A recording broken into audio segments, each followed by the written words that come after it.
Don't need to tell you guys anything not telling you guys anything you don't know. Here, let's go to this daily chart in here. Well, maybe it's bad enough that it's time to buy it soon. Well, SoFi is blasted. It's got to do something to break the bottom. Like we keep talking about, let stocks make the bottom. Let this stock make the bottom. This is nasty. So underneath that 150 level, as you can see, it might be a breakout. So we were talking all about SoFi on Friday. Yeah, but it's going crazy right now. Oh, I don't have my SoFi is breaking $10. It looks like it's gonna. Well, here I can come over to here. SoFi right now up 6, almost 7% right here. SoFi really starting to break out again. So thankfully, we talked about how sort of beloved and hated at the same time SoFi is, but there it goes right now. I mean, what a great little run that's been for two weeks or a week and a half now, as that continues to go higher. Yeah, so we sort of were beating up this stock for a minute and was like, we want to go long. Well, were you able to get long over there on Friday? Because that was. I think it was this 850, wasn't it? Or maybe it was 9. Yeah, there's too many tops here. It was Uber kind of. Yeah, Uber was. Uber was sort of at the open, the breakout long. But you could have, you could have had MST, you could have had MicroStrategy, you could have had SoFi, you could have had Affirm, and like Uber, and then everyone was looking at Nvidia 135, which wasn't bad. It's just that it only went 70 pennies. Right. So like everyone was, it was clean. It just didn't really go very far, which. You couldn't have lost on the breakout trade, but there were so many other names to have in there. There is a story with SoFi here. They got a $2 billion loan platform business agreement for personal loans with funds managed by affiliates of Fortress Investment Group. Continuation play. It was a good runner on Friday, but wow, Uber was also Uber's very, very good after the cyber taxi. I guess Tesla down, Uber was up. Yeah, that makes. All right, go back over, Soul here. I know. We'll touch on, Michael Noss is going to join us here in a couple of minutes also on a holiday Monday. So we'll touch on some gold. Yeah, you guys mentioned it, but there it is. $2 billion from Fortress coming through for SoFi. That was out about 8 o'clock. So a bit of a delayed reaction here for SoFi. Nice though, 7% back to the upside. Yeah, Noss sent me a note suggesting that gold has been terrible. And I was kind of took a pause and was like, really? But he's going to tell us why coming up here in the next couple of minutes. So stick around for that. We'll also get into Tesla a little bit. I mean, we were touching on it just before we came on here a little bit. Like that video on the weekend, I mean, not Tesla, but SpaceX. Yeah. Catching this rocket was just the craziest thing. And the first time they've ever tried it, and they nailed it. The super heavy, Brendo, not some little reusable thing that goes to the ISS. This is supposed to make it to Mars. I don't know, obviously, what the time frame is, but this is what he wants to send to Mars, a Starship or the rocket component of it. It was unbelievable. So basically, he'd been landing them on platforms in the ocean. Prior to that, now it's like this super high tower with these kind of like chopstick catching mechanisms, and they kind of closed on it as it landed. I couldn't believe what I was seeing. Yeah. So exciting. I remember when they first were talking about that idea, and they had a computer-generated animation of that event kind of taking place, and it was exactly what we saw then on the weekend, just to a T. It was just amazing. I mean, 1% here, guys, for Tesla back above 220, but this is not terribly impressive so far this morning. Well, I mean, 1%. I'll take 1% when the market's volume isn't that big, and the Nasdaq's only 0.3 up, and the ES is a little bit less than that. The bad thing for Tesla is you're still under that 50 period. And hey, man, I geeked out to that landing. I think it's one of the cooler things they're able to do. Like what they're able to pull off at SpaceX is pretty amazing, and it's a great story. Doesn't necessarily. I don't think it matters that much for Tesla, to be honest with you guys, but that 225, it seems as if, that's a 50 period on the daily. It seems to me this is going to be a resistance until it's not. What happened on Friday was that SSR down. It was short sell restricted it got short sell restricted, and then you got that big, massive bounce. It was a good rally that stalled out underneath that 225. I feel like after that cyber taxi event, that 50 period on the daily is going to be the resistance here on Tesla. And if we get into those mid-20s, Tesla looks like a fade to me. On Friday, I said if it broke 225.5, that's a reversal long. Look for a gap fill. Still feel the same way. If it can get past 25 and get past $0.50, I think it could go. But until then, I think shorting into that level makes the most sense. It was It was a bit disappointing. Like, it's not often that you see like an SSR name bounce that strongly and then not really hold on to much strength there. So unfortunately for Tesla, I feel like it could easily be headed for the 200 period moving average, which might provide a bit of an opportunity. Oddly enough, that's at $200. So all roads kind of feel like they're leading to that if we don't, at least this week, regain that 225. Yeah, I was looking at Tesla as well. I think it's almost better you let it settle down a little bit. This would be now day 2, 3. So you get, event happening Thursday. So that kind of trades off Thursday. And then Friday you come into that big move down. And did it stop? Yes, it did. And it rebounded quite nicely up to that 223 level. So yeah, for me, I would say in and around there would be the close, or would be the place to start to look short if that's what you're going to do. But for me, I think it's worth letting it settle down just a little bit here. It's pretty much barcoding here in the afternoon, in the pre-market. So, and if anything, looking to go the other way. I don't know. You always look at closing prices, so that could be something to look at as well. 217, 217.50 for a possible spot where we could land if there is a little bit of a downside push. But yeah, I mean, look, everything that's happening technologically is pretty nice, and I mean, Tesla's going to lead the way in many of these aspects, right? So we'll just wait to see what this robo-taxi is all about, how the market likes it. Obviously, they don't right now. There's not too many major tech names that produce like this, that have this market cap, that are below the 50-period moving average. This is one of them. So I think there's worth buying if you like the stock, and then if it goes lower, you buy a little bit more. But yeah, right now, Tesla definitely in a downturn. So yeah, it's too bad they didn't like it. I was thinking it could get up to 260 if they did. It just went $20 the other way. So did you see the Optimus stuff? Like yes, I saw the dancing robots and all that. Pretty stuff. Cool. Like, yeah, it's pretty cool. But again, is everybody ready for it yet? And I don't know. Do they have that disposable income to get that? Is it worth it for what it provides? And when do we get it? That's the real question. I don't know. I'm just waiting for Brendan to get it. Brendan's going to be the first. No all right. Happy Thanksgiving, Mr. Michael Noss. Thank you for coming on this day. If I see some wild turkeys running around in the back, man, that'd be wild today. Wouldn't that be crazy to see that? We were driving home from up north yesterday, and we saw at least 7 or 8 turkeys. Yeah. All on the road, or not on the road, on the side of the road. Thank God. There's so many of them this year. I don't know, maybe it's a weather thing, but maybe. So nice outside. Oh, you should see. I golfed on Saturday. Oh my God. It was nice on Saturday. It was gorgeous. Gorgeous on Saturday. The scenery was to die for. Everything is red and orange, yellow leaves. It was fantastic. So, okay, Michael, let's go kill him with kindness. Yeah, the weather was amazing here this weekend. How about in your neck of the woods, Mr. Noss? Happy Thanksgiving. Yeah, so far so good. It's starting to rain today, but I already got all my turkey eating out of the way, so I'm okay with having a quiet kind of shutdown day after that for sure. So let everything work its way through for a while. You're joining me on the tryptophan hangover this morning a little bit?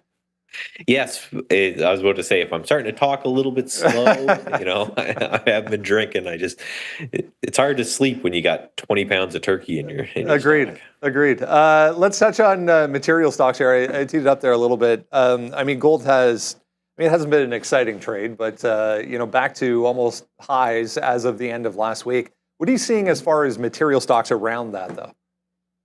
Yeah, so between eating multiple turkeys at multiple people's houses, I did get to go through my general 150 or so ETF charts.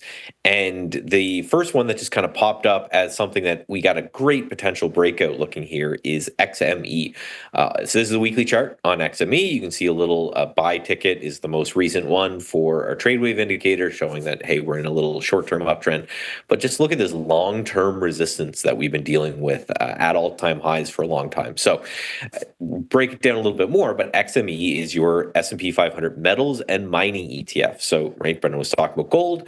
This isn't so much going to be about that. There's going to be some breakdowns on some other metals and some other things to mine. So the next slide is just, I get this question all the time. Said, okay, you scan these ETFs, but how do you know what's in them? The beauty of it is they have to report that by law. So if you just Google the ticker of any ETF and then just holdings. Alcoa? So I just Googled XME holdings. This is everything. These are the top 10, I think, names that are in it. So it's going to be, they have to do it, and they have to do it every time they update a holding. So it's very easy information to find. So if you find an ETF that you like, and then you want to go look at the individual names, it's just a simple Google, and they're all right here. So yeah, we have Alcoa, and then we have FCX, which is copper, and we have STLD, which is steel. So just a lot of things that are these mining, again, and metals outside of not really too much precious metal. We have like NUE, which I think does some precious metal, but mostly, the other stuff, right? So we've had precious metals go for a long time. We've had gold go for a long time. I'll argue that it wasn't an exciting trade because I'm still holding some. So I'm always pretty excited when I see new all-time highs. But I went through this, and a lot of these names I knew, but one I didn't. And this was that HCC. So I actually took a look at this one here. And it looks pretty nice. So HCC is actually a coal ETF or coal miner, and the coal ETF is delisted, so I can't even look to see what the overall coal market looks like, which is funny because maybe a section for another time, but generally they delist these ETFs and it's the bottom of that particular sector. So when I went through and looking at this, I want to find stocks that are in this that I think that if the ETF breaks out, these have good potential setups because they would move higher if the ETF moves higher. That's kind of the premise here. And this HCC has a pretty typical just bull flag going on here. Now we have 10% short float, but that represents 9 days to cover. So I talked about this with Neil on the After Hour show last week. We'll probably talk about some of that this week as well. But this 9 days to cover is more interesting to me because it's a big company, a big float company.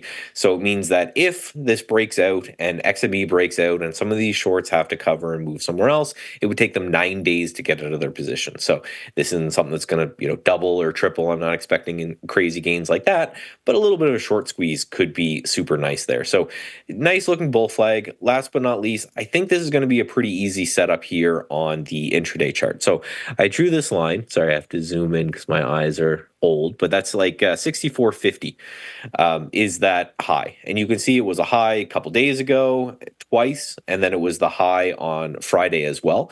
So this is being a 30-minute chart. I think my trade is going to be pretty simple here. I'm going to try to get involved if we get a couple 30-minute closes or later in the day a breakout of this 64.50 area. I think this will be a good little addition to the portfolio. Nice tight stop. Worst case under that swing low, you're talking $60, absolute worst case. Again, this is not going to be the most exciting, crazy mover. It's a coal stock, right? It's going to move little bits here and there. But if we get this metal miner ETF breaking out, and some of these breakouts that have occurred on these longer-term ETFs all year have been fantastic, I want to own something inside the sector and put that into my portfolio.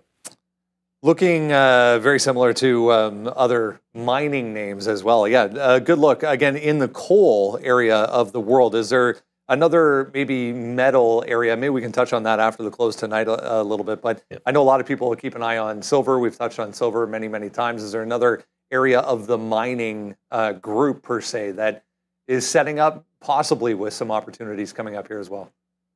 Well, yeah, so silver is interesting because it's been just incredibly frustrating for, I think, everyone involved, myself included, who's tried to take a couple swings at it.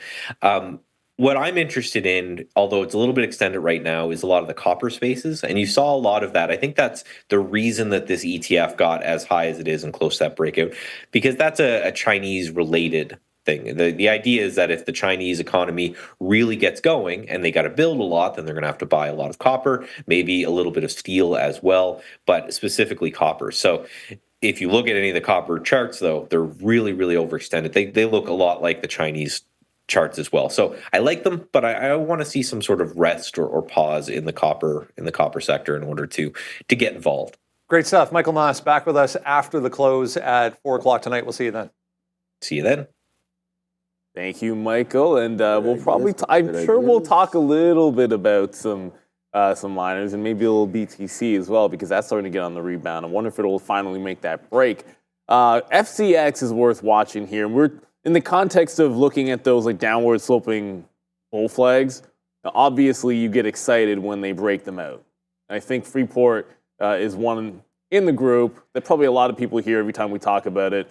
this is one of the names that I think garners the most interest. So oddly enough, right on Friday, what did it do? We went right up to the top of the range and pulled back. There's usually a couple of ways this plays out. Like you look for bounces off the bottom of that descending wedge, which is about low 48s into high 47s.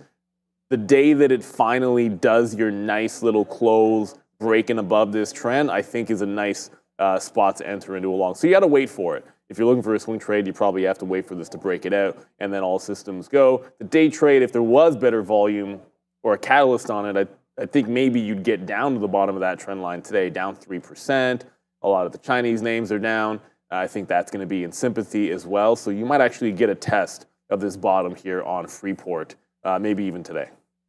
We've been talking about gold for a while. I mean, I still think you can buy that. I think, if you haven't hedged yourself into it, obviously you missed this huge run up. But, with this world forever becoming a little more unstable, it seems like. Plus, we have election coming up. I know that hasn't been too much tail or headwinds for any of those things, but gold's been moving quite well. You have Barrick Gold as well, GOLD, to get some of that yields can be taken instead of holding gold. But I like Bitcoin. Maybe better than all the rest, but we'll wait to see what happens here. I'm still trying to watch Sofi trying to break through 970 now at the day's high. Sofi's still trying to go, so I'm not in it yet, but I'm trying to get all over this one. So I really like Sofi and what we're trying to do right now. So okay, what's the short flow in Sofi? About 17% is what I was able to notice. So that's what's happening there. It's out on the sticky note. I have Sofi written down there for some levels, so we'll wait to see what winds up happening. All right, upgrades and downgrades at the screen.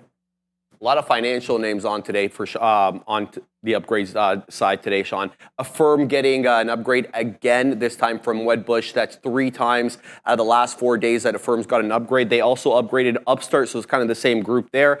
Sentinel One getting the nod from Piper Sandler, and another financial upgrade today from Monet, Crispy, and Hardit for American Express. After breaking, though, $400 last week, Caterpillar gets a bit of a downgrade today from Morgan Stanley. Didn't have an opportunity to read it quite yet.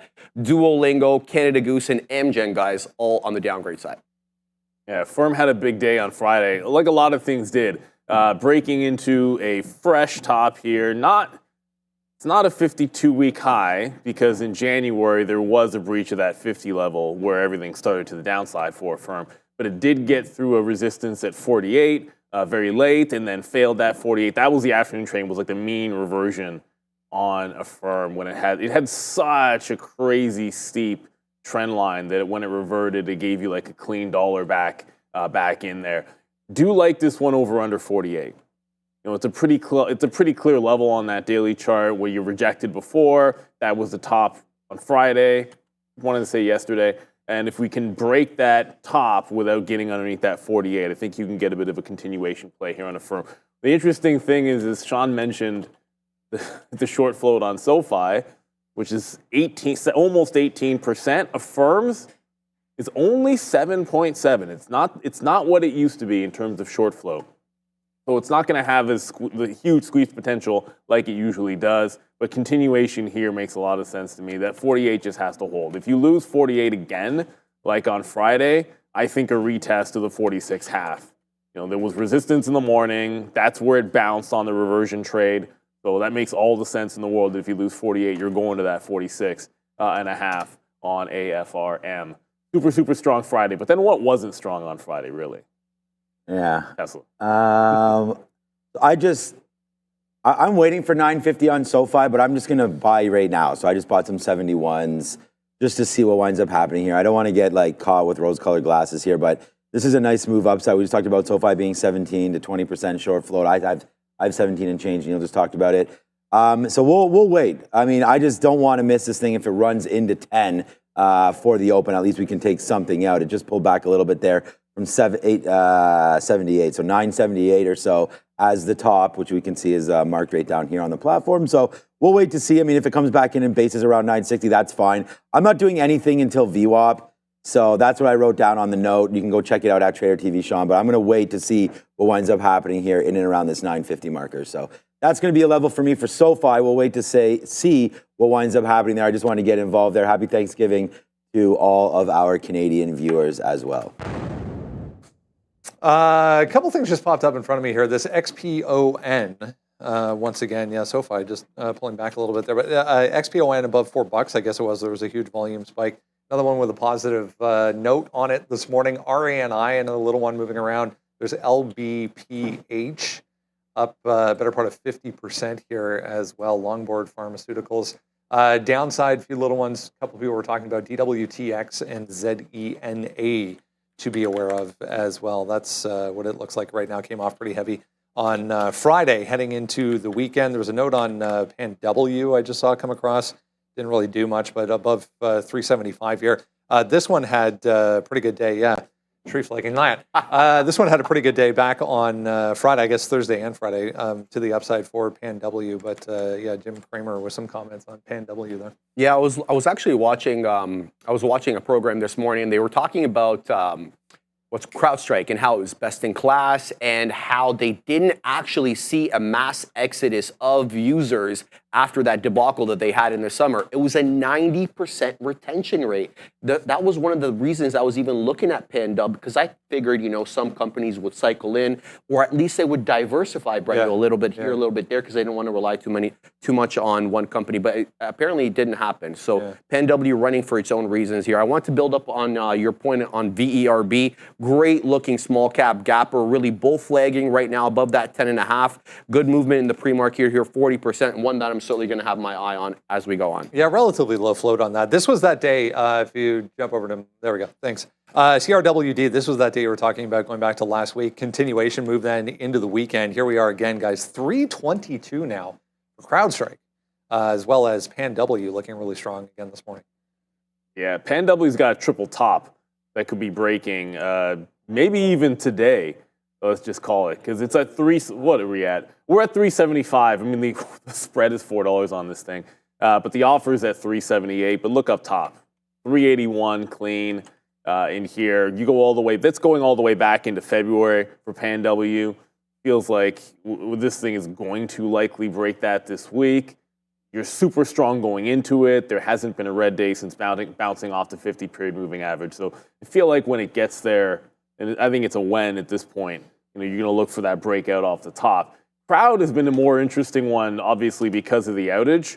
And like Sharif, yeah, I'm surprised they didn't lose at least a little bit more business. That said, bought it on the dip and pretty happy with it so far. And it's nowhere near its highs, obviously, for Crowd. It's the same move in terms of last week, every single day was green. So you're basically making a new breakout over the 200-period moving average here on Crowd. And there is a gap to fill. So since we got the 310, there's a bit of a gap fill into 340 that Crowd's got. So there's no overhead resistance like you do on PanW. We got it at 381 because that's the fresh triple top. No, instead, CrowdStrike has a bit of a gap to be filled for the next $15 to $20. Feels like a little bit of a consolidation day. There's no volume on it whatsoever. That's evidenced by that spread that we saw on PanW being $4 or $5. And here, I haven't seen a print since I even called it up. So I don't know that today is the day that it really extends. But I think if it gets through that quarter, Crowd's the one that has a bigger gap to fill at current levels. Whereas with PanW, you need to break that 381. I could easily see it just sort of consolidating a bit and then eventually making the breakout. Love both names. I'm probably going to ring the register on CrowdStrike if it gets to fill in this gap into 340, 350, take half out, and not sure what I want to do with the other half. I might actually, I might put it into the index. I'm not really sure what I want to do if I get that 350 and take that Crowd out. I was just looking. I was only long at 250.50 or something like that on CrowdStrike, so I'm probably going to wind up holding that one. Just got to see, like the account is doing. Disney maybe got to sell some of that as it continues to go a little bit higher, through $95. Okay, so just quickly here, SoFi continues to go, right? So now you're back at the highs again. We bounced off of here a couple times, 980. I mean, we could take a dime out of a piece of it. I'm thinking about just doing that because we've been bouncing off of here, start the day with a nice little scalp, and then just hold 80%, like see if we can get that $10 mark. Remember, we do have these imbalances coming through as well, so that will this is a NASDAQ stock, so we won't get these for a minute, but right now, pretty mixed buys and sells all over the place, with the NASDAQ continuously going higher right now. NASDAQ's going to be the next one. ES and the Dow already closed at all-time highs on Friday and both opening up higher today. So looks like all-time highs continue to get pushed here in the market. NASDAQ next one up. Sofi not going to get to all-time highs today, but hopefully it's on its trek back to the upside, as we've got one on right now. It's Sofi long. All right, lots to get through this morning. Let's jump into how the overall market's setting up here to kick things off on a Monday. All right, guys, we closed out at 58.60 or 58.59. So we broke that 50-point level that we've been using as resistance, albeit for a short period. So now we're looking at 5,900. I mean, it's a blue sky setup, all-time highs on the SPX, obviously on the December contract as well. The overnight high, 58.74. Let's see if we can break through that. If we can, then we're looking at 5,900. To the downside, we're going to use that same level that we broke through last week, 58.50 as support. If you haven't done so yet, absolutely free resource every single day coming your way. Go down to the description of this video right now. There's a link there for the watch list. All you need is your email address, and then it comes right to your inbox every single day. We do your homework for you. It's that simple. We're not an AI yet. 220 holding here right now for Tesla. Just popped back up a little bit. I mean, we can talk about the what happened back on Friday with the robotaxi event. A lot of analysts with a lot of opinions, and most of them pretty negative. Oh, yeah. I mean, I think that SpaceX thing is a bigger story. I mean, not for the stock, but for the world, maybe. Overall, over the weekend, that was pretty amazing. And for the hype, for the Elon Musk Juju hype, you know, the fact that he can get stuff done. And there it is. I mean, this is unbelievable what we're watching here, guys. This is a huge piece of machinery. I think it's monstrous. I think it's something like a few hundred feet. Not sure exactly. Obviously, they stack them up on top of each other. This is actual Starship itself. I've seen Elon stand next to this thing. Is huge. I'm not sure exactly the size, Brendo. But anyway, back to Tesla. Canaccord Genuity today with a bit of a nod to Tesla after the robotaxi event last week, maintaining the buy and boosting the price target to 254. So we'll have to watch how they do. Already up 1.43. I was reading a few of these notes over the weekend and opinions on this robotaxi event. The general theme, I guess, was why are they two-seater and why are they two-door? And I mean, maybe it's just a start and there's going to be bigger versions, but interesting to start. But yeah, I mean, two years away, guys, from robotaxi. Bang. Right there, Sofi did go through 80. It's now 85 or 84, 85. We just had 85, came back through. So a good little win here to start the day. We just take out 20%. We tweeted it out. It's also on the sticky note. What's not on the sticky note today is Tesla. I was going to just try to let this one settle down a bit, but you know, normally it's like off earnings or any events. You want to wait a couple days to see what winds up happening with the stock. But for me, I mean, I like that 223 area. I think I was pointing this out before. I think if we break that, it looks like we want to get back to the high side right now. That would be 225 where we were in the pre-market after the event. So I think that would be a level that's been the highest it's been since. So I would really think that that's a decent area right there to get logged. So I would say 225 breaking through, taking that trade might be the one for me. So that's worth waiting for. You know, we talked about this a little bit. We're right here right now, 221.50. Those are some levels there on Monday as well. Those could be, again, blasted through at some point. So I like all of these levels. I think the better one to do is make sure that you're right and just clear this. And that is basically 225. So that's not a problem to get up to that level. You know, we've seen Tesla move $10 easily. It has huge moves off the open. So I would just say watch out for that. That's almost $7 clean right there. I don't think we go up in a straight line or anything, but let's just wait to see. There's still 30 minutes roughly until the market opens up. So I think you got to give Tesla a little bit of a breather here. You know, the stock that I'm going to be hitting hopefully today is going to be, and we'll get to it, is going to be Nvidia. But yeah, I like Tesla. I could see myself trading it. It's been a well traded, nicely profitable stock. Especially at these levels when it has these moves. And it's only $220, so you're able to trade it with hopefully a little bit of shares. So we'll see what winds up happening here with TSLA. Sticky note is out and Sofi's running. Yeah, one thing to remember with Tesla is it is SSR today because of the drop. It did get to 10% down just very, very briefly on Friday. As a matter of fact, like that move at the open was essentially like it got to 10 points at about 215, couldn't break 214, and then you get a rally into the upside. It's weird that, like it looks like 220 holding pretty clean in here. So you got 15, 20, and 25. So 15 was Friday's bottom. You got 25 as a resistance, which I think I agree. I mean, I had that as a breakout as well, big level on Tesla. But then this 220, because it's SSR, generally speaking, one of my favorite setups for that is a simple false break of a support level. In this case, support at 220. So if at the open, Tesla were to break 220, hang on to the pre-market low, or at least close enough to it, come right back up through the 220 level, maybe like a false break of that level, then reclaiming it on the way back up, that's a trade. That's a kind of a patented SSR bounce kind of thing. So because it's going to be short sell restricted, that means in order to hit the bid to enter a short position, you need to have an uptick. Uptick rule in effect. I like bounce stocks when they have those, so the 220 is setting up rather nicely. If it gets to 225, I think first time through, I'd be looking fade there, at least through 225.5. And if it breaks through that, then work the breakout. I feel like that 220 trade could come in pretty much right away. All right, a couple things real quick. Pepsi, Gatorade actually, but Pepsi owns Gatorade. Pepsi just popped up in front of me here. Gatorade announcing a generative AI design experience. What? That's what I said. Gatorade AI is now a thing. So if anybody was curious in designing something on Gatorade AI, go for it. There's also BB AI. Is it on New York? It is on New York. I didn't know that. Big Bear AI just popped up as well. There's a $165 million military contract for Big Bear AI. So 170 there, a little bit of a level, up 5% here for BB AI. Let's talk about crypto. MSTR has been the one to watch the past couple of weeks here. Just an absolute monster again today.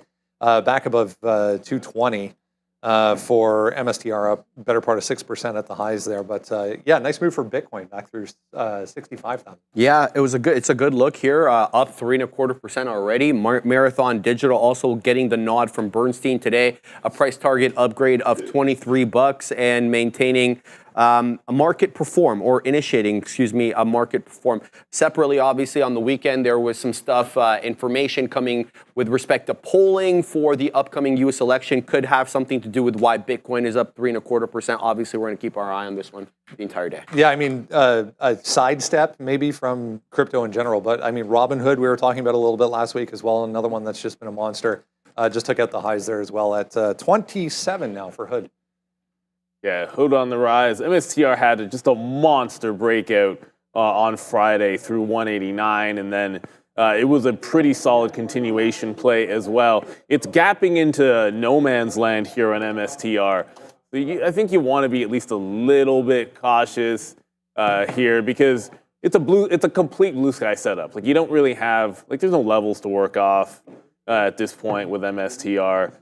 Since it broke downtrend, essentially fresh tops in here. And this is without Bitcoin taking out 65,000. So this is in squeeze mode. Its short float's about the same as Sofi's, oddly enough. There, if you listen to those estimates, when you're looking for a continuation play and there aren't any obvious levels, something as simple as, can it hold a pre-market low? Can it hold VWAP? If yes, look trend up. Now, something that hasn't been trending up, but all of a sudden did make a bit of a break, is the weakest name in the crypto space, at least the weakest one that I've noticed, is Mara. Mara's back above the 50 period. Now, it's rejected this the last few times and been riding underneath the 50 SMA. Now you're gapping above it.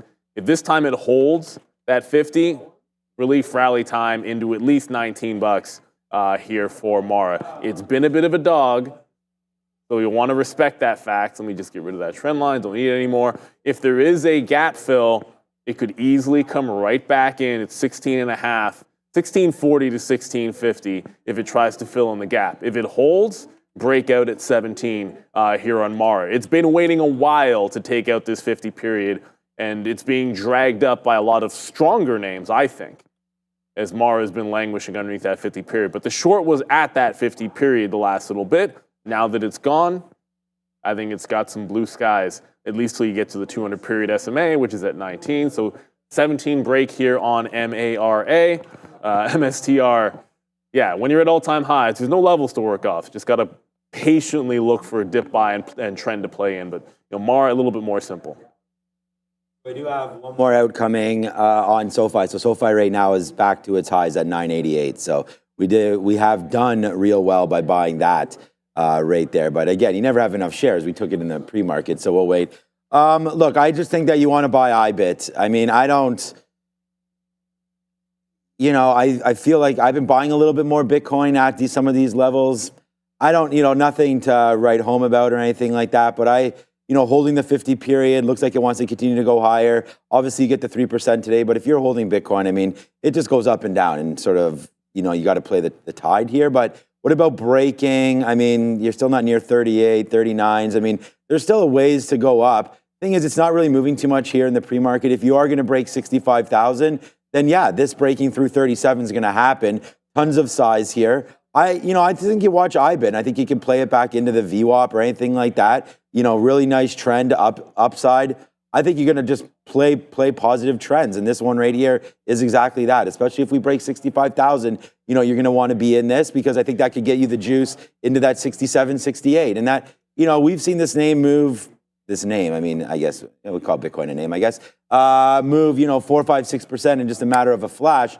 So this could go. And if it does, I don't want to be short anything. So we'll watch to see if 65 can get going one more time here and break through, especially when the market opens up. People could flock over to an ETF. So we'll see if IBIT goes. Remember, options and all that kind of stuff. I mean, it could really create something going on here for IBIT. So we'll have to watch out for that one. All right, Boeing back higher right now after gap to the downside after what happened going back to aftermarket on Friday. Huge day back higher into the close, and then we just give it all back basically in the aftermarket. Job cuts coming through. I mean, these expenses for the strike just getting out of hand. So they're going to have to do something, I guess. Yeah, you mentioned this right at the top of the show. $1 billion per month is what the machinist strike is costing them right now. They're not producing any airplanes. If they are, it's very few. In addition to that, on Friday, they announced that they're cutting 10% of their workforce. That's going to amount, sadly, to about 17,000 lost jobs there. They're also pausing for the foreseeable future the 777X wide-body airplane, which was supposed to launch in 2026. That's going to be well delayed. Tough look here, Brendo, and it doesn't, obviously give me any pleasure to report about this, but yeah, it keeps getting worse for Boeing. Yeah, I never want to see people losing their job, unfortunately. Meanwhile, markets at highs right now, just took out the highs, actually 0.5% for the NASDAQ, but 1.5% here for Boeing, guys. Getting into some decent levels from Friday anyways that were support. Yeah, when the market's going to highs and you're at 52-week lows, generally speaking, that's not a good thing. So Boeing, again, just more troubles in here, and it's frustrating because this felt like it was a stock that, on Friday, if it could have just held the 150 level, might have been onto something here.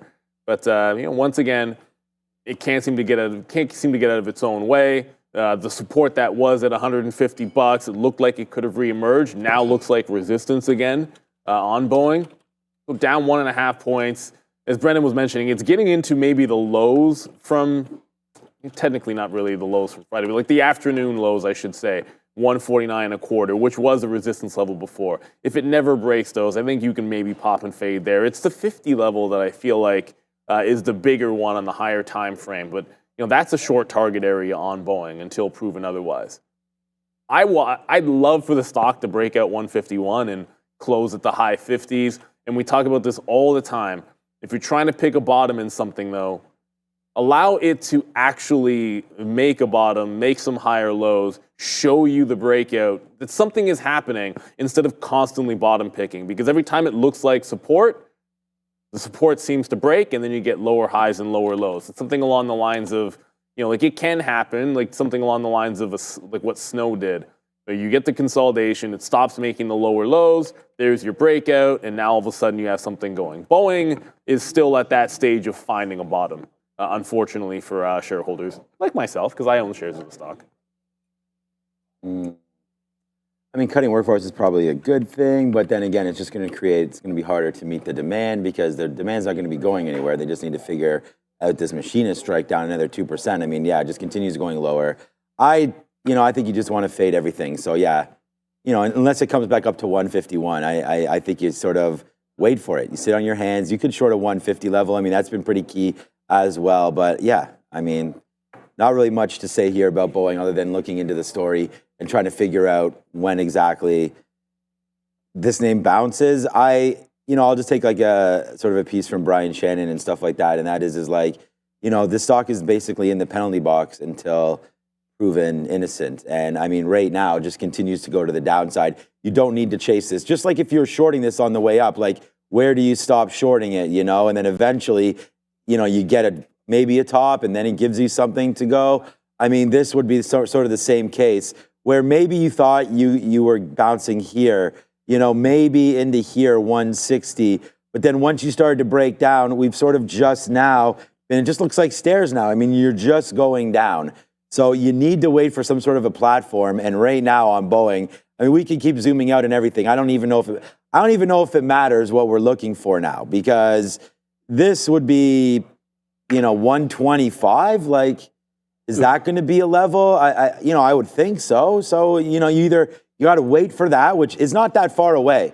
I mean, if you're down $5 today, let's just say we close at 145, 143. I mean, then you're like another story away to be to 135, and then you're at a level where maybe you want to start to buy some Boeing. So I would just say let it unfortunately continue this momentum lower, and hopefully you'll be able to find a base. And then you could always wait for it to take the 50-period moving average, which is only 161. So you're not even giving up that much just to be patient. So I think Boeing is a wait and see story now, and you don't need to try to guess the bottom. I think it will show it.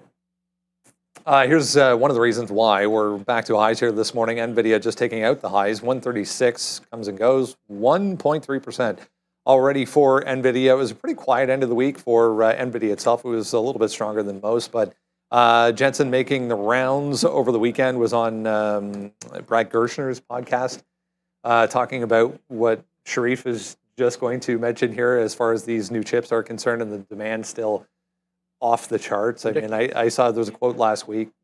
Basically, he was saying that they can't keep up at this point. It's just insane for these Blackwell chips. And I believe him because Nvidia is basically taking all of Taiwan Semi's base output. And AMD can't even get their MI 300 and 325 and 350 even being produced en masse because Nvidia is taking all their demand. So there's got to be for a reason here. Also, separately, Wells Fargo chimed in here about the DGX B200, which is going to have 8 of the Blackwell chips all in one system. It's going to cost an eye-watering, Brendo, $500,000 per pop. And Wells Fargo says that that's positive news for them. As you can see, we're almost getting into those highs that we closed out at last time. I know on the 20th of June, we broke that 140 area, but we didn't close there, Brenda. We closed at 136. So the closing print here, the all-time high closing print, we're right there, 136 and 2/3. I was just noticing, if you go to, this is the SOX, SOXX ETF, we're right here, right now on a daily chart. So big time levels to deal with, guys, for this group in general. Yeah, that's one of the things we were mentioning in the aftermarket show. SMH, SOX at key price levels for breakouts. Obviously, on Friday, look, you couldn't have lost going 135 breakout long on Nvidia, at least on the breakout trade. But the way that everything else traded around it, like there were some missed opportunities, because if you're looking at Nvidia and say one other stock like an Uber, then you didn't have Affirm, then you didn't have MicroStrategy, then you didn't have IWM. So it was solid, but unspectacular. Couldn't even break through the even dollar. Got to like the 80s. Now you're just clearing out above. So as far as I'm concerned, it's a long continuation as long as we're above 135. And even then, 134.80 is where you close. So maybe even give it some room. Another obvious level is just literally that peak at 135.80 here for Nvidia. That works out to the pre-market lows. So I'm going to be buying dips on Nvidia on the way to. 137 is the level on the daily of resistance, and then from there you break that and you got 140. But yeah, I think the continuation that we're looking for, it being a Friday and not wanting to get too far away from 135, looks like it's going to be today. I don't know how if I feel exactly the same about AMD.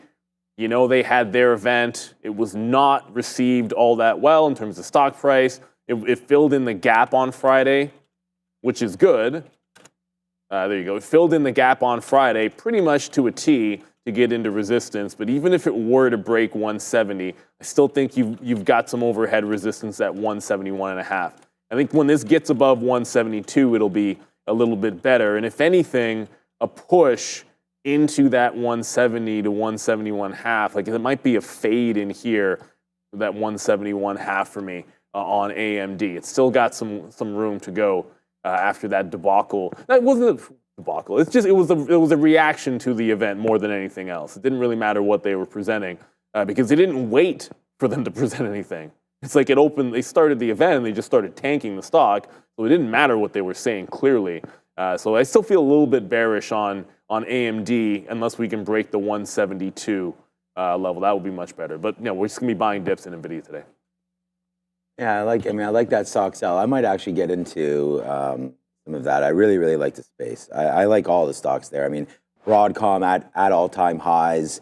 Nvidia all-time high 140.76, I believe. So we're getting close to that right there. But yeah, I just said, just let it base. I mean, we saw it on Friday there, 135, that level. Neil just talked about it a little bit. Obviously, was not here, but I like that. We don't need two of these though.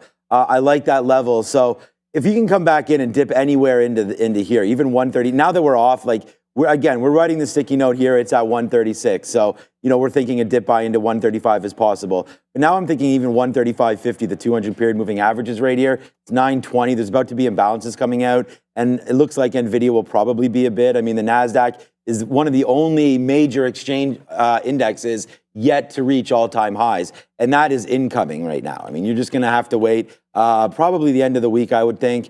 We can get back up there with Apple testing 230 right now. Google is going to be one of the next ones to go, so I'm waiting for that. But right now, Nvidia, dip buy opportunities galore. I think we see 140 maybe today. That would be all-time highs again. We talked about it. I said it last week Monday, that I thought we could get to all-time highs. Looks like we might be a day or two away. And it was down here at 123, 124. Look at the momentum it had all week. So carrying forward, man, it just, too bad it had a tough time with 135 on Friday. But, maybe it dips back in and we can retest it. Either way, levels are here now. So I wrote down also on the sticky note that we could wait for 134 down here as well. And then 140 is a strong possibility today. So there's a couple notes right there that I wanted to look at. So that's what I'm going to be doing with Nvidia. I'm just going to stick with this. I'm going to look at Nvidia because you know what? Last time we wrote down 170 on AMD, we missed it, blah, blah, blah. And then we got it at the end. So I'm not, if I focus on too many stocks, I'll miss some levels. So let's just wait to see what winds up happening with Nvidia. Still obviously on watch and going to be hopefully my number one trade today at some point. We'll be focusing on Nvidia and trying to catch it. I would prefer a dip buy, so I think that's what we'll wait for. Obviously into 130, 135, but it's very, very difficult, especially off the open. You've seen it I was even here on Friday, and I was just going to say it's always difficult off the open, and that's what happened on Friday. I mean, there's the dip into 133, goes all the way up to 135, basically, comes all the way back to 134, even lower than that, 133.70. So this is a recipe for disaster for me, right? So we'll wait to see what winds up happening on Nvidia. Let's base out and we'll be more confident. Uptick here for some of these Chinese ADRs. Once again, still under a ton of pressure, though. I mean, just out of the corner of my eye here, XPain still 4.3%. NIO faring a little bit better, just crossed back below 2%, so 1.9 for NIO. But Chinese EV stocks specifically a little bit worse off. Here's BABA, 1.3. Just taking out the pre-market highs there. They were talking over the weekend about more stimulus. Mm-hmm.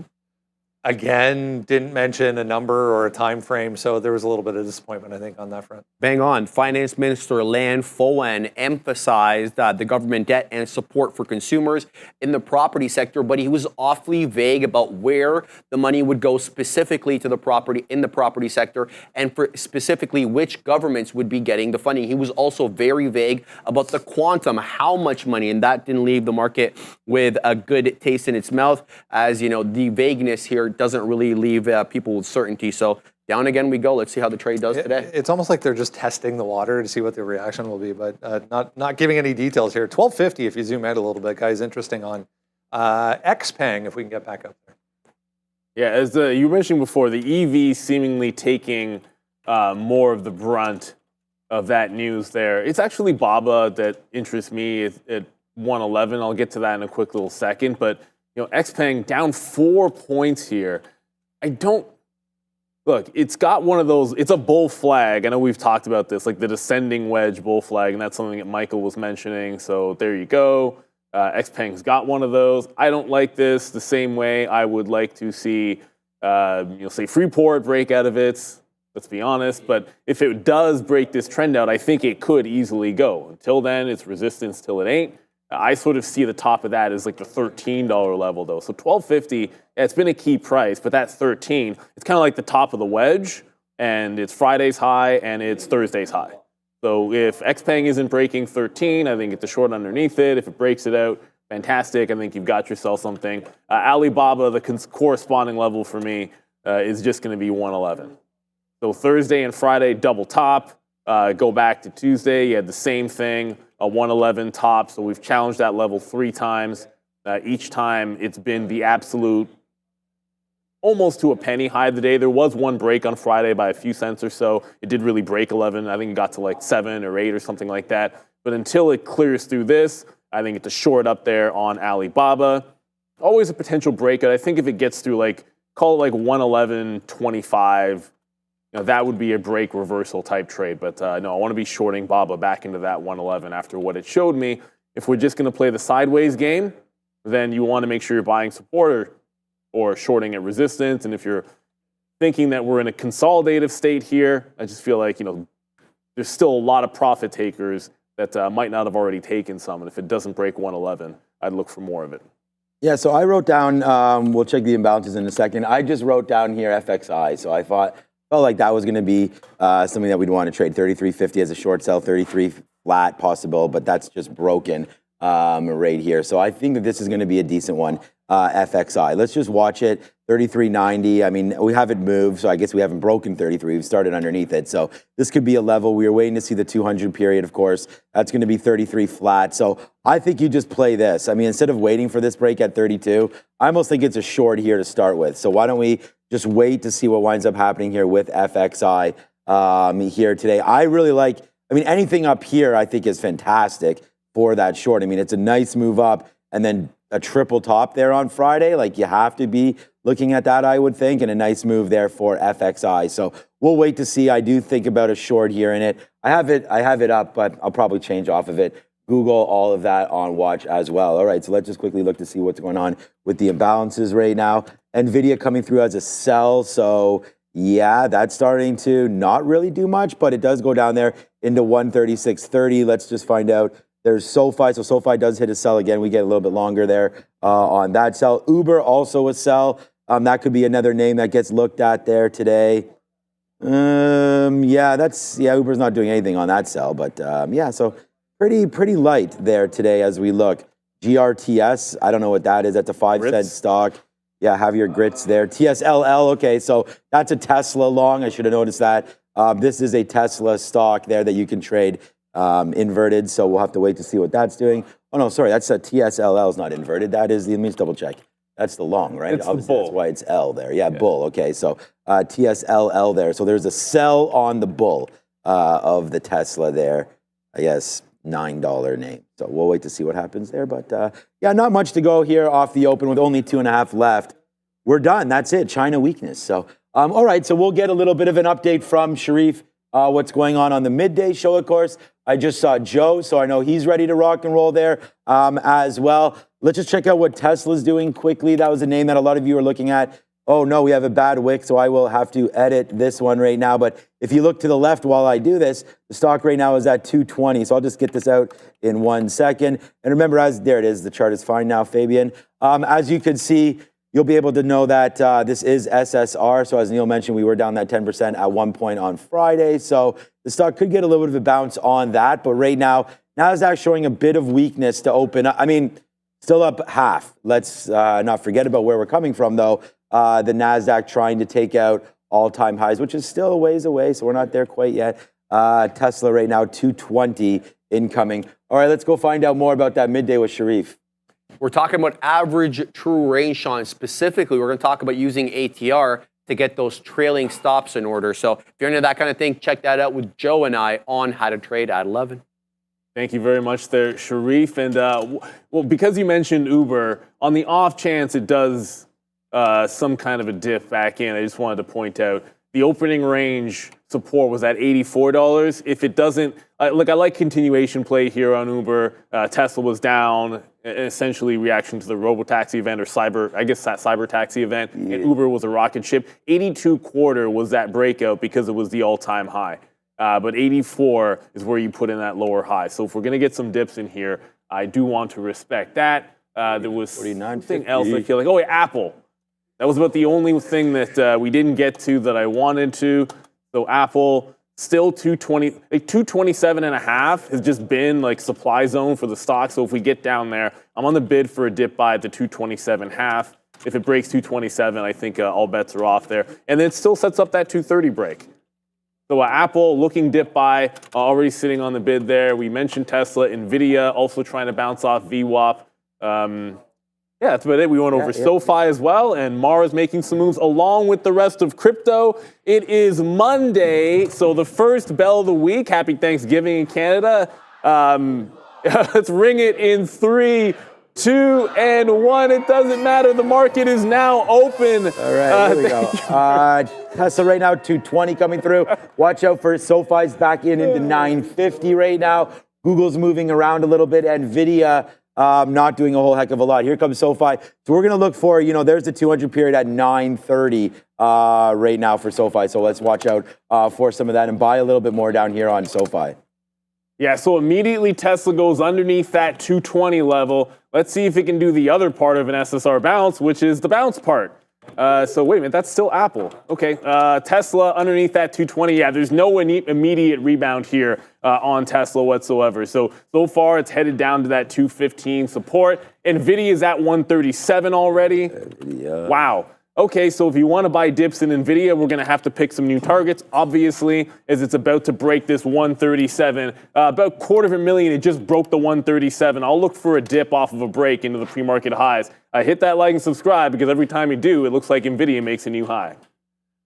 All right, so right now we do have SoFi. I'm buying that one. We should have been all over. We should have been all over Nvidia there, breaking that other level. That's a big mistake. I was trying to watch SoFi, which is fine. But there it goes right now. Nice move up for Nvidia. I mean, breaking that smooth dollar. Wow, good level there, up through 137. It's just touching as high as 137.50. We want to say happy Thanksgiving to our Canadian viewers, and thank you so much for joining us. Maybe your first time today, hopefully not your last, as we will trade these markets and hopefully aggressively if they give it to us.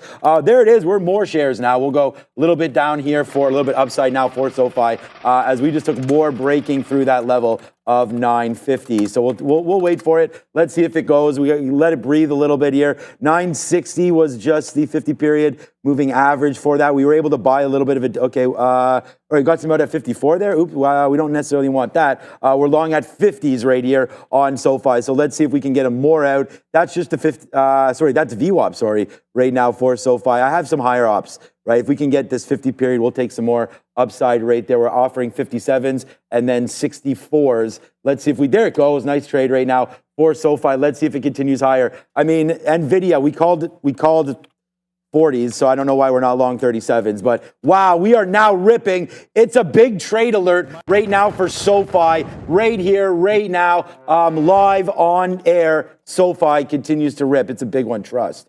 Yeah, I just got back through 950. Well, I like the same levels. We were talking about that pretty much all morning. It dipped into a previous support level. It just got to the 65. I took some out. So Tesla does hold 220 and just broke out that pre-market high in there. I'm giving it back underneath the 220 level. I still have that wick, so unfortunately, I'll try to get rid of it the same way Sean did. But if we lose 220, we have to jump out. Nvidia is now gone. It's at 138 on NVDA. So in terms of looking for a dip buy, I'm sitting in front of the 137 or pre-market highs. We'll have to maybe shoot for another target as this is absolutely churning to the upside on Nvidia. Pretty much nothing stopping it as we speak. Apple might take the 230 level. I like to dip by into 227.5. I'm still taking a 230 break here on Apple. It's about $0.50 away from that breakout. So the market's flying. When you're making highs, you're going to have some breaks through the top. It looks to me like Apple's going to be the next one. Brendo? Just watching Upstart, guys. Nice start for Upstart through $50. Just came and went there in a hurry. Wedbush upgrading Upstart to neutral, raising their price target to 45 here. Oh boy. I mean, I wasn't sure what one was going to be number one trade today, but I mean, this SoFi trade, guys, is huge. So we took, a big position for us there in SoFi, and it was on the sticky note here. It was a big trade. I was in it early. We were in it from the jump just to be in it. Let's see now. We did have some problems up at 985, 990. So we'll see if it can get going. Remember, there is a 17% short float on SoFi. So that's going to be a level that we're going to hope to get to back into the 80s. I actually have an offer at 94. Let me see. I mean, we're right here right now. We can get another piece out. I just don't, I want to still be in this, but still at the same time, be able to take some out. We are still well in this one. We do have a breaker 1.9 right now on Nvidia. So here goes Nvidia. We are long on this one now at 0.5 as well. So let's see what winds up happening with Nvidia. Hopefully this continues higher. Oh boy, man, I don't know what kind of opportunities we missed there on Friday. We talked about those, but right now today, multiple opportunities today. SoFi is, for me, is monstrous, and there goes Nvidia. We just took some out. We took some out at 20s twice, so we just got 20s there. Two fills there at 138.17, out a little bit there, but it's really SoFi that's setting my net on fire right now. So let's wait to see here. Nvidia trying to hold 138, but we're long SoFi, and that one's working out. Apple also, when Nvidia broke 138, Apple just took the 230 level, got 06s on the way through. That's less slippage than we were getting on Friday. I'll tell you that much on breakout trades. So it continues to churn higher. It's going to try to get through that 231 level next. It's a blue sky setup for Apple until you get to $233, essentially. The SSR bounce on Tesla, I keep wanting to say SoFi, I'll get there in a second, does not hold on to the 220. Got to wait for 215. Now this is right back into the downside when the market is making some fresh highs. So still in just the two long positions. Mara did not break out. Obviously, we're talking about Uber to dip by, but it's not doing anything, so no need to rush over into that name. Boeing, just wanted to quickly update on Boeing. This was one that we wanted to look short off of the 150 level. Boeing's not getting to 150 today. Boeing's at $146 and about to break the low of the day. So in order to pop and fade, you actually have to pop to the upside in the first place. Boeing down another 3 points. So Apple continuing to go. It just got to the 31s. Get some out at the 31 levels. It just rejected a 31 break. I think 233 very possible here for AAPL. Apple's going crazy over there. All right, so look, we love Apple, but we had written down here on the sticky note that we liked Google today as well, but it didn't dip by at all. We wrote down 163. Actually, I guess you could have had a 163.40 there. That came into play. So we'll wait to see if it does pull back at all. I don't know if it's going to. So we'll wait for that one. Nvidia, we're just letting it settle down. We still like to get a few more shares if that can happen. The other trade was the NASDAQ or FXI. Let's have a quick look at that to see what's going on with China names right now. Okay, so yeah, it is starting to fade out just a little bit as the U.S. market goes higher. We'll have to wait for FXI. Looks like it might want to take this level 33.70 there on FXI. I don't know, man. I would have loved it to have gotten short up here at 33. Now we have to pay this price. If we want to get short, I don't know, man. Breaking lower here on FXI, we have to wait to see.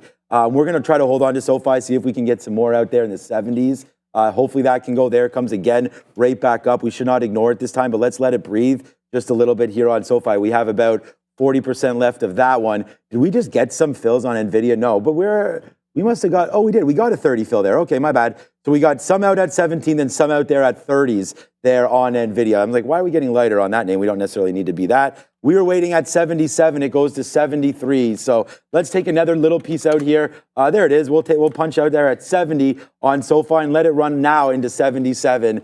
So, I mean, I'm just going to stick with these names right here. We're a lot lighter on Nvidia than I thought because we did get that fill, but still looking for some more upside there as Apple continuously climbing through the roof there as well. So I might short FXI, might be the next play. Yeah, you're seeing some strong. I mean, the market's absolutely flying. I looked over at Uber potential continuation play. This is it's not tanking, but down 1.5%. Just broke through that pre-market bottom. I think we are maybe headed toward that 84 level. The market's strong. Not everything else is going with it. Double check back in on Apple here. Trying to get, okay, I was sitting on the offer in front of 231.40. Thought the $0.50 was going to be next. It just ran into resistance at the quarter mark. So Apple still going, still looking relatively strong, but just running a little bit out of steam in front of the quarter mark. I'm going to get another leg out here, be left with about a third, and then try to work to see where the lower high is going to be. Like at this point, for a continuation play, VWAP is nowhere close. You have the 230 breakout price, or if it tries to consolidate somewhere else, we'll just play it by ear here on Apple's. It's looking very, very strong. Oh no, R. Moore just said Palantir. Did it break 45? Okay, no. Palantir, not quite at the $45 level. If you remember on Friday, it kind of double topped up here, 44, almost 44.5. So 45 was, I thought was going to be in play today, but forgot to go over it. So thank you very much, R. Moore, in the chat for reminding us about Palantir. About to break Friday's high, but 45 still looming for them. Trying to remember what the all-time high was. I feel like it was 45 something on PLTR. I'll check that one when we get a chance. But first things first, yeah, SoFi got to that 980 level. Sorry, 975 again, and now back underneath VWAP. I just took it on the way back up through 950. If it can't hold on to 45s, I'm going to jump out of this. I need to find a way to get some Boeing short. I feel like that was a big missed opportunity. All right, new trade alert. You guys have asked for that, so we're going to hit it right there. We are in FXI, so it does break through 70s there. We'll go short. We want to try to hold a little bit of this, obviously, here.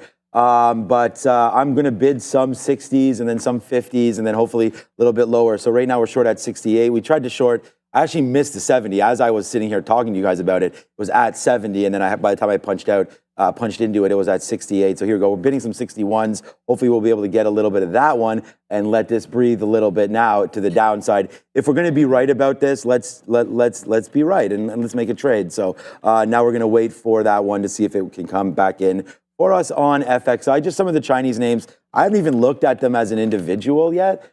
Just prefer to trade this ETF right here. Yeah, Bob, a downside. Okay, so I think we should be okay with this right now. So we'll hold on to it. Okay, so we have 40% of Nvidia left, but where is the out? So we'll have to look at that now to see, because we are kind of barcoding 3770, 3780. It looks like to be the bottom there for Nvidia. Not really seeing too much happening on that, so we'll wait for it right now on Nvidia. Maybe a little bit of a dip down into 137.50 could be possible. There, of course, comes SoFi. So we're going to have to wait to see now what is going on with this name. But bouncing off of 950, another possibility. I still like down here into around 930 if that can come through for SoFi. That's not a horrible play either. Maybe it's Nvidia that we have to have our mind on. I wanted to look at Google still. We were going to look at the NASDAQ, but that sort of took off a little bit on us too early here. So, yeah, just sort of mixed up right now with what we want to do in the market. I mean, Nvidia is still not giving us a clue here. So maybe you'll dip by on SoFi, but we're not there yet. 940 or so for that one. Brendan? I mentioned this one in the pre-market, guys, just starting to get going here. Big Bear AI, 10% now, just took out the highs if you missed it. $165 million military contract coming through for BBAI. What the heck? XPeng is about to go SSR. Boom. XPV, it's down 9%. That's looking rather nasty. Like, yeah, no, seriously, like it's going to go SSR. So Alibaba, which I like short, look, VWAP is going to sit right in here with the pre-market low, 107.70. If we pop back up to that, we're not going to get 111s. And if 111 happens on Alibaba, obviously something crazy has gone on. I want to look short back into that pre-market high on Alibaba. Apple's still holding on to support up around the 231 level. Low, there you go. So there hasn't really been a big pullback yet on Apple, still climbing higher. I want to see that $0.50 and then the 232 level hopefully next for Apple, but there hasn't been an obvious spot to do any reloading. While Nvidia is going higher, AMD, by the way, is, I mean, it's not. It's about to break the low of the day. So distinctly weaker here are advanced micro devices. It's just gone red in here. I feel like this should have been a short, but it didn't get close to 170. It doesn't matter. It got to 169. So we're just still in the two names, looking to short the pop on Alibaba into VWAP, provided we can even get it. And Boeing, it's just going to take some patience to get Boeing. If you want to be short that one, I don't know that I want to. I don't know that I want to stare that one down when it's at fresh levels. Alibaba just printed the 40s and is now churning into VWAP. Yeah, something's going on with China right now because FXI just went crazy. That's the same wick. Something's happening here. Yeah, I know. Yeah, so we'll see. Brendan's over there, so we'll get this. Right now, China going up. Look at this move up here for FXI. FXI was just down, by the way. Pretty nice. Well, now it's really bouncing around. All right, I'm going to try to take a shot up here on FXI, not knowing what's going on. So this is blind and maybe stupid trading, but we'll wait. It's really bouncing around now, so I feel like definitely there's like a program buying right now on all the Chinese. Yep, definitely something going on. Sharif has it. We'll get in a second here with Brendan. But right now, China going upside right here. But you know what else is going now is Sofi. Sofi right back into its open market highs again. We get that. Oh, wow. We get that fill there at 77 right now. So let's wait to see what's happening right here with some of these Chinese names as they're going nuts. So we'll wait. Brendan will have it when we get it to you. We will have it. I'm still looking at Sofi and then Nvidia trying to make a move right now. So it's better to settle down and figure this all out. But right now, that's what we're doing. Nvidia falling back just a little bit. Into VWAP would be fine, 137.40. But I don't really know what's going on here. So I guess we'll have to wait. All right. So that's that. BABA going nuts. China going nuts. SoFi really starting to go as well. So, all right. We'll go over to Brendan. I mean, some of the EV names specifically popping back up, Chinese EV names popping back up on note from the EU on a deadline through October for some tariffs. But I mean, some of the e-commerce names also flying back higher, guys. So not entirely sure that's the whole story, but we'll keep an eye out for more from China. Yeah, I mean, the opening range got broken right quick on Alibaba. Like the second I got into position and didn't even have my stop set through VWAP in there. Let's go to, you have something now? Let's go back over. 6 trillion yuan in treasury bonds coming through from Cation, apparently. So, yeah, they're talking 6 trillion. Remember we mentioned they were discussing on the weekend new stimulus. They didn't mention a number, so it looks like 6 trillion yuan possibly could be that number, guys. Okay, so there you go. So we knew something was going to happen there. So we got a little piece out there on, I mean, we're not trading that much of it. It just came right back into a level that basically we're short at here. We're short in the teens on this play. So I think we can wait for a little bit of a push down. I mean, we definitely want to make sure that we're able to get a downside push on this. But I mean, maybe that's a lot, maybe that's not. I don't know what they were really expecting there. So we can wait. I mean, that high was 33.60 to see if we can break that. So if you're going to look at an ETF, I mean, it's just so funny. Like, I'm never really in this ETF, and then all of a sudden, this is what happens. But that's why we're in it. We knew that there was going to be, not we knew anything, but, this has been a play in the Chinese space, and it looks like it is starting to get going back up to the upside right now for FXI. So that short might not be good. All right, but what is good right now is by far the banger here, and that's going to be SoFi. This was a level that we had written down right here on our sticky note, 950. It's written here 950. Where are we long? 950. So, I mean, for me, that's everything. So this is what we're doing. This is what we're trying to do. Taking trades that we believe in, trades that we like, and that's a good one for us there on SoFi. So let's just continue to ring the register now at 985. SoFi's been fantastic. Yeah, by the way, Bitcoin is making a big rally. It's through 65,000. Mara hasn't broken 17. MSTR has yet to break out this 225.50. Which was the opening range top there. I don't know which one's going to come first. My guess is it's going to be MSTR breaking before you get any break here on, why does that go to Intel? Before you get any break here on Mara. So I do like both of them. 17 is a clean, obvious level. I got one out left before we get to 10 on SoFi. It did a wick shimmy underneath the 950. If it gets to $10, I want to be some out in front of the 995 level. I feel like it's a breakout trade at 10, which is its own trade. So I want to look for like a secondary entry off that 10 level. Apple is now going into the first dip buy since challenging that 230 breakout. VWAP's going to sit at 230. That's an obvious level to look for a dip out in front of VWAP, out in front of the breakout price. But until it gets there, I'm open to there being a higher low. It's a stronger move if it puts in a higher low, obviously. So Mara or MSTR. Mara at 16.8. MicroStrategy. Yeah, MicroStrategy is going to get there really quick. MicroStrategy looking like it's going to break almost any second now. Let's see if this one can get back into the upside. Crypto doing a power move past that 65,000. You don't necessarily want to be fighting that. And Yeah, we talked about Palantir in that 45. That was something I actually just forgot about it, but pulling back into 44 even. So it needs to hold VWAP and consolidate here if there's going to be some kind of a challenge and continuation trade. If Uber is not going to continue, maybe a Palantir continuation instead.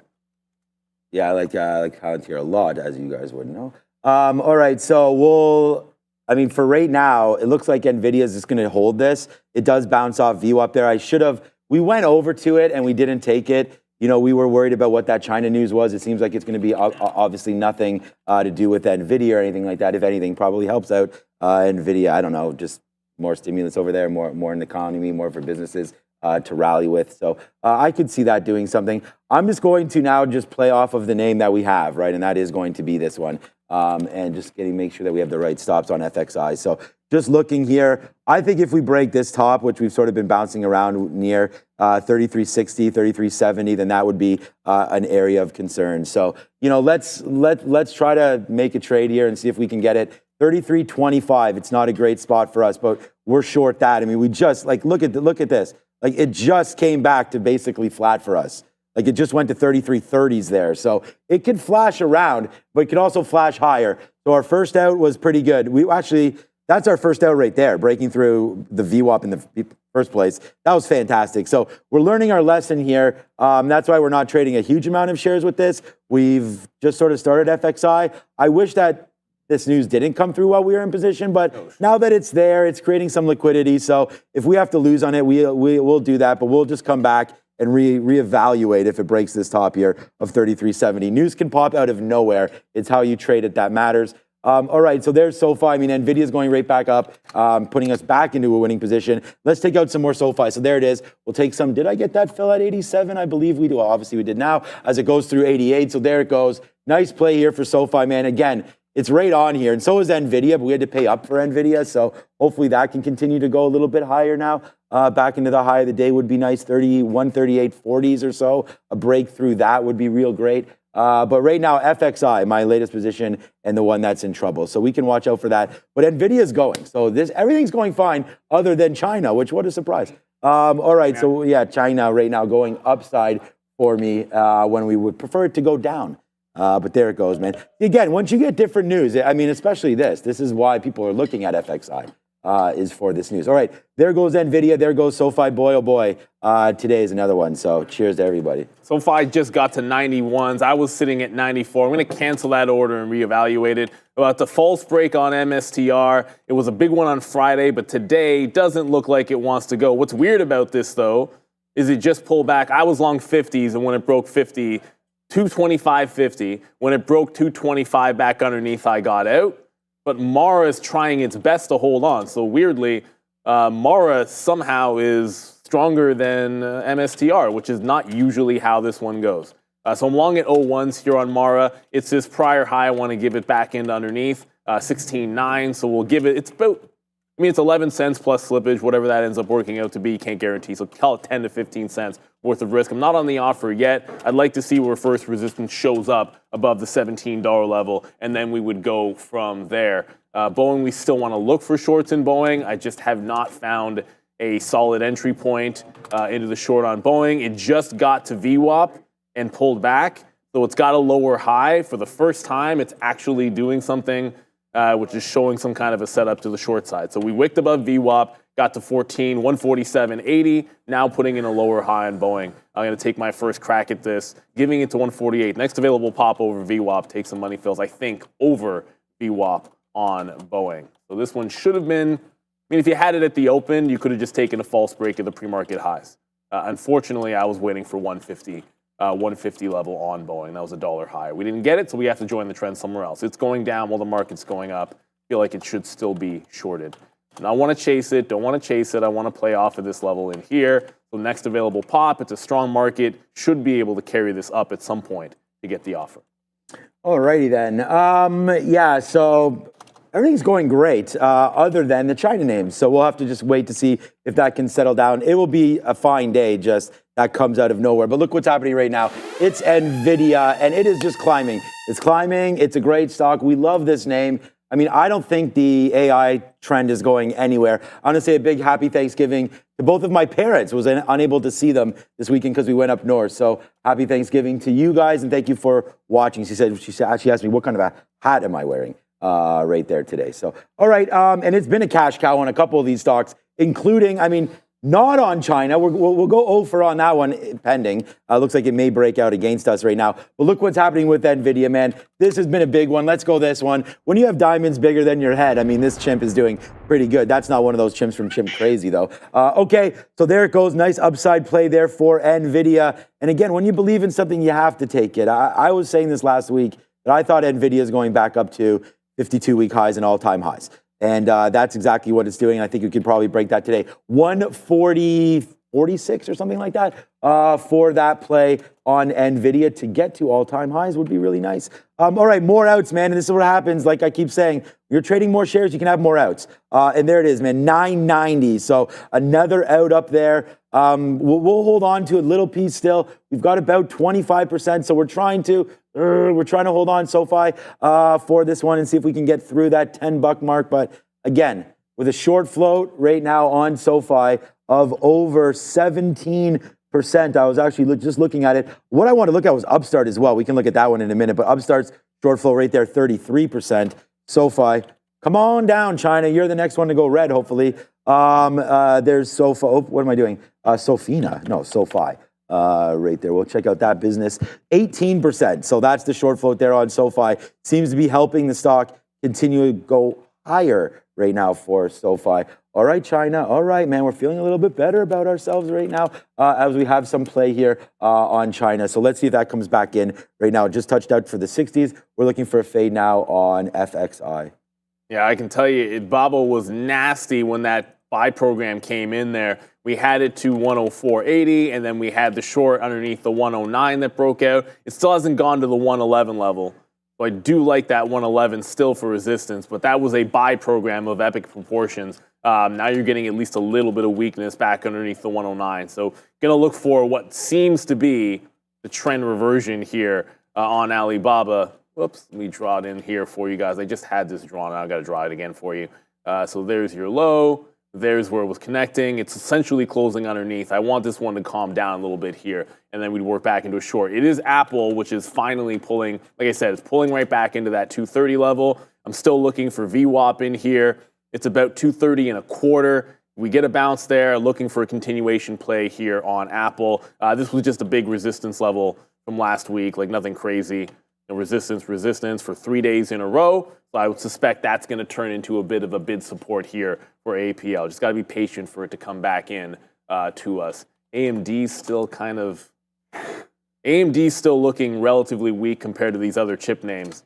And with the market at the highs and the chips looking strong, and AMD's about to flat bottom break this at 167. There's no waiting for 170 in here. Thought that again, like Boeing, thought this was going to be a pop and fade in a strong market. You want to wait for it to get to you.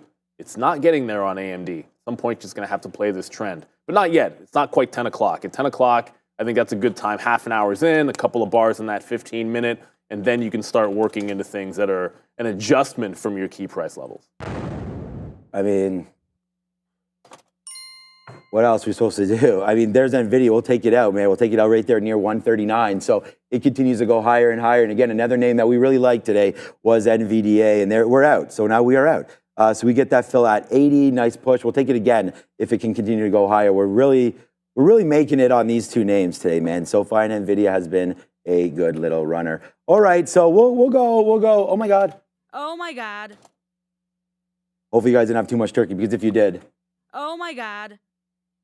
and if you did, maybe you want to have a chicken today, but oh my God. Oh my God. All right, so this came back down, man. This came back down into 30. So we took a little piece out there as it fell back into our lap there on FXI. So we didn't want to take it all out in case it did come in, but look what's just happening now. So a little bit of a saving candle there to take out a little bit, but there goes NVIDIA. We're long again. 139.06 right now on NVIDIA. Let's just rinse and repeat it, man. I mean, this is what we're here for, right? Let's get some more out. So if this comes back up into 139, 20s or 30s. We'll do like what we did here. We got a bunch out, not a bunch out. We got out, I think it was 40% for 20 cents. Then we got a 30 or 40 fill. Then we got a 50 fill. Then we get an 80 fill. So let's just keep on seeing where this name wants to go. So it's Nvidia right now. It's already been a monster. Let's see if it can continue its ways. It's Nvidia. It's again right there. And not only that, when we wrote the sticky note down today, we wrote down 135 going to 140. So here it goes, Neil, and we've got it right now. It's a banger of a trade right there, twice on Nvidia. Now up, where first long was 138, now we're long 139 again. This is how you make multiple pennies and just getting in again and again and cycling through. So far, so good there as we go upside and downside right now on Nvidia. Only one move into VWAP. Now, wow. Now we are really, really starting to head up higher now on NVDA. So boy, oh boy, that one continues to go. I'm going to put an offer at 30, see if we can get that again as we just went up to 50 and stopped. So right now, Nvidia on its way higher. And man, that was a pretty good trade there. We'll go salute to everybody and happy Thanksgiving across Canada. Yes, sir. Happy Thanksgiving. Wow. That's a good treat there. No tricks, hopefully, but a bit of a trick here in SoFi. It just wicked the same high as a pre-market. I have not reloaded SoFi once, but it's got a couple of higher lows being put in here, so you got a bit of a trend forming on SoFi. If we lose this trend line, wait for 950. If we hold this trend, look for a consolidation into a breakout.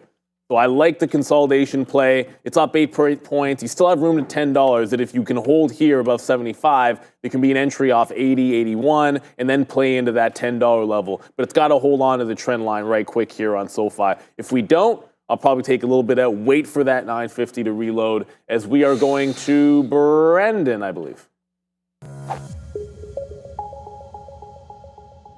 I got you at 10 o'clock. Session highs coming into play right now. Just we didn't really recap it this morning in the pre-market, but if for anyone who's wondering, not a heck of a lot happening on the economic calendar outside of some Fed speak throughout the day. Today we already got Kashkari once, double dose coming up after the close tonight at 5 o'clock as well. Nothing significant came from that. Market, meanwhile, yeah, session highs as the guys were talking, 1 full percent to the upside now. We were discussing individually in the pre-market, if you're with us, Boeing as well on these job cuts. Trying to climb higher. If you missed it there, 6 trillion could be the number, 6 trillion yuan, that is, could be the number coming through as far as China stimulus. So, yeah, a bit of a reversal here, to say the least. 107 right through to 110 on Alibaba, FXI following suit. 0.37 here now, just. But if you zoom out, have a look at what happened on Friday. Nice reversal off 107, but we're right into some significant levels. Tesla, meanwhile, slipping. Just 0.2. Wait for it, it'll be 0.1. Trying to get back to session lows here, 218 trying to hold, which was that midday level from Friday, but not a heck of a lot doing for Tesla so far today. There's Bitcoin, huge green candle on the daily chart back above 65, testing highs from going back to the end of September this morning, guys. All right, there's the bounce on SoFi through 975, so it looks like it is going to hold on to that trend. I'm going to look to add back in. Always got to remember to hit save after. So there is the trend support. If we lose it, you're probably headed to at least VWAP in there. So we'll close underneath this trend line or a break of 970. And I'm going to jump out of SoFi looking for a new entry point to that. Apple it's still holding out. Not quite at VWAP here. Trying to play that patience game. It's still on the downward push. Do want to see it bounce somewhere before we can get that long over in Apple. And AMD is now, okay, it was about to break out, but right back into resistance for AMD. So AMD goes all the way to 167. It's back into the green now as the market is trying to recover. No break of the prior high here just yet. I still think 170 is a bit of a short zone there for AMD. Come on, get there. That's what I want to see happen. Get us to that 170 level on advanced micro devices. Apple's already bouncing off VWAP. Feels like it's a little bit early. And that SoFi reload, just trying to get on the bid here in front of that 975. So a continuation play here for SoFi as we're trying to catch it in front of 975. Not going to chase it up too far. Still have an offer sitting in front of $10 here for SoFi as it continues to churn higher and higher. That $10 level is looming rather large. Alibaba, those Chinese ADRs on that, I guess, final stimulus number, this was the volume candle. Was already in, out, quick dollar hit, took the short off the high when it came out, and then played it back into 90 for more reasonable trade, but still, you're churning to the upside. 111 is the big level for myself here on Alibaba. If it gets through the quarter, I said I want to go long through 111 quarter, but until we get to 111, you're pretty much out in the air now. Got to wait for another dollar to short it, or it would have to show me some kind of a trend reversal. So got to be patient with Alibaba. Those Chinese ADRs absolutely flying to the upside. Speaking of upside, Upstart, this is one I believe Sean mentioned here, up 11% and still going. Highly shorted name. Feels like it's just a bit of a squeeze happening there on Upstart. I looked over, and Affirm can't even get through that 48 level. So Affirm, no continuation into 50. It can't seem to break that 48. If it fails at 48 one more time, then it should just be a short at 48 like it was on Friday. Like, that was a pretty clean short. We should maybe be looking for that one again if it can't show the strength that its cohorts are doing there in squeeze space. All right. All right. So Nvidia did fall back in. I mean, we did get that fill there at 30s, or it was even higher than that potentially. No, we only got 30. So we got a 23 and a 30. So not overly crazy about that. We'll still stay into it if it breaks through 138, or maybe we have to even get out if it breaks 50 cents right now. Market nicely up, man, up 1%. Wow, this market is really cruising today.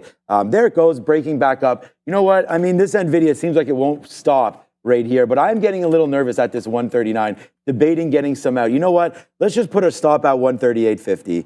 I mean, whatever, man. We took 30 cents. If this breaks lower, then we'll get out 138.48. I can barely feel my hands, so I have to go and do something about this and get some more really super hot tea or something coming through very, very soon right now. All right, so 33.40, 33.50 again seems to be some kind of a magnet here for FXI. I mean, we can watch some of the underlying equities if we wanted to, but at the same time, I mean, I'm just stuck in this ETF. We've talked about that 33.60 as being potentially a level here again, but for right now, 33.50, 33.60, 33.80. These all looks very similar to me. I'm just going to use right here 70s as our out. We did get a relief candle back down. We're trying to almost get it again. We're short at 25s, so we're down on the stock. I mean, but the thing is that this was not really a big hit. It's just what we're down is holding. Like, this came into this level. We sort of weren't sure what was happening. I was going to play off of the close, and then Brendan gave us that news, and then we sort of zoomed back out just to see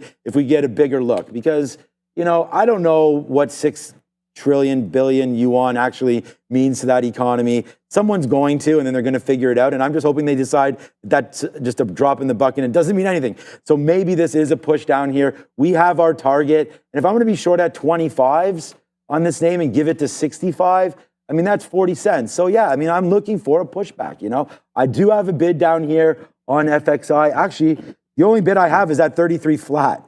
But right now we should put something at VWAP. So I don't know if it's going to get down there, but let's just put a bid now in and around VWAP, 33.20s. We'll put something, I mean, we'll get out of our 10%, like our typical 10%. If it falls back into 20, we'll get out of 10. We got out of 10 there for a little bit to stop the bleeding, and then we'll get out of another 10. And then it needs to get back into here for us to make any money.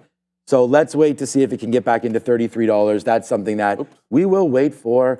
SoFi, we have about little less than 20% left on SoFi. But again, the way it's moving, I don't mind trading this through these levels. We'll just start to scalp it out a little bit. I am sitting here at 73. There we go, hoping to get a fill, and we do that at the 50 period as it just bounces off of VWAP. So yeah, that's what we're doing. Okay, here we come. Tesla's moving around, but here comes FXI. So let's see if this can come back in now a little bit and really start going.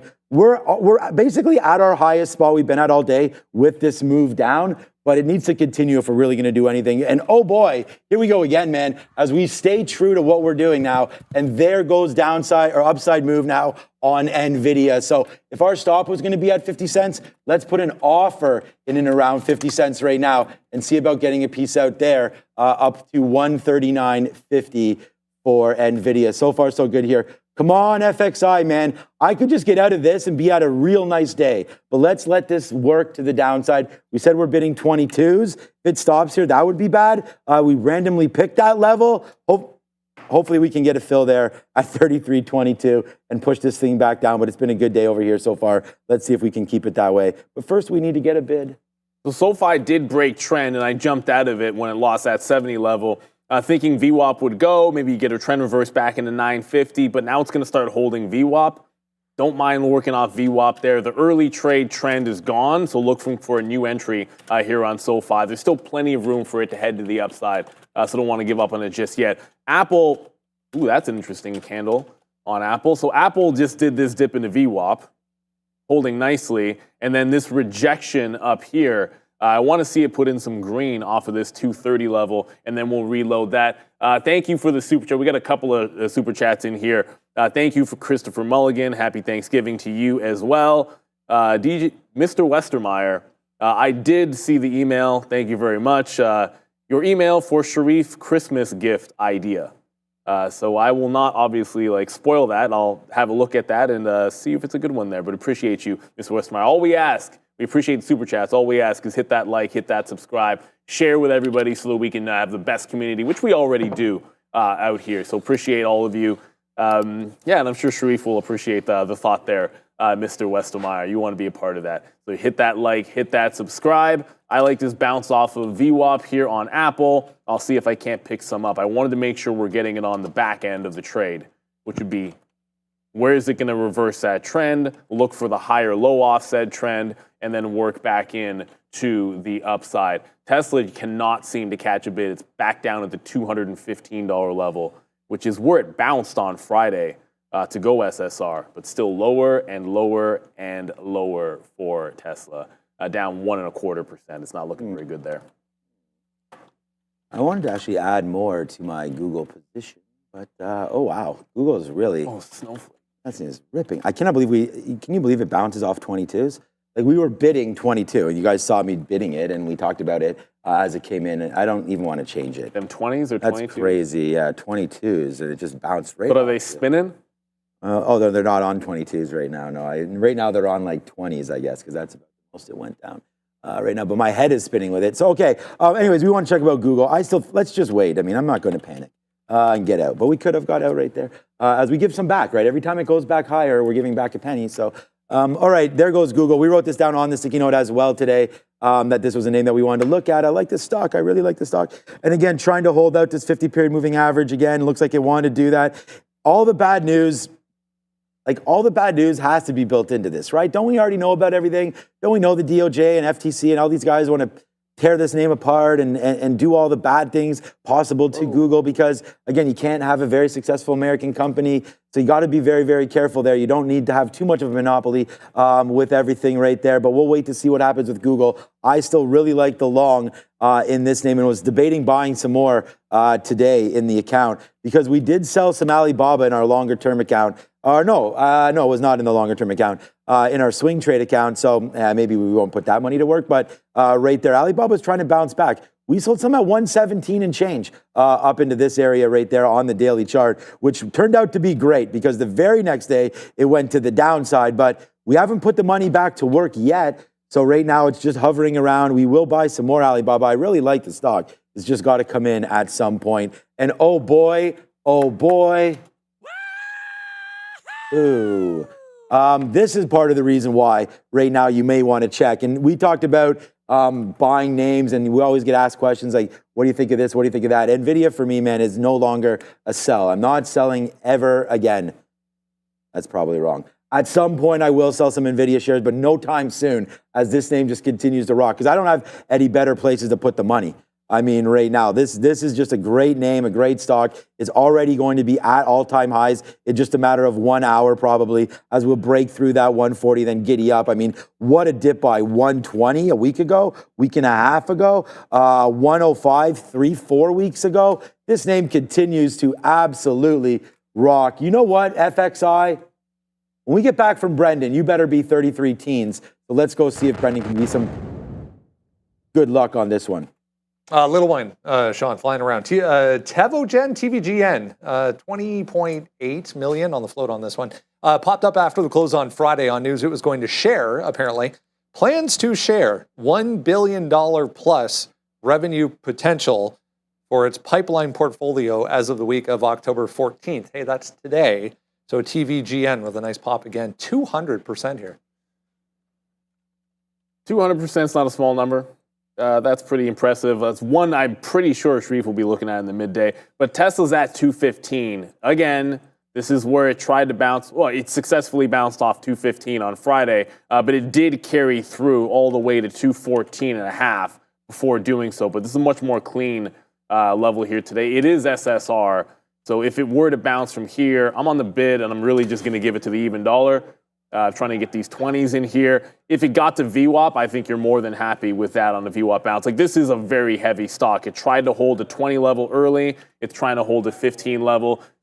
Wow. Currently, there's sellers here at the 35, which are doing a pretty decent job holding it down underneath. I still want to make sure we get ourselves a good price. Actually sitting at 13, not 20s. You know what? It's coming down. It's probably going to fill down close to that 213 level. All right, while I'm waiting for this one to fill, if it breaks 15s, I'm out. Oh, there we go. We just got in. But why did my stop trigger get me out flat? 214.9. There we go. So Tesla right back in that 215. AMD already broke the low. We wanted to short 170 on AMD. AMD continues to flutter as the market heads back in. I have reloaded Apple in front of 230. But if it loses that, then I won't have any longs unless Tesla's going to hold the 215.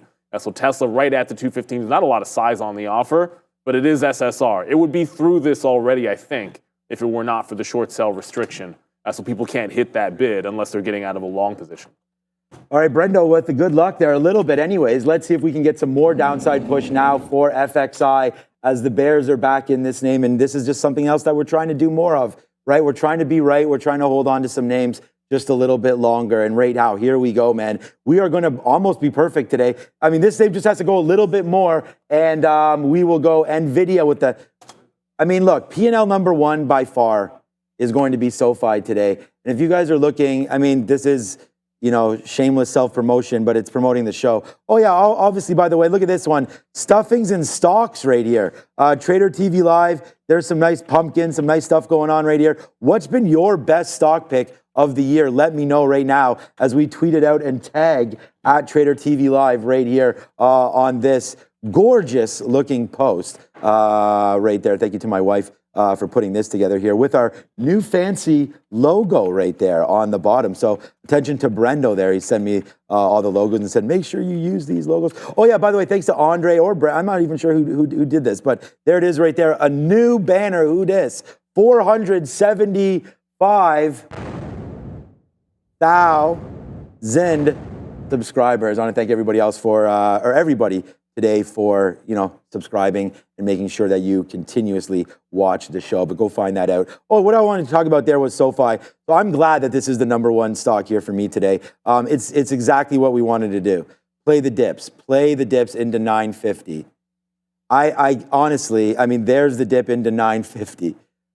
So we have that trade. It was a good one. Looks like our best out here will be 17s so far on FXI. Let's see if it goes down. I'm going to still play with that same rhetoric here as saying that, you know what, now the market's has digested that information, whether or not it's the right amount or not. We're starting to get out a little bit now as that stimulus package is now released there for China. So we'll sit in these trades. I mean, I am bidding some more at 13, then at 01s, and then we'll be about half left. So if we can get something out again down into here, we are at the 50 period. We're breaking now through VWAP, and then we'll see about 30. There we go. Do we get those 15s?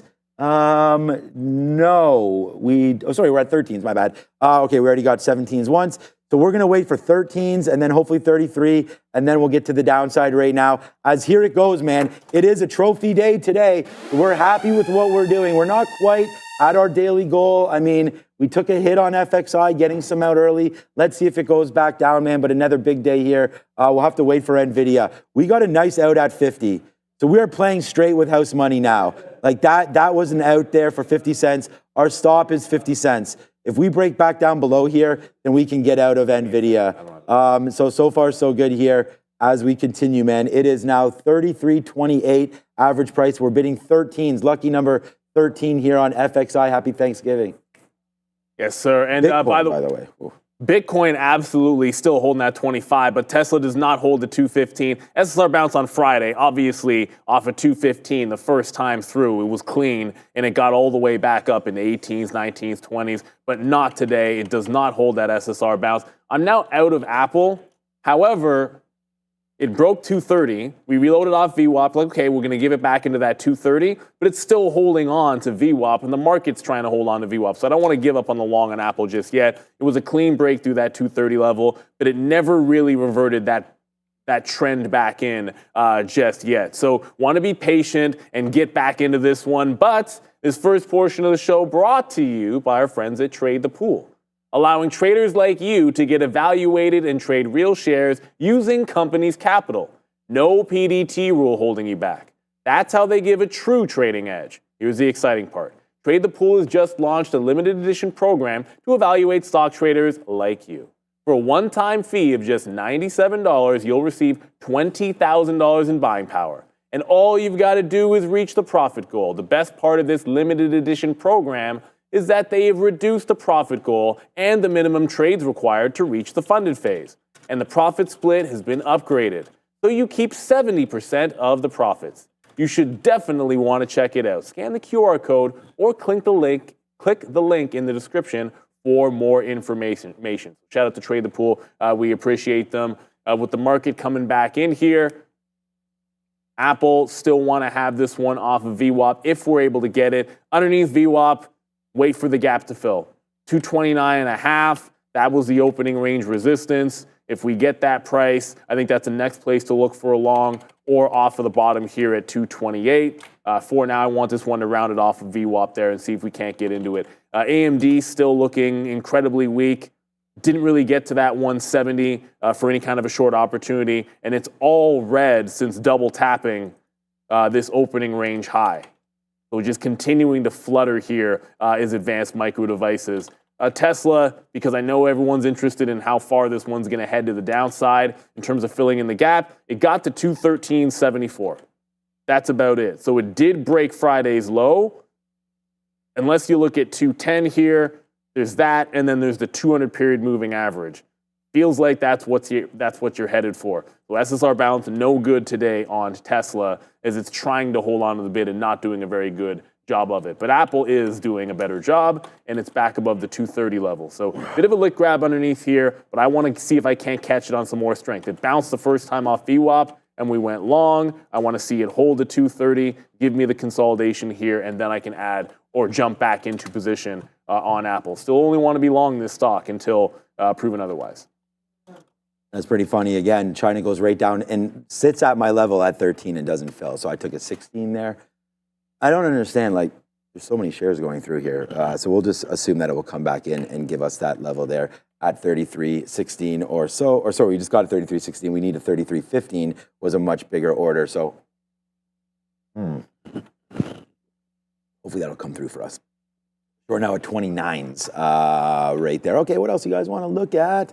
Oil, we can have a quick look at USO. I probably got to get up and just get something warm at some point here. All right, so USO, nice downside push into 75.50. Again, oil down 2% today. So something to look at for all you guys there looking at oil. But I think there's something to look at for sure every day when we trade a little bit of oil around here. But for sure today, as it's down 2%. So we'll have a quick look. And other ETFs like XLE continue to move around as well. Wow, $92. I didn't see. Okay, that's a nice move. All right, I was not expecting that one. I guess we were at 94 before. I guess that shouldn't surprise me. But this is a key level again.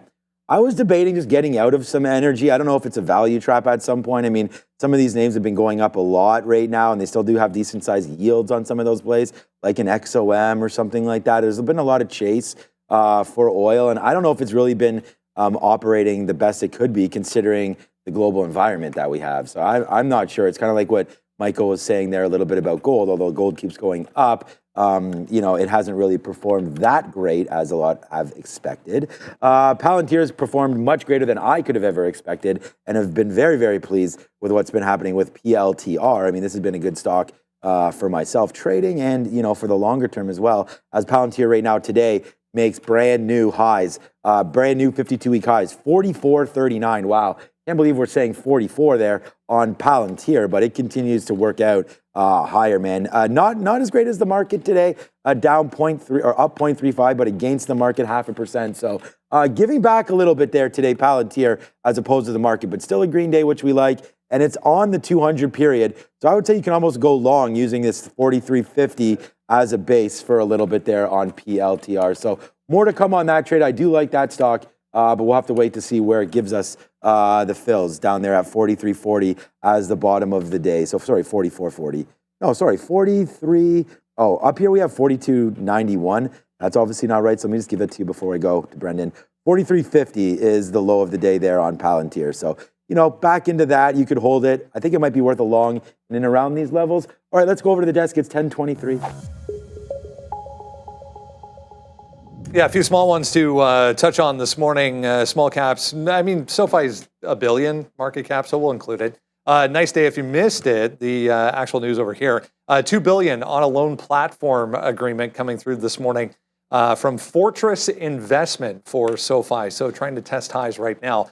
There's also LBPH moving around.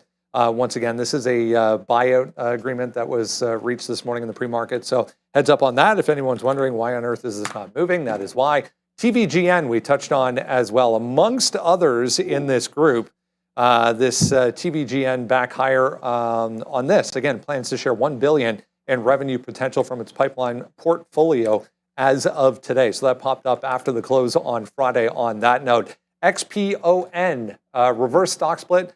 They're going to go 1 for 20, I believe, XPON to try and get back into the NASDAQ good graces, but back downside here today again for XPON. XPON there, good luck. And obviously not really trading many small caps, but one that I suppose is not the biggest in the world. Mara, 17 break, got out at 1690, so the breakout doesn't go. But look at the trend, it's holding on to trend, so it just broke a fresh high. I want to jump back into it. You're still above 65 on BTC. Appreciate it. Thank you, Brinkles. You're above the 50-period moving average as well here. So trend strong. Want to continue. This was on the note. Looking for only longs in Mara. So dip into the previous trend and give it to 17 is going to be the next plan of action here on MARA. I'm pretty sure Bitcoin's at 65, almost 66, as a matter of fact. So still looking very strong over there. Apple did just hold on to VWAP. So it broke VWAP, lost 230. That was the only time we reloaded. It was just a breakout trade off the 230 level, but getting it on strength back here at 35. It's now getting through the next 30 penny move here. There was sellers at 80 when it bounced VWAP the first time. So in lieu of that, I'm going to get another leg out here in front of the 2380. Then look for the high of the day on Apple. Still a super strong name as far as I'm concerned. So Apple looking pretty solid here. I want to get back into that high of the day. Some of the names in Mag 7 land that we have not necessarily paid as much attention to. As the market's bouncing, Amazon's trying to hold green. So weakness over here in Amazon, not looking too healthy. It's this 190 level that seems like it keeps selling off here on AMZN. So AMD weak relative to Nvidia, Amazon looking weak relative to the overall market. Certainly a bigger, stronger move happening in Meta, which was at $600, but now back at VWAP. Actually, this is almost like 600 on a dime that it got to. So strength Meta, weakness over in AMZN. And unfortunately for me, Tesla decides to now bounce.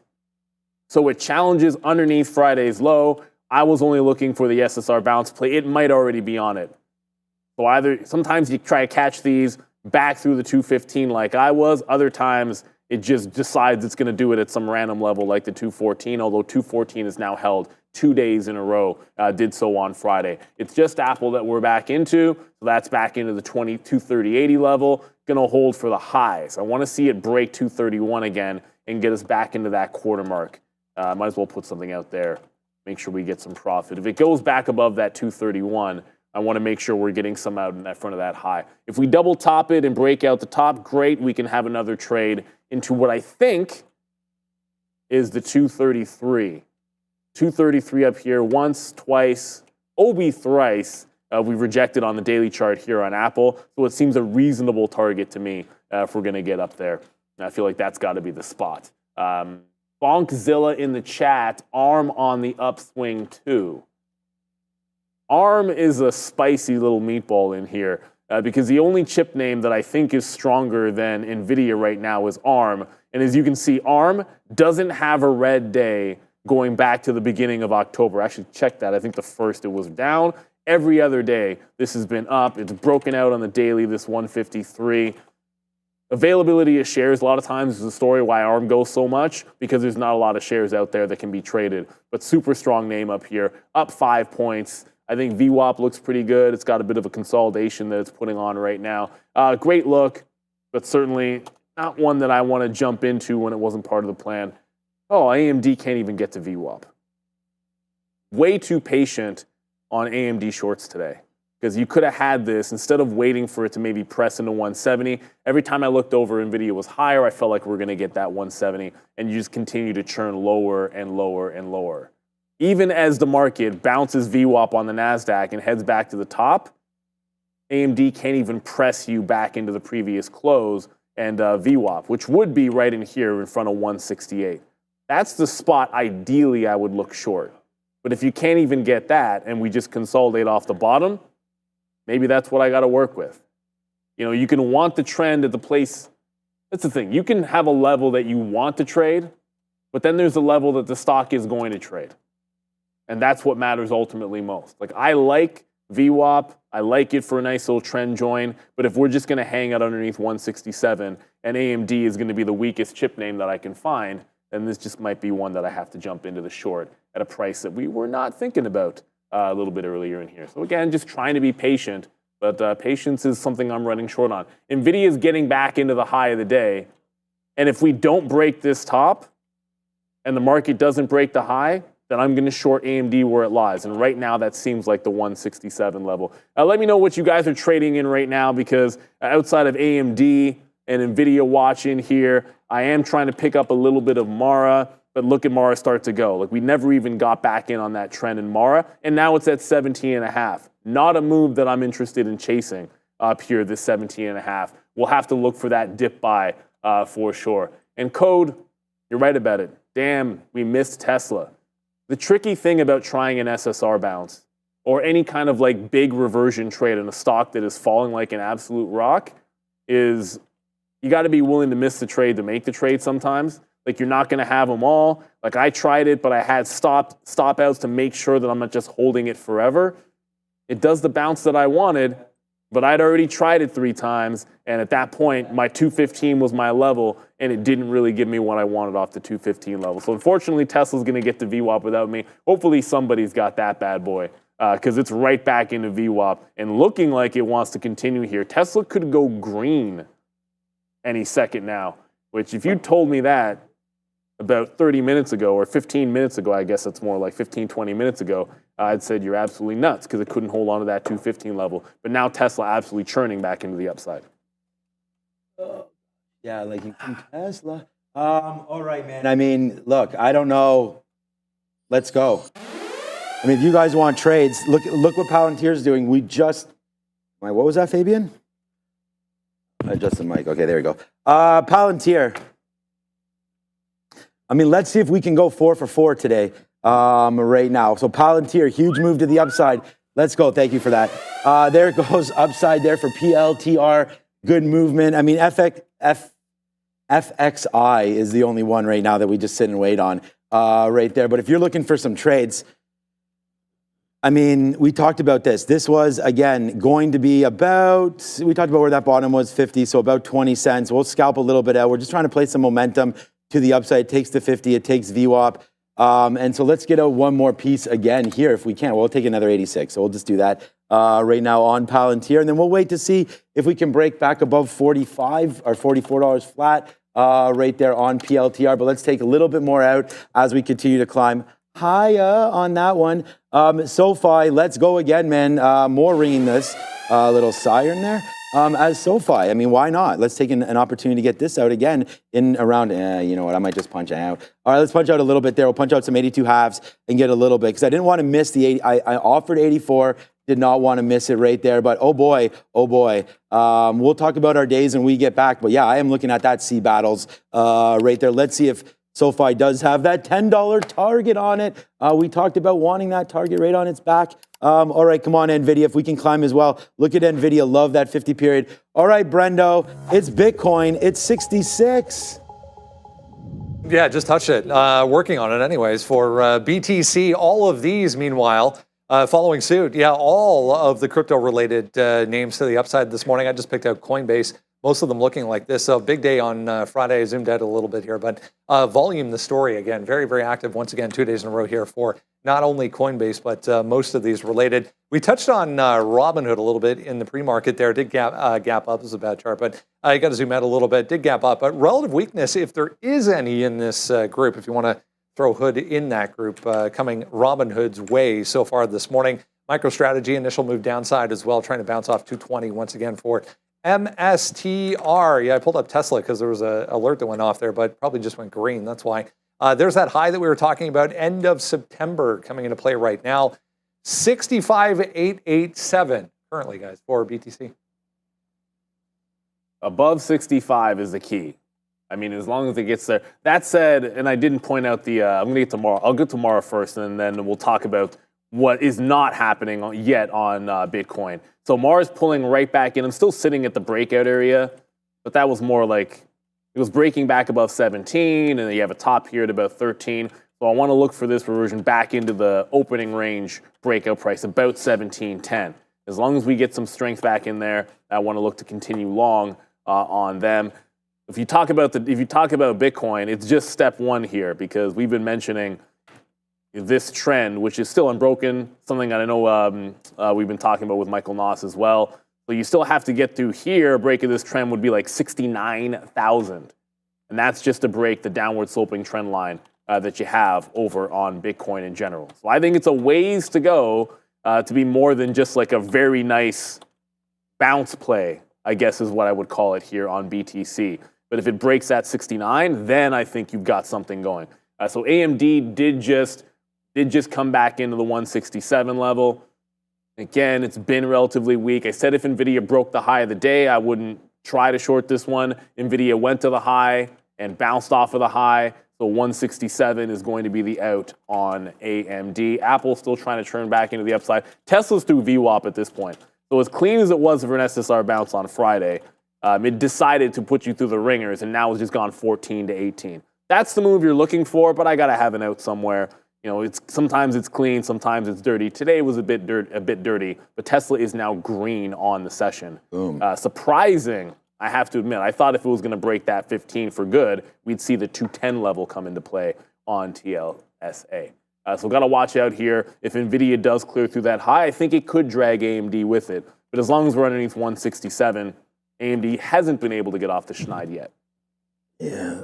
All right. So tough day on Tesla, but that's why I didn't write it on the sticky note, because I was like, you know what, like let's let this thing settle down. I mean, it's such a wild name, but it's a great day trading name. So I think that we'll definitely have to get back on that at some point there. Some people in the chat are just like, you know what, I'm going to go into my chill mode right now, and I feel like we're kind of in there right here. I mean, we nailed this. We're out of now 70% of Palantir. I mean, when it came up, and we got filled here when we were getting a coffee. So 43.80, 43.90 there, getting some out. And so our levels got hit. So we'll just continue to watch that. I was just actually checking, and DJT, again, a name that is not heavily traded here. Maybe on the midday show it could be. But we'll wait. 6%, nice move upside. I was just double checking Sharif mentioned the polls. Now Donald Trump is actually pretty heavy favored there. Minus 130 and change on the gambling site. So, yeah, Donald J. Trump now. You'll be hearing Donald John Trump many times from Sharif, that exact thing. He'll be saying that, and we'll see if that can come through here, breaking higher. I mean, this is only a $12 stock about 2 weeks ago. And now you're up to $27 as we get closer and closer. November 5th, I mean, we're already halfway through October right now, so that if you can believe that, we do have some more upside coming here for DJT, it appears, as it's up 7%, heading into what potentially now is looking, like I said, you know, we'll talk about this because it's a stock, but looking more and more like, according to the websites and the polls, that the conservatives may have that leg up now. So again, you know, as we all know, especially with election results, we can get back and forth polling on that. So it doesn't really matter until it matters. But you know what does matter? Money, Neil. And right there, Nvidia right here, another one. We've taken like $3. Like we took So all in all, I mean, obviously the move's only been, we were 138, now it's at 139.50. The most we could have taken was $1.50, but we did it once there and then again now. So instead of just holding this position for $1.50, we take it, then we basically reload it again. We do reload it again there at 139, same amount of shares, and now it's coming back up to the upside. So I'm just going to put an offer in and around 140. I mean, you know, if it gets up there, it gets up there, and then we'll just let it go. So here we go, man. We are at the highest spot we've been at all day right now, and that's because FXI is starting to come, whoopsies, I just closed the level 2, that I did not mean to do, is coming back into a level. Let's bid some 25s. We'll just bid a baby amount there because I really want this to fall down, but we do have to respect, I need to open up another level 2.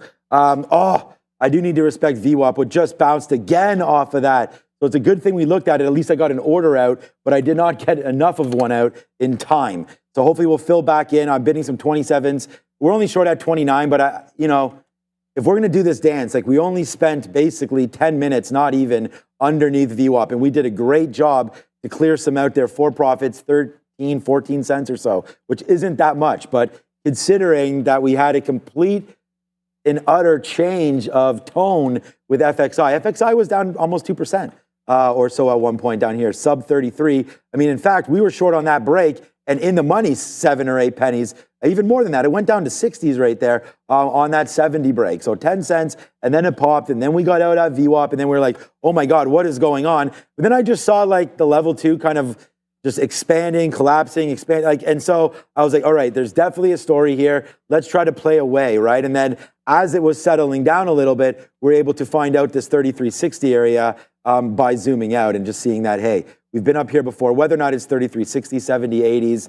I'm going to use 60 or so as the out, so we'll have to wait and be patient with that one and see if it will give it to us or not there. So that's what we're doing. I'm hoping to get some more out down on the downside there of FXI, but so far so good. It's been a banger. Well, it's been a good day. I mean, I wish it was. I'm happy where it is right here today. So far so good. It's 10:40. We will have Joe and Sharif coming through right there today as it is Thanksgiving Monday right now. Everything closed in Toronto except Trader TV Live. Well, you can still get a little bit of food here and there, but yeah, you had to make sure you did all your shopping for your festivities over the weekend, which we did, thankfully. So Mara, we did go back to AMD in a quick little second. Mara just bounced off trend line, dipped back into the previous breakouts. We like the 17 break. It broke 17 even, didn't really go. Look, obviously, I could have maybe taken, like it got to 7s and 8s in there, was giving it to underneath the 10s, got all the way into VWAP, then the trend formed. So on the last breakout, we waited for it to wick and hold the trend line, jump back in at 23s here. Going to get some out into the highs. That's going to be $17.50. So obviously, every $0.50 pretty significant here for a $17 stock. So we get there, we're taking more out. AMD did the little wick shimmy dance. So it broke that 167 wick high, wicked it, got back in, was able to take profit at 166.75, which just double-barreled here. So you're now starting to get a higher low support at that 3/4 mark. So there won't be a reload here. If it's not going to hold the trend, that resistance to even break this lower high, then I think it's going to get into VWAP. So got to take some profit out there. Make sure you get something in the pocket because all of a sudden AMD is looking strong. Crypto's looking pretty good, as we said. Apple's holding VWAP, but it never went any further than that 230.80 yet.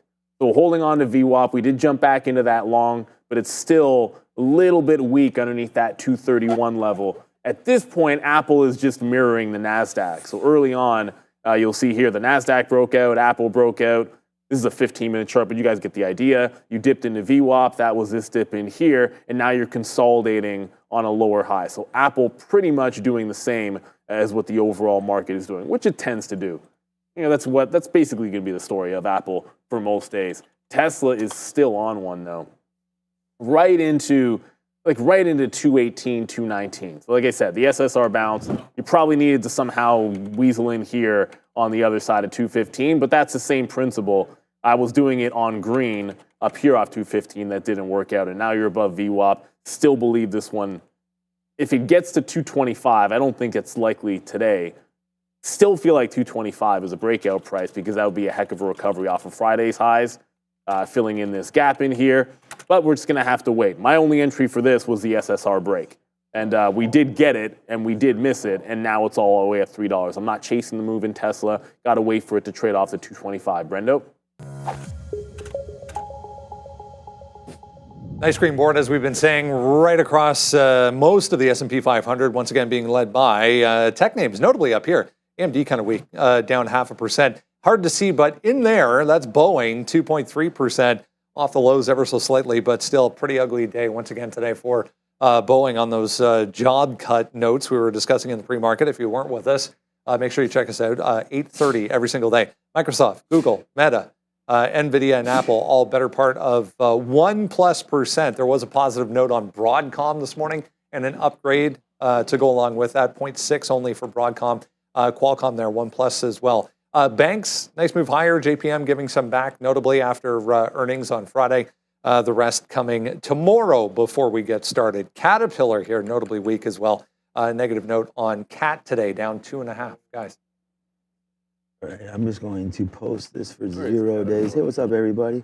I'm going to post this for 2 hours to see how everybody's day is going right here. So again, I want to say happy Thanksgiving to everybody. Stuffing in stocks. What stocks have you been going on this year? And we have Nvidia and Costco with a nice little response there. Oh, I can't vote on my own right here, but on this slow day, how's everyone's morning going? So let's go. We'll put this in here. I'll put it in the chat, and we'll see if you guys go over to @TraderTV Sean and let me know how it's going, and then we will reveal the results. I'll reveal them in the next 15 minutes, but we'll keep it up to 12 and then see how everything is going on that so far. So far, so good here. And we'll just wait to see where this market goes. I'm still on chill time right here. If you have any other stocks you want me to look at, I'll do that. I'm waiting for FXI to fall back in here. We just get those double fills. So we'll hit sirens because they're wins right there, but we'll go 4 for 4 today with this one pending.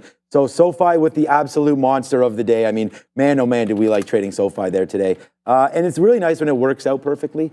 And then there goes Palantir again. Let's go again. Oh, Canada, happy Thanksgiving. We'll keep saying it over and over again right there. We get another fill at 88 there for Palantir. So that's 2 for 2. And then there's 3 for 3 right now on SoFi. And then Nvidia, was the last one with really the big banger over here on Nvidia. So that's what we're doing so far there today on this side. But yeah, can you take a look at IMNN right now? I'll look at TQQs quickly. All right, so this one here, 77. So I had written down, because it's just another name that's on the list that I didn't look at yet. All right, so 74 for dips, that obviously didn't happen. And then 75, I even wrote down 75 is going to be a good long if it holds. But the problem is that, again, we write it down here in the pre-market as it's doing this. And then this happens.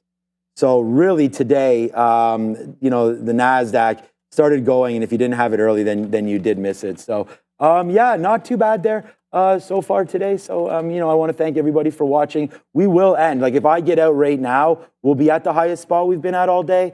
But again, I don't want to. I want to wait and see if we can get some more love into this name that is FXI downside. So that's what I'm doing. Just hanging out with you, with everybody here, and hopefully putting on some good trades. How's your day been going over there? Yeah, we're chilling, and Mara just got to another fresh high. I wanted to answer Vin's question. What's with Thanksgiving in Canada? Someone please educate me. It's the same as Thanksgiving in the U.S. And essentially, if you're from somewhere that doesn't have Thanksgiving, it's basically just celebrating the harvest. Difference in Canada and the U.S. is, I guess, a little bit more north, so harvest would be at a different point in the year. So, that's why we have ours now, and in the U.S. they celebrate it in November, mid-November. That's obviously a big one because they have Black Friday down there. Lee and trade, Starbucks question mark. I'm glad you brought this one up. First thing, 17.5 just came in here on MARA. I don't have offers until we break out 60s, and then we'll just see where it goes from there. And before I go to Starbucks, I just want to update. I said I would not reload that last time on AMD. We didn't. But it is still holding underneath VWAP. I thought we'd get to VWAP. We're just not getting into VWAP on advanced micro devices. So it's still relatively weak, and I only want to look short that name. But I want to see some more confirmation. Right now, it's putting in higher highs off this bottom. There you go, there you go, there you go. higher lows off this bottom, I'd like it to start trending back into the downside before we jump over and jump back into the short. Only want to be short that name. It's relative weakness as far as I'm concerned. Starbucks was a recent question there. It's still holding. It's holding out in the middle. But there we go. What's good about it, at least what looks good about it, is you've got very, very clean support, which is now turning into the 50-period moving average. It wasn't before. But the 50 sits here, and you've got another one of these like downward wedges going on, where you do a break like this. It's not a high break, it's not breaking the high, but if it can just close above this wedge, I think it's a nice little trend reversal, short-term trend reversal back into the $100 level for Starbucks. So all of a sudden, there's a trade that isn't a 100 breakout for me on Starbucks, which, to be honest, we've been waiting for since August. Looking for that 100 break on SBucks. But suddenly you've got this little trend reversal. So we'll probably have to close above 90. Right now would be 96 and change, and then you could play into the $100 level there on Starbucks. Not really doing anything today. You would think maybe with the Chinese names moving around that it would be, but it's not. I think you want to work off of that one. Just be maybe patient for this one, as I do think it's in a nice little bull flag, and this trend break could be pretty solid for it. Just going back over to Apple, which we're in, still can't seem to get through this 230.80 level. So we got out when it lost the VWAP. We got back in when it regained VWAP, and we're still looking for it to break 230.80 to get some out in front of 231. The market is starting to head back into the downside. So Apple might not be able to give it to us just yet, but we want to be patient with it. Nimit just said Intel today. You know, Intel never really set up for anything that I was in love with on Intel. And I look back at it, yeah, you know what? It wasn't really the 24 level that we got to play off of. You probably could have shorted this one. I felt like AMD was a little bit weaker because it had the event. The big breakout on Friday was 230.30, so 23.30. I guess that would be a nice little spot in there. But that's about it. The 23.30 is where it broke out on Friday. 23.30 looks like it was a wick bottom in the morning. Maybe a little bit of a bounce play off of that level as far as the trade goes. But Intel wasn't really on my radar this morning. Now all of a sudden, I guess it's at a reasonable price. But relatively weak, so I wouldn't personally want to go long. I'd rather be looking short like AMD. All right, our out is on Nvidia there. Again, with only 10 minutes left, I mean, we can say what's for lunch. I mean, we'll just say right now what's for lunch around most of Canada today will be leftover turkey. So we do not have roast beef catering today. So we'll figure it out where we're going to go. But there goes Nvidia right now breaking back down below. I mean, I'm still going to get out at 138.50 break. I'm not even, I mean, we can change this now that VWAP is there. Why don't we do that? 138.40. So we'll take a little bit more than if it does drop in. Right now, FXI. So first of all, right now, I mean, we are just, I mean, it hasn't been an easy day. I think you've sort of seen that here with some of the trading. But SoFi right now, 40 cents in the money and back up to these highs. So let's offer some out here at 92. There it is. We'll take that fill. And right now, there goes SoFi. Again, the biggest trade for me, and as it should be. Again, right there on the sticky note. Right behind that, though, is going to be Nvidia, as Nvidia, nicely done to the upside there. And then right here, let's go China, let's go. And by that, we mean go to the down. Okay, we're right here at 13s again. I'm still bidding 13. I'm going to get this key ready to punch out some 15s in case we... Are you serious? Right there. You saw that, Fabian? Goes right down into 13 and stops again. So I don't know if it must be an unlucky number there coming through for. Okay, that's market's dropping. I'm just big. Yeah. All right, so I'm just going to bid right there. We'll punch a little bit out on FXI. Well, no, we didn't actually right now. All right, we'll get to 13s, 14s. Or so. Market dropping, FXI not. Let's bid some more out at 15. There we go. We'll just punch some 15s and cancel our 13s, get some more out. But Neil, good call on that one, baby. This has been a big day right now for us as we continue to go. It's going to be one of them days again. So FXI, Nvidia, Palantir, we all good, baby. Yeah, I just got out Apple through 230. That lost a bid, and I'm taking more shares up. Look, Mara is continuing to trend, but when the market just broke VWAP in here, there we go. When the market just broke VWAP, Apple at the exact same moment. I feel like they're just going lockstep with each other. So I'm jumping out of that one right quick. And then there was that little bit of a curl. Like the second it lost a bid, I looked over, saw Mara pretty much a similar thing, but it wasn't flushing through VWAP. It was just at 1775. You can see the offer get a little bit heavy. The sell started coming in. I got one fill. Going to get some more out here at the 17.7 level if we're able to. But obviously, the market's starting to give it up. It's still green on the day. I mean, the market's still going to be nicely green, but starting to come back in here. A good time to take some profit. Not going to put on a mean reversion short. Up 10%. You're at 66,000 on Bitcoin and still looking incredibly strong. But I do think it's going to make some sense to look for some of the weaker names to the south side. One of those is trying to hold on to VWAP. I said over-under a firm at 48 and then decided I didn't want that trade from Friday. It was a different setup. Like I wasn't shorting on Friday on a firm at 48 because it was 48. I was doing so because it was a mean reversion trade. It broke the trend line and then dipped back in. What's weird about this all of a sudden is you've got 4 green candles bursting upside as the market's pulling back. That 48 level, it's going to have to hold pretty nicely. All of a sudden, the firm is a little bit counter trend. So we'll back away from that one. Going to go back over AMD. It's still not busting the bottom. Even on that big pullback, it couldn't break the lows.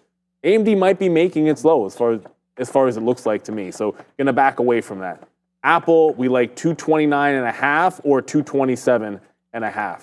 Those are the only two places that I want to get back in that aren't VWAP or 230. So we said if we either hold this price or we wait for it to get back into the breakout price. So just going to play the patience game here. Crypto's still looking relatively strong as they continue to churn up. But Apple only up 1% now.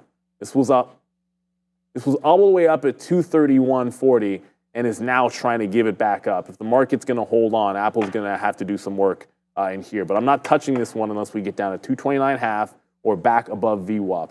Those will be the reload spots. I want to stick with Apple because this was one we wanted that break on 30 all Friday long. We finally got it. And as long as it wants to hold the level, we'll keep sticking with it. All right. You guys, Obi was filling out for me, and I see now we got some competition back there. Congratulations, Obi, having a nice day as well. So we'll do that, man. We'll go slap it up there for Obi. Congratulations, my guy in the back. We anointed him the next one a long hell of a time ago. Now he's the only one, so shout out to Obi. Okay, so just real quickly, man, hit that QR code right there on your screen to get involved with eSignal. I've been using eSignal for over 22 years. And that is 100% the truth. Trade smarter, not harder. Upgrade right now to that elite trading experience. I mean, you want to talk about customizable charts. You want to talk about the ability to zoom in and out, just real quick, lightning fast data speeds, right? I mean, that's what it's all about for me. Get those quick watch list updates, get those indicators, get those moving line crosses, everything right away. It's been fantastic. There's the scans right there on your screen right now. And the best for me, some of the best part is that before the show, when I was trading Europe names and all over the place, more OTC markets, everything like that, we were really able to take advantage of some of the different entitlements that you can get from eSignal. And I believe for your money, the best charting software. So go over there immediately and subscribe to eSignal. Go give it a shot. Tell me if you like it or not. Scan that QR code right there. Trade smarter, not harder. And I hope that you guys have identified that I'm trying to trade a little bit smarter than normal right now. And just by sitting here and relaxing and making sure that we have the right stock at the right time for the right prices. And I mean, honestly, like we sat here in this FXI and could have really panicked. And we did panic a little bit by getting some out. But now let's let this trade sort of develop and see if we can hit a win now instead of just sitting around and hovering on this level. But I'm going to give it a shot. We are bidding now. I mean, I was my next fill. We took a 16 there. Am I still bidding 13s? Did I cancel that or not? No, yes, I did. So I'm bidding nothing now. Got to get those bids back in there. 33 and change. I think that's a possibility. And I think we can even go lower than where we are right now. So again, so far so good. Thank you so much to everybody, man. I just hope you enjoy the show. We do have Joe coming up. We'll talk more about some options. Get your education on that one. I'm not sure what the show. What is the lesson, Joe? It is average true range right now and trailing stop. So, and again, you guys, we without honesty and all that, we don't have anything. So I'll tell you that right now we will go 3 for 3 in closed positions and just waiting for FXI to come back in to see about a 4 for 4. If we get out right now, it'll be a drop in the bucket on our loss, but I'm willing to let this thing get back to the upside there. So let's see if FXI wants to fade out here for the rest of the day. So that's how it's going over here. So yeah, so far so good. With only a couple minutes left, we'll see everybody at 2 o'clock. Still have a couple minutes to go here. Just want to get one thing out there. Obviously, Tesla is now churning. This wick's still going to be bothering me in here. Obviously, the long didn't work out on Tesla, but you got to try to keep things in the pocket. It was easily the best opportunity on Friday. There's no question about it when that 215 came in. So when you get this kind of a move on Friday, where's the first place I'm going to go to? It's going to be Tesla on an SSR bounce, on an SSR continuation. So unfortunately, it'll be a red one for me today, but I feel like it should have been the biggest because it was going to be the best one in terms of trading opportunity. I thought this SSR bounce was minimum $3. It is $3. I'm just not in it. That said, you got to look for the next trade. And the next trade, as crazy as it seems to want to chase this higher, like the market is now flying down. Okay, flying down is a harsh word, but you're breaking VWAP as Tesla's holding on to the upside. So all of a sudden, Tesla looks strong. When the market was strong, Tesla was weak. All of a sudden, Tesla's got some relative strength on it.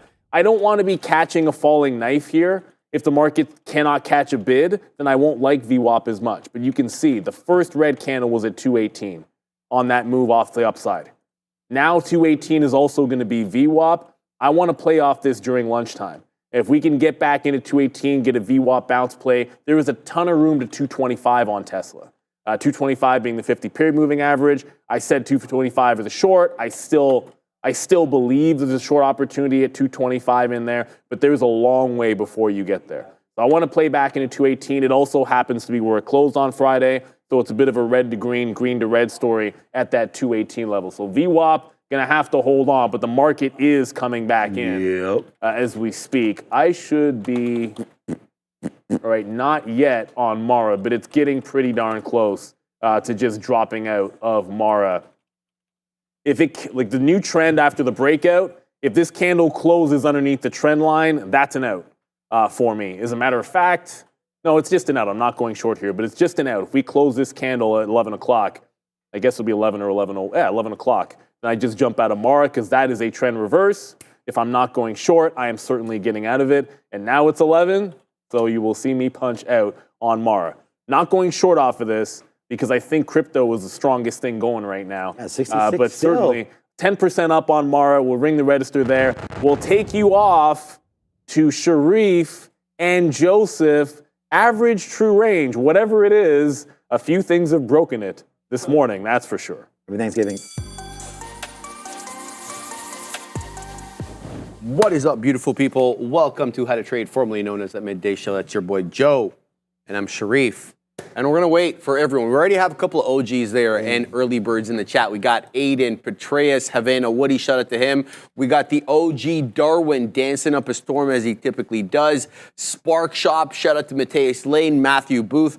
Good job, Google. You're getting everyone a little bit quicker in today. A lot better than your stock price lately. Derek Thompson, Christopher Holcomb. We got Big Bob Dub, and we got one of the OGs, a proper paradox, who I love their name, JD Roaring on 20s. We got Naps, Blue Arrow, Julie Beckwith joining us as well. Hey to you.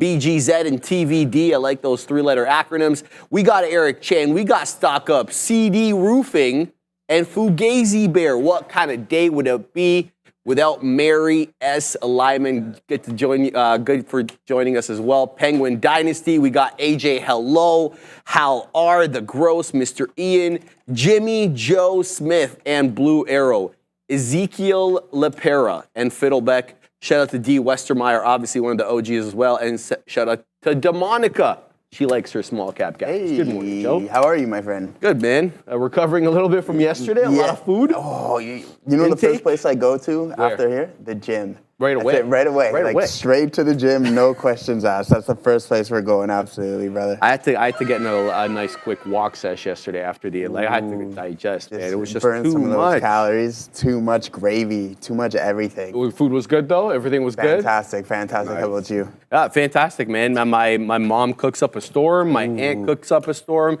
and my cousin's wife ordered very good food. So shout out to her. So as well. there you go. Enough food. Yeah, straight to the gym. We're off to the gym right after. Anything you want to talk about before we jump in? Yeah, just before you jump into the lesson, I like to say a little something, and today that little something is going to be about BTC and why we might be potentially ripping. Sharif and I were just talking about it, and it looks like we might be having a little bit of a short squeeze here, guys. As you can see, massive liquidations on Bitcoin. About 182 million worth of positions have been liquidated. That is massive. And then we also got about, I think it was a couple hundred million of net inflows into some ETFs as well too, guys. So that could be a big reason onto why we are ripping to the top side on BTC. Sharif and I were just talking about supply and demand and why you don't really want to be shorting this thing for the long time. So hopefully no one's really short BTC right now.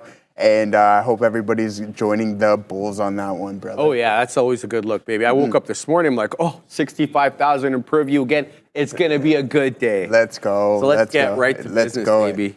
We're talking about average true range. We kind of delved into the topic last week, but we had Joe's awesome lesson on options, as well as Satea drop some hot lines on stop losses and risk management. If you want to go back and listen to those lessons, are always available for you on YouTube. Today, we want to finish off the lesson on average true range. So we're going to talk about how to use ATR for trailing stop guidance. You see Neil often using trailing stop orders. A lot of other traders use them as well. We can use ATR to gauge where to place these trailing stops. So let's get right down to business. So traders, rejoice.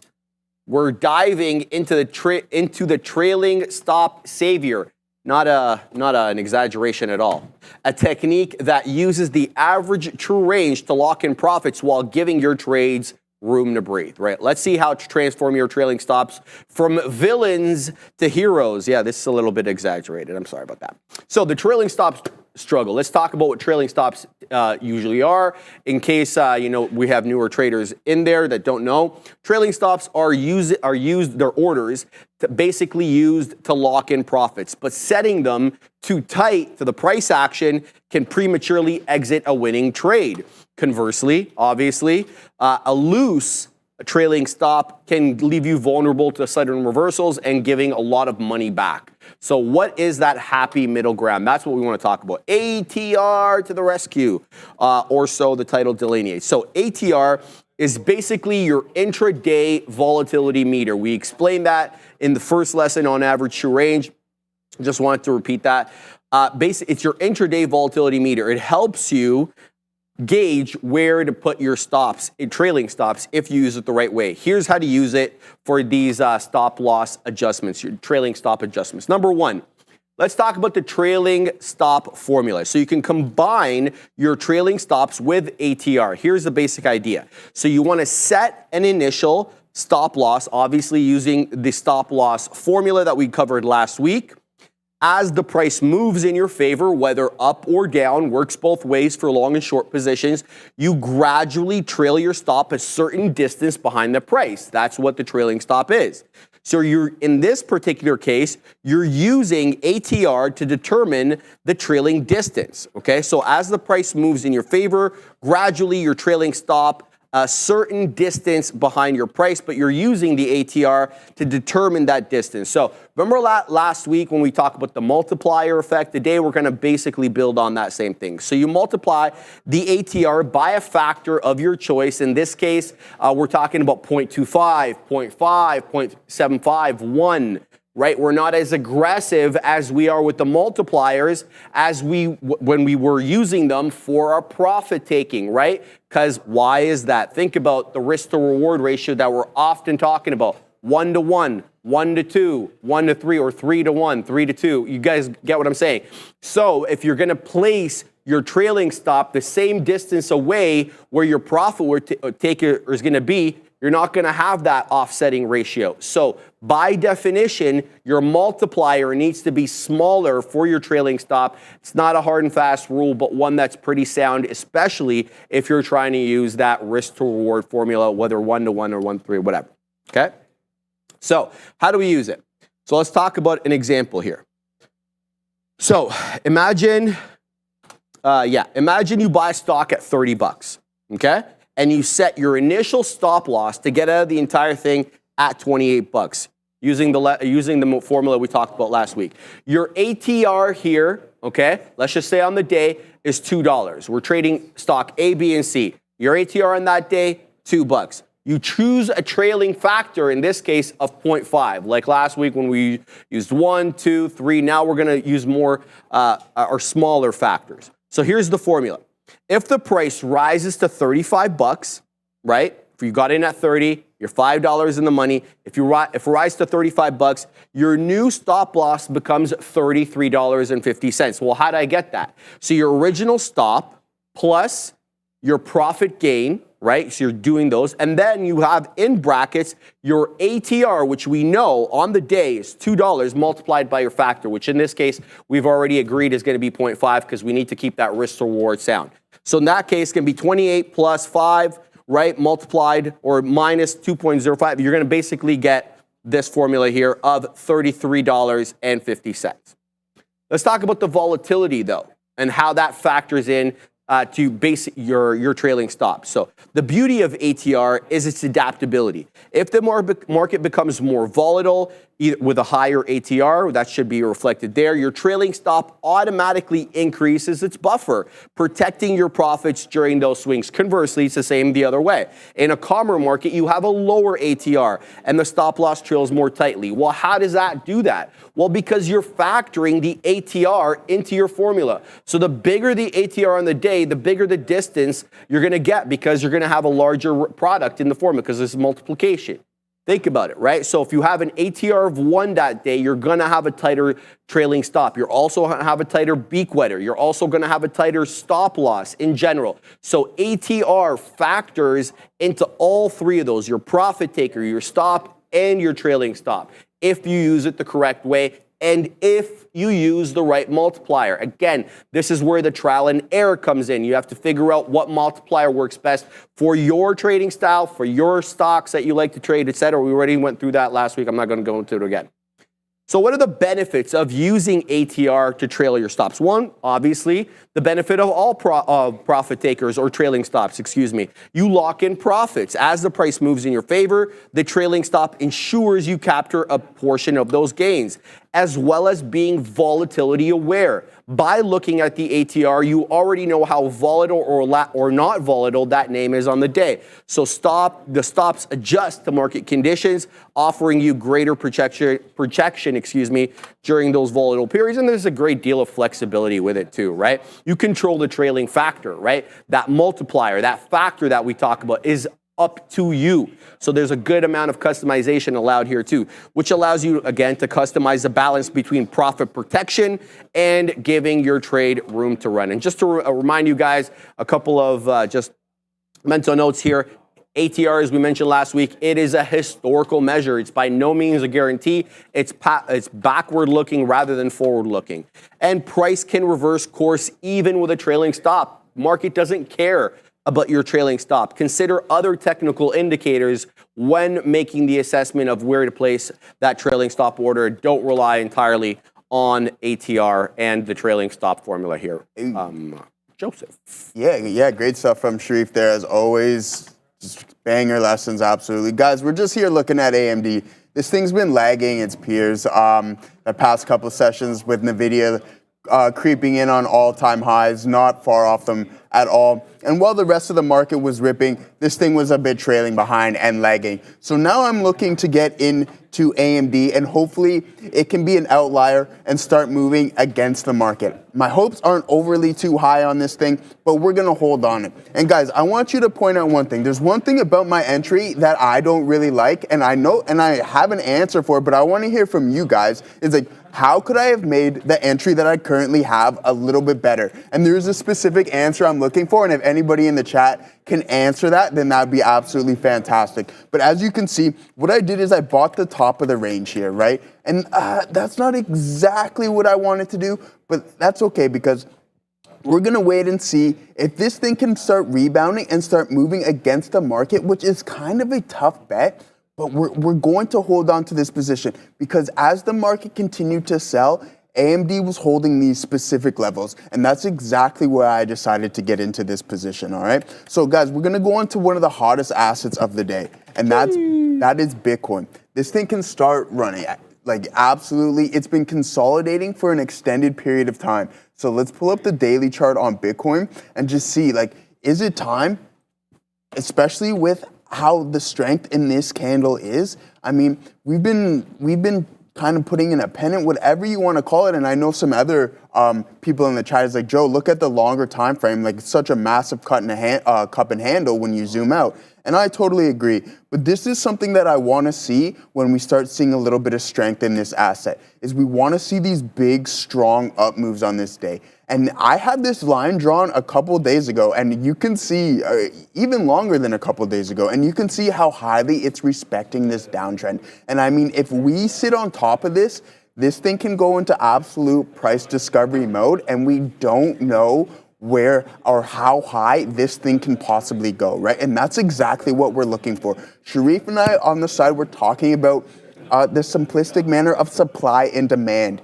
And when you have dwindling supply of something, essentially that is going to create more demand for it. And we don't know what this asset can do except for go by what it's done in the past. And that is each halving event about a year or so after, this thing absolutely increases in price, all right? So this is an extremely strong asset. And I want to use this analogy, and I don't know if it's the best analogy, but imagine in your housing market, wherever you're from, they cut the house every year. They just cut the houses in half. What would that do to the value of the houses?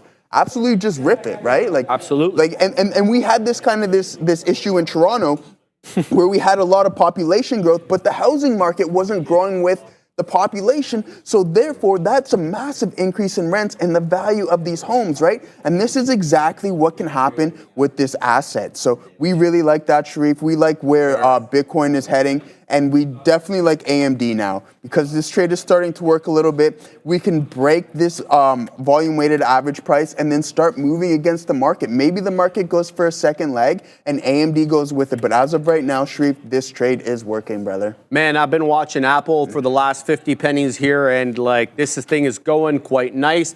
Found a base right at the pre-market high. Let's talk about this, okay? This is good technical support resistance flip. You have this pre-market high, let's just call it in 229 and a third. You come down, you do the wick shimmy into 229 and a third, 229 and a quarter. And now we're knocking the door at 230 on our way back to VWAP. I am concerned about this trade though.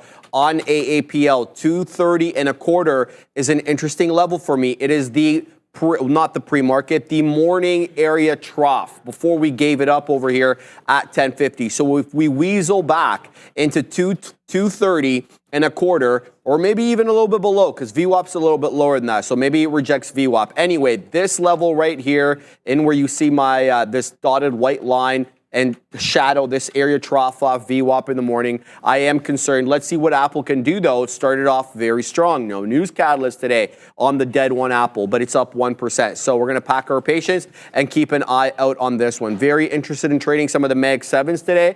They're setting up real interesting right now. Speaking of some Mag 7s, the monster Nvidia has been on everybody's mind. Everybody's been watching this. Well, it just did a 136.90 touch there with a nice flat top in and around, let's just say 139.50. And now it's breaking VWAP. And it's been putting a symphony of lower highs. Not necessarily much in the way of lower lows. We're still wading into that low 138s. We've been bouncing there for the past 20 minutes, but this could be very interesting. Again, another support resistance flip. Look at that initial move up right at the bell.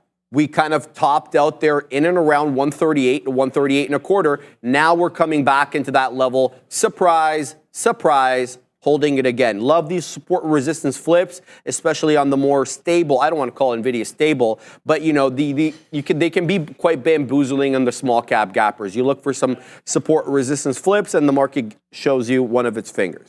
Okay, so that's kind of the way it is. Speaking of these small cap gappers, let's get right to them because these are the ones I love. There's a lot of here that you will recognize that are not small cap gappers. Case in point, Fabian, UPST. This is not a small cap gapper yet. It's up 18 and a quarter. Wedbush, shout out to Danny Ives and all of his colorful jackets.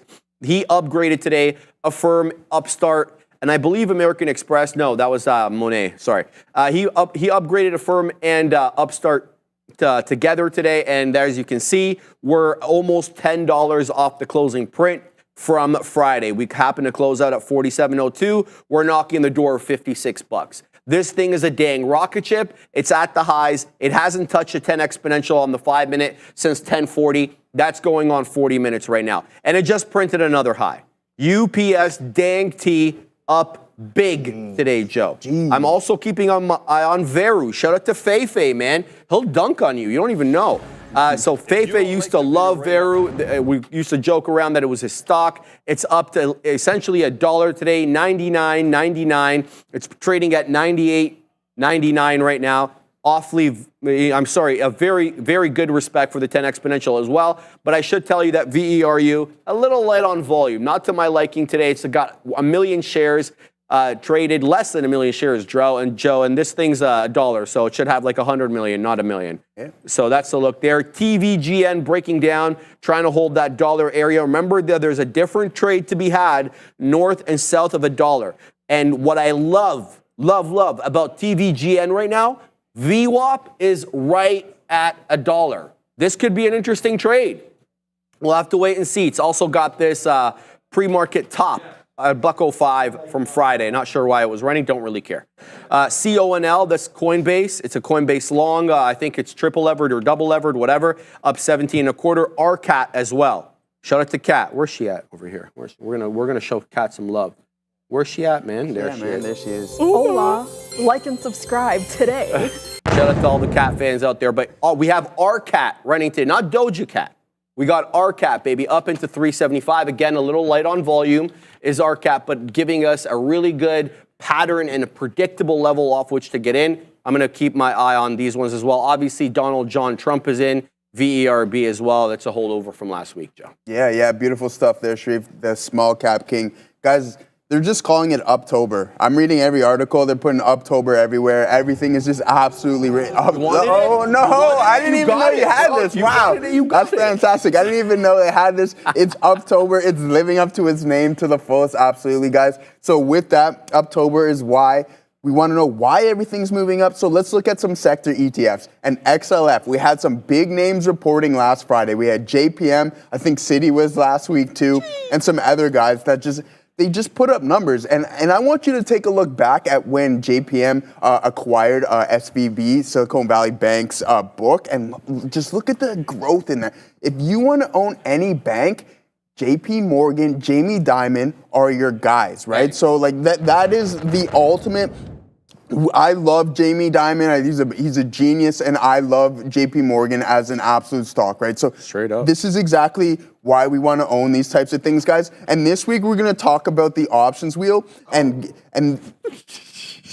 go FXI. It's going and Nvidia. All right, and Nvidia. So Katina Man's buzzing, but guys, just to look at this top, look at this flat break, this flat top break here, and XLF is just making new highs. So if you're looking to employ the options wheel on something, look into something like this. This is absolutely fantastic. It's lower priced, and it's doing exactly what you want. It's just continuously making new highs. And if you can buy dips on this asset, on this sector ETF, Absolutely. So this is a big part of why the overall market, the SPY, is making new all-time highs. We're going to go over to some more sectors like XLE, strong, even though it's not as clean as XLF, but look at the past couple sessions. Look at, as soon as we entered October, this thing has not looked back at all right? So even though we have some economic issues going on across, geopolitical things going on and whatever, but just look at this sector ETF and look at these sector ETFs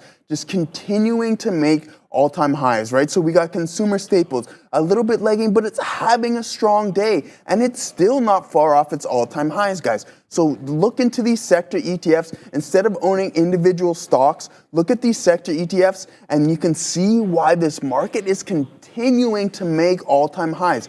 And we'll just look at the SPY here, because this thing is just moving higher and higher and higher. And Obi made a really, really great point last week.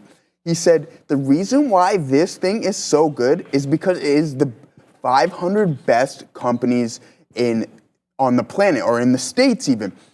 And what they do is they eliminate the ones that are not performing. So you're always going to have the best 500. So shout out to Obi for pointing that out, because it's so true. And that's why this thing is the absolute long-term best bet, guys. I think it's absolutely fantastic. So that's exactly why this market is continuing to go higher and higher. Earnings are supporting what this market is pricing in, all right? So we really like that type of stuff. So guys, we're still here in AMD. We took a little bit off the top here.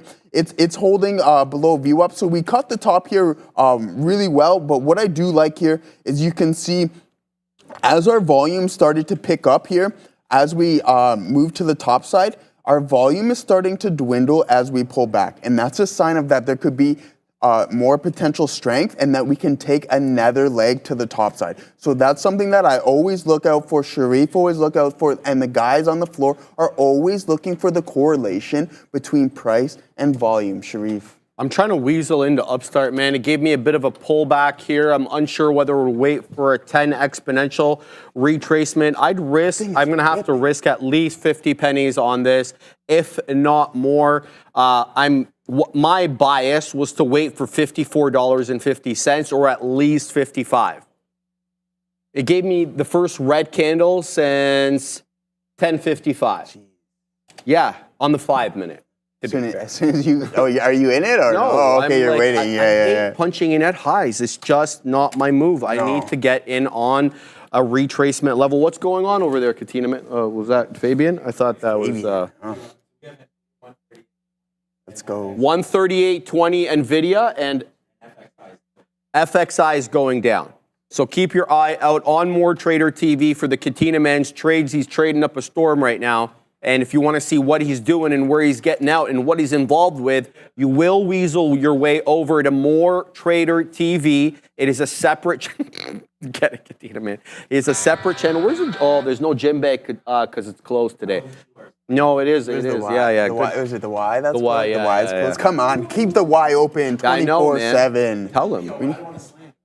Well, Good Life's closed. Well, the one by my house anyway. So yeah, I hope your LA Fitness is open. LA Fitness is open. Get it, Katina, man. Donald John Trump. I wanted to mention as well, Fabian, that DJT has a bit of a local resistance level here in and around 27. We've been ranging with this 27 for a hot minute. Let's say from around 10. And here we go. We're getting a bit of a curl down here through that breach of 27. Let's call it 27.10, 27.8. or 27.7, and here we go again. It's a pay for shorts kind of situation right now on Donald John Dang Trump at Real Trading, the best prop firm around these parts over here. Katina, man, how much would those cost me if I wanted to get some shorts on Donald John Pump?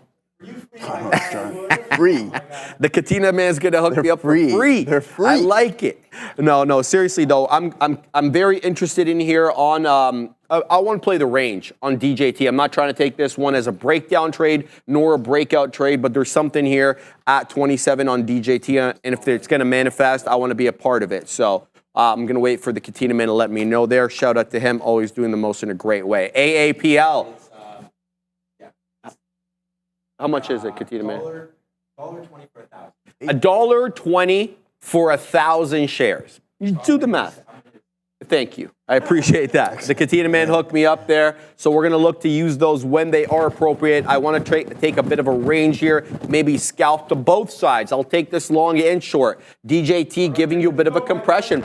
I've got them confirmed, says the Katina man. The Brits are loaded, baby. We got a bit of a compression pattern, too, on DJT. Shout out to Joe. I know he likes that beat wetter, but we got lower highs but higher lows, Joe. So kind of bull penning over here on DJT. Nice up move. We're above the pre-market high. We're still, though, at or a little bit lower than the Friday highs. Look how we worked in there in the pre-market. By the way, I should caveat that statement and say above or below, excuse me, the pre-market highs on Friday, which weaseled into about 27.75, give or take in that area. Donald John Trump, very interesting to me on the day. And if you're watching, we don't talk politics on the show, but it does make, it is important for our purposes right now. There's a reason Coinbase is pumping. There's a reason Bitcoin is pumping. There's a reason some of these other stocks are pumping, and it might have something to do with the new polling. So we're going to keep our eye out on that, Katina, man. Yeah. What's that? Yeah. That's just the way it is. It's not up to us, right? And yeah, we'll comment about it. Yeah, that's it. And that's exactly. That's it. We'll say a little. We'll say a little something about DJT and what's going over with the election. I think we're about 3 weeks away now, or something roughly. Can you believe so? that? Yeah. So time flies, guys, and. Yeah, that's exactly what we're waiting for. We're waiting for this big election coming up and see where the market decides to pick a definitive direction. But guys, we're out of AMD here now. It's starting to pull back a little bit more than what I like, which isn't the best. But and like I mentioned earlier, this thing's been lagging its peers right now. It had that MI 350 chip conference. The street did not perceive it very well. And speaking of the street not perceiving things very well, we're going to talk a little bit about Tesla because I don't know if we haven't really talked about Tesla so far today. So guys, this thing, the Wii robot, maybe Sharif touched on this on Friday, a little bit lackluster. I think everybody didn't take too much of, it wasn't a wowing event, even though Optimus seemed pretty cool and what the functions of that thing can be like, but I don't know. I'm not too sure about robotaxi. I mean, we have so many rideshare programs already. I get it that it's driverless, but like Sharif said, you've seen his video when he was doing the FSD in the Tesla. Can these things adapt to high congestion in cities, right? Like Toronto, and speaking about Toronto, the commute in, it's Thanksgiving, so no one's at work. The commute in, 20 minutes, as it should be, home to the office. Perfect. When it's congested and it's bumper-to-bumper traffic, can these robo-taxis navigate that type of congestion? And we just don't know yet. So he's talking about 2026, 2027, right? Like, why is it two-door? Two-door. Why is the robo-taxi two-door? Yeah, I know. But he has some in the different models as well too, right? So he's got that big bus. He's got the big, which is pretty cool. Yeah. The robo-boost. Yeah, I mean that thing's pretty cool. Like you get like a lounge. He said he was kind of describing it as, right? So you can get if you're going to the parties at night, you can get it going on the robo-bus. Cargo too, by the way. It's not just people. So you're gonna be able to have like cargo. Oh yeah, you know what I mean. Bad boy too. Yeah. So again, but we're still so far away from adapting these things from a long-term perspective. In my mind, there's no doubt that we will adapt them because I think it just as an economy and everything, you need to grow and always be changing all the time. So we'll see. But I still think he said he's like you said in the thing, he's a little optimistic on timelines. Yeah. Oh yeah. So there you go. There's that thing. And that's what it looks like. It looks good. It looks like a toaster. But hey, I mean, 2026, 2027 with Elon, we don't know. Maybe even 2028 because he is a little optimistic with his timelines and everything that. So I mean, the market was. Give him that. Yeah, the market priced in these things and they didn't perceive it well because everything was vague. And I mean, Optimus seems absolutely cool, and I think that's the direction that. Tell me you saw the landing though on the weekend. No, I didn't see the landing. Was it Fabian? fantastic? Do we still have that video? Yeah, it's a joke. Yeah. You know what I mean? So yeah, I mean, this guy's got his hands in every pocket. You're about to get wowed. Yeah. Well, yeah, bro. Let me just tell you, chopsticks are involved, and just all out nuts. So there's like a SpaceX landing. Okay, about? Okay, you know how big this is? And This he is lands a it in monster here? aircraft that's landing vertically, damn near vertical, being caught by chopsticks. Yeah. Like this V-shaped thing that caught. This is how big it is. And you got to see Elon standing next to this thing. He's a dwarf, next man. to this thing. It's huge. It's Yeah. like multiple buildings, dude. Yeah, so I don't. We were talking about this fanboy before, out man. there. He is a once in a generation person. He's different from everybody else, rightfully so. He's evolutionized the absolute modern world that we live in, and he continues to do so. He's an absolute visionary. The guy is worlds ahead of generations ahead. He's born too soon. He should have been born probably 100 years from now Those or anything spitting like that. facts, right? man. So he's ahead of his time, and he'll continue to do it. So it's just a matter of time until we adopt all these things. The way it is, man. Yeah. All right, guys. While Joe was dropping hot lines, I got short and long on Upstart. Initial good break there through 56. I took out the majority of the position, came back in, broke my entry, got at a dodge. Then I'm like, okay, this looks like an interesting mean reversion trade. Where's Obi at? No kidding. Punch short at 55.40s. Wet my beak right into 55s. Happy with this trade, but it is finding support at the 10 exponential. I'm very concerned about this one not going anywhere below the 10 exponential, as the bottoming tail candle that I'm looking at on my 5-minute chart held exactly at the 10 exponential. So Upstart may have more to go. We're going to keep an eye out on this one. I'm also short Donald John Trump. Again, just want to play the range on this one. It's showing me something in and around possibly 27 and change, with a bit of resistance there. If I can play the range, eke out some profits on this bad boy, I'd be happy. Looking at wetting my beak in the mid-80s, and we'll look to take out some more possibly in the mid-70s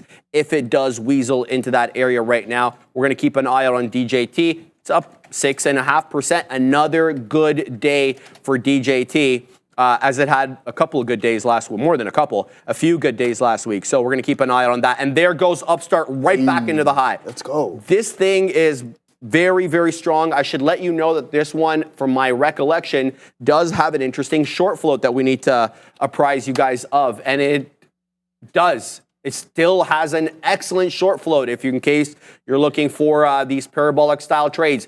32.33% of the 77.88 million shares that Trade Idea says that I have outstanding is borrowed for short. Now, where everybody's short at, you can make educated guesses by looking at the price action and seeing where, the majority of the volume are, especially red volume, looking for those red volume bars.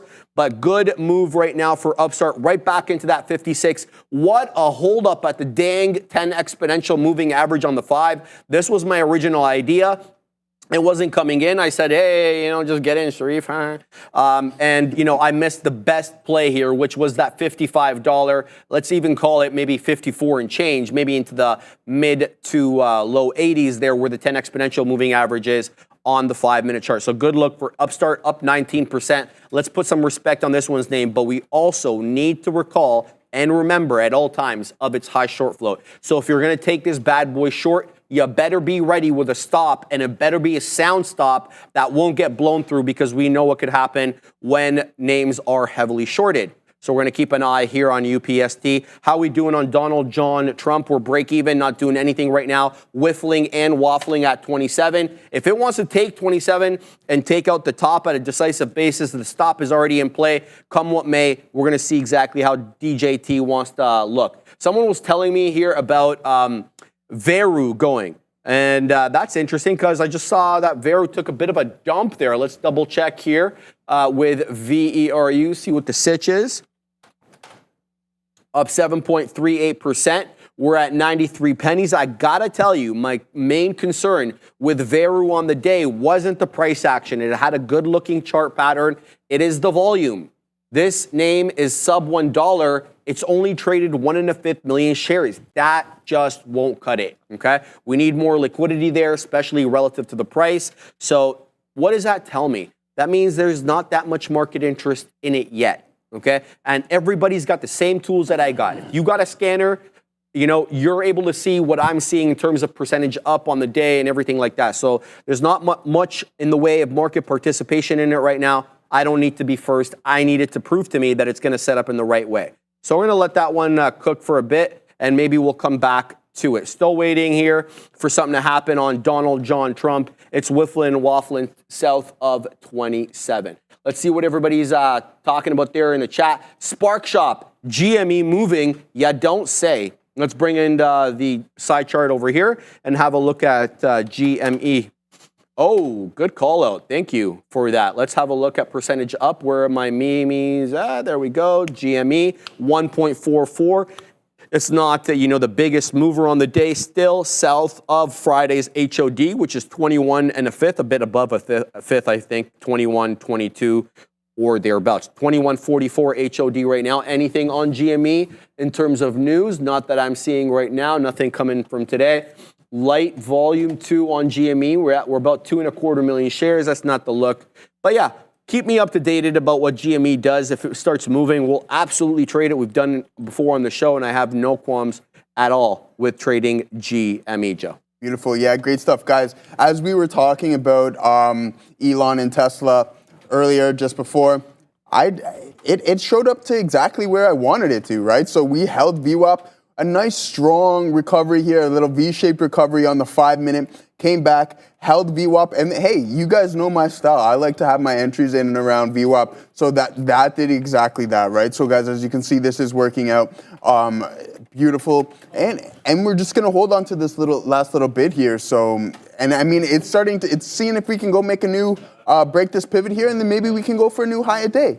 I mean, it oversold. It was down 10% or a little bit more after the Wii robot. So there's some gaps to fill on the daily from a daily perspective. And hey, we know that Tesla can become a little memey at times, right? So this thing can absolutely just catch a fire and then start buzzing, right? And that's what we're looking to do. When the entry shows up, you have to get in, and that's exactly what we did. So we really like that, guys. So let us know. Let me know what you guys are looking at in the chat. I know Sharif's got DJT, and I know Havana Woody in the chat has got some positions on DJT as well too. So hopefully you're printing up a storm on that, Havana. Havana. Yeah. So because I know we were just talking about some of your options positions and what you got going on with DJT. So congrats on that. Good stuff on that.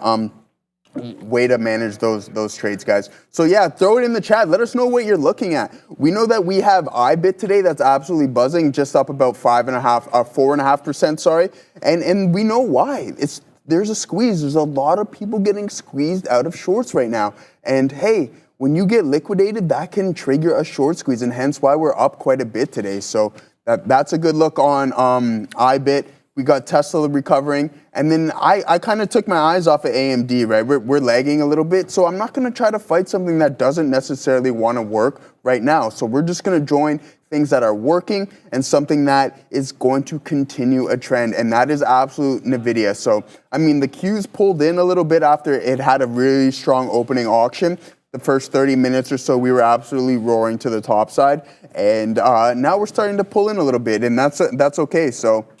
Okay, Havana Woody, I'm up over 100% on DJT. All right, okay, Havana. All that's right. what we like. So start taking some profits, or you do you, because you're up 100%. So what am I to tell you what to do over there? So keep holding on to those winners, Havana, and that's absolutely amazing. We have Stella saying Lulu is moving too. Okay. You know what? It's fall here in Canada. And with that comes Lululemon season, right? That's so true, bro. Yeah, right? So that's when the Lulu, you know what I mean? So revenues must be up during these times of the years, holiday seasons and stuff like that. So Lululemon, it's a good look here. This thing's been kind of decimated over the past almost a year now, right? It's not looking too good. I mean, there's so many competitors, and we were talking about this before, Sharif, with like Gymshark and how there's more access with Nike and Gymshark, and there's more advertising now, and it's easier to get to consumers with all the types of social media and stuff like that. So with that comes competition, and competition is right, because Lululemon has had a tough year, absolutely. What this company can do to get back on the right track, I don't know. It is a luxury brand, so it's tough. Like if you're not LVMH, then it's tough for you to. Sharif's fist bumping over there. We're partying. We're locking in. We're locking in profits totally. But guys, Lululemon, it's starting to recover a little bit. Let's see what this company can do to get back onto the right track. What are you looking at there, brother? I'm short Upstart again. Call me crazy, but we're 50 pennies in the money. I love when Fabian does that. He takes me up on the offer every time. As soon as I say it, he yells over from the desk. Shout out to Fabian on the ones and twos all alone today. Let's shout him out, man. The dude kills it. All right, here we go. We're coming down to that $0.50 level, and that's where I want it, and that's where we're going to take it right there. 2 shorts on UPST, free 4 shorts on, thank you, Joe. Anybody who's on Real Trading, the system, obviously, P-Pro 8, free for shorts. UPST up a lot, but, you know, looking to mean revert right now. It did break below the 10 exponential, which got me interested. So I said to myself, look, if we get anywhere on a break between the 10 exponential moving average on the 5 and the 20, even if we don't get into the 20, I can do well.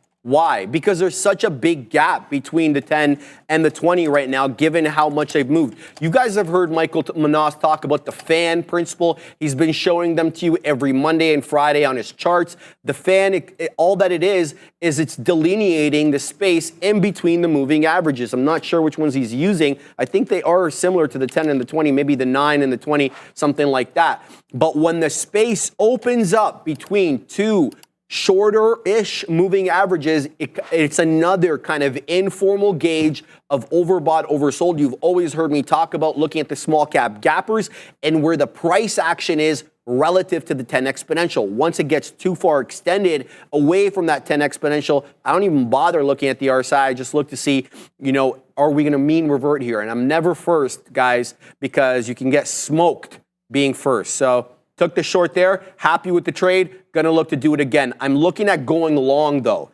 at 53. Why? Talking about UPST, I'll get to my trade on DJT in a second.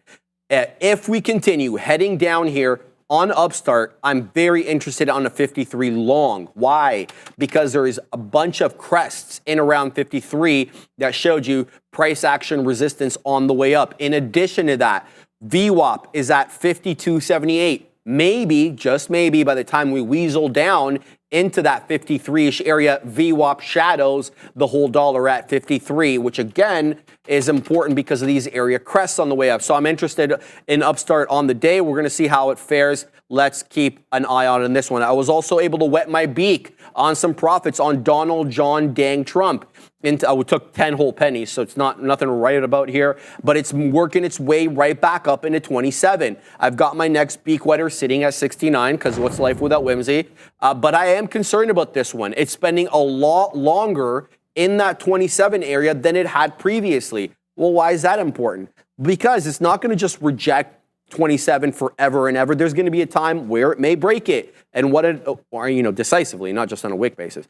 And why not now? So I need to account for this. So I had my stop just a skosh above 27.10 to allow it for some room. I'm gonna obviously have to adjust that to account for the beak weather that I had over here, because one thing we don't often talk about, Joe, is cleaning up your orders. Yeah. I don't talk about it. I make the mistake all the time. Clean up your stops. Clean up your resting entries, your resting profit takers. They may not be valid and they may get you in trouble. Yeah, because absolutely. Sometimes they reverse. Yeah, and what I mean? you don't want it triggering when you don't want it to trigger and you're not paying attention, right? You can definitely find yourself in some trouble with that. I remember the other day I had I went to type something in and I totally forgot I had an order on, and when I hit enter, boom, sure enough, I was in a position that I didn't necessarily want to be in. But that's okay. You mitigate those things, guys, and that's totally what you have to do, right? So, but the more you can eliminate, the more experience you get, you eliminate those little tiny nuanced mistakes, guys. Yes, sir. So, Elon in the chat, and so shout out Havana Woody, up 116% now. So there you go. Way to rock. Someone in the chat mentioned BA.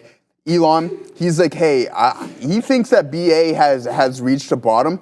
I don't know what's going on with this company. Like, I just don't quite understand why they can't get out of their own way, right? Like, from a commercial standpoint, they have only really one other competitor, Airbus. So, like, if you're almost essentially the only person in your industry, how are you not the best? And for some reason, this thing can't just get out of its way. Shree, if you know something that I don't about BA and why it can't get out of its own way, just please let me know, because this company should be doing significantly better than what it is, and it just doesn't make sense, right? I'm pretty sure the CEO is retiring shortly. He's out the door soon. So these guys got to turn it around. Like, I don't get it, right? I don't even know. No, man, they just got a new CEO.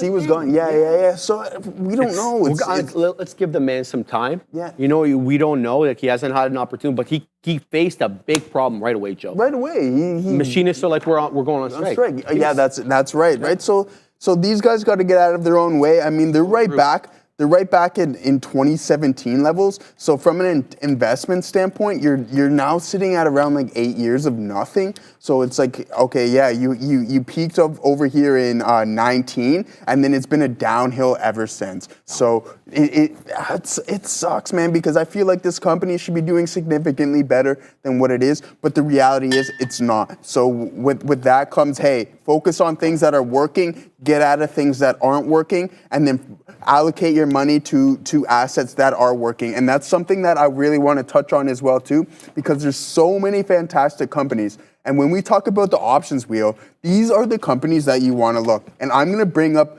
probably America's darling, the total favorite, and that's Walmart. These guys are just a fantastic company, Walmart and Costco. And they split not too long. I'm pretty sure they split not too long ago. Yeah, they did. So now it's even more affordable. If you're looking to run the options wheel, I'm looking at companies like this, Walmart, something that is continuously growing. It's not crazy returns, but it's nice, steady growth, right? So you can sell some puts on this, some cash secured puts, come in and get the price that you want, and then just let the company do the rest of the work for you guys. And that's exactly what we want. So if there's anything from an option standpoint that you guys are looking at, so if you guys are looking at anything specific and it's like, hey, Joe, what do you think about this from an options perspective? Throw those questions in the chat, because you know we're here to talk options and how we can use options to leverage our long-term positions. So that's just something that we're looking at, guys. And I'm still here in Tesla. It's working out. I want to see if we can break this pivot high. If we can break 220, then maybe we go for a high a day, as I mentioned earlier before. So we're going to hold on to this. We don't have too much of the position left, about 33% or so. Other than that, yeah, Wes, we love it too, right? So like, we like those types of things. We like those good companies. There's no reason to be speculating on some of these no-name stocks and companies that aren't doing good when there's so many other good companies that are always going to do fantastic and continue to do fantastic. Sharif. GameStop just pumped. So whoever called that out, good for you. Percentage-wise, it's not a big percentage gainer, but have a look at that 1 minute chart. Very directional. It's at the 10 exponential on the 1 right now. It's at the 10 exponential moving average on the 1, not an area off which I chart. The 5 minute look doesn't look nearly as good. Topping tail, ugly, inverse hammer topping tail. That's the look here right now on GME. And look where the 10 exponential is. Far below where we're at right now. We're printing 30s. It's hanging out at 11s or 10s or 12s, something like that. So I'm not going to punch into this. I was looking for a possible 10 exponential hold up on the 1. That didn't happen. That was 10 pennies ago at 21.45 or 46. Now we just dipped down into 21.33. Ugly look candle on right now on GME, but doesn't mean it stays that way. We know how this one has a way of, changing its tune and moving when you don't expect it to move. So no judgments right now on GameStop, but the way that it's setting up, that ain't for me. And I need to see something a little bit different than this chart pattern right here for me to weasel in. I do have it, on a trading screen ready to go, so we don't need to fumble with loading that bad boy up. But GameStop, for whatever reason, moving. But again, it's down, up only 3% right now. Not the biggest mover on the day. Sadly, Donald John Trump pushed me out for the remaining amount. Look at this. This specialist breakout there pops up into 15, pushes everybody out. The schmucks like me who are playing the range, that's what we call a specialist breakout or breakdown.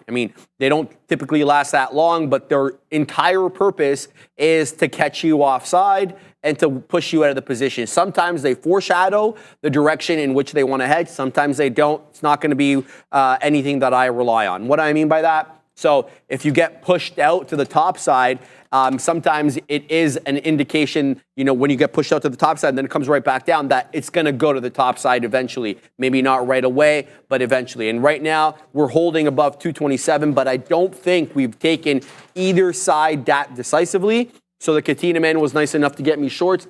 I'm going to stay clear of this one until it sets up a little bit differently. Yeah, man. They're getting food. Yeah, we both turn our heads like, okay, the food's coming in, the food's starting to roll in, the boys are ready for lunch. Brendo's locked and loaded. They're locked and loaded. I'm still thinking about the gym. I'm still full from last week, so maybe we hold off on a little bit of the food there. But Jonathan Kim has a great question. Yep. How do you feel about 0 DTE iron condors on SPX and NDX to capture premium decay using VWAP and general volatility indicators? I mean, Jonathan, that's great because the iron condor is one of my favorite positions and strategies to employ. And I'm actually looking to open one up on Apple. So if you see Apple, even though it just broke up, I still feel like that we're trading in a little bit of a range. But as for 0 DTE, I've said before that it's not necessarily in my risk tolerance. And when you've been trading for a while, you need to find something that's in your risk tolerance. But it's absolutely fantastic. I mean, if you can capture a good amount of premium on 0 DTE,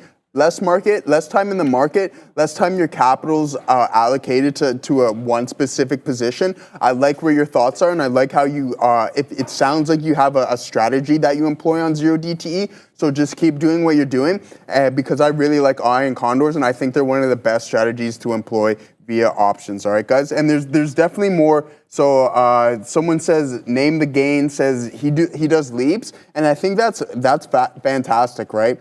If you want to leverage your positions, then leaps are great because we all know that one contract is equal to 100 shares, and a leap is just a long-term options play, so you can have them about a year or 2 years out, and you still don't directly own the asset. It costs significantly less, but it gives you the right to an asset at a specific price. So that's just something that I like to employ, and I used it in my in one of my examples of just how you can own Apple, the rights to Apple at a specific price, your strike price, using leaps, right? And those are the companies that you want to go for. They're fantastic. So I really like that. Jonathan, I really like that look on the iron condor. It's a great look, guys. We really like that type of stuff. So other than that, we're just still holding into this Tesla position. Fabian wants to know if you can get you can get options on leverage products. Yeah, so you can. I wouldn't necessarily recommend it. So like you can use it on like the TQs and SQs and stuff like that. SOXL. So you're essentially trading a derivative of a derivative, right? Well, so it's like whoa, what's going on here? And I'm not saying people don't do that. I'm sure there's people out there that do, but I know that specifically I haven't. I don't know how that would necessarily work, right? So they'd be probably crazy volatile if you're trading like TQQ and SOXL with options. So I mean, hey, by all means. SOXL, I have a long-term position in SOXL, and I really like that thing right now, considering it's starting to work. I remember Sharif was always talking about it, so then that's when I started to dive into it, because I wanted to own some chips. I wanted to get my hands in Broadcom and Nvidia and AMD and stuff like that, but I didn't want to own them individually, so SOXL, a 3x leverage, 1% move, 3% in the ETF, and that's what I bought, and we got it. It was down about 75% off its all-time highs when I started a position in it. But other than that, I figured out maybe run some sample sets on some derivatives of derivatives and leveraged, right? So, but just find something that works for you, brother. What do you got going on? Elon, hi Sharif. TSM high flying. Buffett bought a sizable position last year, but sold quickly due to buyer's remorse. 100% since last year. Well, that should give you the idea that nobody's infallible. Even the buff man himself. Look, dude, I happen to think Taiwan Semiconductor is amazing. Okay, but obviously it's got issues being in Taiwan, and we obviously know what the issues with Taiwan are. But look, let's be real about it, man. Let's be real about it. 66% of the world's advanced chips comes out of this company. Where would we be without them? Seriously, though. I mean, how you weasel into this? You buy on the dips, man. It's really that simple. Let's look at the weekly. Are we at all-time highs? Even, yeah. Oh, yeah. Oh yeah, we're well above that double top during the pandemic. That was around $145. We cleared that well long ago. When the hell did we clear that? Earlier this year, March 2020, March of this year, we took out that double top high. So this is all-time highs right now on Taiwan Semi. It is what it is. I mean, you take it off a moving average. Now, whether you want to execute on the weekly, whether you want to execute on the daily, however you want to do it, Elon. But yeah, this is one of the companies I really lament not having gotten into. And look at Black Monday there in August. You had an opportunity to pick this up at $130. Now we're knocking the door at 200. So yeah, on the dips. That's all I'll say to you. Taiwan Semi, I don't really see any headwinds other than China being, and the invasion and all that kind of war stuff that we have to concern ourselves with because of the proximity to the mainland. But other than that, I don't really see anything bad coming out of this company. Like, you don't hear bad headwinds like employee issues, technical issues. They're the only ones in the low nanometers, man. They dominate so many different parts of the microchip semiconductor industry. So I don't have anything bad to say about this company, other than, again, the geopolitical issues and proximity and stuff like that. So that's a look. Anything on a pullback, Elon, that's my suggestion. What do you got? I think it's still in SOX. I think it's in SOXL too. I think so. Oh, probably. So there you go. Like, so you're just getting all these great chip companies all into one. So guys, do your research on ETFs. And as I mentioned before, with kind of employing the wheel and stuff, you kind of want to find these vehicles that you can work with and that you really want to own for the long term. And yes, I'm still here holding it in Tesla.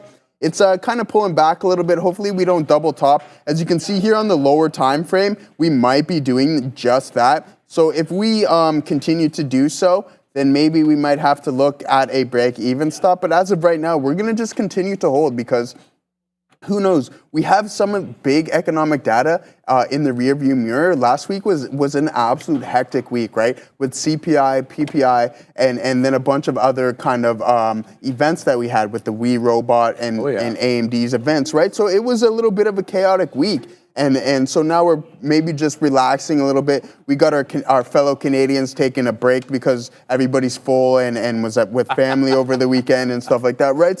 So now we're just taking a little bit of a break. But guys, this market is absolutely relentless. We are in a bull market to the fullest. And we have earnings coming up, guys. Once these big names start reporting and what the market is pricing in is sustained and the earnings back these movements, we can continue to go higher.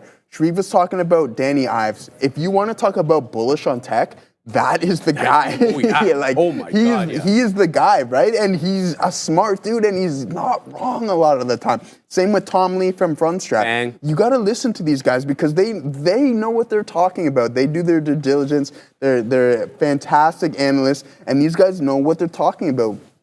They're very thorough on their research. So just pay attention to what these guys are doing. And don't try to sway and try to come up with a better idea than the market because the market is always right 100% of the time. It doesn't matter. You just want to get on the right side of things. You should have seen this guy on BNN. But if you guys don't know what BNN is, it's Business News Network. It's like an affiliate of Bloomberg. It's a Canadian-only business channel. You only can get it in Canada, I think. You should have seen this dude who I never even heard of, just completely like, oh, Danny Ives. I'm not going to I'll refrain from commenting on Danny Ives. Like, Danny Ives a rock star. Who the hell are you, bro?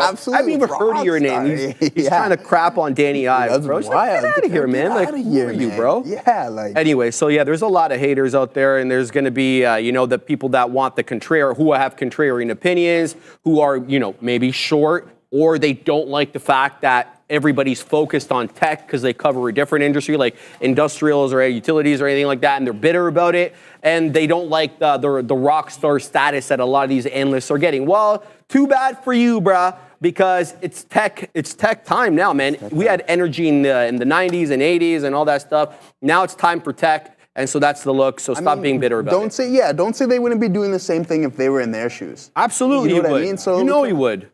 So. All right, so we just took some profits there on Apple as it's holding 230, guys. Good move up here for the dead one Apple. Let's do some charting. figure out where this could say. Big smile. Someone say Rockstar. The champ is here. Shout out to Big Smile. I love when you're here, buddy. Always get me pumped up. Always with good vibes. Big Style Burdette. Shout out to him. So look, I'm long in Apple right now, and it's not the biggest move up, but I've been watching this bad boy since 230, and it's been putting incrementally higher highs and higher lows. I had a dip trade over here to DCA, planned dollar cost average to defend 230. It didn't quite wick down there. In fact, it did actually, but it didn't cross. So I wasn't able to get the print. So we're going to have to deal with the shares that we've got. I'm seeing a lot of resistance at 230.75. And this is kind of what I'm seeing here, Fabian. This 230.75, I think, if we weasel our way up there and we continue to go above the $0.50, we at least hold up for a hot minute, if not longer, at this 230.75 area. We'll pack our patience and find out. What'd you say, Fabian? Time. Lesson of the wow. day. How is that even possible? Is he ready? Oh, wow. Okay. So the hotline dropper, Neilage, it's his lesson of the day. I don't even know. I'm 5. Get it, Neil. Thank you very much there, Sharif. Lesson of the day is a simple one. No, you want to buy strong stocks, you want to short weak ones, and if a stock is in an upward trend on the daily, maybe it's making 52-week highs, maybe it's trending for the entire year, maybe it's making all-time highs. In a general sense, when a stock's doing that, you just want to be long every day until you're proven wrong. Now, the issue becomes, well, some days are going to be trickier than others. Obviously, I'm going to show you a few examples here. I want to go over Refrain and Palantir and Uber, the three that I want to talk about, because varying degrees of opportunity on a day like today for continuation. So first step, okay, is it an upward trend? Yeah, I mean, this isn't an upward trend, no questions asked. Last week, it broke in a 52-week high, all-time highs, as a matter of fact. So you want to look for continuation because the trend is your friend in this particular case. I would argue as well. Palantir, probably a little bit more clear of an upward trend, but the same story. It's trending up. Not every single day is parabolic, but almost every single day is looking fantastic. And then the third example is Uber. Uber kind of lies Affirm. Affirm lies in between. Strong upward trend, recent breakout of a local high, but not at all-time, nowhere near all-time highs, and not necessarily even breaking 52-week highs just yet. But all three of them are upward trending stocks. And as you can guess, the one that looks the shadiest is the one that probably had the best opportunity long. But the point is, when you're looking for the long trade, you can try to avoid the traps while still being in the long. Palantir, first example. I think it's a relatively simple one in here for Palantir. Because while it was the strongest upward trend, coming into today, there is a high at 44.5. You can sort of see double barrel closing right back in at 43.5. So I think a lot of times we love closing prices because they're important, right? So you had 43.5, tried to break it, got underneath, managed to close right at 43.5. Then on Friday, you get a stronger breakaway, rejected, stronger move down, closes at 43.5. So there's some gravity toward that number. What that sets you up with on the trend is a simple over-under idea. That there's your key price, back-to-back closes at 43.5. So now I only want to look longs over 43.5. At the open, there it bounces off the previous two close prices. It tries a couple more times, great. Eventually you get lower highs in through. I'd like to think I could get away from, if I was looking at that long live, not taking it the fourth time, but it's your over-under. That's the price that you like. It shows you bounces a couple of times, 3 times in particular. You're going to get some nice wins off of them. If you lose the fourth time, I think you can live with that because you found yourself a long trade. Now, maybe you like a break of the high of the day as well, which never comes into play. But I think in this case, look at that previous close. Does it give you multiple areas of confluence? Great. You don't have a fresh high breakout to play off of. You don't have a big support level to play off of. What you do have is that close price giving you that over-under. So it's a simple idea, that over-under trade. It is one that I like because you have a somewhat obvious support area to play off of. Now, Uber is a much different story here. And maybe I'm being overly dramatic, but with Uber, you don't have any previous close price to work off of. With Uber, you don't have a break of the high. I would argue you have to look a little bit deep to even find the dip buy. So when looking for a continuation play, you don't have an obvious price level to work off of here. And then right away, Uber breaks the pre-market low. It looks incredibly weak. This never really sets you up with an obvious trade. If you liked 84, you could come up with, okay, it was a morning range high on the Friday. Maybe you like that 84 level. I don't know. That's not what I'm here to talk about. Because you don't want to be guessing at something. With Palantir, you had back-to-back closes at that price. Clearly, it was a good level to work some trades off of. With Uber, you don't necessarily have one. What you do have, however, is once it settles down, and remember, you're favoring long in a talk for continuation, but where are you going to find it when it's relatively weak? So it breaks down, shows you a resistance level, lower high. After it makes that, I guess, lower high top, you make a fresh low, double bottom, and then a higher low. So now what you have is a little bit of a wedge pattern. Okay, well, if you're bullish and we get a wedge pattern, you like to break out above. If it doesn't break out above and it breaks out below, I think you can stay away. In this case, the continuation, you have to wait the entirety of the morning for it to give you something to break away from. So Uber made the fresh highs on Friday, all-time highs for itself on Uber, but it doesn't give you an obvious price level. It doesn't give you a breakout. It doesn't give you an obvious support level. What it does give you is a simple, okay, it forms a wedge, holds the bottom. You don't know where the bottom's going to be. Let it make the bottom, then break out the top. And now it's consolidating over that price area. So it's a bit of a different trade than Palantir, where you know exactly where you're shooting for at that 43.50. It closed at the same price 2 days in a row. Then I guess that's significant. Affirm, I think, was arguably be the reversal trade that is the easiest one to work from. Now, like the trade or the opportunity in Uber, you don't have a high break until much later in the session. You don't have an obvious support level to work off of. You could make an argument to trade off of the previous close price at 47, although I would say that wasn't very clean. At the open, it kind of fakes you out here, and then it tries to hold a higher low. You're getting rinsed back and forth at that close, but it's really just one close at that price. You're guessing that it's significant. With Palantir, you had two closes, not just one. So you knew it was a much more significant price level. But what you do have is the double bottom and then the VWAP consolidation. And this one is, I think, probably the easier trade just in terms of risk to reward. Because you get a double bottom, just like over in Uber, you do get a bit of a wedge. If I put higher highs and higher lows and lower highs, you could have that breakout. But there is that bounce off the double bottom. There is the consolidation off of VWAP, and it's a very tight consolidation. It's 47.15 to 47.40 on a stock which had a $2 range at the open, 30-cent range on that consolidation. You then break out away from it, and then you're off to the races. The best part about it and why this matters is look at the volume on this breakaway from VWAP. It's as significant as it was at the open. That's the telltale sign. As big as it was at the open, you get clean continuation because it's huge volume there in Affirm, and it eventually breaks the high. So while Affirm, you could make the argument at the open was the hardest and the weakest of the three, when it did do that reversion back to the upside, it exploded away because the volume was the best.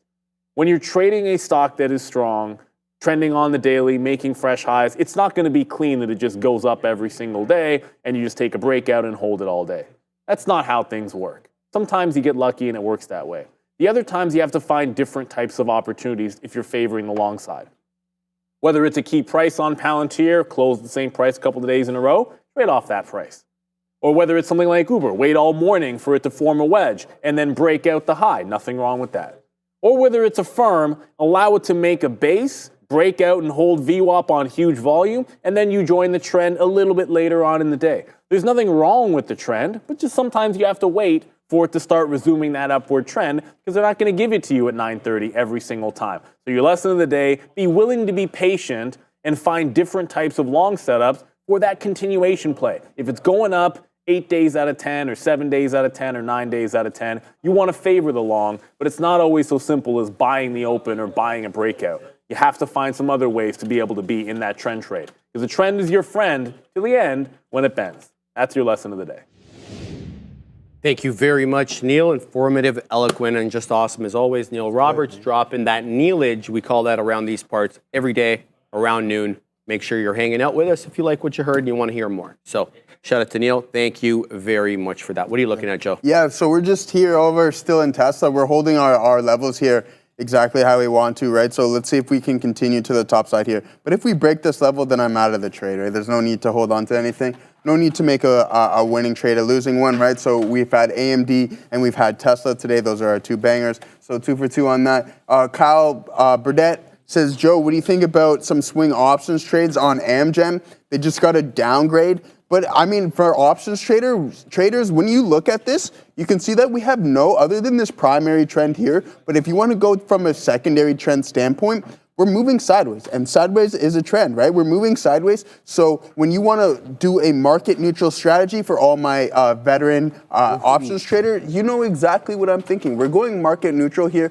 We're either thinking butterflies, iron butterflies, or iron condors as well too, guys. So that's something that I would look for. I don't know what the premiums would be paying on this thing. It is a heavier price stock. So they could be paying pretty nice, but hey, look, I'd be looking for something around the 309, 310 area, and then look for the highs as well here, right? So you can do a condor on this. That's something that I would look to employ, because if we continue to chop in this area here, then absolutely, then continue to do that, right? There's no need to kind of anticipate a trend when there is no specific up or down trend, right? We're moving sideways. Sorry, I'm trying to get another line here. So as you can see, we have absolute definitive support and resistance zones, guys. And that's exactly what you want to do. Like, play a condor on this. This gives you so many opportunities to be like, hey, we're not distinctly moving anywhere, so let's play a condor, and then we give ourselves this range that we can work in. And that's the beauty of the options trade. And I always emphasize on just how diverse you can make these things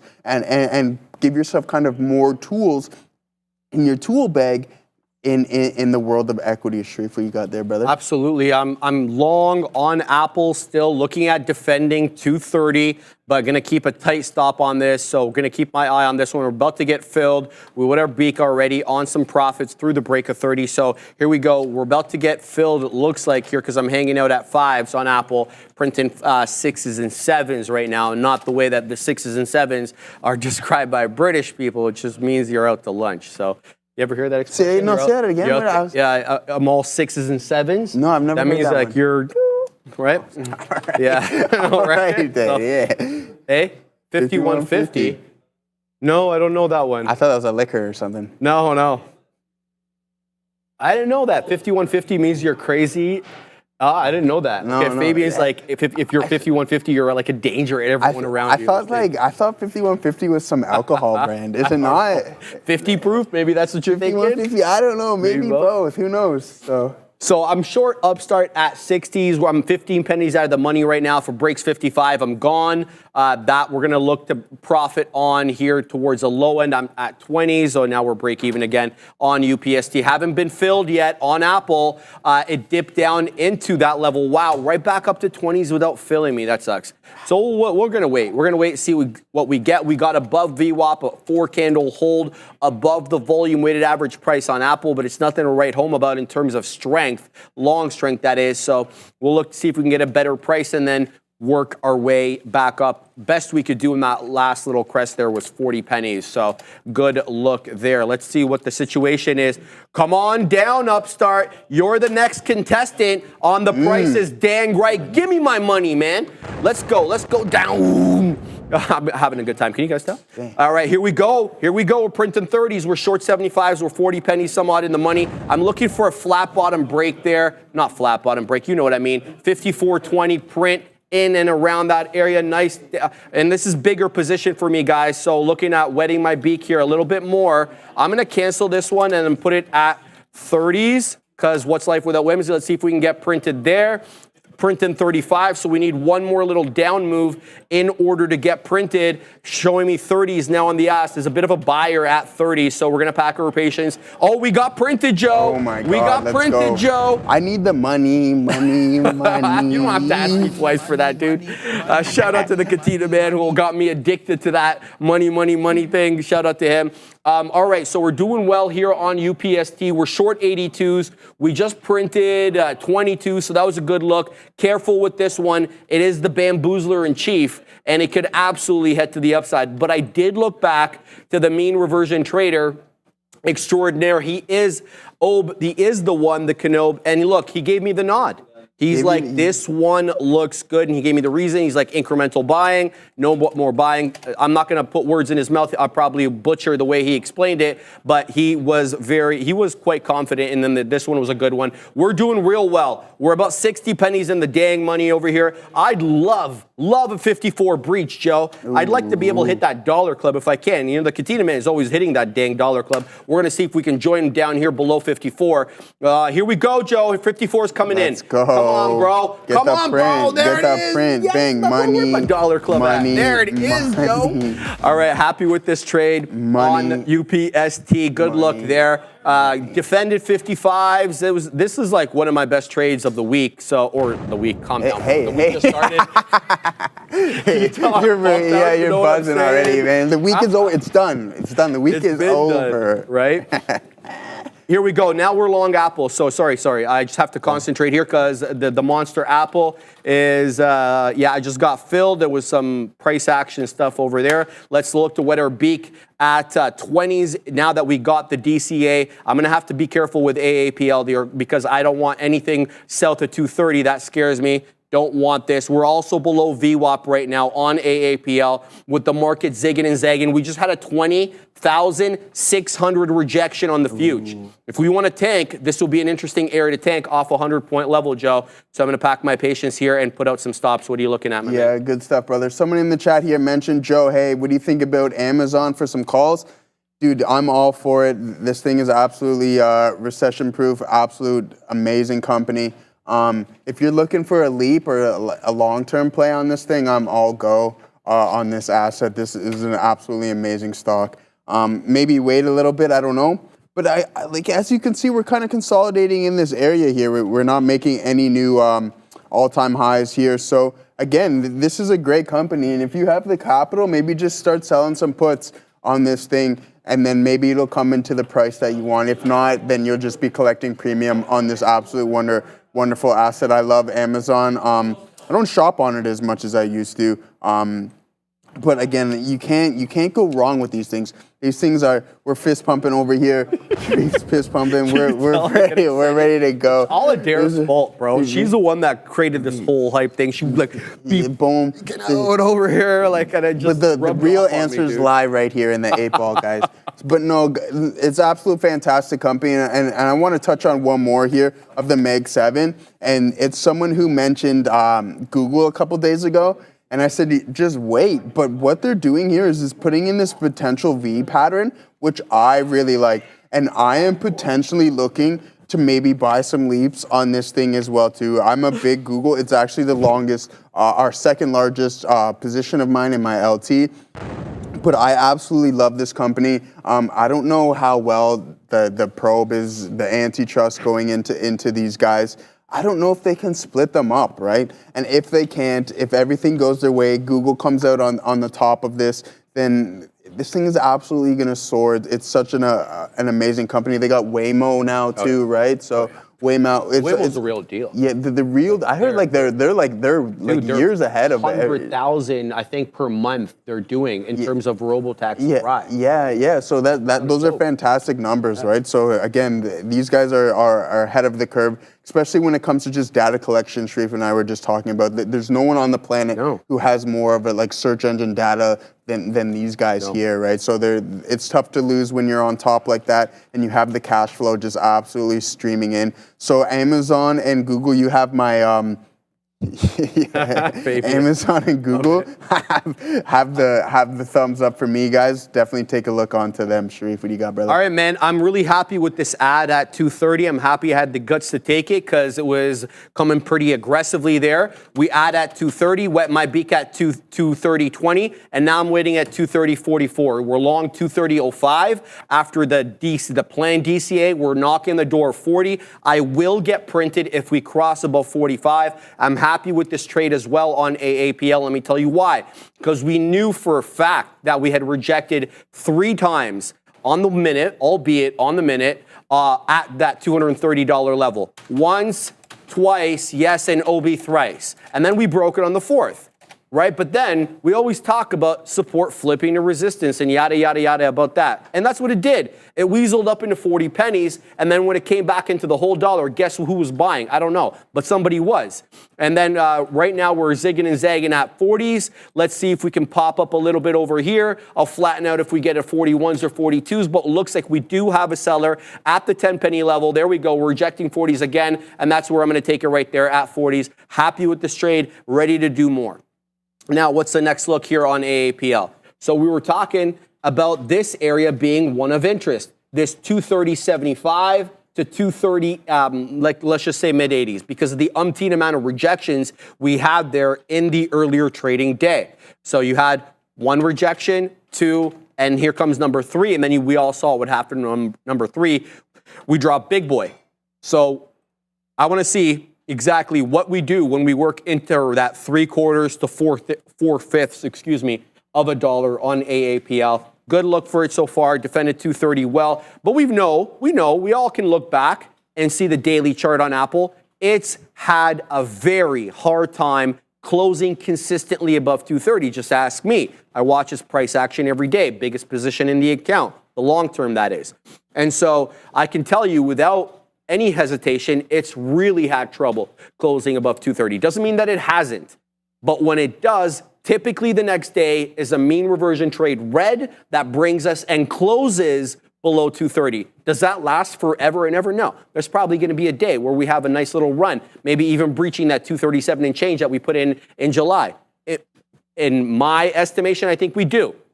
I think this is a $4 trillion company by the end of 26, or at the end of 25, excuse me, from the super cycle. But what do I know, right? So that's just, my little rant there. Anyway, breaking 50 here. AAPL is on the way up. I'm very interested into between 3/4 to 4/5. We're going to have to wait to see what we get in and around there. UPST is continuing to bleed.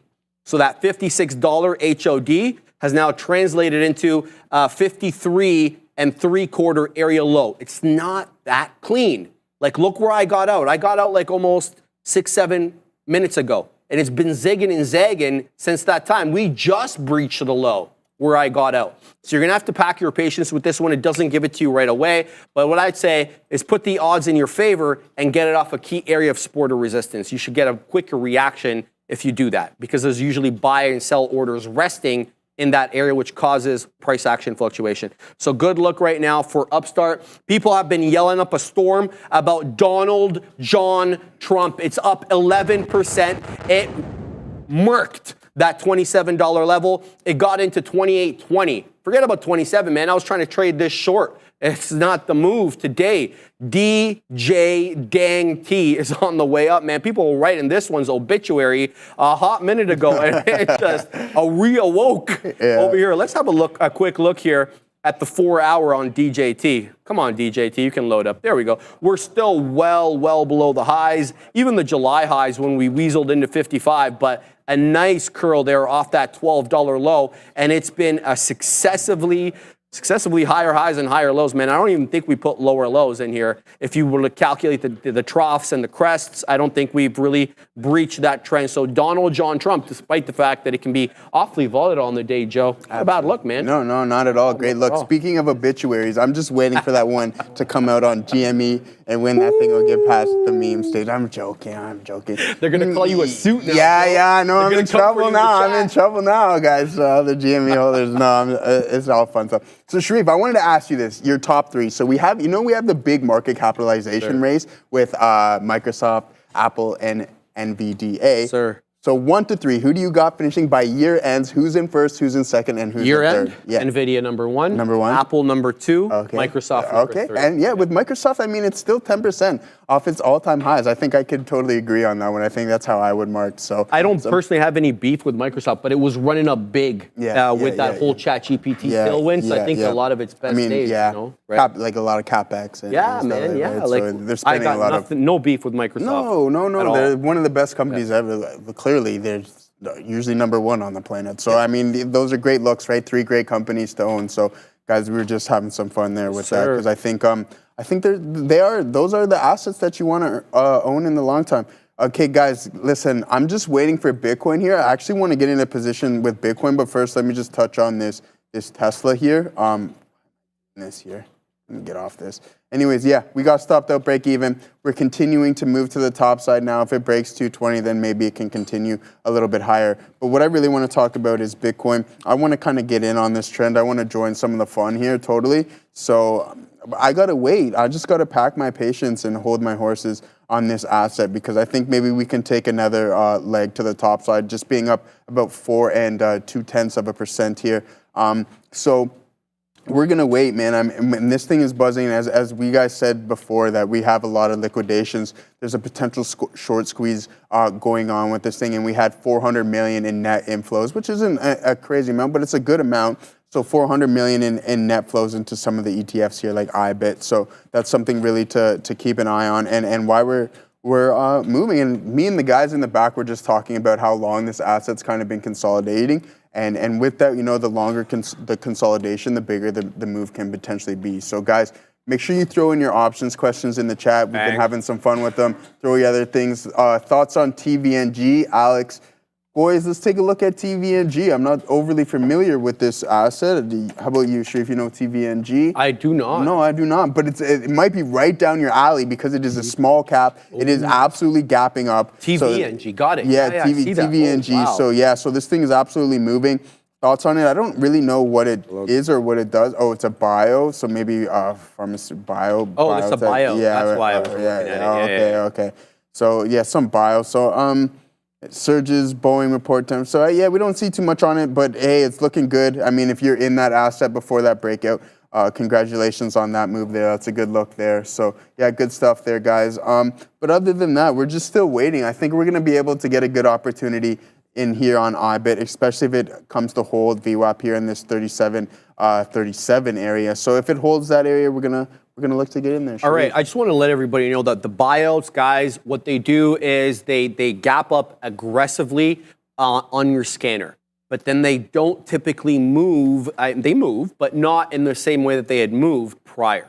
And what's going on there? So essentially, one company has offered to buy out another company either for a certain price per share, sometimes it's definitive, sometimes it's not, sometimes it's all cash, sometimes it's stock and cash. It's incumbent upon you to look at the details of the buyout. Once you've done that, then you can kind of look to trade it. And it's not the same way you would trade a small cap gapper. My understanding, and I don't trade them, Neil's a lot better at this, so maybe he'll do a much more detailed explanation of this, but you're looking at getting in big size at a certain price and taking 1 or 2 penny scalps. Let's show them exactly what we're looking at here, Fabian, because we moved up big boy there, as you saw, kind of a bull flag, but it's done nothing. Well, I don't want to say it's done nothing. It's done very little since bull flagging. So a lot of the times you're going to see, people sit at $1.08 over here with 10, 15, 20,000 shares. And they'll look to take 1 or 2 penny move up or down. Works both ways, long and short. It's a trade that some traders on the floor here do, some don't. It's not everybody's cup of tea, but do not confuse these buyout stocks for small cap gappers. You will be sorely disappointed. They do not move the same way. So the way you can tell them, the way that you can see that it's a buyout, obviously, rather than a small cap gapper, is by kind of just looking at the price action. Let's go show you exactly what I mean. Here's the one. And oftentimes, it'll just be very, very tight range. Like you'll see it like this. And so, this isn't the move. Is this the buyout actually, or am I talking right? I don't know if it's a buyout. No, Neil says it's that. Here it is. Something else. This is something different. Let's have a look. Yeah, I forget what it was. Tevogen Bio plans to share $1 billion in revenue potential of its pipeline portfolio beginning of the week. No, this doesn't look like a buyout. No, it's not. There's another asset. Yeah. I was saying bio, like tech. Oh, you said biotech. Yeah. I thought you said bio. No, biotech. Yeah. Yeah, my bad. Okay, misunderstood. I should have stopped you. Yeah, biotech. Okay, so it's a little bit different. All right, so forget everything I just said there. There was a bio today, though, that Jose and I were, we were looking at. Yeah, what's the ticker of that? I forget. I can't remember it. Jose, do you remember that? He's not here. Jose's probably chilling. Yeah. All right. Okay. Well, Hey, now that I've completely made a fool of myself, we can have a look at DJT. All right. A couple of things, guys. Upstart still heading down. Here we go. Printing newer lows and continuing to print lower lows and lower highs, knocking the door of 53.50. It's continuing to break down. I'm looking for possible a hold up here because we're getting into VWAP. We'll wait and see. You're not going to find me with a resting order. But Donald John Trump just blew through 28. Jeez. Here comes 28.75. This thing is strong. It's up 13 some odd percent. It's continuing to go, guys. Big move today for Donald John Trump and a big move last week as well. Let me see if we have updated short interest on DJT. I don't even have a short float on DJT from Trade Ideas, so I won't be able to give you any information there. But we're gonna watch this one because it's certainly in play. I don't want to say this is the best small cap gapper, but it's certainly moving like one of the best ones right now. So we're gonna have to figure out how to weasel our trade into or our way into this trade because it looks like we're gonna get to $29 awfully soon. DJT is flying up, guys. It's a great look today. But before I send before I send it back to Joe. If you want to see what the big kahunas think about DJT, I know that Josh Brown was opining about this one, but get into that chat right now. Exclamation point, the word join, space, $, and the ticker of your choice. It can be DJT, it can be MSFT, it can even be UPST. Get in there, vote for your favorite tickers every day. I love how people are talking about DJT over here. What are other people talking about? Sorry, guys, I know it was a biotech. I made a mistake. I'm sorry. Let's see what other people are talking about. M. Mason, PLTR, Big Nothing Burger today. Well, maybe you want to see what the Katina Man has to say about it. Get into that chat. Vote for PLTR. I'm sure Sean has very strong opinions about PLTR. So will Neil. Merrick, talking about UPST. I like that, Merrick. Get into the chat right now. Vote for Upstart. See what Danny Ives has to possibly say about UPST. I'll tell you exactly why it was upgraded. Couldn't find it this morning. How about this over here? The incredible Mr. Lib wants to talk about ARM. I wonder why. ARM's up over 6%. Get into that chat and vote for ARM, whatever the ticker of your choice is. There's the prompt right there. Make sure you enter it right. Otherwise, Streamlabs gets very upset, Joe. What are you looking at? Yeah, great stuff. I was going to say earlier, I mean, we were talking about Tom Lee and Dan Ives, and it's wrong of us to not mention Josh Brown because the guy is an absolute stud. So, yeah, Red Holtz is absolutely amazing. Guys, we have a good, thanks Top VIP for showing some love in the chat. Yeah, I'm a big Josh Brown guy too. Yeah. He's a great guy. I like how he doesn't take sides. No, he doesn't. He is completely apolitical. Yeah, he doesn't care about whatever. He's just with the numbers. What are the numbers? Where's the money at? Yeah, exactly. Where's the money at? He doesn't care. And he mentioned Toast. I remember he was talking about Toast not too long ago. So he liked them. But guys, thanks. Top VIP, man. Thanks for showing the love in the chat. We appreciate that a lot. And with that comes you're asking about Mobileye and what I think about that via options. I mean, I don't know too much about the company. It looks like it's been having a tough time here. I mean, it depends what you're looking to employ. I don't know if you want to own the asset or continue in this trend. But as of right now, we're continuing to trade in a range here. So just wait for the opportunity. Don't chase the price. Let the price come to you. And with that, you can sell some puts or sell some calls if you have the capital and you're looking to continue the trend on this. But whatever you're looking to employ, just be patient. Maybe collect some premium with some options on that, because that's the beauty of it. You can allow price to come to you eventually. So if I'm looking to go long on that thing with the intention of being assigned on some shares, then I'm going to sell some puts on this asset. It's relatively cheap too, and like down over a lot. Whoa, when you zoom out. So this thing's been taking an absolute beating. So I don't know if you're going to want to go to the long side on this thing or just continue to the downside. But either way, you can sell some puts. Buy some puts and continue to the sell side. Or if you want to think that these guys are going to reverse and change trend, then you can sell some puts and wait for price to come in to you guys. But other than that, good luck. Thanks, Top VIP, for showing us the love. We appreciate it a lot. And with that, we look at what stocks you're looking at. And I did, and that's what I'm looking at right now. I was talking about waiting on IBIT, waiting for a precise time for this asset to come to me, and it did exactly that. I just waited for IBIT to come in and then look like it was going to turn around. I didn't want to anticipate the turnaround. I waited for the asset to fail to make new lows and then continue to the top side. I mean, we have some resistance around 37.50. So if we can break that and continue, that'll be really nice. But maybe we come back and test VWAP here. But we're still up about 0.4% here. So we're looking good. The asset's really strong today. I mentioned before we're getting squeezed, so that can have some influence on why the price is trading higher above 60 or around 65,000. I don't have the direct price, but yeah, I'm long and I'm looking to join the trend, Sharif, and that's what we do. And what are you still in something? Oh, you're not in anything right now. So yeah, but you were buzzing on DJT for a while. I was going to talk about it right now. Oh. Huge topping tail candle, Joe, into 29. Big reversal of the candle there. Let me pull that up. Let me pull it up. We didn't really reverse too much now. The Katina man was nice enough to get me shorts for this one. We're going to shut him out. I don't want to use them quite yet.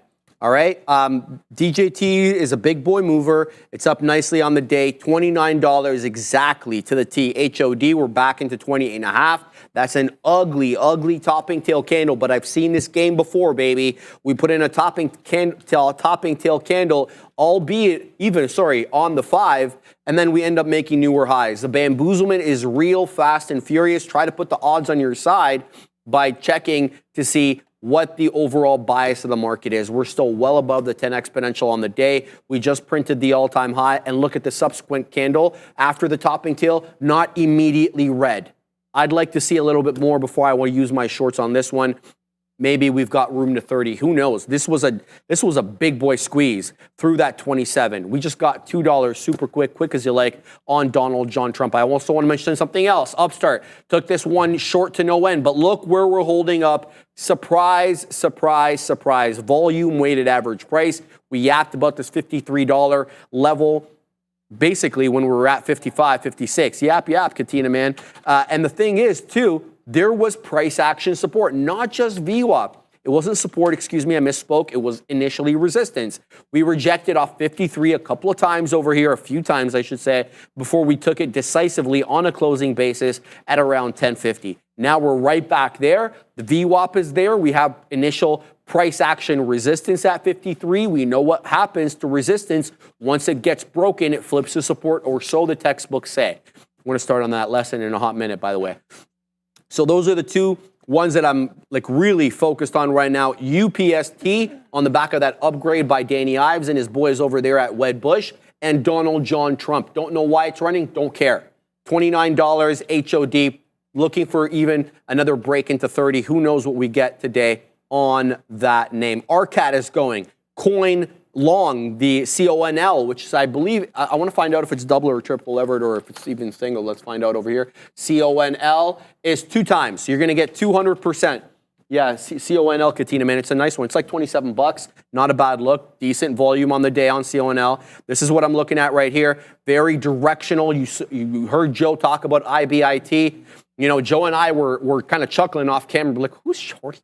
Why would you do that? Anyway, we're not going to get into a dissertation on that now, but yeah, you know how Joe and I feel about that. Yeah, great look there, holding up at 27.25. I'm talking about CONL breaking through 28 again, looking to take out that HOD essentially at the $0.50. So I'm watching all these ones. There's a lot to talk about today. RCAT I really like, but the volume is crap. Veru, shout out to Feifei. VERU, looking to wanting to go back above $1 as well. So UPST, DJT, my number one looks on the day, Joe. I'm going to send it to you super quick while we just set up for the lesson. Yeah, beautiful stuff there. Sharif's been absolutely killing it on the day, man. Good job over there, brother. And yeah, we're still here in IBIT, man. And like, look, this is just sticking to your playbook. We like sticking to the playbook, especially in strong stocks. When things hold the volume weighted average price, we look to get in, and sure enough, we are in exactly where we want to be. So I like this look on IBIT. We're having a good time over here with that one. And yeah, you ready to go there, brother? Yes, sir. All right, absolutely. Let's rock and roll, guys. All right, guys. ATR. We're talking about ATR. I'm just going to complete kind of the mini lesson that we had last week. We got Joe's awesome options lesson. Satea dropped a couple of lessons last week in case you missed it. One on stop losses and one on risk management. I can tell you genuinely, I learned a lot in all three of those lessons. So, it's nice to be able to be on the receiving end of the info there. So let's talk about this one. Average true range, trailing stops for locking in profits. So traders, rejoice. We're diving into the trailing stop savior, a technique that uses the average true range, ATR for short, to lock in profits while giving your trades room to breathe. Let's see how to transform your stops using these trailing orders. So what are they? Let's just explain what trailing stops are. Trailing stops are for locking in profits, but setting them too tight can prematurely exit a winning trade. Conversely, a loose trailing stop might leave you vulnerable to sudden reversals and giving that money back, right? I didn't put it in the lesson over here, so I really want to explain it. Trailing stops are stop loss orders that move up or down with the price, depending on whether you're long or short, to lock in profits. Example, I get long Apple $30. And I know it's not $30. I get long a stock $30. It moves to $30.50. I move up my stop from $29.90 into $30.20. I'm moving it up, as the price moves up, so that if the price comes down, I lock in some profits. I don't go all the way back to break even. That's really what trailing stops are. Some people use them, some people don't. It really depends on your trading style. So the problem with them is you set them too tight, you're out of the trade too early. You set them too loose, you give back too much money. So how do we get around that? ATR to the rescue. So ATR is basically your intraday volatility meter, which can be a good tool for your ATR, for your trailing stops, Here's how to use it for dynamic stop loss adjustments. One, let's use the formula. Combine your trailing stop with the ATR. Here's the basic idea. So you want to set an initial stop loss using the stop loss formula we talked about last week. As the price moves up in your favor, gradually trail your stop loss a certain distance behind the price. That distance is going to be determined by the following formula. Okay, you want to use the ATR, right, to determine the distance. So you're going to, number one, get the ATR on the day. What's the average true range for stock A, B, and C on the day? 1, 2, 3, you're going to need that, okay, because you're going to put it into your formula. Then you're going to use a factor. We talked about this factor or multiplier, or whatever synonym you want to use. We talked about it last week. In this case, I'm going to submit to you, it's got to be smaller than the factor you used in last week for your stop loss as well as your profit takers. Why is that? It's because you don't want to give it that much room, right? And if you have to think about your risk to reward ratio, if you're looking at making $3 and you're risking 1, then obviously your multiplier's got to be a little bit tighter than you would use on your profit taker. So if I was using a multiplier of 2 for my profit taker, would it be sound to use a multiplier of 2 on my trailing stop? No, it wouldn't, because that's not going to fit within the risk to reward ratio formula that we all want to adhere to, right? Or most of us want to adhere to, at least 1 to 1. So here's what you're going to do, right? This is the example. So imagine you buy a stock at $30 and you set an initial stop loss at $28, right?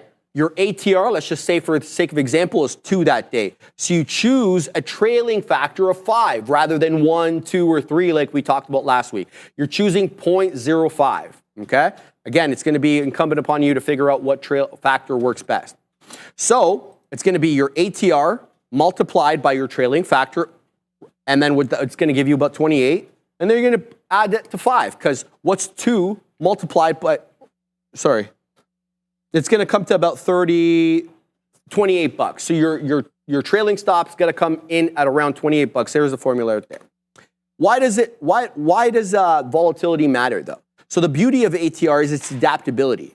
If the market becomes more volatile, which is a higher ATR, your trailing stop automatically increases its buffer, protecting your profits during those downswings. Conversely, in a calmer market, the ATR will be a little bit lower, so the stop loss trails a bit more tightly. That's the beauty about using the ATR in the formula. So if you have a wider ATR that day, you're going to have to give it a bit of a bigger buffer. If you have a tight or smaller ATR, like 1 or less, you're going to have to basically give it a tighter buffer there. And what are the benefits of using your ATR trailing stops? You're locking in profits, right? You're locking in profits. As the price moves in your favor, the trailing stop ensures you capture a portion of those gains, and it also makes you volatility aware. The stop adjusts to the market conditions as they are that day, offering you greater protection during those volatile periods. And there's also a great degree of flexibility with using ATR to manage your trailing stops. You can control the trailing factor like we just talked about, 0.5, 0.25, 0.75, whatever works for your style and the tickers that you trade. This allows you to customize the balance between profit protection and giving your trade room to breathe. So, not going to belabor this whole thing. Just remember that ATR, it's not perfect. It's a historical measure, not a future outlook. So, by definition, it's looking at the past. And sometimes history rhymes. You know, it doesn't always repeat, but sometimes it rhymes, sometimes it doesn't. So you got to be ready for that. And the price can reverse course even with a trailing stop. So consider other technical indicators to use in your arsenal for confirmation before adjusting the set stop, Joe. I'm going to send it to you while I set up to pay some bills. Ooh, ad service time. So yeah, no, great stuff. Adam Deleuze and Kyle Burdett and I are just talking in there and just saying, hey, like, Nvidia, like, no one wants to short this thing. No one's going to short this thing, and rightfully so, guys. We're still in IBIT here. We're starting to pull back a little bit, so we took the majority of our position off. And I mean, if we come back to our break even, then we're going to get stopped out. But hopefully we consolidate here a little bit, and then we decide to take another leg to the top side, forming somewhat of an ABCD here. But other than that, you ready for the thing? We're good to go there, brother. So off to Sharif. Imagine trading with someone else's capital instead of your own. That's what it means to be a fund trader at Trade the Pool. And this is how it works. You complete the evaluation program by meeting profit targets. Once you succeed, you trade the pool's capital, which gives you the ability to trade with up to $260,000 in buying power. The best part is you keep up to 80% of the profits while the firm takes all the risk. It's literally the ultimate way to trade, whether you're a beginner or a professional trader. So go on and check out tradethepool.com. I went over to their website and it looks quite promising. So scan that QR code on the bottom right of your screen or go into the description of this video for more information. Shout out to the good folks there at Trade the Pool, Joe. Trade the Pool, yeah. I mean, I think I might have to do one of those one day maybe and see what we get going on. Yes, sir.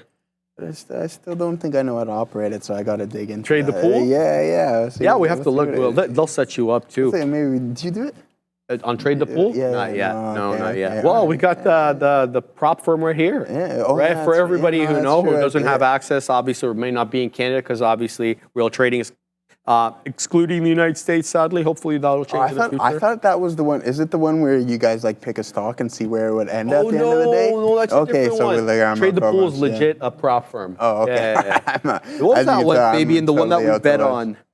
Stonks. Stonks. Yeah, all right. Bring that back. Bring back stonks.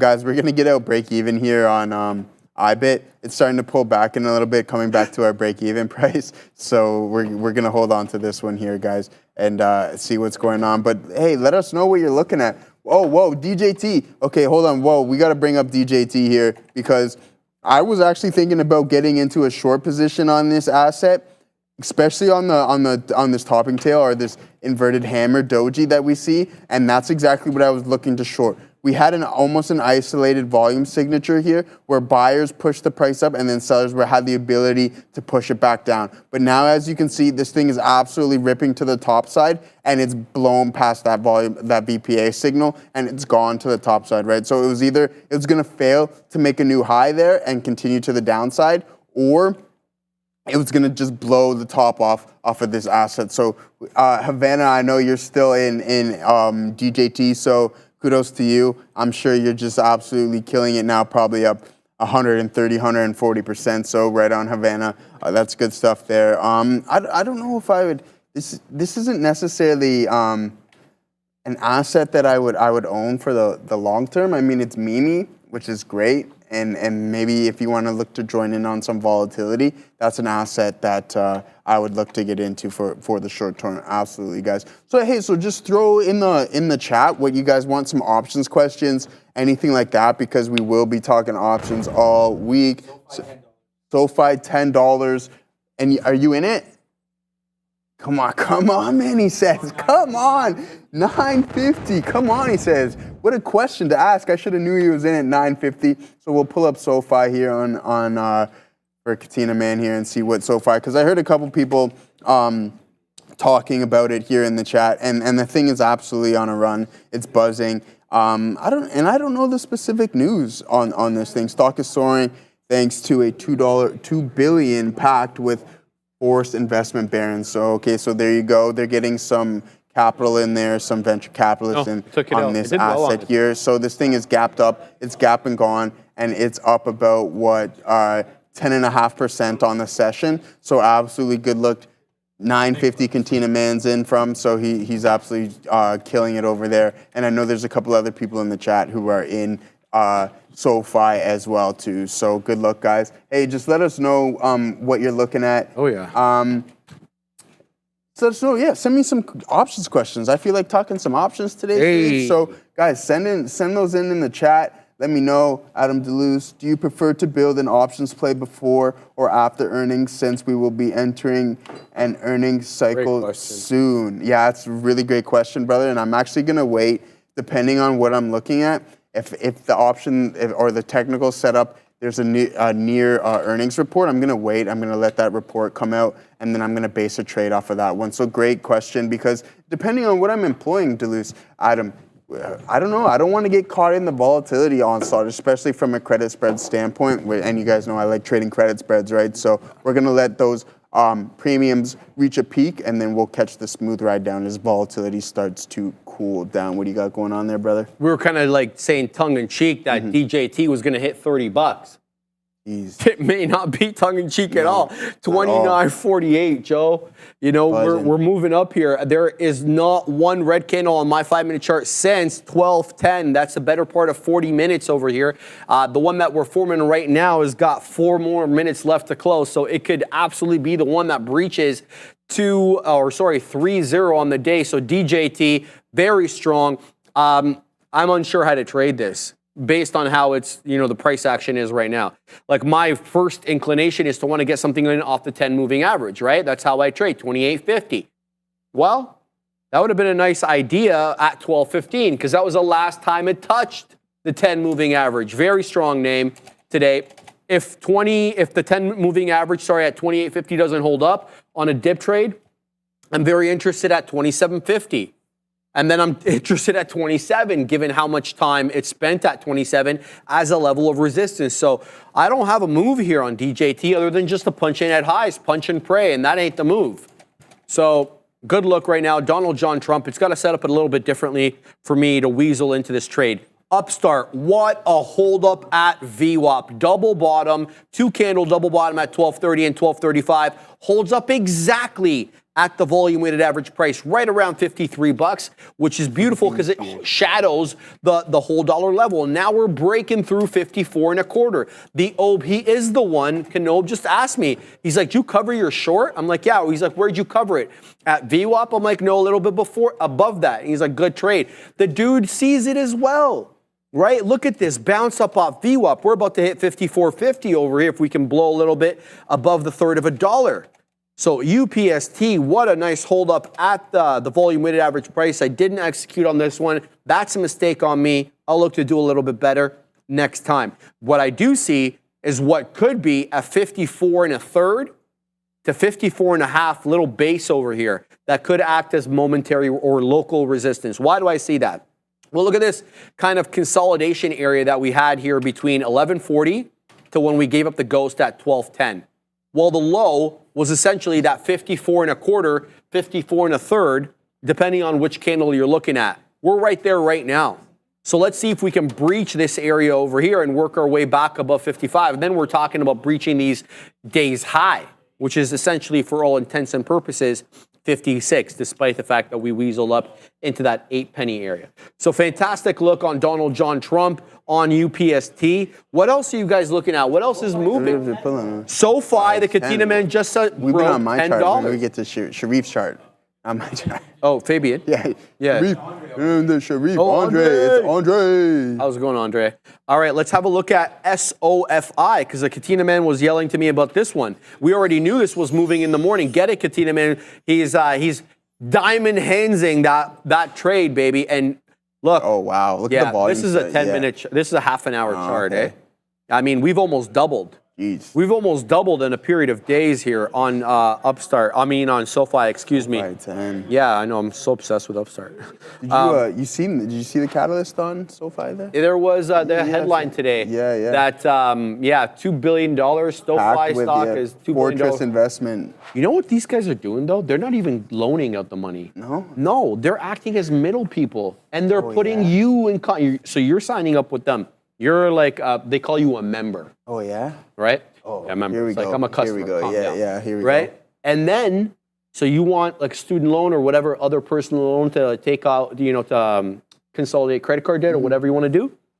They throw you over to some other person who ends up loaning you the money. They just make their cut. It's easy breezy for them. Okay, all right. Yeah, like so a market. I didn't know that they These did guys that. are just making markets, just getting there. Because I was literally reading about them today, and it was like, yeah, they were making deals with other third-party lenders and this and that and the other.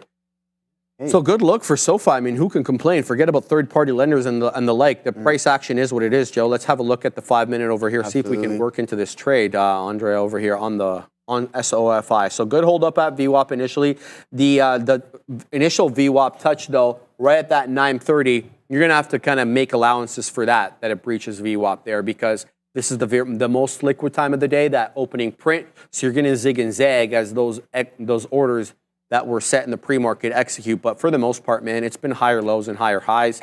Obviously, $10 is a big level. So let's put some respect on that $10 level name, because it could be a nice mean reversion trade from there. I'm going to load up SoFi on a trading screen. Let's have a look at this one, Joe. Yeah, beautiful. Yeah, guys, I don't think we've talked about it too much over here during today's session, but the overall markets, and I mean, we're still up about 0.75% here, starting to pull in towards VWAP, and that's totally fine.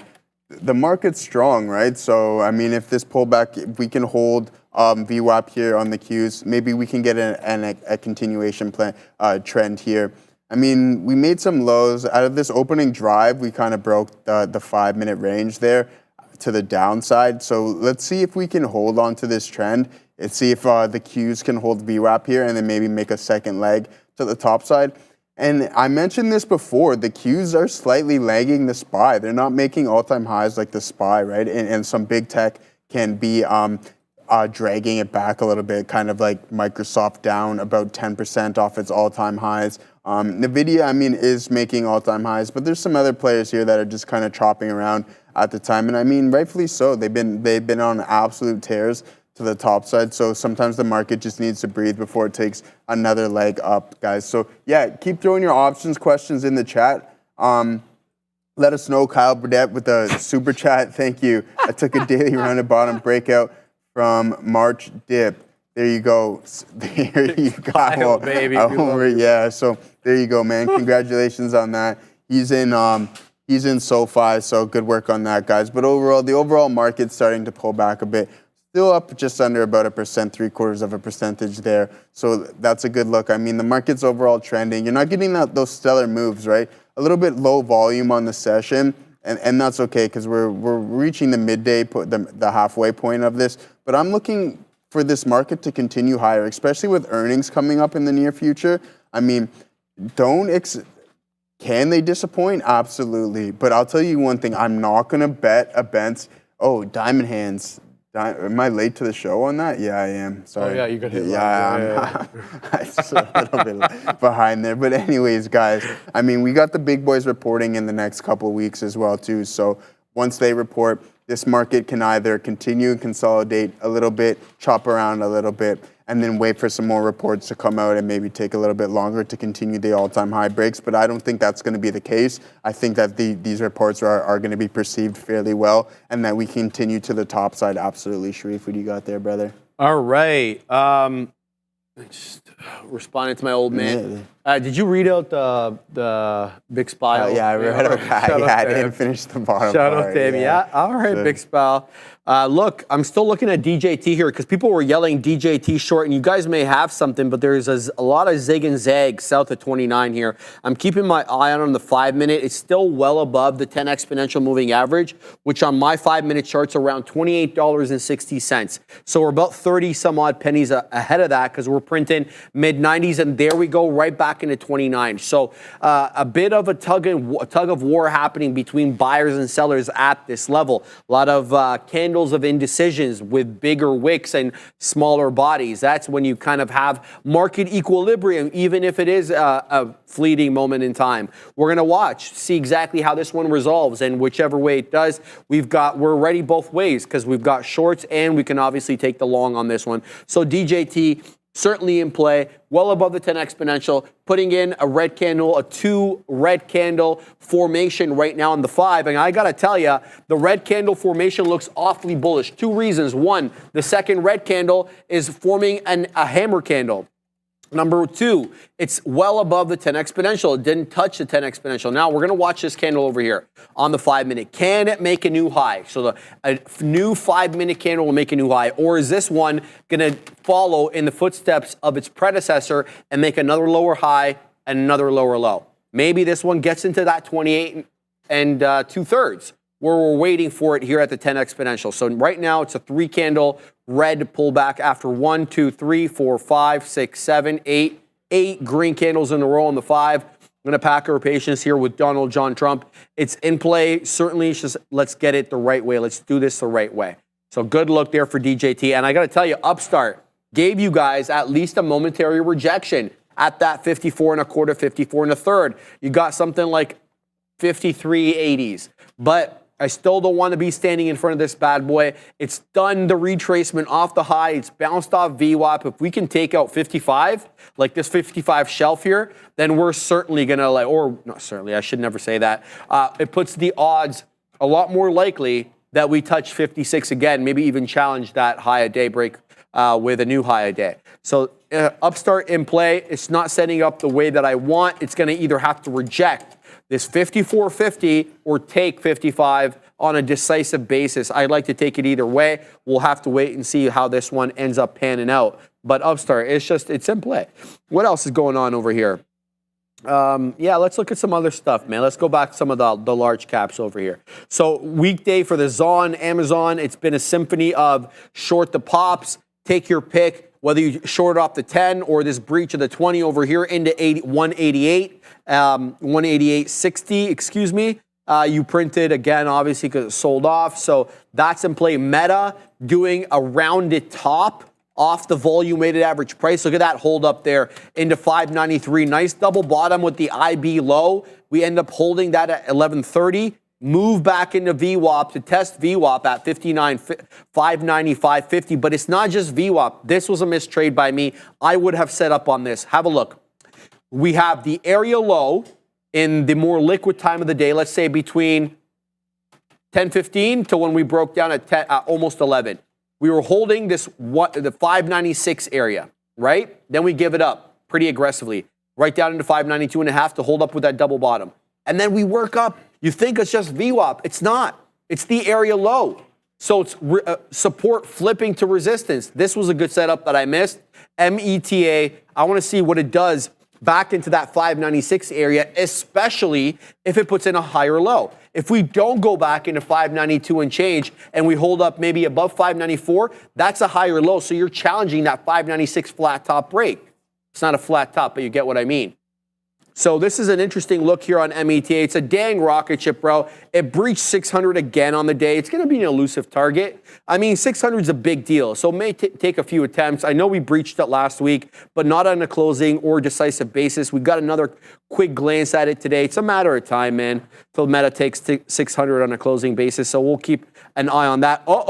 Goggles working its way above the volume-weighted average price in a nice symphony of higher highs and higher lows. I know you were looking at this. Goggles. I wore those for a hot minute 2 weeks ago. I seen that, yeah. Jokes. Goggles. Google's breaking through 165. There we go. It just took VWAP as well.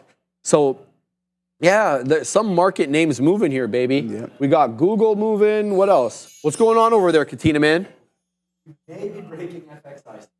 The Katina man says we may be breaking FX highs soon. Let's have a look at what these Chinese ADRs are up to during the midday. Okay. All right. Why isn't it loading, bro? Let's weasel down. There we go. The Katina man just took out some right at 33s. So shout out to him. It's been a symphony of lower highs and lower lows, Katina man. So good for you. Did you re-up at VWAP? Because I know you love the VWAP. He's short at 50s. He's short at 50, so he's well up here, guys. I mean, it's a good look there. It's been printing lower highs and lower lows, Katina man. So you might get that 33 flat bottom break aggressively over here. And we know how these Chinese ADRs roll, Joe. Niels talks about it all the time. You know, they have a way of mean reverting, having a great pre-market, and then once the bell rings, giving back a lot of the gains. The sell program button. The sell program goes on, right? Yeah, absolutely. Donald John Trump is reaching highs, I'm being told by everybody over here, and we're right back above 29 again on DJT. Have we taken out the high of the day quite yet? We're on our way, baby. 48s, 50s, there it goes. My God. Jeez. DJT is on one today. There's a seller at 51. Careful with that. Looks like it might be a moment until they get taken out over here. But there's a sell. There it is. This thing's gonna tank if he. It's gonna tank if he loses. Yeah, it's absolutely ripping. Look at it right? go. This was the trade crazy. today. Yeah, that was a my big time goodness. trade. Yeah. Yeah, I didn't have the right idea. I was trying to short this one. I'm not negative on it, but wow, a DJT. Good look there, man. What are you looking at? That one's a barn burner for sure. So it's absolutely buzzing, guys. We're in TQs here.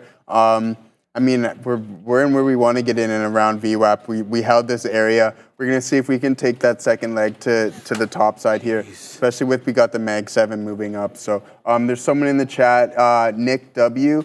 Joe, can you look at some IWM? I have some calls that expire next March, sorry. And yeah, good on you on those. I mean, when the Fed is cutting rates, that's a good sign for small caps. So if you're looking to continue, the more the Fed cuts, I think the better look on these small caps are going to be. I mean, and you have absolutely some time on your contracts. Don't let theta chew you up too much, especially if the trade's not working. I mean, I used to sell a lot of condors on this asset, but man, sometimes it's tough. So I'm just telling you how it is from it being a volatile asset. Just be wary, right? Because even though we do have a definitive trend, it takes a while to get to where it wants to go. And with that, your trading options contract, you can maybe lose a lot of the value of your contracts to theta and not get the expected move that you're looking for on those assets. So, I mean, good luck on those. If you have a really good price on them and you're already in the money and you have them until March, like I said, with the Fed cutting rates in a rate cut cycle, then that's a good look for you on the small caps. Absolutely, guys. Ooh, okay, so yeah, the Qs are starting to pull back a little bit. We're not going to hold this too heavy. I mean, we got to 75.96. We're going to hold this still, and if it doesn't hold that level, then we're going to get out and we'll just take a small 1 hour loss on that, which is totally fine. We're not in this asset too big. I mean, I'm looking for a continuation, another leg to the top side, but I don't love the price action here, even though we held this 75.39 level. I just don't like how we're kind of curling over a little bit here, and we're failing to push up some new highs and et cetera. So we'll wait. I'm not overly confident in the setup, but that's okay because we had two really nice trades on IBIT and AMD, so we'll hold on to this asset for a little bit. Does theta mean that chews up the premium? So Nick W, what theta does, so whatever you paid for your contracts, and I'm assuming, I don't know if you bought in the money, out the money, or at the money, but you paid a specific premium for those. And with theta, if your unrealized profit from the gains in the asset moving higher don't outweigh theta, then eventually your options will just expire worthless, all right? So you want to be able to be profitable before you sell those contracts. And if you're like, hey, I'm like $4 or $5 in the money, but I'm still down, that's because theta diminished the value of your contracts, and now you need the asset to move significantly higher in order for you to be profitable, all right? So just be wary of that. I do have some AMD calls that are kind of breaking my heart, but that's okay because I'm not going to hold on to them much longer, right? Even though I do have some time till expiry, if the setup's not working out how I want to, then I'll just cut the trade and then always look for another possibility to get in. I know Sharif and Adair were talking about CrowdStrike, and I really like CrowdStrike, even though it's down a little bit today. It's down about just about 3%, I think. Yeah, just under 3%. But I'm looking to play some gap fill here on CrowdStrike, and reasonably so. This thing should be pulling back. So glad we're not in this thing too much size or anything like that. We'll wait for the pullback, and then once we re-enter this gap, we'll look to fill this area here, because there's a nice 20-point move there on this asset. And I mean, hey, it's still not a horrible company, right? So we still like CrowdStrike, and we're gonna stick to this one. We'll keep our guns on this one here for sure. What do you got, brother? Absolutely. I'm trying to take Donald John Trump here long, trying to take the pullback long. We'll see what we can do with this one. Where are we long? We're long 34s. We're going to give this one a try, see if we can work our way through the $0.50, maybe take even high a day again. I'm not going to give this one much in the way of room at all. Like, it's going to have to hold up generally in this area. Otherwise, you know, it's just so extended, and I don't want to be part of a move back down. So we're going to hang out, find out, see what we get over here. If it wants to retake that $0.50 level quick as you like, then I'll be pleased as punch. If not, then we'll get stopped out. It's really that simple. So packing my patience. Let's see what we get here. It's not the only thing that's moving, though, guys. There's plenty of other stuff moving. All right, we're back at the $0.50 here in Donald John Pump. Let's see if we can weasel out some trade. Oh, there we go. Okay, come on. Give me that print, baby. Let's go. There's a seller at 55s. We're going to have to move down if we want to take that sell. We're going to have to take that sell there. Otherwise, it didn't jam. No.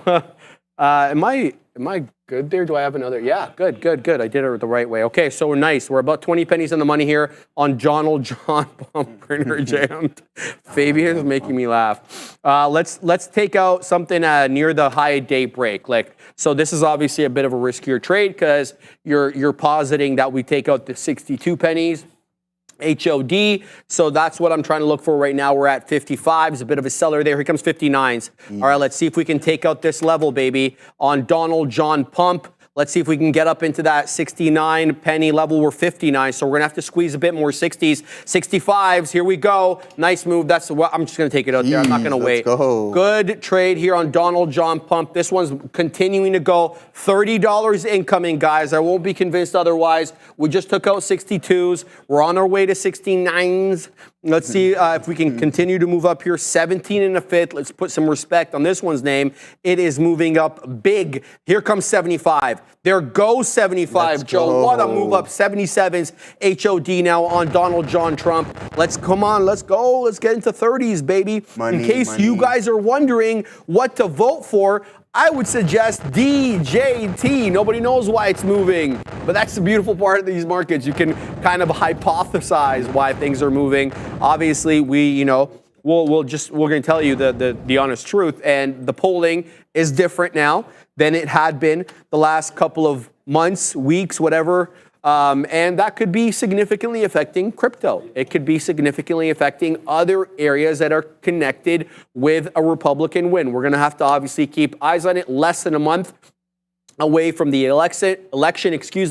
We're very obviously attentive to that on this side of the border for multiple reasons, not just because we work in the markets, but obviously it has a way of affecting Canada. There's no question about that. So keeping an eye here on DJT, figuring out how I can work my way back in. Well, you're putting in higher lows and higher highs on every little retracement there. So if we get a decided rejection off 30, I'm going to have to rethink that whole higher low, higher high thing, but we're going to have to get to 30 before we can even judge that. So keeping my eye on this one, impressed with how it has traded on the day. DJT has been very strong these last few days, Joe. I'm just going to show the daily real quick over here so we can kind of get an idea. We're certainly not at highs, but this has been a very, I want to say steady recovery, but it's been pretty consistent over here the last few days with one red day over here. But this has been a big candle, relatively speaking. From 24s at the low, and we're going to get to $30 at the high. So relatively speaking, a bigger day. Red or green for DJT, especially if we close at the highs like this. This is not something we've done in a while. Like, look at these outlying days on DJT. Sure, it can go, but it has a way of mean reverting. Like this topping tail candle over here on 715, kind of the same thing. So keep an eye here and figure out exactly how we can weasel into this trade if there is a trade to be had. Guys, I want to remind you, there's about, let's say, 40 minutes left, a little bit less than 40 minutes left, to vote for your favorite tickers every day. If you want to see Nvidia on there, how about Upstart? How about DJT? Coinbase? There's umpteen amount of names that are running. Get into that chat right now. Exclamation point, the word join. Space, make sure to hit that space between join and the $, then the ticker of your choice. If you do not enter it correctly, Streamlabs will not register your vote, but only the top 5 tickers make it on, guys. So influence some of your friends in the chat to vote your way. Yeah, that's great stuff. I know the Katina man's still in FXI. He's killing the short here right now, so he's killing that one. Nick W asked in the chat, what do I think about VKTX? Pharmaceutical. I don't know if I have a thumbs down thing, but I'm giving this one, Nick, a big thumbs down, brother. Just going to be totally frank with you. I'm not going to stick with any of these pharmaceuticals or anything. I don't want to lead you in the wrong direction, so I'm just going to be totally honest with you. And I don't know about this asset. I'm not the biggest fan of these guys. So, hey, I mean, it's your own capital. Do what you want with it, but that's just kind of my 2 cents here. I wouldn't really mess around with that too much. There's other better things to trade absolutely than that. So just want you to be around for a while. That's all, brother. So that's it. So anyways, guys, we're going to get back in. We're going to get back in here on TQQs. We're holding VWAP. We're getting a little bit better of an entry, and then it instantly works. That's exactly what I want to see here, right? So we're in this asset. We have this hammer here on the 1 minute, just right at VWAP, exactly what I want to see. So if we continue to the top side, absolutely going to love it. Are you still crawling higher there in DJT? Going, I can tell it's still going. So Sharif's buzzing, the guys are buzzing. So they're having a good time with DJT over there, and I think everybody is having a good time because the thing has been absolutely dominant today. So we'll just touch on DJT a little bit. It can't stop and it won't stop. Up almost 18%, about 17.5% today on the session. Up $4, $4.50. So this thing has absolutely been an absolute monster throughout the whole session. And yeah, I mean, who knows what this thing can do for the next 3 weeks, right? Leading up into the election. And if he wins, I don't know if I have a rocket ship stream deck, rocket ship. Apes. Yeah, you know what I mean? So I'm thinking that's kind of where the direction of this thing is headed, especially if he wins. What do you think, brother? You know what I'm thinking? DJT is like one of these like initial stocks where you can actually invest in a person. You know what I mean? That's exactly what it is. I don't know if you've heard about any of this, but there's like some coin, I don't know if they're NFTs or coins or exactly what, but you can basically invest in a person vis-a-vis an NFT or a coin, and they can give you a certain percentage of whatever gross they make out of a certain area of their life. So, no way. Yeah, it's like an investment method into a person.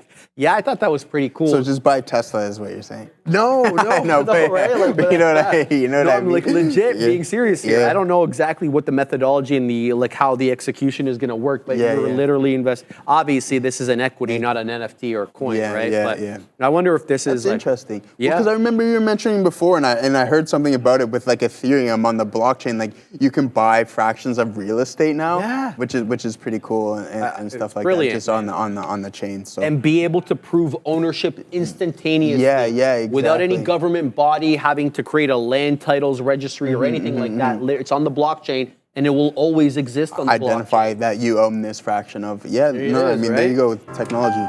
All right, what are you guys doing over here? I don't know what, I'm getting trolled here, and I didn't do anything. Yeah, Neil's like, join Cowboys. Who else? This other guy was trolling me as well. I'm like, oh God, I don't want to talk about that. But forget who it was. But anyway, you guys like, how the Cowboys doing? Yeah, they didn't do that well at all.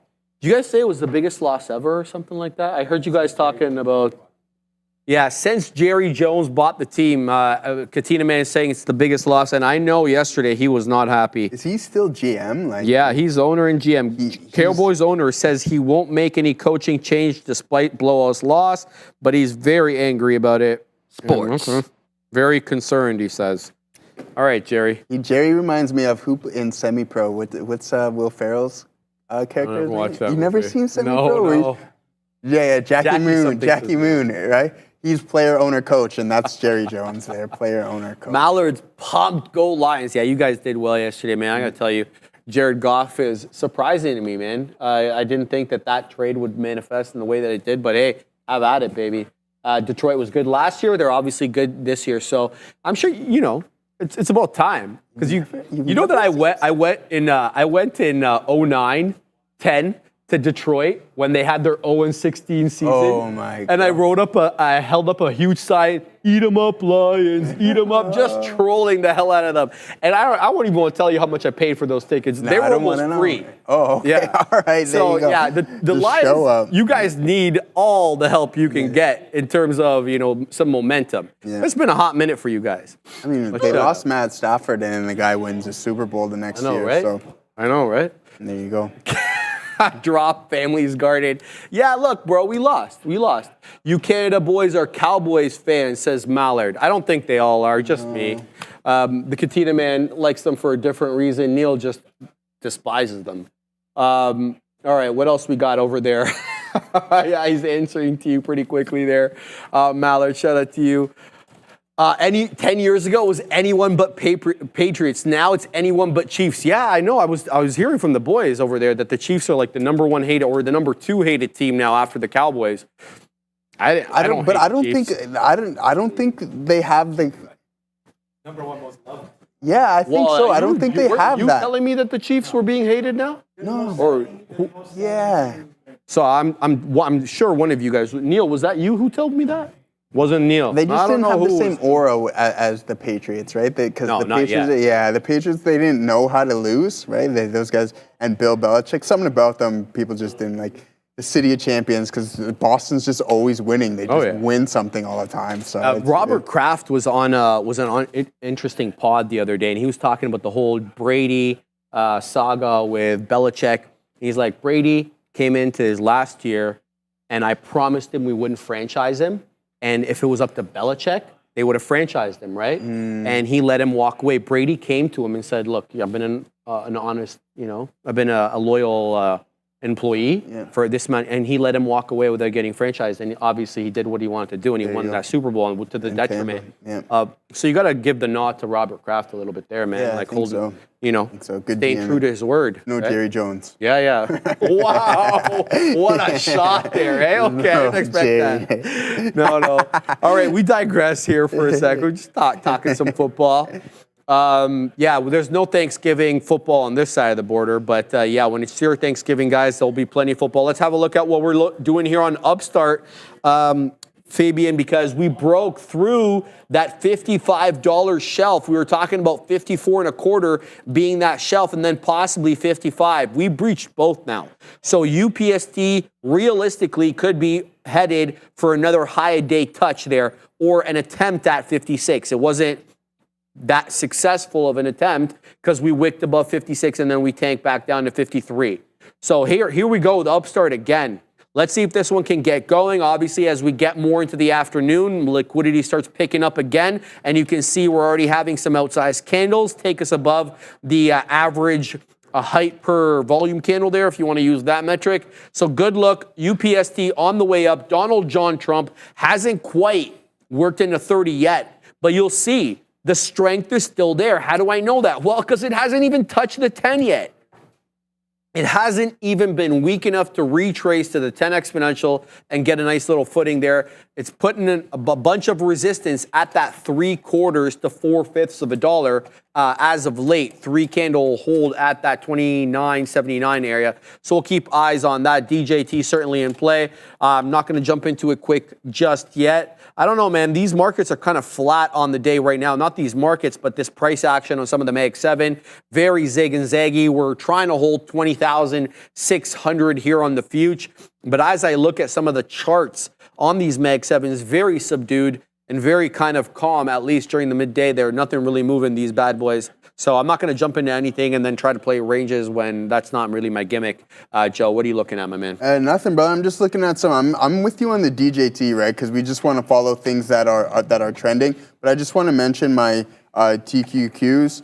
We went 0 for on this one, so 0 for 2 on this one here. So I'm not gonna mess around with it anymore. We still have our other 2 trades, so that's it. I'm not gonna fight this. If it doesn't want to move to the top side, it doesn't want to move. So Almog Mazer, hey brother, never understood options and wondered what are the benefits over stocks, futures, commodities, forex trading, traditional trading. Yeah, that's a great question.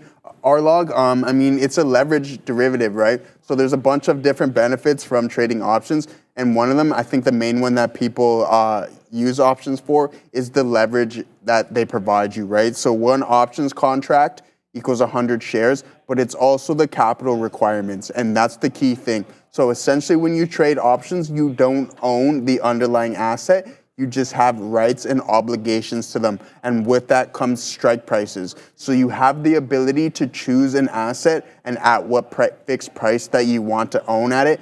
And the capital requirements are extremely low. So I use this example in our previous lesson with Apple.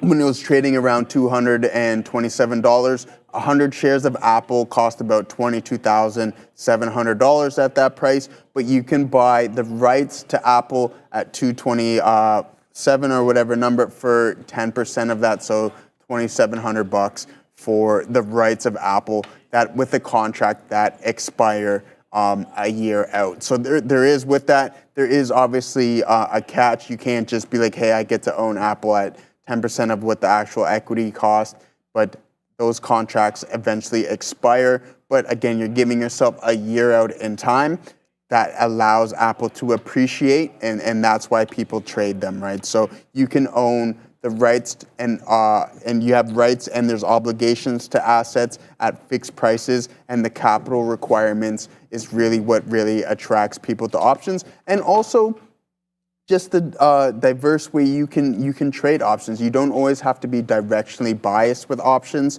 You can do cool configurations with them, and those are part of the lessons that we talked about: credit spreads, iron condors, market neutral strategies. So they're a little bit more diverse than flat out equities, opposed to just going long and buying short. There's ways that you can manipulate the contracts where you can have market neutral strategies or use bearish vehicles in a bullish way, and vice versa. You can use bullish vehicles in a bearish way. So I missed your name there.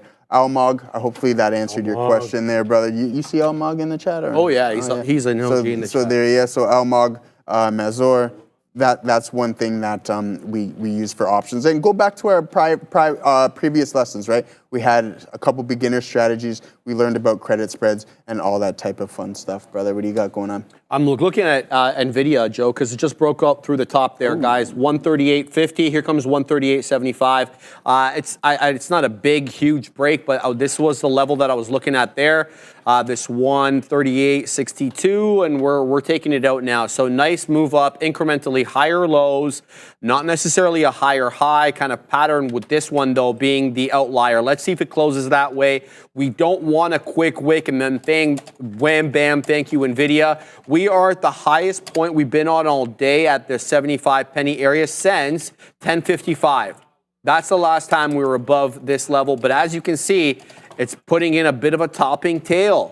It's not really decisively closing up there. We'll keep an eye out to see if we continue to put up this pattern, which is higher lows and higher highs with this kind of rounding pattern above the volume weighted average price. But that's not the look. That's not the candle you want to see close right there. That ain't it. You don't want to see an inverse hammer candle or a topping tail. You want to see it close near the highs and have continuity there. So interesting look. I feel like I'm grasping at straws trying to trade some of these Mag 7s. The best one to me was this Nvidia break, but I also have a bit of an eye on Meta. Reason is because we weaseled into VWAP before, and we're breaking actually VWAP on most occasions, getting really into that 596.25. So we set up what looks to be a support level at 594, which is a good look, right? Because it's a higher low. Right? Remember we were talking about this 593 being the low. Now it's 594. Now, with that the case, can we break through this 596 level decisively?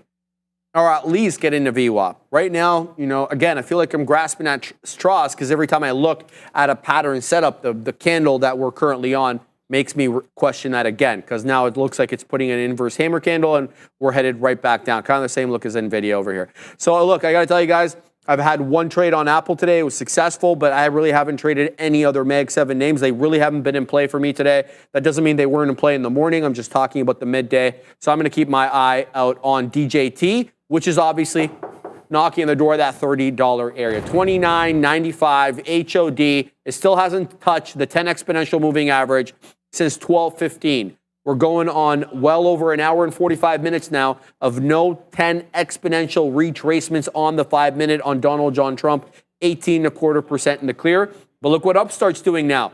So got into that 55. Now it's putting in a 3-candle holdup at this 55, 55.25, an area. Don't forget that we earmarked. We earmarked it because the top end of a consolidation area here. That being from 11:40 till when we gave up the ghost at 12:10. We're a bit higher now, but look at that, how quickly we retraced. Let's see if it holds up above the 10 exponential, or is this going to be a lower high relative to that area crest at 56, and we work down right back into VWAP like we did last time, just this time with a lower high, and then maybe, who knows, a flat bottom break. I don't expect that though. It's a very strong name, and you know it's been a good time for that sector, that, you know, let's call it DeFi, fintech sector, buy now, pay later kind of thing, which is what they're involved in. So good look right now for Upstart. I don't have anything on it right now. The other one, the one that I confused with a buyout, TVGN, has been trading at VWAP since 110, and it's been holding up there. So remember, there's a different trade to be had here at the dollar, between north or south of a dollar. I think it adds a bit more credence to the trade, possibly, if VWAP is featuring there, not just the whole dollar. So TVGN, again, I'm not involved in this one, nor do I really want to be, but I'm looking for trade ideas for other people. RCAT, this one, breaching the 20-period exponential on a closing basis, and it has not done that all day. And that takes us all the way back to 9:30. Every single closing print north of the 20. Now we're actually getting a decided breakdown on 2 candles, not just one. So RCAT could be a mean reversion, maybe back into 375. You're going to have to size into this one, though, if you want to make any real money, because it's not giving you much in the way of a notional move. So RCAT's in play. And then the coin long, bro. Bitcoin's held up today. Yeah. Look at CONL. Yeah, absolutely. Derivative. It's held up. Absolutely. So is that it's a pull that back derivative. up. Yeah, I never seen that. Yeah. CONL. Yeah. $27. All right, so about Not 10%. bad. Yeah, With so 10%. volume. Yeah. That's good. Maybe looking to get into that one there. Yeah, because coin is expensive Yeah, now. coin's Gone really, are the days when Coinbase is $30. It's no longer 2022 anymore. No, It's there's crazy. no more. It's gone, far gone. Crazy. So that thing actually went on an absolute tear. Coinbase, so good looking at that. I actually want to pull it up right now and see what this asset has been doing.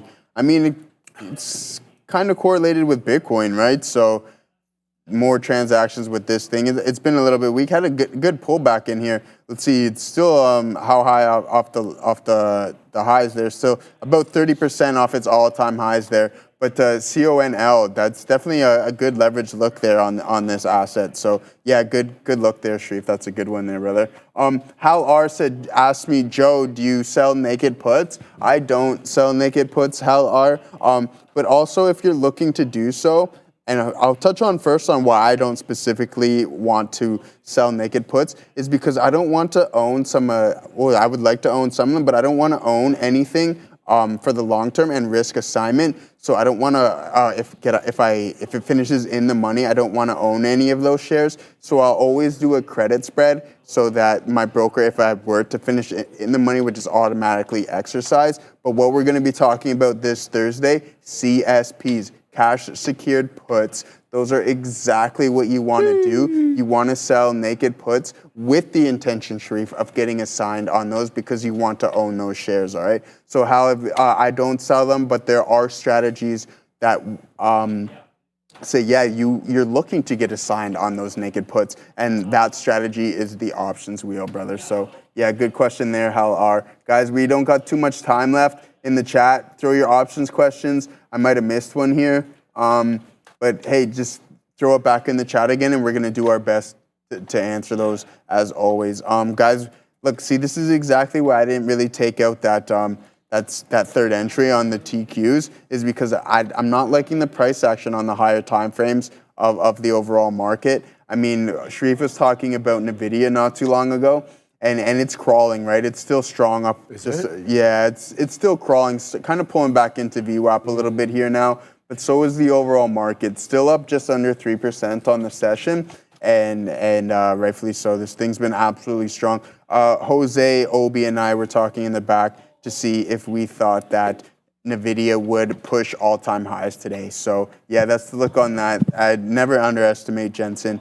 Expect all-time highs probably in the near future. They don't report till mid-November, I don't think, anyways, like November 22nd or something along those lines. So there's still a lot of time for this asset to chop around in these areas. But I think in the near future, probably by weekends, because we're really by the weekend, that we make a new all-time high on that one, guys. So again, one more. We don't got much time left, only about 26 minutes, guys. You're good. Keep talking. All right, yeah. So there we go. Keep going. Throw your options questions in the chat, and then now we are off to Sharif. All right, guys. Sorry, still early? Okay. Well, we'll get it ready. We'll get ready. I thought we were ready. I thought we were good to go. Just give him a minute. Right? I'm looking at Donald John Trump, DJT. Nice retracement. First time it's touched the 10 exponential on the 5-minute since 12:15. And so here you go. It came right into 20. I tried to punch along there at quarters. I missed it. I didn't want to chase it because I was, quite frankly, unsure. I wanted to scalp it and then weasel some out at the $0.50, and it didn't give me enough room to make any profit, so I canceled my order. I'm still thinking this could be a short, though, because, yeah, sure, we put in a nice hammer candle, but we're awfully close to the 10, so we could make a newer low here. Well, where does a new low come in? Well, it comes in vis-a-vis a fifth of a dollar break. So if we break that 29.20, this is an interesting short. I'm getting short here. Let's see what happens. Maybe we can mean revert into something a little bit better, or something. Sorry, a little bit better. Calm down, bro. A little bit lower. Let's put in our stop to account for some bigger moves. Yeah, I have to manage this position. Okay, so let's put into this over here. We'll see if we get there. Looking for that move down. Let's go. Are you sure you're short it now? Yeah, I'm short it at this level. Looking for that move down. Can I send it to you for a sec? Because I have to put in my stop. Yeah, absolutely. Off to me. So someone in the chat said, Joe, TSM is reporting this weekend. I think we were talking about it earlier today, and it does. It reports on the 17th, so on Thursday, that is. And guys, I just want to point this out here. And I was actually a little bit late to the dance on that one. So sometimes being fashionably late isn't good.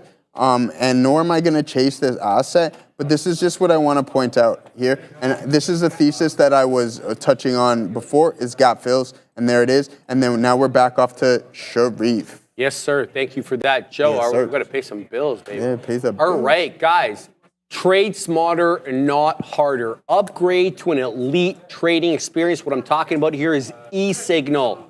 You can analyze, you can strategize, and you can certainly capitalize, foresee those profitable opportunities with the platform you need. You get infinite data, you get instant trading. You know where the market is moving before others with that lightning fast execution data.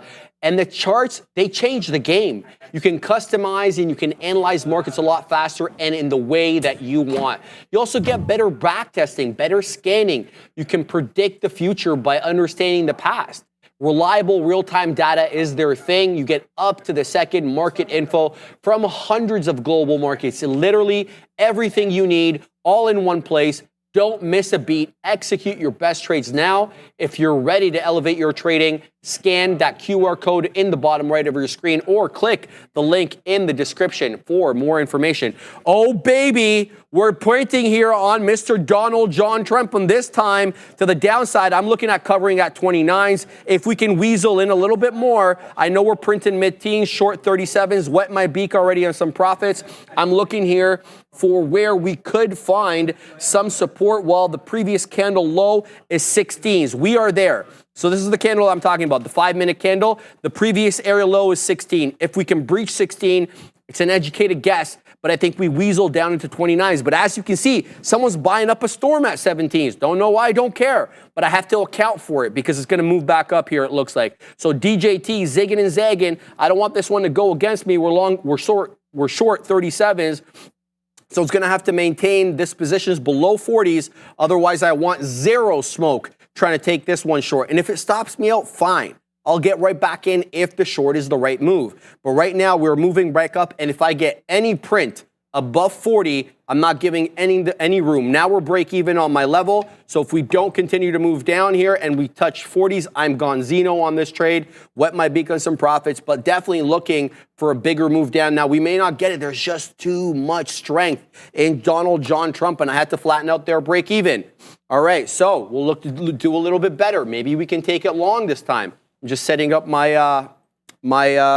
chart. Sorry about that. Yeah, and there we go. So we got two bottoming tail candles now on DJT. So this might be the long we were looking for. All right, so here's a look. This is what I'm seeing. And this is why I was yelling about this candle being the area low 16. Look at the bamboozlement. This candle, area low 14. So if you were a schmuck like me, trying to base it off the end of the candle low, the previous candle low, well, the algo just kind of, nice little trick there, buddy. I gotcha. I know what you're up to there. So look, if we hold up in this position with these two bottoming tail candles, and then we get another subsequent 5-minute candle, make a new high and close that way, I think we take out 30s. But you're not going to catch me trying to guess with this one because this is kind of bamboozlement central right here. I thought we were at least going to dip into the 20 or maybe the $29 area. But anyway, DJT, good luck. Zigging and zagging right now. Likely going to touch 30 again. Maybe I should get long here, man. Ooh. What do you think about this one? That's a good though. You took that break-even stop. Yeah. I mean, man, it's so extended, but you don't want to fight the trend. Who knows what this thing can do, man? I know. Yeah, this one's it's a bit of a tougher one. Yeah. And you know, here's the thing. Do you remember Arun? Michelle, the guy who used to do the futures all the time. No, I don't. Yeah, know. so he would always have this saying that he never wanted to get shorts, pay for shorts, because he kind of felt obliged to use them. And I always thought that was a little bit of a what are you talking about, bro? What do you mean, obliged? Nobody's obliging you to anything. But sometimes, when you have free reign to use them a bit more haphazardly. Yeah, I think so. It's well, you got 1,000. Yeah, you got you know what I mean? Oh, I got 1,000 of these. Yeah. I'm serious. I got 1,000 of these bad boys. Fire them up here. Yeah. So I think he might have been onto something. I don't know. I'm just spitballing here, guys. Now let's see what some people are chatting about there. Zion Lala, wet my beak. You have the best slang for everything. You just hearing that for the first time now, Zion? Come on, man. You're one of the chat OGs. I've been saying this for a hot minute. Rob EV, I see hammer candles on DJT 5-minute. You are absolutely right, Rob. I just finished saying the exact same thing. Shout out to you. Good call there. Almog, are you using fibs? Finabachis? I know about those Finabachis. They taste fantastic. I'm just joking there because you guys know I slipped up that one day. Are you using fibs or those smaller time frames? Speaking as a Forex trader background, I don't use fibs intraday. I'll just tell you that offhand. If I do, it's the exception, not the rule. I always will use fibs, though, on my longer-term positions to see where I can probably get in for some retracements. If I don't have Almog, an obvious level of price action support, I'll give you that 300 on Caterpillar. I'll give you that 200 on Apple. I'll give you that 165 on Apple. If I don't have clear price action support and resistance, that's when I employ them. I hope that helps. Otherwise, I don't like to use them as a de facto because I think price action support and resistance is a bit more precise there. So I hope that helps. And let me know how you're doing with Forex these days, man. Forex. You know, we were talking about that. We never really dabbled too much into the world of Forex. The only one trade I did it's was just the exchanges. To get the account going. Yeah, exactly. So you know what I mean? That's it. No, Almog has a really great question. Regarding your explanation, isn't lower cost using options effective your profit and loss potential opposed to buying 100 shares? That's actually such a fantastic question. And we're going to touch onto this right now. Okay, so for an example, we're going to go back to our Apple example. $227 Apple is, right? It costs you $22,700. Now, that same options contract can cost you $2,700. Now, say Apple moves $20, right? So $2,000 in profit. So what we're going to do here now is what an options contract will always do is equate to the value of what the underlying asset is moving at, right? So 10%, so you get, say, $20 move, you get 10%, or sorry, it equals to 10% of 22,000. So you profit 2K on that trade. So that's 10% of, a little less than 10% of 22,700, but that is that's 100% of what you paid for that options contract. So from a return standpoint, 10% opposed to almost 100% return. So the options contract using intrinsic and extrinsic value will always equate to what the value is, and that's why people trade options. So Almog, hopefully that answered your questions, and that's exactly why people trade options, all right? So really good question. Hopefully that answered it. And dig a little bit more into it. It was kind of a vague answer and kind of quick. I sped it up a little bit, but that's exactly what that's exactly what it does, though. And that's why people trade options, right? So when, regardless of what you pay for 100 shares, if you only make a couple $100 on the trade, it works out fractions of a percentage compared to the actual contract, right? So the contract will always substitute the value of those shares. Always. Joe, can I ask you something? Yeah, for sure. If there is like a bullish twist to the market, like say for example 21, when everything was pumping, and then 22, when everything was the opposite, down. Does that change? Donald Trump is breaking 29, guys. DJT, sorry, calm down, Sharif. So what I'm trying to say is, like in 22, when everything was really bearish, does that increase the premiums on the puts? Whereas when everything was bullish in 21, did that increase the premiums on the calls? And, no, that's a really good question. And with bear markets comes increase in volatility. But when the market is kind of pricing in a direction, it's going to decrease the value of those premiums, right? Because it knows, right? So they're like, hey, the odds are kind of more in your favor, so we're not going to pay you out as much, things may not be as expensive. But to refer to your 2022 example, is that the volatility was extremely high, and like you could see the VIX during that time was at like all-time highs, I think, in that area, and we'll pull up the VIX. But with that comes with increased volatility. So 24 was when the VIX went, but 22, I think, is the area, and we had an increase in the VIX, and I mean, COVID, the VIX was crazy. But again, what the option market will do was just, it won't price in as much premium for the direction that's kind of favored per se, if that makes any sense. But as you can see on the VIX, we were kind of elevated here on the VIX, but with that came increased options Interesting. premium. That's really interesting. So it would always be skewed to kind of favor it, right? These guys are smart, their equations and stuff and everything like that, so they're not going to make it too easy for you. Yeah, I mean, I get that, right? They're trying to make money too, right? Exactly. The Chilean Nightmare sent me this article, and I want to show it here. This is hilarious. Elon Musk accused of copying designs by iRobot director. Calm down there, bro. You didn't make real robots, okay? They were just fake. And so this is real. So he's not copying anything. I don't know why I have this inclination to defend Elon. I guess because everybody's always attacking him. Hard so on it's just him. like, yeah. But that's interesting. Say it again, Fabian. He doesn't need the defense. Yeah, I know. He's got plenty of defense. Well, I was reading, they said he's going to be like, he's projected to be the world's first trillionaire in the next couple of years. Yeah, in a couple of years. 2027. I was wondering how that's all. There's a couple Saudi guys with the oil who might that's even. the people that we right? don't know. Yeah, though. exactly, right? Those So there's a guys couple. keep everything. They don't need to tell you. And these Russian oligarchs in here, right? they got a little bit of money too, They got right? some change. So they got some change. they got some change as well. So shout out to the. Well, we're not going to shut them out. All right, guys. We're moving back up off this $29 area on Donald John Pump, but I was looking at 29.20. Actually, call me crazy. I thought we would hold up here. Let's see what we do with this 29.60 area or 29.50. I think we did have some resistance at 29.50 here on the 1 minute. We had what I see to be a 6-candle holdup. But here we go again, moving right back in. And I saw you guys talking about this one, saying bye-bye DJT. I know, man. I was looking at this one too. I wanted a decided break so I can get short, take the mean reversion back. You know, it's up big, 16%. Was up higher at the highs, obviously. We'll see. I don't have a problem with this one taking it either way, long or short, but it's got to give me a clear indication of how it wants to set up. And right now, I got to tell you, you know, if you get short here, you're going to have to give it to 50. So you're going to have to risk 20 pennies. right? Because anything from here to 50s, you're just guessing. 50s is where you know rejected. So you know there was a seller at 50. It's just how big is that seller? And is it enough to prevent the buying that may show up when we weasel in there? So good luck, DJT. I keep looking at this over and over because it is in play. Giving you volume, it's giving you action, it's giving you everything you need to get. Just not sure about this one. Too many Trump fans of the short. Too short DJT now. You never know, man. You know, sometimes there's just bigger money that can manipulate things either way. You're not wrong, though.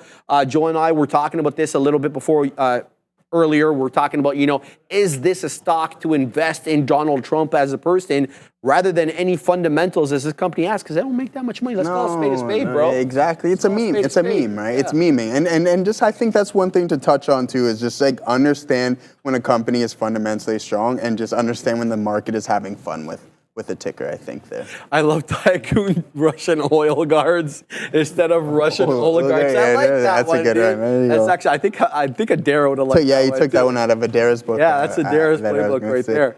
Havana Woody, long now. He's long. DJT, shout out Havana. What are you seeing, my man? Are you looking at that 29 holdup, or what was the look there?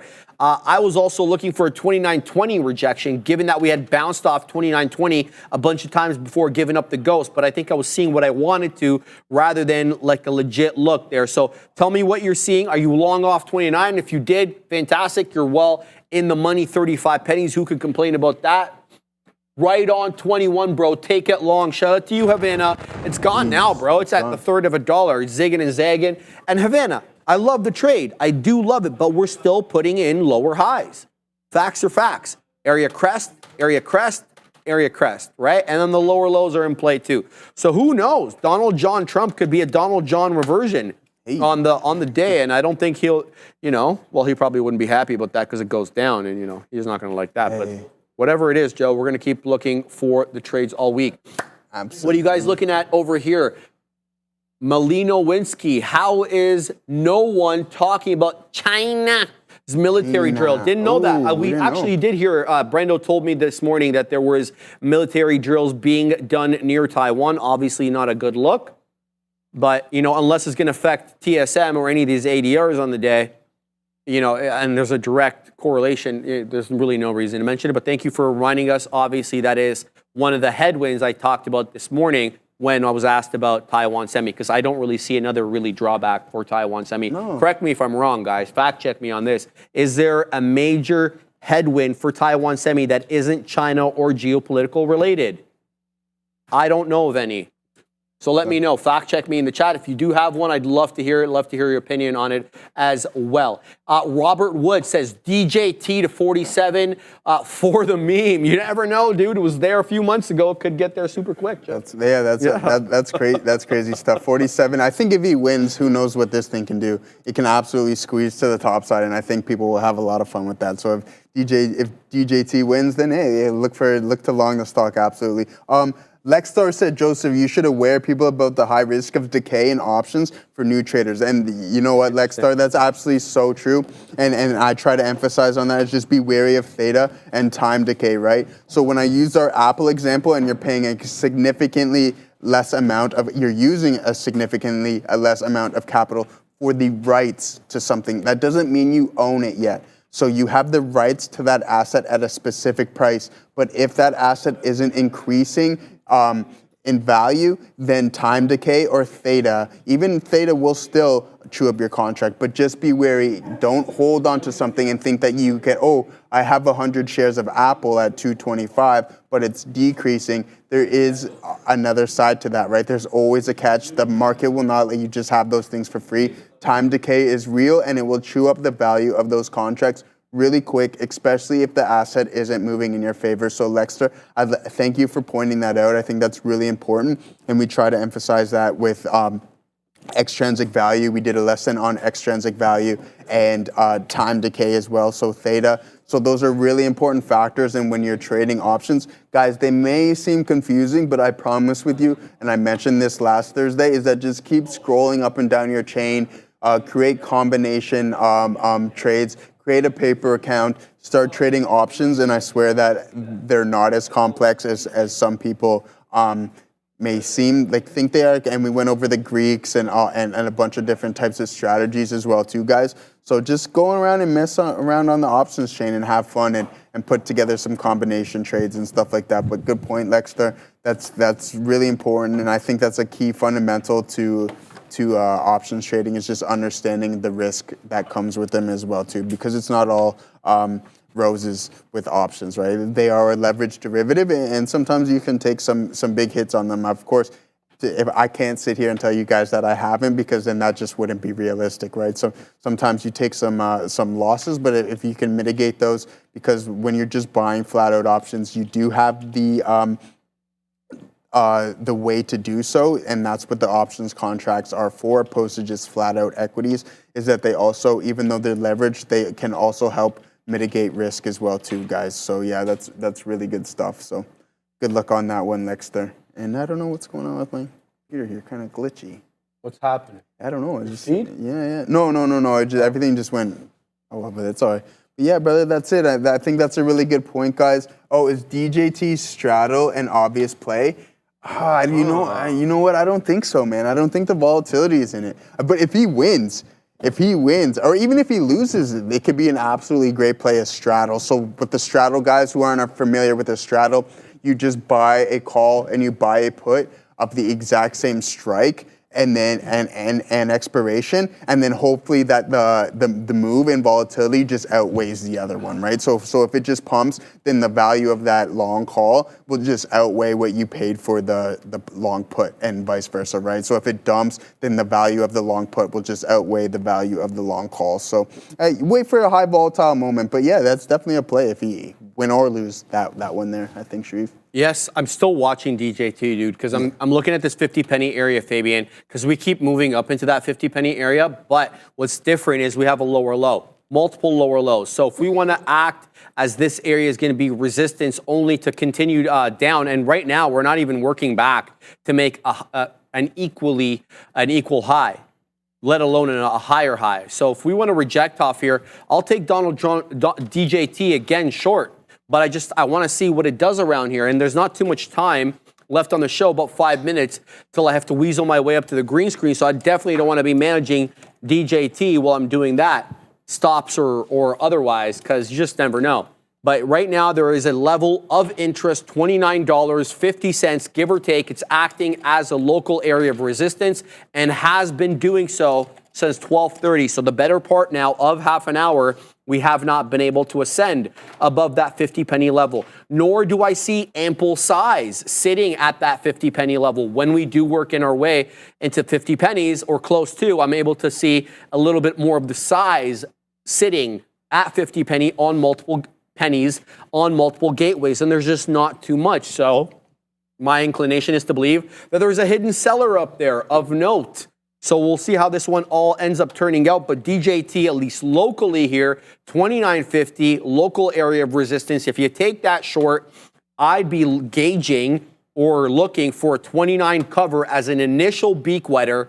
And then, I don't know, maybe 28.60. We held up at 28.60 for a hot minute. Maybe 50, it looks like there is the level rather than 60, maybe seeing what I want to see kind of thing. So I'm unsure exactly how to trade this. I'm breaking my rules by virtue of even looking this way. Why? Because I don't typically take these small cap gapper style stocks. I'm not calling DJT a small cap gapper, but trading like one. I don't take them short north of VWAP for the most part, right? If I do, it's a rule break, quite frankly. Sometimes I do, as obviously you see that short there. But I'm always concerned when I do it. And there's a reason why I'm concerned is because it's bullish. It's above VWAP. It's showing you that there's still buyer enthusiasm. So right now, it looks like maybe there would be a flat top break through 29.50. I'm really unsure about this one. DJT is certainly in play. Keep your eye on it. Try to get it off key areas of support and resistance, but it doesn't give you too much time at those areas. Before we send it back to the big kahunas, let's have a look over here at the Mag 7 and what they're up to. I submit to you that Nvidia looking the best of the bunch right now. Tesla and Nvidia look really good. Nvidia weaseled up above volume weighted average price decidedly here by up to 130. Now what's going on over there, Katina Man? He's part. The Katina Man's Nvidia, I'm assuming you're long. It's a dollar club winner, baby. So he's long there, 137.75, 80s, somewhere in around there. So we're going to shut out the Katina, man. And that was a nice retracement off that VWAP breach. Held about 137.50, and now we just knocked on the door of 139. So Nvidia looks good. Tesla, at least it's above VWAP. 1% in the clear. Definitely intraday resistance at 220. I won't be convinced otherwise. Look at this. How long do we have to hang out at 220s before we look at it as resistance? We've been below 220 since 1050 this morning. Well, way before that. Sorry. We got back to 220 at 1050 this morning. And look at this. Haven't been able to take it decisively. So 220 in play as a level of resistance on Tesla intraday. However, be on the lookout for the other side of that coin, which is higher lows. So incrementally higher lows, possibly the opposite of this one, a flat bottom break. It's more like a flat top break. Be on the lookout for 220. But there's been bamboozlement, Joe. Like, look at this candle over here at 12.50. It took you up into that a third of a dollar. And then you ended up moving right back below into 219. So you lost $1.30 there if you punched in at the high. So be ready to react on Tesla. Any final thoughts, Joe, as we go into the last minute here? No, I think it was an absolutely great session, man. We talked about a lot of stuff, Tesla, Elon, and everybody else. But other than that, brother, we'll let you sign us off. Yeah, absolutely. We got like a few more seconds left, and here we go. DJT taking a bit of a rejection again, Fabian, off 29.50, coming back down. So this is showing you the propensity to sell at this level. Now whether we take out that seller or not, on the day, different question, but there's something to be had. 29.50. Keep your eye out on that level. Obviously, we'll be bringing that to you if on the green screen there if it does break the levels. But it's now 2 o'clock. Joe and I will see you tomorrow. Same bat time, same bat channel. The big Kahunas are over there. Thank you very much. There's Sharif and Joe dropping that options knowledge. I love the Q&A, giving Joe those fantastic questions. Obviously, DJT's moving around here, as you can see. Sharif all over that one. I'm actually in it myself, kind of the same mean reversion. Well, I don't know. It's about the same entry point, but it might have been a different idea in terms of why we're getting into it at this level. It had nothing to do with the $30 level for me.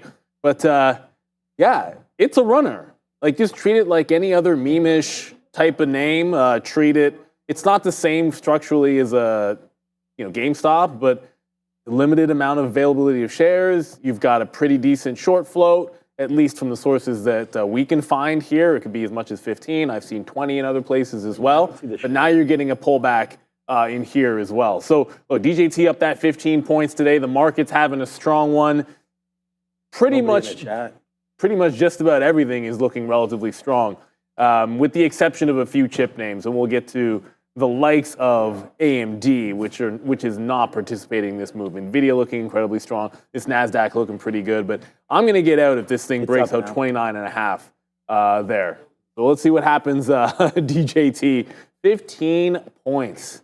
Wow. And I feel as if on election night, and we saw when Tesla had that Cybertruck event, or it's not Cybertruck, the Cyber Taxi event, in the aftermarket, Blue Ocean was nuts. There's some successful traders here at Real Trading that were trading that. I'm going to make a educated guess that on election night, DJT on the Blue Ocean market is going to be heavily traded by a lot of day traders and probably going to go parabolic one way or the other. It's going to move, I'll promise you that much. But we got time till then, specifically only a few weeks, and DJT's on the mind. Yeah, we're still in the, welcome everybody, welcome back. Happy Thanksgiving to all of my Canadian and our Canadian viewers out there, of course, as we go now 2 o'clock, only 2 more hours left in the US market open, and then we go into the aftermarket where stocks will still continue to trade. We haven't looked at any banks. I don't know, we'll have to look at that to see if there's any continuation. We get some big bank reports tomorrow as well, but FXI, thank you so much to FXI. Right there, so it fell back in. We did get some nice low prints on this name. We've been waiting for this to happen. We'll still be in this short here as the market gets into. Hopefully, I don't know. Right now, the market's not doing anything, but I think that's a great one there. I don't know if you hit that or Fabian, but that was a good one. Wake up right now because this is what the market's doing. So we'll stay in the China short. I mean, the China short is working as the market is going down. So remember when all this nuts, I mean, it was 6 trillion yuan or billion. Please do not quote. I mean, I can find it for you. But anyways, it was announced and we got stopped out right there, putting us red on the name. But now we are back into Greensville. We don't have any red names today. So I'll be interested to see what this, I always say what this board looks like very, very soon. And answer your questions, man. Palantir, what a monster that was, creating brand new 52-week highs. I hope this is on the board today. We'll talk about that. And of course, we're in the dollar club right now with Nvidia, but light shares over there. So, all right, Sharif, looking sharp in that shirt, my guy over there. Give us that first name. We got to welcome everybody first, Sean. Welcome to the Afternoon Rundown, the show where you decide what we talk about every day. As you saw, Neil and Sean, they're ready to go, baby, locked and loaded, and ready to look at the tickers as decided by you. So join us during the midday and get into that chat and vote for your favorite tickers every day, but only the top 5 make it on. Here's a look at the triple Q, Sean. Good luck here. 0.75% for the NASDAQ. Similar look for the S&P, the ES up 0.7, the Dow about 0.5%, and lagging behind all the others is the Russell, but still green, up 0.33%. So good look for the indices today. Here is the number 1 ticker as decided by you. Kind of no surprise there. We've been talking about it a lot on the midday show. Looks like there is a reason it's moving up after all. Trading higher is DJT after the company announced the launch of its Truth Plus TV streaming service, guys. That's worth, I guess, 17.5% on the day. Oh, that's the reason. I thought the reason that it was up had more to do with the fact that Trump was leading in the polls and gaining momentum, because I thought that was continuation from Friday. Sorry, I think it was actually, no, it was earlier last week. It wasn't Friday that official. It was sometime last week, probably earlier in the week, that Trump had either pulled close or pulled ahead in some of the betting sites. So maybe you had another headline that gave it a little bit more juice, but that 29.50 just came through. So I was playing a medium version off of the 30 level. It didn't really have anything to do with the 30 level. It had more to do with the trend. Here, I'll show you guys this trend here. Since it broke the high of the day, that trend broke, shorted the consolidation there, got some out at 29.25, some at 29 even, but it just took those 50s out. In the chat, everyone's like, everyone's going to get out when it breaks 29.50. I'm like, yeah, because the stock could go anywhere from here. $30 is just a round number. I don't know that you have anything obvious that stands in the way. I'm just going to I'll pull up the weekly chart so you guys can get a quick look at where this might be headed just in terms of levels. Because at this point, they don't really matter as much as when they did when it was down at the $20 level. 35, 45, 46.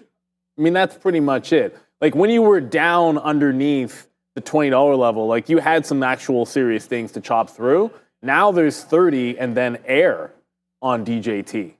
But you have still some time till the election.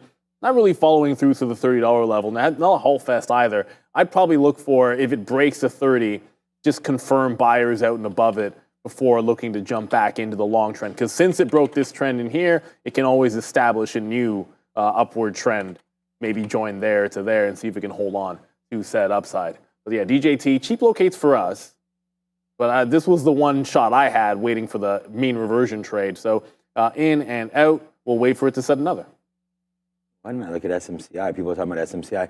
Look, man, the only thing I looked up was the price of puts today on DJT. So I just made a keystroke error. I got out of Sofi up here at $10. We're going to talk about Sofi in a minute. So let's go back over to Sharif and then, Fabian.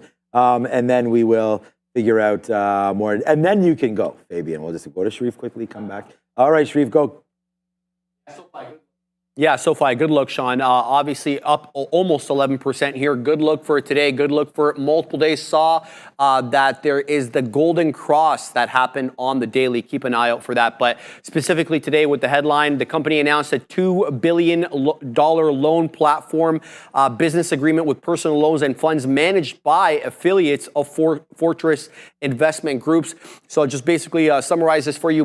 They are getting the clients and then they're referencing those clients or sending them to other lending institutions. So they're just getting a cut off the top. Good luck, $2 billion secured. First of all, yeah, $2 billion. It's a lot of money there, is it? I don't know. First of all, happy Thanksgiving, everybody. Stuffing and stocks. right there. Shout out to my lovely wife for putting that together for me. All right, so here we go. We wrote it down here, man. SoFi, it's a pretty easy situation. 950 long, play dips. It's on today's sticky notes. So Travolta's like, hey, man, you're not checking this out, then what's up with that? But there it is right there, 950 long. It is going to be P&L number one. We talked about that, and it started P&L number one right away. We also talked here, guys, about dip buying into this. So let's just talk about what the situation is. There it is right there, play the dips. 17% short interest into this name. And look, it's really got going. I mean, similar to DJT, honestly, like not that one's similar in the way they function, but in the way the stock just gets going. You don't necessarily stop these things. We've seen Clover, we've seen a lot of different names just continue to go to the upside. And that's what's happening right now to SoFi. So it was on our radar today. Why? Again, we weren't here on Friday when it also had a great day, but it was breaking above. And that's why I was like to Neil, like, what levels are we looking at here? Because that 920 right there really was something. All I wrote down early on today was that we really wanted to play back into VWAP. The thing is that the way it fell, it basically, this was all in the first minute. It didn't even give us too much of an opportunity to worry about anything. Like, it just kept on falling back in. Once it broke through VWAP there at 960, like that's where we started taking the bid. At that time was 970. So we wrote down 950, which is right here, and the bottom is 8 cents lower. So we're not punching out a SoFi for an 8-cent loss or anything like that. So we'll let it keep on ripping to the upside right there. And then we just got out at 10. I wanted to hold it. I made a mistake on my stop, and it punched me out immediately, which is fine. We only had 10% left. But at the end of the day, I'm taking this break as well. 10.08 long. It's up 11%. We can go higher. If it breaks that and doesn't go, we have outs, right? We can get out at 10. We can get out right here on the fail of 995 or so. So I like the break higher, and I think we can get it. So SoFi right there, man. It's your number one stock for a reason. And there it was right there, right into the levels that we liked. And if you like a stock that goes to those levels, you're supposed to put on risk. And that's what we did. So SoFi today, a banger. And we haven't traded this name probably in months. At least I haven't. And there it goes right there, my number one stock. So it's set up, it's confidence, it's execution, and it's SoFi. Yeah, SoFi, that's $2 billion agreement. It's done 3.4 million sales for SoFi. So it's not an insignificant story. That was in the pre-market that came out. If you go up to like the daily chart, just going to show you what we had when we tweeted it out. If you go up to the daily chart, this is $9.50. It was like the only thing out in the ether in terms of a big level out and around here on SoFi. So that's where it came from. And it dipped into 950. I was out when it trailed underneath here. I could draw you a trend line, but suffice to say it broke the trend line. So, if I'm going to put a trend line to get out, sometimes I'll put that as a place to add because I'm stopping out there anyways or trailing out there anyways. So that's what we did. The $10 looks fantastic. On a weekly chart for SoFi, this has easily more to do. Like the 200 period, like you've broken one level out. But when you pull up this weekly, certainly if it gets about like $11.5, $12, can get up there. It's almost like you have a second break that's looming here on SoFi. It's still actually holding the lower consolidation on a weekly chart, despite the fact that it's breaking out on that daily. So 11% here. I think it's got much more to do. First step would be to close above that 200 period on the weekly.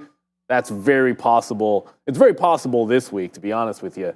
I think it could happen. But until it does, I think that next leg would be closing above the 200 period on the weekly, and then it can finally start to do some, I guess, bigger moves because really it's been lagging so long. Yeah, it's nice that it's up from $7, but shoot, like in the time that it went from 7 to 10, I feel like it was more than a double up on Robinhood, which we're comparing it to. So there's some catch up for it to do to some other cohorts. Not sure what's going on with MicroStrategies here, guys, but now it's down about 3 1/5, and it filled the entire gap up. And had positive comments today from Barclays. It looks like analyst Ramzi Lassel basically maintaining the overweight rating and boosting the price target from 173 to 225. So good look. And here's the look at IBIT, the BlackRock spot ETF for Bitcoin. It's not giving up the ghost in the way that MSTR is. In fact, this one's still up about 4.5%. Not so though, guys, for MicroStrategies. So, sometimes you have to make an educated guess as to why when all the, look, Coinbase is strong, Bitcoin holding above 65,000. There was no pullback in Bitcoin overall. But MSTR, if it was outsized on the way up, like it was very clearly on Friday going, going crazy. outpacing Is any that what move. it was doing? Well, I would say something else. Like let's put it this way. Whatever adjective you would use to negatively describe the performance of the Dallas Cowboys is an adjective that you Hold could use to MSTR might have something to say about that. positively descrige the move of MSTR on Friday. okay. So as bad as the Cowboys By the way, were the Jets. yesterday. Okay, I just want to say, like, tonight You got a problem with that, Sharif? you're Oh, we're having fun. We're just Sharif knows. I think they lost their confidence when the youngest team in the NFL went into their home last year on playoffs and beat them unexpectedly as like an 11-point dog. I hope Reed's okay. But okay, the thing is that tonight is a big game. Whoa, big No, because what if they don't win? I mean, if then they don't Sharif win? is going to be like, no, all over Neil is what I'm saying, because it's Bills Jets tonight. So If the Jets, Buffalo Bills lose tonight to the Jets, I will take all the shellacking This that is I know what you guys I'm just saying, are happy to give to me. But here's is the there any problem. magic left in Aaron Rodgers? I say no. I'm gonna run my mouth as much as I can because it's not gonna happen. So I will talk all the trash in the It's world. in Buffalo too, I think. So look, Buffalo tonight is MSTR on Friday. That's better. Yeah, there we go. Dallas last night is MSTR today. So that's the only explanation I have for the stock. I went for the long break in this and Mara, and it's like, this was when we got in right in here. Like it broke 225.50 on MSTR. Thank goodness we got out. Maybe it was a short at that price. It got back to that price and then flushed. So I was going for the break continuation. Lit grab underneath the bottom, break the local high. Okay. Like if you did something similar to that on Friday, like it ran $15 for you. So the way I saw it, it was kind of worth risking about $1 in there. We took the shot and it missed. What's weird about it is, now, Mara's not great because Mara came all the way back eventually, but at least it's still up, like 7%. We had 2 longs on Mara. The first one was the break that didn't work, and then that consolidation above the breakout price, 17.20. It got to 17.80. I mean, I was already out on this wick, and then it eventually got to 18. Now, this pullback is it's back, it's underneath where we reloaded it, but still holding on to the $17 level. So the miners somehow doing better than MSTR and spot. But the crazy thing is, you take all that away. Now, Mara's having a fantastic day and MicroStrategy's having a weak one, but it's Coinbase. Like today, Coinbase is the one. Coinbase is the one up 10% today. 10 points. It's broken out on this daily. The other fun part about it is it's yet another breakout and support level found after the death cross. So Coinbase had a death cross right in here, I'll call it like the 19th, or technically maybe it's like the 20th. Since then, that has been dip support on Coinbase. So you flash a big sell signal, and it's just breaking out in gorgeous. So yeah, maybe step away from that MSTR because Coinbase is on one today. I mean, I was on Mara, and it probably, it's easy enough to say, okay, you jump into Coinbase, but I like the level at 17 on Mara, so that's the one I traded. And Coin they're blowing it out right now. They're actually at the high of the day, ready to take out another fresh one. I was looking because my brother got me this. This is the Josh Allen one. Oh my God, there's a DAC one right there. Okay, I'm trying to find. Was that Purdy or McCaffrey? I couldn't tell. 23 McCaffrey. Oh, okay. No, it's not. No. This is for something different. This is a display of them all, I think. I'm going to try to see if I can find a J Love one over here. But anyways, okay. What? This guy, Brett Favre? That doesn't look anything like Brett Favre. That's ridiculous. Is that Brett Favre? Come on, man. That's not. That is not it. That's not Brett Favre. I just looked at the bottom. It's from Party Animal. So I'm going to, if anybody has, oh my God, Josh Allen's eye is coming off now? All right, anyways, Party Animal. Don't scratch at it. Right there. No, it's coming. It's like it's starting to just come off. That's all right. Stay Josh Allen's so tough he doesn't need his eye. Yeah, stay chill out there, Josh Allen. No, he probably does. You would need vision to be a QB, I would think. All right, so MSTR right there. Look, we talked about IBIT and what maybe that would be a trade, and I still like IBIT. I think if you're going to invest in something and you want to put it into I don't know. I mean, here we have our RSPs over there. You guys can put in different tax-free accounts or into a long-term holding. I mean, this is probably something that's been registered right now. This is a relatively new ETF, of course, IBIT. So if you want to hit that up, you can grab this. I like Bitcoin. I am a hodler of this, so I will be holding for a while on BTC and hoping for higher moves than what we have right now. So I am big on Bitcoin. I do think it gets to 100 grand. It might even be there for the end of the year. So, let's just see what happens. I'm going to be interested to see at that next sort of high break right there. Oh, what just happened there? Oh, no. All right, so we must have got triggered out of something again on FXI, but we are now out of FXI. I don't see a bad wick there, but I didn't think I had a bid. Anyways, out of FXI right there to close that trade. So we'll get over there, but here comes Palantir. Yeah, another one of your faves, Sean. Palantir having a good day, up 0.2%. But there was this double top. So we got to the high on Friday, breaching that 44.5. We got right back into that same level today, unable to take it, but well above $40 as we test that 44 area. But you're right, guys. Tonight's game is going to be really important. The Bills playing off tonight. And shout out to the Bills, man. I mean, look at this. They're unbeatable. They're unbeatable. They have not lost this season at all. They always do so well. Shout out to the Bills. Can't wait to watch tonight. Ouch, Sharif. That was in Baltimore, and Baltimore is a good team. But Baltimore got what? That was 3 times the points it looked like over there? It was so 35-10 versus what? 49-7 in Dallas.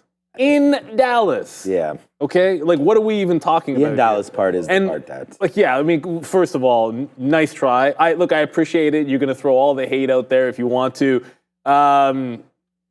Okay, well, let me get to the super chat in here first, because thank you very much, Nick Dubs. I'll let Sean talk about PLTR. I was going to go over, but then lesson of the day was sometimes if you're looking for a level when you can't find one, if a stock has closed multiple days or multiple levels at the same price, it can be a good entry point. That was 43.5 today. But Nick Dubs, can you give us your thoughts on QCOM on the daily? I have a swing and think the 195 level looks like a good exit. So let me just call up Qualcomm. There you go, QCOM. Come on, daily chart. We'll throw this one up there for you. Appreciate you, Nick. And this is another one. Oh, yeah. Oh, yeah. See, I absolutely love seeing this. And again, if you use death crosses for entry points to go into short swing positions or shorts, then I'm sorry that I keep bringing this up, because I find it gorgeous every time I see it. Death cross on the daily chart, stock breaks out, shorts probably trapped in here as it's making the breakout looming here. So this is 176. It looks like it just recently broke that, being at the 77 level. You said 195. Yeah, that's probably in here. Right, support to resistance. That makes all the sense in the world. You have the 50 period gone. You have the 200 period gone. You've got a consolidation breakout. You've got some shorts trapped because it was a downward trend with a death cross in there. Yeah, I like the look of that one. Qualcomm reports when? Should be... They're left, November 6th. Oh, there it is. I'm looking on the right side for some reason. Where you just were. Oh, there it is. There, yeah. In November 6th. So, yeah, you do have to weather that in less than a month. But it can, it's 3 weeks. Oh, it can get there. It can get there. There's something important happening. Reports on the 6th. There's something else which is really big happening around that time. It's slipping my mind right now. No, but I like that look, and I think it can get to the 195 before you have to worry about the earnings. If earnings were next week, I think it'd be a different story for Qualcomm. Maybe you'd want to have some kind of a profit take. But from there, maybe it slows down at the 80 level, and then 195 makes a ton of sense. I like the look, Nick Dove. We like these consolidation breakouts. When the market's making fresh highs, you want those things which are joining the party when they start to break out. I mean, there's nothing better than that, because in a bull market, you want to find new places to go. Qualcomm looks like one. All right, so we did not find any new places to go with Palantir. I mean, Palantir wasn't even on my radar today at all, really. So what wound up happening was when we were scanning for stocks, it was 10:30, and I was looking for stocks that were at the 200 period moving average. And Palantir hasn't been trading that well, to be honest with you. We were just able to get that bid right there through, well, it was coming back up because we missed. You see, we miss it on the way down. We are looking. And again, we'll talk about eSignal. You can grab the link in description. And again, just a scanner came up. We're at the 200 period moving average. So there it was, breaking back up to the upside. We knew we liked the name. It already had made brand new 52-week highs and stopped exactly where it did on Friday, back up there at 44.44. So, I mean, yeah. It was a name that I liked, and it was just always going to be a scalp. We talked about that. All these outs. Well, first of all, we're long at 70. The first out is 80, so that's 10 cents. That's good. Then we run into the 50 period here a bunch of times. Then we get a couple more outs, and we hold 10%. A couple more outs at VWAP, which is fantastic. We hold for the moon. Doesn't happen. Get out on the 200 break again.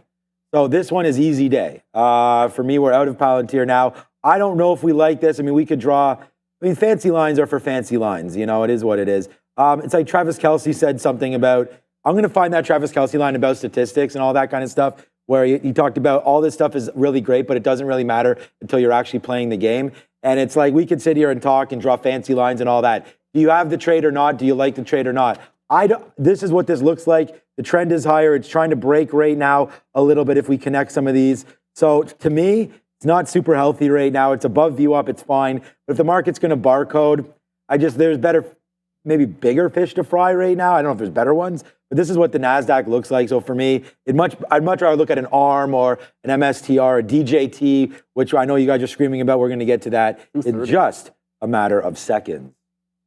Yeah, breaking through 30. Last time I looked there, Sean, good look for DJT. Another good look for ARM. Well over 6% at the highs, coming down a little bit now into that 5 and change. No catalyst for this one. Trust me, I looked quite thoroughly, but we know that it's about 10% of the float that's actually being traded on the public market. So this one can move, guys. Already moving now. It's been in an upward. It hasn't had a red day since the October 1st.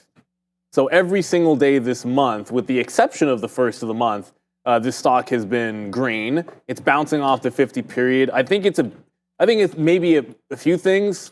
Trend continuation tends to go when sometimes when Apple will go, when handsets are looking like they're going to be strong there. They're in all of them. That's how they roll, get their licensing going on. But they went a little parabolic today, mostly because like all you do is go from step to step, and then when it breaks out of resistance, it goes like a you-know-what out of heck. But the 150 level, I mean, in utter hindsight, which it's all always hindsight, like when you're looking at things that you want to trade off of, like 230 on Apple was a solid break, but this high break on ARM on a daily chart is better. More potential, bigger mover. It's supporting a 150 level in there.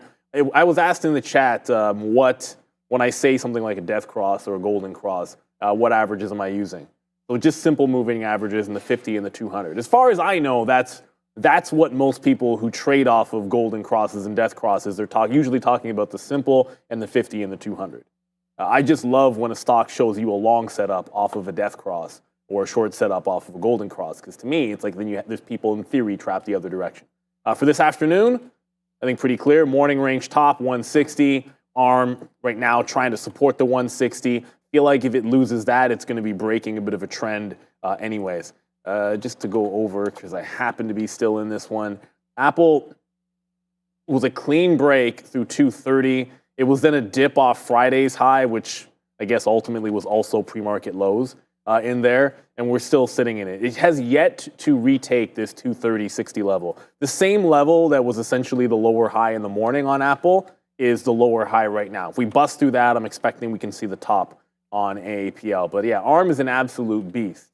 It's just that they're a little expensive on a PE basis. And so it's as quickly as it goes up, believe me, when it gets into like a slight downtrend, it moves down just as fast. But it's on one today, right now. I mean, no red days this month, with the exception of the first. Insane. We did get back into FXI there. I'll talk about that in a minute. But right now, let's just...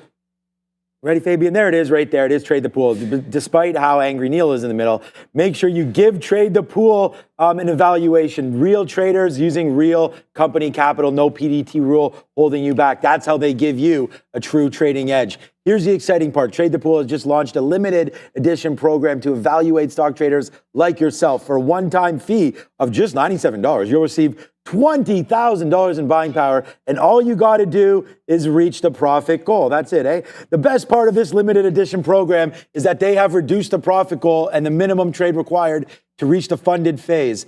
And the profit split has also been upgraded, so you keep 70% of all profits. You would want to, and I want to, check that out. Scan the QR code or click the link in description for more information, and it's right on your screen right now. Go check out Trade the Pool. As many of you know, Neil and I will trade here with Real Trading, and that's available, but unfortunately not available into the US. So check out Trade the Pool and go find out what they are all about.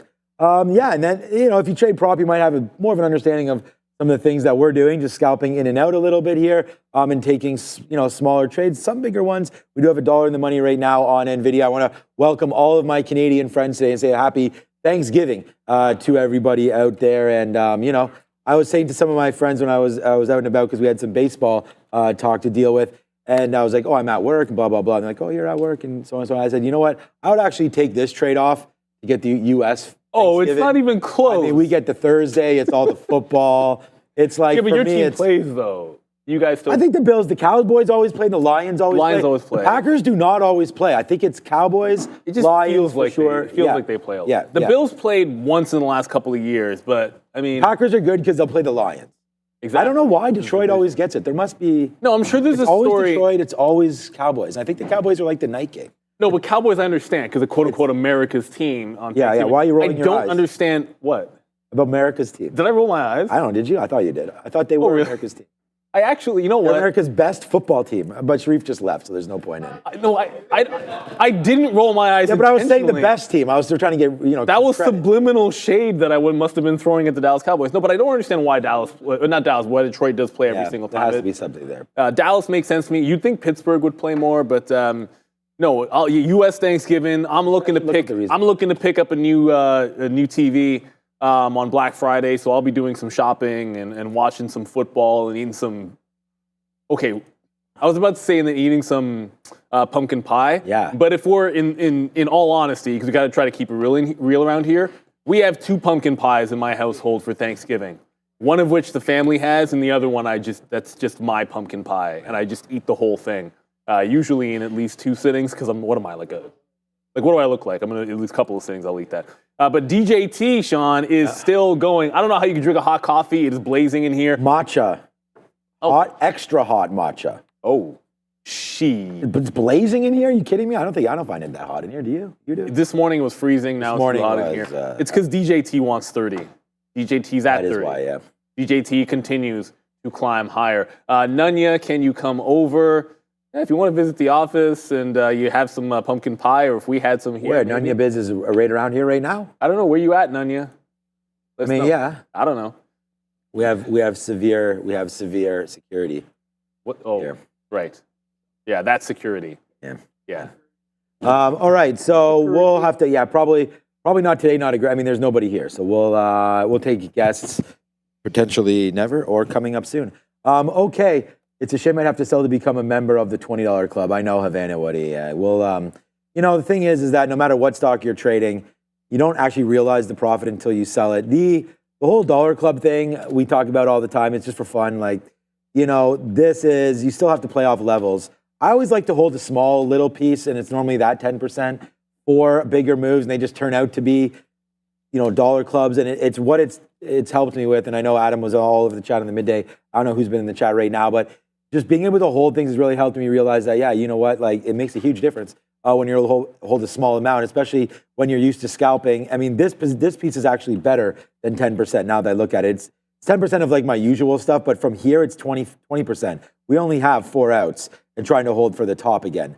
So this is, what I make here by holding. If I scalp out 20% for, which there was 50 cents, and if I hold even half of that for the dollar, it's the same, right? Math, hello math. So it's made a huge difference to be able to do that. So that's something. But hey, $20 club, if you can scalp some out and it's at a level that you like, then I would. For me on Nvidia, I am not getting any more out. This thing's over 140 tomorrow. We missed that 140 call by just a couple of days. I thought it was going to happen last week. All right, so Boeing, so the FXI trade, you guys know we are in this. I made a keystroke error, and actually, no, this one was not a keystroke error. I think I got triggered out. I don't know if there was a bad trigger or something, but it flattened my whole position right there. So we are in the money about 55, 60 cents. I'm going to investigate after. I probably did it, but anyways, we'll go back short against 33. We'll go short against the 200 period now. That news that hit this morning, I basically have trained myself over those 22 years to basically believe nothing, especially when it comes to China. So I was trying to go short this whole time. It looks like the bid was better, to go long there and to hold that would have been just as good. But we were already down. So, that started creating to the upside. And again, we were very lucky. Part of trading is luck, because you go 10 more cents and I'm stopped out. We use this level right up here of 33.65 or so as our out. You could just crank it up to these tips right there and use 90s. I would have been upset if we got stopped out and it didn't hit there. But it came within basically a flash of getting stopped out. Like it went to 61 or 62 there. Like my stop is still at 7. Well, I've changed it, but it was at 70. So we are 5 or 6 cents away from getting stopped out rather than making it all back. So that is what we wound up doing. That's a positive name for us today, FXI. But yeah, that's what it is. So, all right. Yeah, you want CMG to announce a new. That's so funny because Starbucks is. CMG's having a great afternoon. I know, but they stole that Brian nickel there from CMG. And this was the reaction. I'm out of Starbucks. Oh, yeah, that's right. Brendan's at the big desk today. Yeah, that's right. I'm out of Starbucks over here at 96, 95 and change, you know, on this move up. When we came back in there is when I sold it. And now you're kind of at this level. I think Starbucks, that 100 is such a key level. So I'll leave that to everybody else. But for me, I mean, I'm here I am paying I $6. want that break. But the thing is that, what, the break higher? Yeah, I don't know. Looks like it wants to hold it. Well, it has that. I just think it probably goes down from here. I don't know. It has that channel. Like it's a similar look on Starbucks. I'll get to see. CMG's having a really good move this afternoon. By the way, it's not. I mean, it's not ridiculous, but considering what it was doing this morning, it looks pretty good. No, but Starbucks has this run of like lower. There you go, like lower highs. So like you got this little bit of a channel on a stock, which is what the heck happened there? Okay, that's not the best, but you guys get the idea. You get these lower highs and lower lows while you're making like a big old bull flag or whatever you want to call it. The way I see it, like before it even gets to 100 break, you could easily have a close above 96 and then a run into 100. But Chipotle, oh yeah, where are the red candles on the 15-minute here? Since 12:45. I mean, obviously it had a false breakout this morning. Goes right into break even. Sometimes those close prices are important. You know, it closed at 58.65 here on Chipotle. Got there this morning within 4 or 5 pennies. That was a bounce, higher low. Now look at the trend back in. The problem with these, I mean, now at this late in the day, is you want to, when you see that kind of a move, you get this little, I mean, that's a pretty bullish looking candle. Why? Because you're consolidating, you're rejecting underneath. It's the breakout at 59 that I think is what you want. As you can see that trend going to the upside. Now you're probably just in hold mode looking for some kind of a mean reversion to maybe get you out there. But Chipotle is super strong. That's just one of those stocks that I know post-split. There you go, it dipped down. It's been just running higher and higher since. Another local breakout. I mean, Chipotle looking fantastic. As it's known to do. They're just a good one that just keeps winning. They're like, what's another example of that? Like Costco. I mean, Costco is kind of like that too, where you look at it, you're like, how am I supposed to get into this stock? It doesn't really dip enough. You blink your eyes. Speaking of Costco, that just bounced off the 50 period, so you could have had that one off the 50. Buy those stocks, good stocks, at the 50 and 200 period. Speaking of which, Apple, same thing. Dips into the 200 period or 50 period last week, bounces right off of it. AMD bounced off of the 50 period last week as well, although it's having a rough time of it. Okay, so Apple's finally at that 2080 again, needs to bust out. I don't remember what it was at this moment. It was just at 10:48. Like right before we were going into the, or ending the morning show, there was a pretty big sell event. And then it needed to calm itself down. Now it's right back to those levels, looking for a break at the top here. I want a reloaded VWAP if we're able to get it. BADZ in the chat, BADS, MSTR bleeding hard. Is that still falling? Really? Wow. It's almost at 200 MSTR. Yeah, that's a weird one. Yeah, that's a... We'll find out more about that as we go. It was 189 though at the open on Friday. All right, and it had that huge day. All right, we'll drop some more cash down right now because why not? We just bought some dips on Nvidia, so you know we want to get that name in. So we just paid 49s right there for Nvidia. I just said, hey, let me slap this up to 74 because that's where the 50-period moving average is. That came real quick, man. So we're gonna wait to see if we can get that. I might just offer right now. And put that dub right in the books here for us. So there it is, man. We take out a 70 right there. Ring the register on that one, baby. Wow, that was a good trade there. So we'll continue to hold on to Nvidia and see if it can go. I mean, we just did this. Like, as we sit here and debate, like, and again, I like DJT, but like we just took right here pretty clean 20 cents in 2 minutes off of something that actually makes sense that you can replicate day after day. There it goes. All right, there goes. Hopefully NVIDIA can get back upside. Look, man, we want to stay strong the long name. We want to stay long the strong names. Strong the long names? Yeah, whatever. Long the strong names. And NVIDIA definitely is that, up 3% today. And going to be again, well, we don't have a red name, but so far, so there it goes. Wow, man, we like that one. Let's just go bang for that because that's going to be a good trade there. What's up, Blazing Bud, not Blood? What's up to D. Westermeyer? What's up to Havana Woody as well in the chat? And of course, Bears versus Bulls killing it for us as well. Okay, so here we go. Let's just do this. I better call up FX on another screen here. So I only have right now like 20% of what we would have had, even less maybe than what we had at the very top of this trade. So again, we are on a prop floor. I'm authorized, obviously, to trade as many shares in whatever position, pretty much tolerable. But at the same time, I'm not being irresponsible with FXI. If it wants to go up, it can go up. We got triggered out there, and I just got right back in. So realistically, we were sort of playing off of this level, but it doesn't matter. Every trade is a new trade, right? I mean, the minute you don't get out of something, it means you like it, or you're looking for another place. So for me, I got back in, and there's 33. So I was going to give this 2 up here, 33.10 break. Let me see if that's still in there. No, so I actually only had 33.01s. Now that I look at it, why don't we just stick with that? I mean, that's where I went with the first time. So that's where the 200 period is. So if we can break above 33, let's just get out. I was going to give it up here to 10s, but let's not do that. If it breaks higher, then we're out of that one. And then essentially, we would have just lost 6 cents because that out was 94. We'll get out at 01s or 02, so we'll probably lose 7 or 8 cents on the reloaded position of a similar size. So, it'll be, here it goes. It looks like it's going to break higher. Often we sit here in the afternoon and nothing happens in China. You know what? I'm going to put that one, we don't have very many shares. I'm going to put it a little bit higher. Let's go to 06 right now. And that way we could take another piece right here, even at O's, now that we are at the 100 period or the 200 period moving average. We'll be able to average into it and hopefully have a better price for the way down, or we'll miss the trade. And it goes back down there again. So, all right, quickly, you're on some stock named Drug. I just wanted to see DJT quickly, just to give people an idea that we're going to go over there. I did not pay for shorts. I do not want to short this name at all. I would rather just play the momentum higher.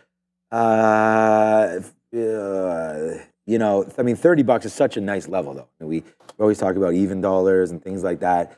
But it doesn't really load up too much on the charting for $30. But I think you have a couple tops here. This goes back into late July, 31.70, 32. Also matches before the gap up. This is the failed assassination attempt of Donald J. Trump there on July 15th was when the market opened. I think it was on a Saturday. This would have been a Monday, so July 13th, I guess. There's the move down into that $14 mark when all the momentum was with Kamala Harris. And then right now, I did check, it was minus 138. So that's those are great odds. And actually, if I look up, I should look up, compare right now with the Bills and I'm going to do that right here for everybody. I'm going to look up what the Bills, I just want to see, because I think the Bills should be like minus 200.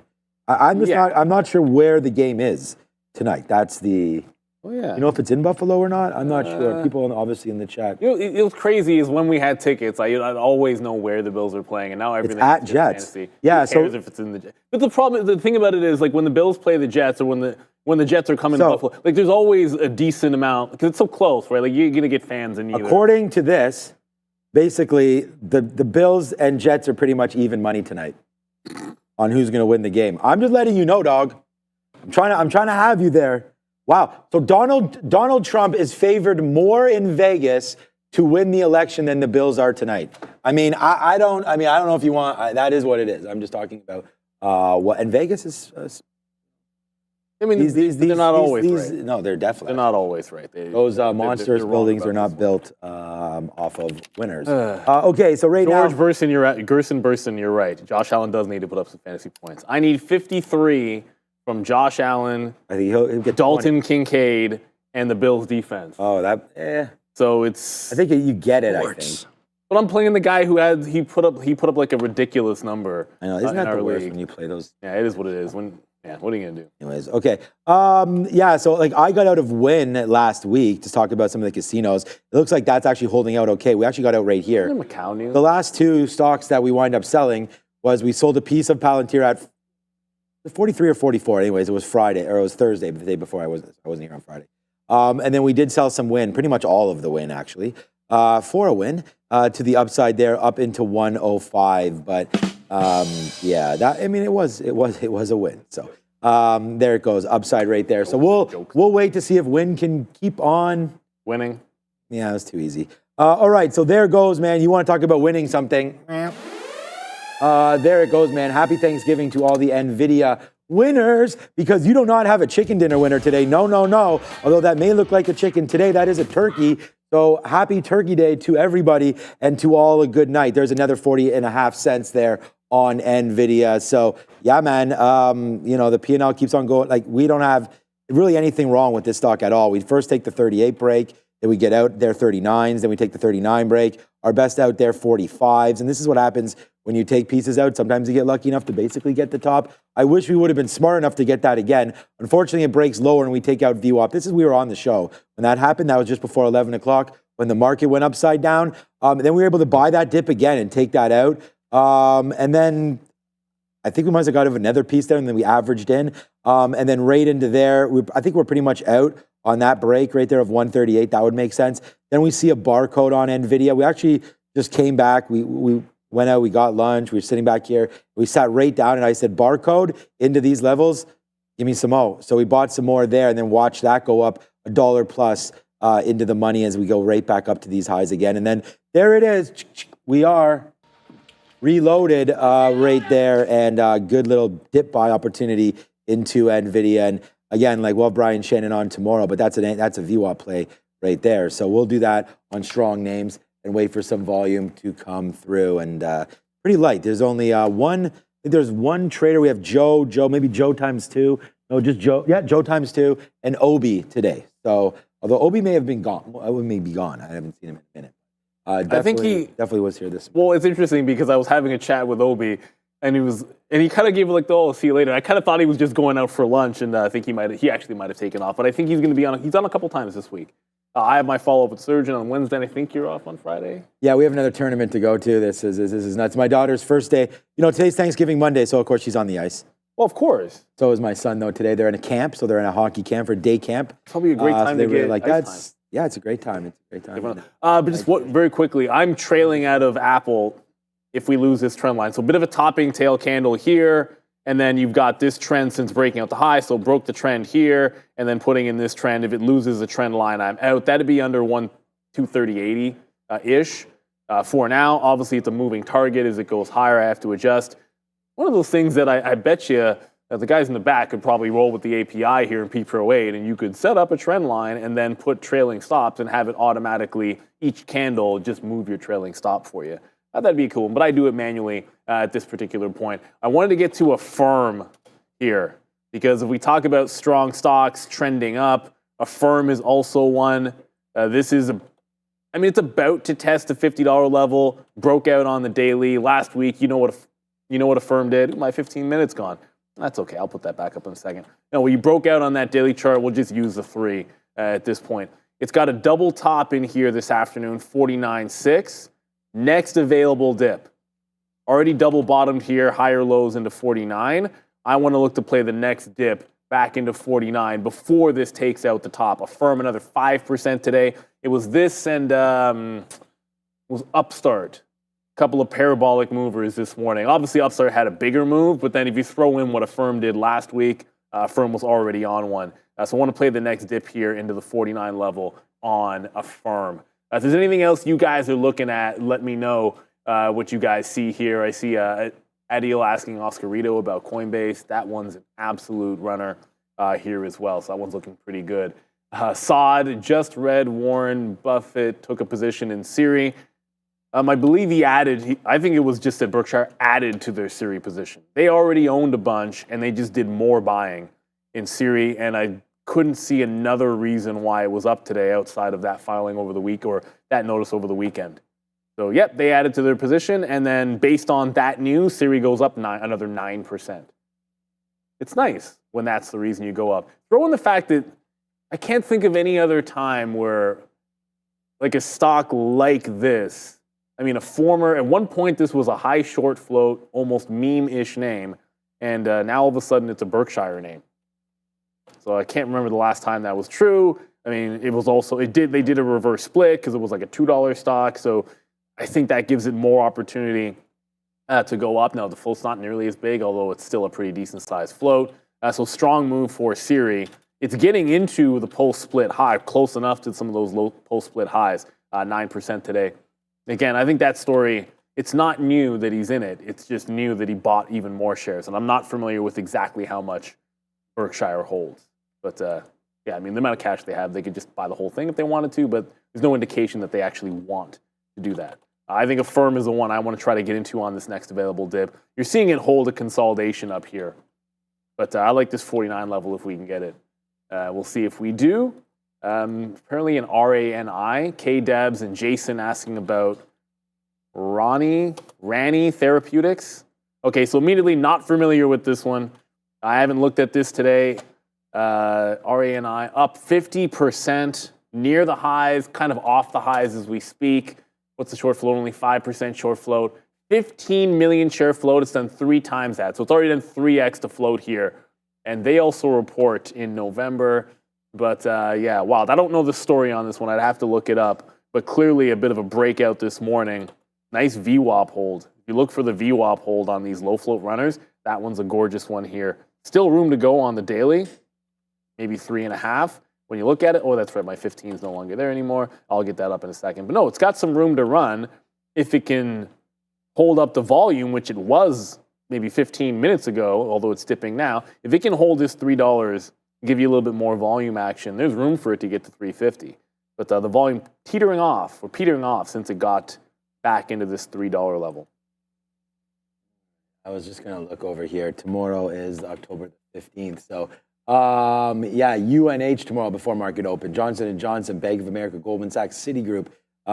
Big time reports coming tomorrow. Not Morgan Stanley, though. I just wanted to say, like, I feel pretty good. Like, we talked about Morgan, and it was down near that $100 mark. And I said, like, if anything, out of all the banks, like, this one was looking the hottest, just still continuously ripping. And we were down here, and we got an upgrade or something. And I was like, if we're going to take anything out on any of these bank earnings, Morgan's going to already be breaking through these levels. So right there, like off that $100 mark, I mean, you're already now up about 10%, well before earnings. Then tomorrow you're going to get Goldman Sachs coming through. That should be an interesting one as well. So let's just wait to see if we can get something here on these names. But for right now, Morgan Stanley rocking and rolling. And then JP Morgan, I don't know what it was doing there on Friday or anything like that, but just looking at the chart, I can clearly see it was doing some nice things there on Friday, just completely blowing up there off their report, 212. And so it started the day off a little rough and then got going, and now you're right back to that 225. So I would say look out for that break to the long side right now if we can get a top out on JP Morgan. Again, all-time highs right there. So look at that, just gets beat up a little bit into earnings. That's the thing that he always does, man.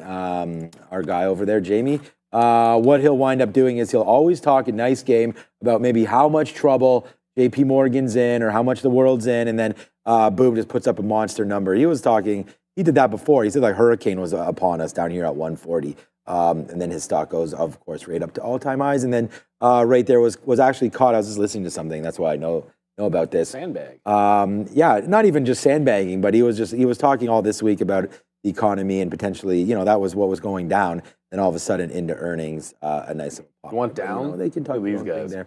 I know TD Bank. I was actually thinking about stepping into some TD Bank. To be honest with you, TD, of course, they're the bank with the money laundering.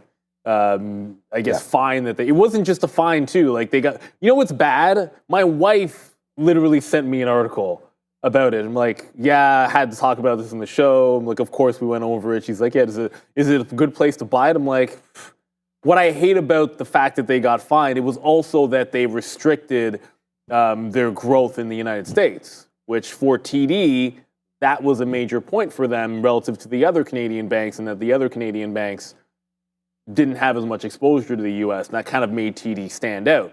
But if you're looking at Canadian banks, it's like, okay, there's this one, TD, or there is RBC, which is obviously doing some different things on the daily chips. This ever actually loads up, but just an overall stronger name in a general sense. Now, they're all pulling back in here, but I look at that MS, it's like, well, what do you want to buy on dips? Like the things that are healthy or the things that are looking like TD. I want to let it settle down after this news. I think there's going to be, don't get me wrong, like, I think there's a spot to play it, but it hasn't really made a bottom just yet. Like, it's been down for a few days in a row. I look at the support on the daily, and it's 54 seems like the obvious level. Let it get down there, and then why not? Like, they're not gone. Usually after a fine, when something gets resolved, is a good opportunity to pick it back up. But it's not a lot of goodwill when they start talking about money laundering, and then some of the stuff when you read about it, it's like, everybody saw it was there and was obvious, and nobody was doing anything about it. It's never a good look. Just one thing, I am in Intel off that 2330 from this morning, but it can't seem to bust through VWAP here. So I basically just got in, it triple bottomed at 2330, got to VWAP, it has yet to break out, has yet to fall apart. But all of a sudden, you've got this lower high, speaking of afternoon trends, like you've got this little trend which could get lost. If it does, I think it's heading back to the low. So if we lose 2340 on Intel, I'm getting out. I'm thinking flip short on this for a host of reasons. One, it's a VWAP short, which usually if the market's up and Intel's down, it's a VWAP short. Two, Intel is just weak in a general sense. And then three, like this is a head and shoulders type level for those that are into it. Like resistance over here at 23.5, it breaks out for one day and then loses it the next day. So if we can't hang on to that trend line, I want to reverse short on Intel. Now the thing is for us at Real Trading, we actually have to fire two orders. Like I can trail it out underneath 2340, but to get short, I have to then go punch short. One gets declared a sell, and then you have to enter a short sell. So it might take it's not going to move fast enough that it'd be a problem. So we only have, again, a small piece left of Nvidia. We got out of two spots right there, so we have a third left, whoopsies, for this one. But I still want to buy it. I still want to buy this dip all the way down in. If we lose VWAP there, I mean, I was looking at like 138.15 maybe to get stopped out. We were completely fine with this trade. I mean, I'm not even doing too much. You know what? Hold on a second here. 35, 65, 85. Okay. Someone's talking to me about FXI. I'll get to that in just 1 minute. So Nvidia, again, I don't know. I don't know if the market's going to lose this or not. I'm not really too worried about it. I still like the stock. I'd rather hold this and see about a 138 break. I'd rather be wrong if it breaks all the way back into there. So I'm just going to double check where my bids are. I'm actually going to cancel my 50 bid. I was going to buy. I'll buy a little bit there. I just don't want to get too carried away with this. So I'll put a bid at 138, like 45 for, maybe a smaller amount of shares. Why are none of my orders going out right now, by the way? Order failed price range. Oh, I probably just put the wrong price. Okay, 138.42. Yeah, okay, it's fine. It's going out. So that's another fail proof that we have on here. Like if I put out the wrong price, it won't let it go. So I might have put out like $13.8 or something like that, or $13,000. So it won't execute it. It'll just say, whoa, whoa, whoa. Like, your price is way out. It's a good protection to have. It's great. No, because if I don't even know what I put there, but if I put too many zeros, it would have just punched me in. So yeah, it is. No, it's great. So we'll wait for that. And then if it comes in, I want to reload right here, like 15s or 16s. This is the level for here. Let's just call it 20s. And then we'll jump out if it breaks lower than that. All right. So FXI talk. All right. So we should still be short from the beginning, but we already got out there. Now we're trying to build it back in. So we're only short right here, right now at 94. Hopefully we can fall back. I do have a first bid. I'm always trying to take 10 cents or so, especially when our stop is going to be about 10 cents. If we talked about it breaks 33. So I think 1-to-1 makes a little bit of sense, and that would put us right at this bottom where we've already sort of taken profit once before. So we'll see if that can hit there. It's already bounced off there. Sorry, we didn't take profit. Our best out was 91s, it looks like. And then the next is here. Like, I think it was already on the sticky note as a short. So I was already looking short. And then we got that news almost right away, right as the market opened. It was 9:30, 9:45 or so. It just started to go. And then we got word on some sort of a stimulus number of yuan that hit there. And then, I don't know, it was rallying for a bit. We zoomed out. We found this level on the 20-minute, which gave us about a 60 or 70 out. So we said, okay, let's rock. I could definitely hold this a little bit. So we put on some more. Our average price at that point was about 30. And then it just fell in. So this is going to be now a positive name, which wasn't to start. We were short early, got stopped out right there. And this is what risk management is all about. This is why we have, the buying power and the millions and all that we could throw into the market at all times. It's because we have stops like this. And it's like, I'm not going to get rinsed on a story that we don't know. Brendan immediately hit the wires. We got the news for you, and I was fine with it. We talked about it. We gave ourselves some levels. And look, trading, you have to sort of hit it sometimes. And we hit it and did not quit it. We waited for this to come all the way back in and did really good, getting all out near and around 33, putting us positive. And now here we go again. So FXI, I don't have a negative name today. And it's not that has anything to do with that. It's like we're being very patient and waiting for things to develop. So again, on FXI here into the close, I'll still look. I mean, we didn't have any imbalances. I don't know if there's anything on Friday. That one time we were looking, right? So we were looking at that. So I'm kind of not worried about that. I just think China goes down. You know, I mean, we'll wait for them to open up there tonight. But I've been tracking. Let's see. Since that crazy day, it was. I mean, we're assuming it was FXI that crazy day where there was a lot of people making that big move up on FXI. I think in the last maybe just even 10 minutes. Even on Friday, I keep having Amex on the imbalance locator just to see if something else came, and it was just nothing at all. On a Friday, I would have thought so, but I think it's worth looking. You never really know. Mara here, with MSTR continuing to go to the downside, like you are getting a bit of a retrace. With MSTR tanking, I think I can say that MSTR is tanking. I think you've made a little bit of a top here underneath 66 on Bitcoin. Mara, which to me had been along all morning, now you're losing VWAP. And I feel like if we lose this 17, I'm thinking short underneath VWAP on MARA. I know we keep, for anyone that's, see if people still putting MSTR, I just typed in Microsoft. It's so weird. I do that a lot. Specifically, when I mean to put in MSTR or MicroStrategy, I'll put in Microsoft out of muscle memory. No, MSTR continues to find more lows here. It's just absolutely bleeding. Coinbase, which we've mentioned, has been relatively strong, but now it's starting to barcode. So the strongest is holding the highs and barely moving. MSTR is flushing still. And then Mara, which I'd put it in the middle, is losing VWAP. Now the thing about Mara has not been a very healthy stock, relatively speaking, and has not participated in pretty much any of this move up in Bitcoin, with the exception of today. And I'm looking at this kind of trend reversal back in. If it can lose VWAP this time, I think you can head down to 16.8. I'm looking shorts into VWAP on Mara. Affirm doesn't seem to have much of a bid at this 49 level yet. So it's pulled back into 49, but look at it. If anything, this looks like it's headed down into VWAP. No bounce. Look what it did the last time. First time it got to 49, quick bounce. Second time, nice reversal candle, and then some support, and then a higher low. Like it gave you a very good long setup at this 49. Nothing yet here on Affirm, and I don't want to rush into just jumping on the bid here when you can see how it's coming to the downside. It's one thing to look at a level and say, yeah, it looks like it could be a support level, but if it gets down there and nobody's buying, then you don't want to just catch that falling knife, which is not the plan of action for me on Affirm. So we'll have to be patient with it. Looks like maybe we're going to get a setup more for Mara on this short. So trying to bounce 17. I'd look to short it back into this 17.10. Worry about a 17 flat bottom break a little bit later.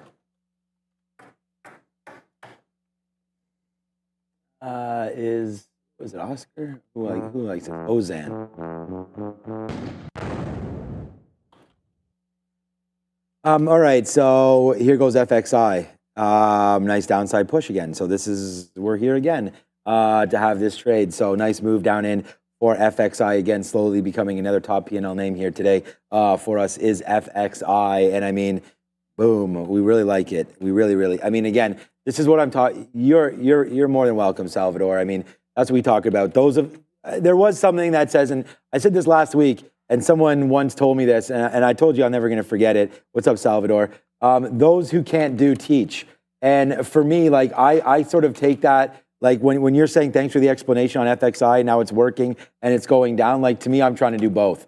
And I just hope that everybody can see that and take for what we do here for granted for you guys, because I feel like when things work out, it's great, but also at the same tone, we have to understand that it's like those stops can still hit at any time. I mean, just because one thing works out, the next thing doesn't. We'll have to wait to see what happens. But there's our little bit of an out there at that 10-cent mark for that. We'll see if FXI can continue to go lower. I heard something about Google and developing a power. I guess they're getting. So I went long SMR. I'll have to see if there's anything going on there. We'll get that story in a minute. But Google today was another name that was on. And for those of you watching, I mean, hit the like, hit the subscribe. Let's get that going first and foremost. We have over 3,000 watching and like 300 likes. And thank you right there. Whoever just became a member there had mentioned, was it Coffee Trader? There it is. Oh, it was Oscarito. What's up, Oscarito? And there he goes here. Let's go, people. Neil and Sean are in here, and Brendan and Andre and Fabian are here today. And we need more likes on this. Happy Thanksgiving to everybody there in Canada. Look, if you are watching right now and you are Canadian, you are basically, it's actually, I think it's in like this year's taxes, like you have to hit the like button if you're watching Trader TV Live and you're Canadian on a Canadian holiday, because what else would you be doing? Hopefully spending time with family, but this can always be on in the background. I know it's often on in the background in my house, believe it or not. I even watch the show on my holidays. So there you go. Always looking to improve, man. Always looking to improve. All right, so hit the like, hit the subscribe. And anyways, Google right now. I liked it. It was on the sticky note today, but was unable to get into it. I really liked the long. And actually, I wrote down 160, excuse me, 163 long there for Google. It got as low as 164. We'll look at that if it comes into play tomorrow. But for right now, Google is probably, again, going to sleep here, as it's a bank holiday. Remember, in the United States, Columbus Day, I believe. So, you know, you're going to get a little bit of a slow reaction to many of these closing prints today, I would think. So we'll take profit where profit lies and not give everything back here today, as it's a positive day for me. So we'll keep it. We don't have a red name, and we plan on keeping it that way. Yes, sir. That's what it's all about. And hey, you know what? If you are spending time with the family, then share the show with the family. And why not? If they're interested, let them know all about it. Just an adjustment here. So since the trend break on, well, I mean, air quotes break on Apple, it did make this topping tail candle, attempted to close beneath it. But now that it kind of tested that trend line, I have the stop in here at 31, the next local high. If it gets to the high of the day, I'm going to move this up as it does go. Didn't really get the fill on the offer of Mara. Intel hasn't really broken down. And then Affirm, this is one we're waiting for. See, there you go. There's your bottoming tail candle. There's your re-entry opportunity off of 49 even. So, and again, if you sit there, you can sit on the bid and just kind of hope that it gives you that kind of an entry point. I'm going to try and pick it up here 9s and 10s. Just hop on the bid, play the long back into that local high. Don't want to chase too far, but I can go to 10s, maybe 11s on this name as it continues to hold trend to the upside. Just hitting on the bid. I could punch in at 12s. I suppose the market's not really moving all that much. I feel like you might as well just wait and get your price and not have to force it. I'm still intending on the reverse in Intel, as it's now gotten to VWAP again. Another VWAP test, another rejection of VWAP in here. There it goes. It hasn't really broken the trend just yet, but if it closes underneath, my stop is at 40. I'm out if it breaks 40. I'm reversing if it closes underneath there on Intel. So Mara in front of VWAP, that just came in, Affirm off the 49 level as well. And now we're going to be out of Intel. I want to close underneath here. Otherwise, the short's all the way back up at VWAP.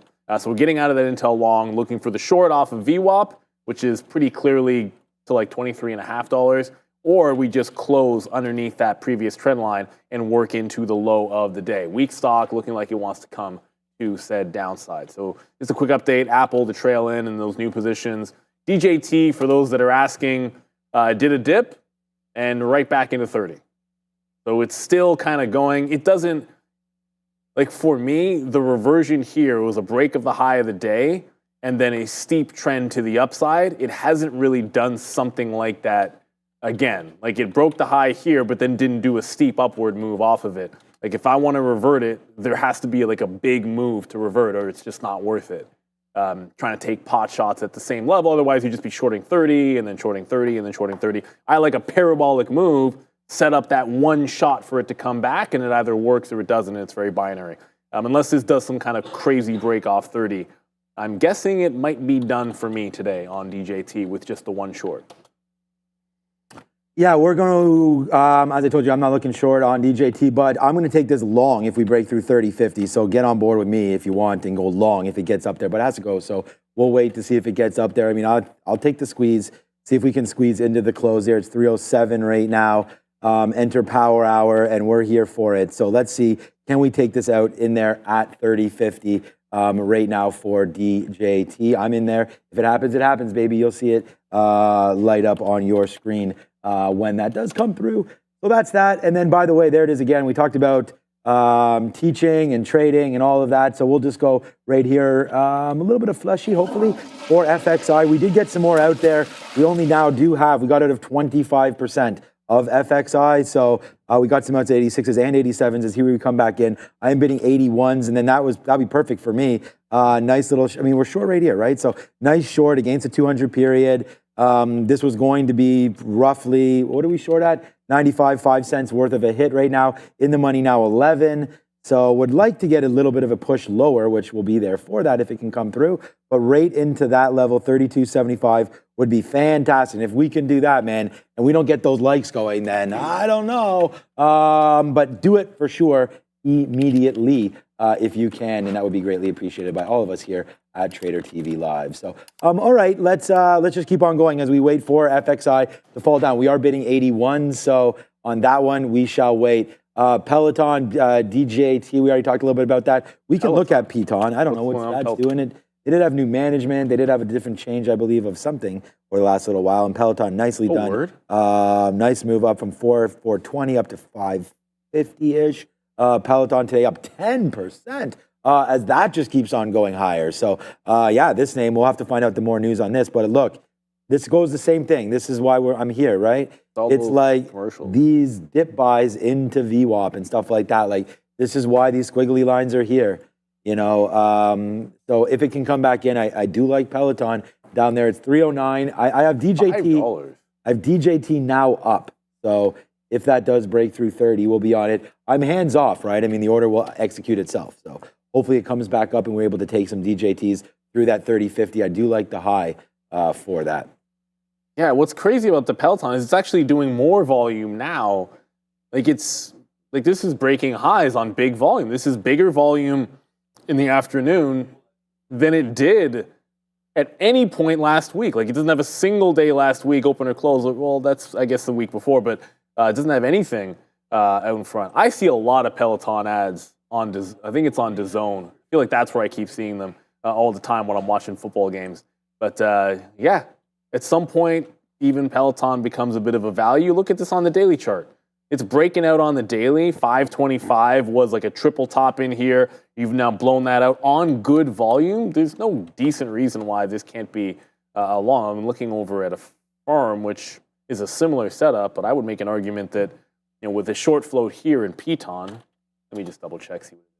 Oh, it's only 18%. It used to be like 30%, but that's still pretty hefty. It's obviously lower because, I mean, it's not 30 anymore because when you look at the daily chart on Peloton, like, it bottomed at like $3 and then it broke out to 50. So there's probably some short covering there and then more short covering while it was holding the 200 period moving average. Look at that. See, I don't always crap talk the golden cross. See, like, there's some stocks go up when there's a golden cross. You can't make it up. Golden cross stock goes up. I think it's one of those indicators that you read about all the time, but I've never actually seen any anecdotal. I've never done any studies on it, but I feel like I see just as many ridiculously bad long opportunities or good short opportunities when you have a golden cross. Here's an example of one going, but I think this is just more of a squeeze play, and it fell so far that it had to catch some kind of a bottom. Like, some people still use it. They have a decent amount of customers still there. I would have thought when it got that low, maybe someone would have been interested in buying them up, but now that it's doubled, I feel like that might have come and gone. If you were going to do it, someone wanted to pick them up, they should have done it at $2.50, $3. Would someone be interested at $5? My guess is no. So we're in a firm. I suppose I might have been looking dip buy into Peloton had we seen that one first, but it held that 49, playing up into the 49 quarter. 49.5 is like a triple top in here, so if it gets there, certainly want to be scalping it into that 49.5 and make sure we're taking profit on that. Intel is still not closing underneath that trend line. It's still holding underneath VWAP. I'd let it get back to VWAP. If it gets to VWAP, I think that's an obvious place to scalp the short. Fluffy Hippo in the chat. SMR is breaking out. Oh, good. That's the, you bought that one. Yeah, that's my stock. Oh, there must be news here. Yeah, that's what I mean. I remember I was just telling you guys. I was saying Google was doing a deal there. Okay, no, I missed that. But I don't think it was with SMR, but it is a small modular reactor. play there. SMRS, is that a stock? SMRS, no. So anyways, yeah, SMR. I mean, here, I have the story right here. Brendan's over there as well. We can probably go over this as well. But there it is right here. I just see on Benzinga, Google's Alphabet signs deal to buy nuclear power from small modular reactors to be developed by Kairos Power, Kairos. Alphabet and Kairos say the deal is for 500 megawatts of power of SMRS, agrees to bring power online, blah, blah, blah. So you guys, Kairos. So I don't think that's... Maybe it's a private company, or maybe it is. Maybe it's a like a subsidiary of SMR. I don't know, but there's a Kairos Minerals on the OTC. That's about it. Yeah, that's probably popping because people don't know what it is. But maybe minerals. Maybe it is. Maybe it is. No, but anyways, what I was talking about here on SMR, I actually bought it in my long-term account. My swing account when we breaking this $13, and then we bought some there. And then remember that day we lost on the trade. It was pretty bad. It was like a really bad trade. And I think it must have been one of these days here, October. Anyways, I don't think it was this last dump in. And then I was able to buy some more. So my average price is in and around 12.20 or so. So nice move up right now on SMR. The one stock that I'm not filled on yet, but the stock that I do like for the long term. And again, this is just stuff that I'm doing and not stuff that, we're not licensed to give you guys, long-term financial advice or anything. We're just filling time and talking our books, right? Because, we invest. So I was thinking about, and not thinking about, I am going to be buying some XBI. I mean, I really like this as a biotech. I was actually looking at some of the main holdings here. Oh man, I was using... It's a good group. It's a good group there. We had Raider... So what's crazy about this? It's Sarepta. Yeah, go ahead. On the aftermarket show on Friday, Raider came in. Raider was in the afternoon show as well. He was super chatting and talking. And then going into the aftermarket show, he was mentioning it was specifically XBI and IWM. And then we what a surprise. Great. You were on Friday, right? But then we had... I had him on Thursday, I think. We have Chris Brecher on. Yeah. And what two names did Chris Brecher like for the long? IWM and XBI. Both of them. Come on, Raider Trader, man. You know I gave you that play on Thursday, and he comes on and tells you on Friday. We have him this week? I don't know, maybe. Yeah, but anyways, if you look here at a longer time frame, I just I like the valuation. Amgen, AbbVie. I mean, I'm already big into AbbVie. That's a good one for me, and it's been really, really good right there. But again, just beat up recently. I like the fact that this 200 period is pretty sweet. That's down there at 94. If I'm able to get something I just didn't put any orders out. I'll have to see. Well, I did over the lunch. I just don't think we got filled. So we have to wait to see if we can get this. But right into there, the 50 period's at 98.65. So without being too worried about the exact price, we wouldn't mind getting some shares here in XBI very, very soon. So that's definitely on my radar as the next one. So SMR, XBI, and BREN is another symbol that I would go long on. What's up, Brad? That's a good one. I was trying to find guys who was saying this, but I haven't been able to yet. But there's a little bit of a move down there in Tesla going back a few minutes ago, confirming what most thought. The Optimus robots in the event last week were in fact operated remotely, so not having conversations as if the way they were depicted anyways on camera. You know what's funny? Like Nvidia. Sharif was saying that they was remotely operated. I was like, why would they do that? It shouldn't seem like technology would be that hard for them to do legitimately. And then of course that's what they do. So there's a little bit of a dip happening. So got to 49.40 and not 50 on a firm. A little bit of a dip pulling back in. If it puts in a higher low, I like it. But if we can't hold on to 49 even, forget about the local bottom. Now if it can't hold on to 49 even, just gonna move the stop here as you got almost to 49.5 without actually making the break to set upside. Apple is chilling. All right, Apple's breaking trend as well. Let's kill two birds with one stone. Mara almost broke this lower high at the quarters. If it breaks that lower high, I'm out. The idea was to short it at VWAP, and if it breaks the quarters, jump out of it. But I just realized I also have to move my... It's the thing about when you use if you don't really use a trailing stop, but you trail things manually.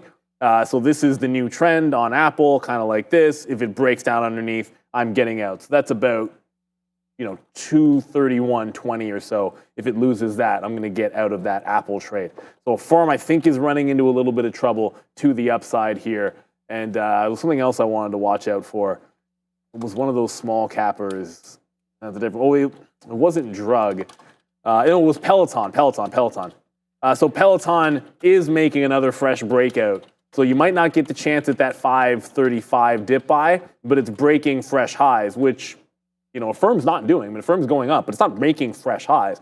Peloton is out and about into the middle of nowhere as we speak, filling in this gap. I think it looks a little bit stronger on Peloton. Oh, no, a long time. Yeah, so like 535 in here. I don't want to wait till a 550 break. That looks like a pretty strong one here on Peloton. It is what it is. Yeah, Peloton there. Fabian's asking me about Peloton. You know what doesn't really matter? I mean, Peloton's a great stock, but you only need one today. And we talk about this every single day. It only takes one. It only takes one stock if you focus on it and you're true to yourself and you're using the right amount of shares and you're confident and all that, then you can just keep doing this over and over again. I mean, this is what we just did. Instead of sitting here on our hands, obviously, if there's no trades, we'll sit here on our hands, believe me. But right now, I mean, I like this trade for Nvidia right there back into. I mean, I told you what we were doing. We will buy more at VWAP. I mean, that's exactly right there. Hopefully, no one on this chat on the channel, which probably someone will say is, where do we learn how to trade? But I mean, right there. Fabian's been watching this show for a year. Happy 1 year anniversary, by the way, Fabian. I kind of just made that up. I have no idea when it was. Has it already passed? I don't know, maybe. Happy 3-year anniversary, Fabian. No. But, and even he tells me all the time about looking at some of these things. And look at that. I mean, I'm just a common man, even less than that. And right now, there it is. VWAP, bang. So there we go. We talk about that. Doing, teaching at the same time right there. It's Nvidia. Keep your heads up on that one. And then, you know what, Salvador? If you're still in the chat, this one's for you, my guy. Money. There goes FXI right into our level of 80s. So we get that 81 fill down there. And now we're pretty light on FXI. Go Nvidia. This will be real nice, man, if we can get this to run to the high side right now. Back into 139. I twist my hand to take this print if we can get it. We'll go back up to the upside. My kids are in hockey camp today. So it'll be nice if this can go upside. We can pay for that. Nice little move right there on Nvidia as we continue to go higher and higher, trying to break this level one more time. Thank you, and a big happy Thanksgiving to all of our friends here in Canada, north of the border there. Oh, here we go, 188, 138, 88 coming into play again. We are offering 88s if we can get it there on Nvidia, and just ho-hum another 40, 50 cent winner right there. So we'll wait on this. Hopefully we get the nice upside. There it is. Hey, what's up, Salvador? Salvador gets out right there. You know how much that cost you, Salvador? Free. Nothing. It just costs you a like. So there you go, Salvador. You picked that 81 and got out of it all. That was the best fill you could have got, I think. We might have dipped into 80s there, but again, congratulations, Salvador, right there for hitting it. That's exactly why I'm here. Hopefully giving you some of these ideas, giving you the trades that make sense, and just actually putting them on for you, showing them to you. Thank you, Salvador. That does mean a lot that you're able to take that trade and get out where you did. So nice target there. I'm glad that was hit. We'll see about getting out more on the downside right now. The NASDAQ continues to sort of hold VWAP, hold the 50 period. We're nowhere near VWAP, but hold the 50 period moving average right there. This has been a pretty slow afternoon, right? So it's slow grind higher. So VWAP will just grind higher as well. It may not be something to worry about. So Nvidia, we'll just hold on to that. Long, FXI short, 321. And again, we're on one today. Yeah, I just got out of Apple. Just to show you guys again why we're getting out, where we're getting out. It was a trend reversal. It did eventually break that high of the day. But when it made a new trend, so you had the trend off of VWAP, that was unbroken. You broke this high, set up a new trend. It didn't break underneath that. You broke out this consolidation, and then your last trend line now very clearly closing underneath. So we're jumping out of that trade. If we see VWAP again, it's very unlikely it's anything but like a 350 style trade on Apple. And then remember, the key thing for Apple was we were breaking 230 this morning. That's the level we liked. So that was the only level I was trading off of in front of 230. We had two dips off the 230. First one early, no good, wicked out, jumped back in because we liked Apple. It then had whatever the heck was going on at 1050 when you had, I think, a pretty nasty reversal on Apple. And as that was happening, in and out in front of 230. And then I said, well, I have to wait for 229.5 to start holding. Well, where's 229.5? Prior resistance into current support levels. So once it held that 229.5 level, and again, not just trying to I don't like that entry, although it had already bounced off VWAP once. It wasn't that clean. A lot of times if you're in the one where it wicks you out, it's a little bit easier. It's a weird thing to say, but it's true. It's a little bit easier to know that you might have just made a wick bottom if you were in it than if you weren't, because you're paying attention to the tape as opposed to, you just sort of see it happen on the chart. Like you see the price action jump right back up on the bid if you're watching it. But I think it was a little bit cleaner, the 229.5, because it broke, held as resistance, consolidated, broke back out, dipped, and held as support, the 229.50. So much cleaner entry, but we're now out of that trade. Affirm has pulled back into break even here. So I got one more leg out. Let me just zoom back in so you can see. You had this topping tail candle at the 40, and then it tried to go right back up, rejected the 40, got more out here, because there's like your little rollover candle. Make sure you get the bulk out. Hang on to the last like 20%, and if it loses 49, we get out. You just don't want to turn that trade red. It couldn't quite get to the high of the day, but gave some signs of reversion here on Affirm. So wait for it to make the bounce off the level, catch it on the way back up. When it shows a rejection in front of 49.5, just try to get the you-know-what out of Dodge. Eric Chen in the chat just said, any news for SoFi upcoming? Well, I don't have a crystal ball as to whether or not they're going to report any news. They do have earnings in 2 weeks. So whether or not there's something expected coming out of SoFi that I'm unaware of, I don't know. They report in a couple of weeks. That's the best I can give to you. If you know that there's something coming down the pipeline in SoFi, let me know. But outside of earnings, that's all I can think of. I'm always down. Well, you know what? Actually, I was considering this over lunchtime. If SoFi, because actually we're talking about SoFi, so I might as well let you guys know because we were just talking about like things in the long term and all that good stuff. If SoFi, oops, I want to zoom out. There we go, a little bit further. If SoFi gets to this local top, here would be like 1150. From that $7 level, that's obviously exactly a 50% move from that big $7 support that it's had. If it gets there before earnings, I'm trimming mine going into the earnings just to take a little profit on it because it hasn't really been all that good of a stock. And I'm wanting to take something out so that I don't know if I'm going to buy more TD or whatnot, but I want to have a little bit extra cash if I find a good bottom in TD Bank after that bad story. And I do want to give TD some time. So I figure SoFi a couple weeks to earnings. If that gets all the way up to 11.5, take some out before earnings, and then I can put that money into, hopefully TD's made a bottom by then. If it hasn't, then that wouldn't be very good at all. Just so everybody is on the same page here with what I'm trying to do. Anyways, we got some more out of FXI. So it came back in, we got an 83, I think it was 83 or 82 fill right there. We are bidding some more, see if it does come back out to see about getting that. And then again, we take another piece out here at 75 on Nvidia. There's only 25 minutes. Well, now there's only 25 minutes left until imbalances, which would come at 330, 350. And this is what they look like right here, but they'll come out. And again, all be updated. These are the quick little broker look, early look right now. Pfizer has a bid underneath it, so we'll wait for that. Okay, come on, FXI, get down. Right now, we only have half of our Nvidia reloaded position on right now, so we'll wait to see if we can get some more love into that at all. But for right now, that's what we're doing, waiting now. So that's GRTS, Unity, right here at $21. That could be a little interesting into the close. It's up pretty good today, isn't it? No, it's only up 1%. Okay, so we'll watch out for that.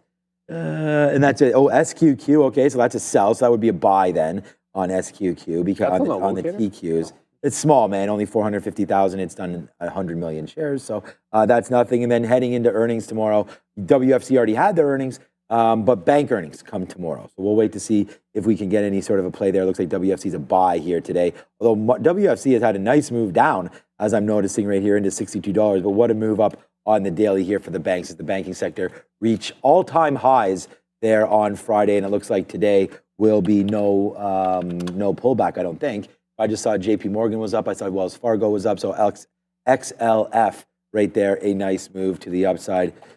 Like now that my daughter, she just turned 10, what she got for her birthday was a Sephora gift card.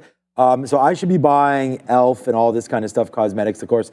Sephora owned by LVMH, but e.l.f. Cosmetics, nice move to the upside right there, really getting hit down. So you know, I feel like there's going to be some value in this name for sure. As we go, we'll have to wait out. So, okay, here we go, man. The best just keeps getting better. Alert, alert, alert. Bye-bye, FXI. Again, another stock that we talked about live here on the show and another trade put on there. And now FXI goes right away, guys, to a big level of P&L for me. So let's see if FXI can continue that downside push, man. It's been a good trade here today to grab some of these. So FXI so far so good. Waiting for even a bigger pop than what we have on right now. So let's go. FXI up, sorry, downside right now for FXI, waiting for Nvidia to pop. But there it goes, man. A nice move back in. And again, we have enough shares. Let's just put a bid here at 75, see if we get hit there. Maybe punch out some at 76, but there goes FXI. It's another one right there. There it goes. We get filled at 75. So hopefully it breaks lower. It's a good trade here. 30 cents in the money. We'll just sit on our hands here with only 20 minutes left until the imbalances. Yeah, 20 minutes left till the imbalances. I mean, obviously, we'll see what happens with those. I'm expecting nothing burger. Early look isn't really showing you, I mean, anything, as Sean mentioned there. Although, maybe worth keeping an eye on that BEKE. We've seen that on there a few other times. Interesting, you mentioned LVMH, and it's like, oh, why not just be an LVMH? I mean, there've been, I don't know, that stock, it feels like it's been up, down, and around, and all that good stuff. But I've never been in a cosmetics name. I remember when we would look at that Ulta Beauty, and I thought about taking a couple of swings at it, and just never did. So I'm gonna stay away. I don't really know much about the space or how it's been going, but it does move around a little bit. I think they're decent traders, trading vehicles around earnings, especially. Don't sleep on them. So a firm gets another bounce off 49 here, so it doesn't lose the 49 level. But just in case it's going to be a more shallow bounce, I mean, the market's running back up to the highs, respect the resistance that it had at those 40s, get some back out in front of the 20s and then the 30s on this march back. What looks like to the upside, Piton, there might not be another dip into the prior high, starting to run out of time. It is 3:30. You're running out of time for this to get going. Either break the 550 or hold on and give you the dip into this prior high at 535.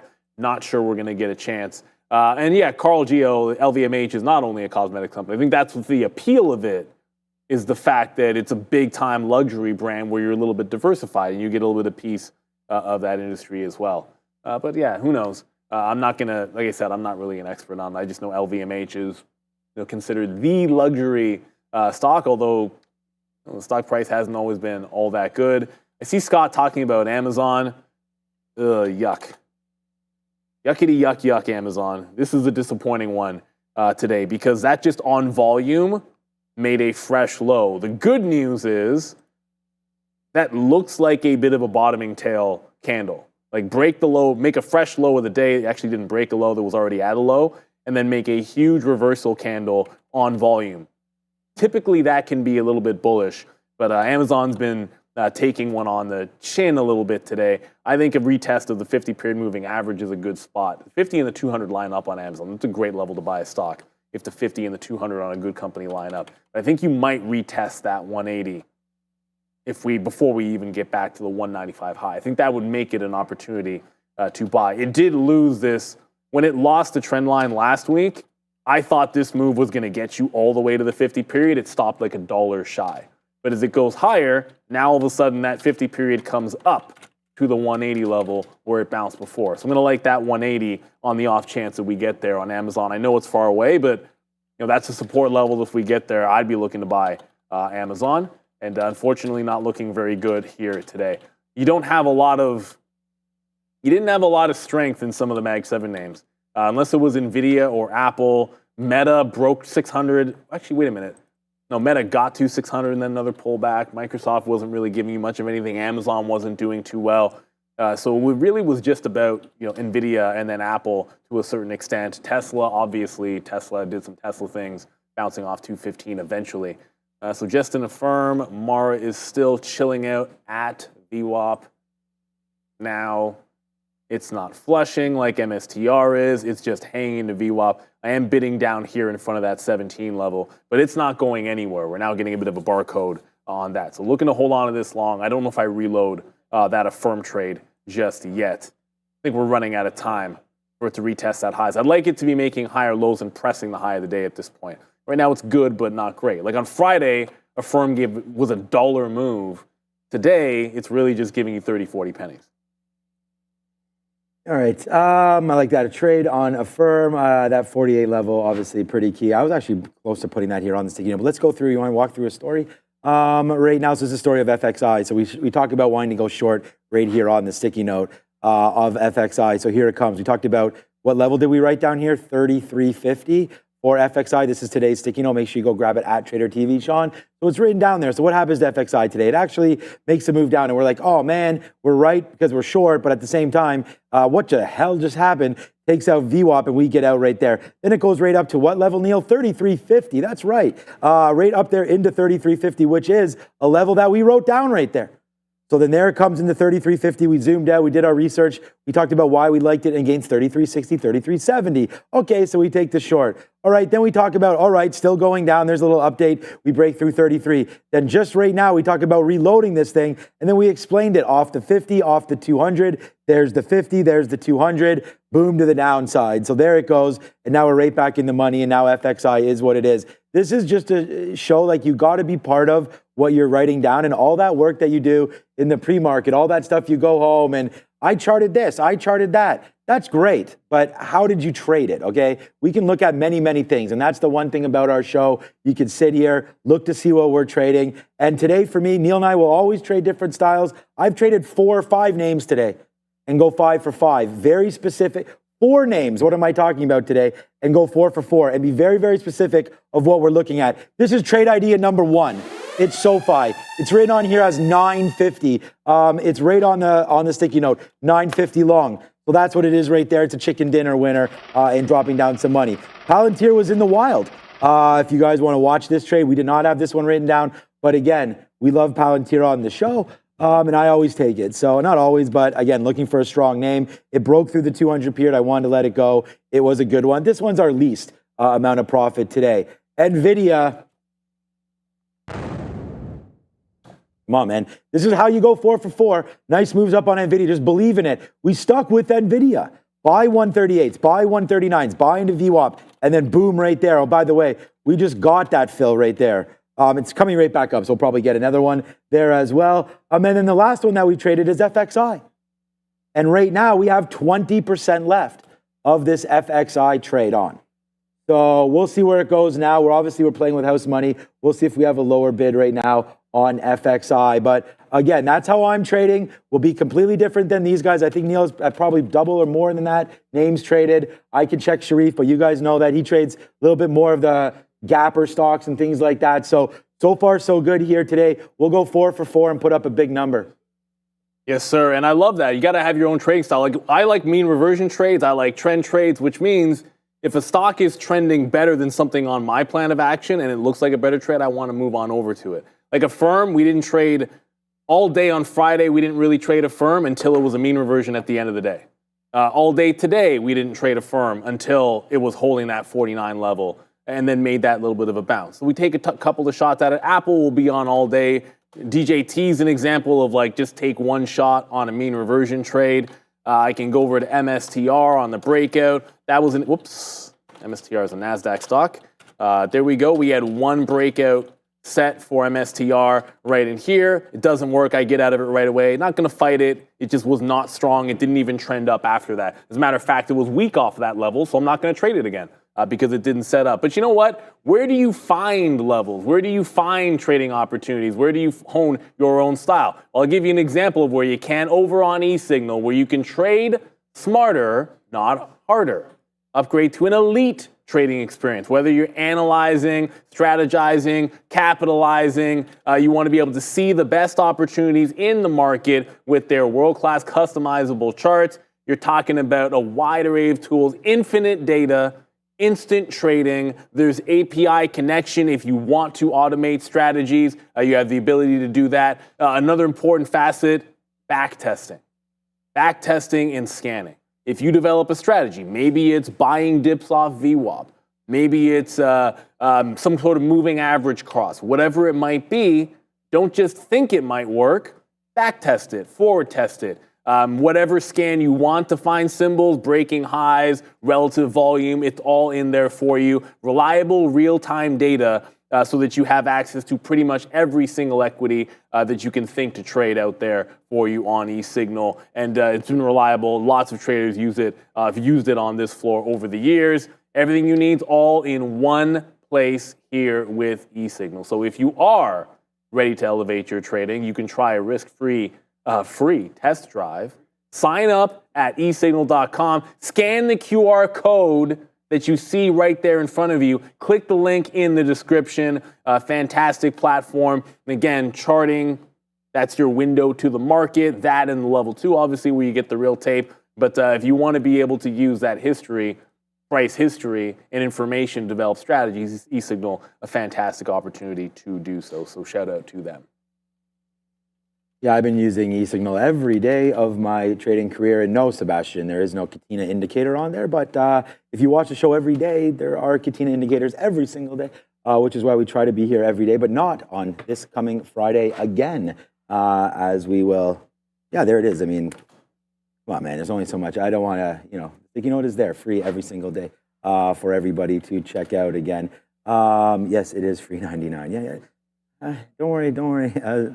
Fabian having a lot of fun right here again. So, hey, man, everyone, thank you so much for watching. I hope everyone does have a fantastic Thanksgiving today. Make sure you do follow me on Instagram. Go follow at Trader TV Sean. Go follow the show all over the place. Google's going. Oh, man, no surprise there.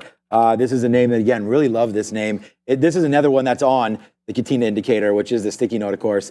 And that was there for 163 long. It only gets down as low as 164 today. Does not come into that area. I was looking for that support in and around the 50 period is 161.50, but there goes Google, man. I've already anointed this the next one to the upside. So for me, yeah, we'll see where it goes. But I think this is the one that's going to go up from here. I also like Amazon from these levels. And that's, obviously Apple's at the highs as well. We can have a quick look at Tesla. I think Tesla at these levels are actually pretty reasonable now because you sort of got that wash down. You actually get a nice one today as well. Wow, into 214. That's that same unbelievable. We talk about, look, I'm up today and very comfortably up. We already talked about that.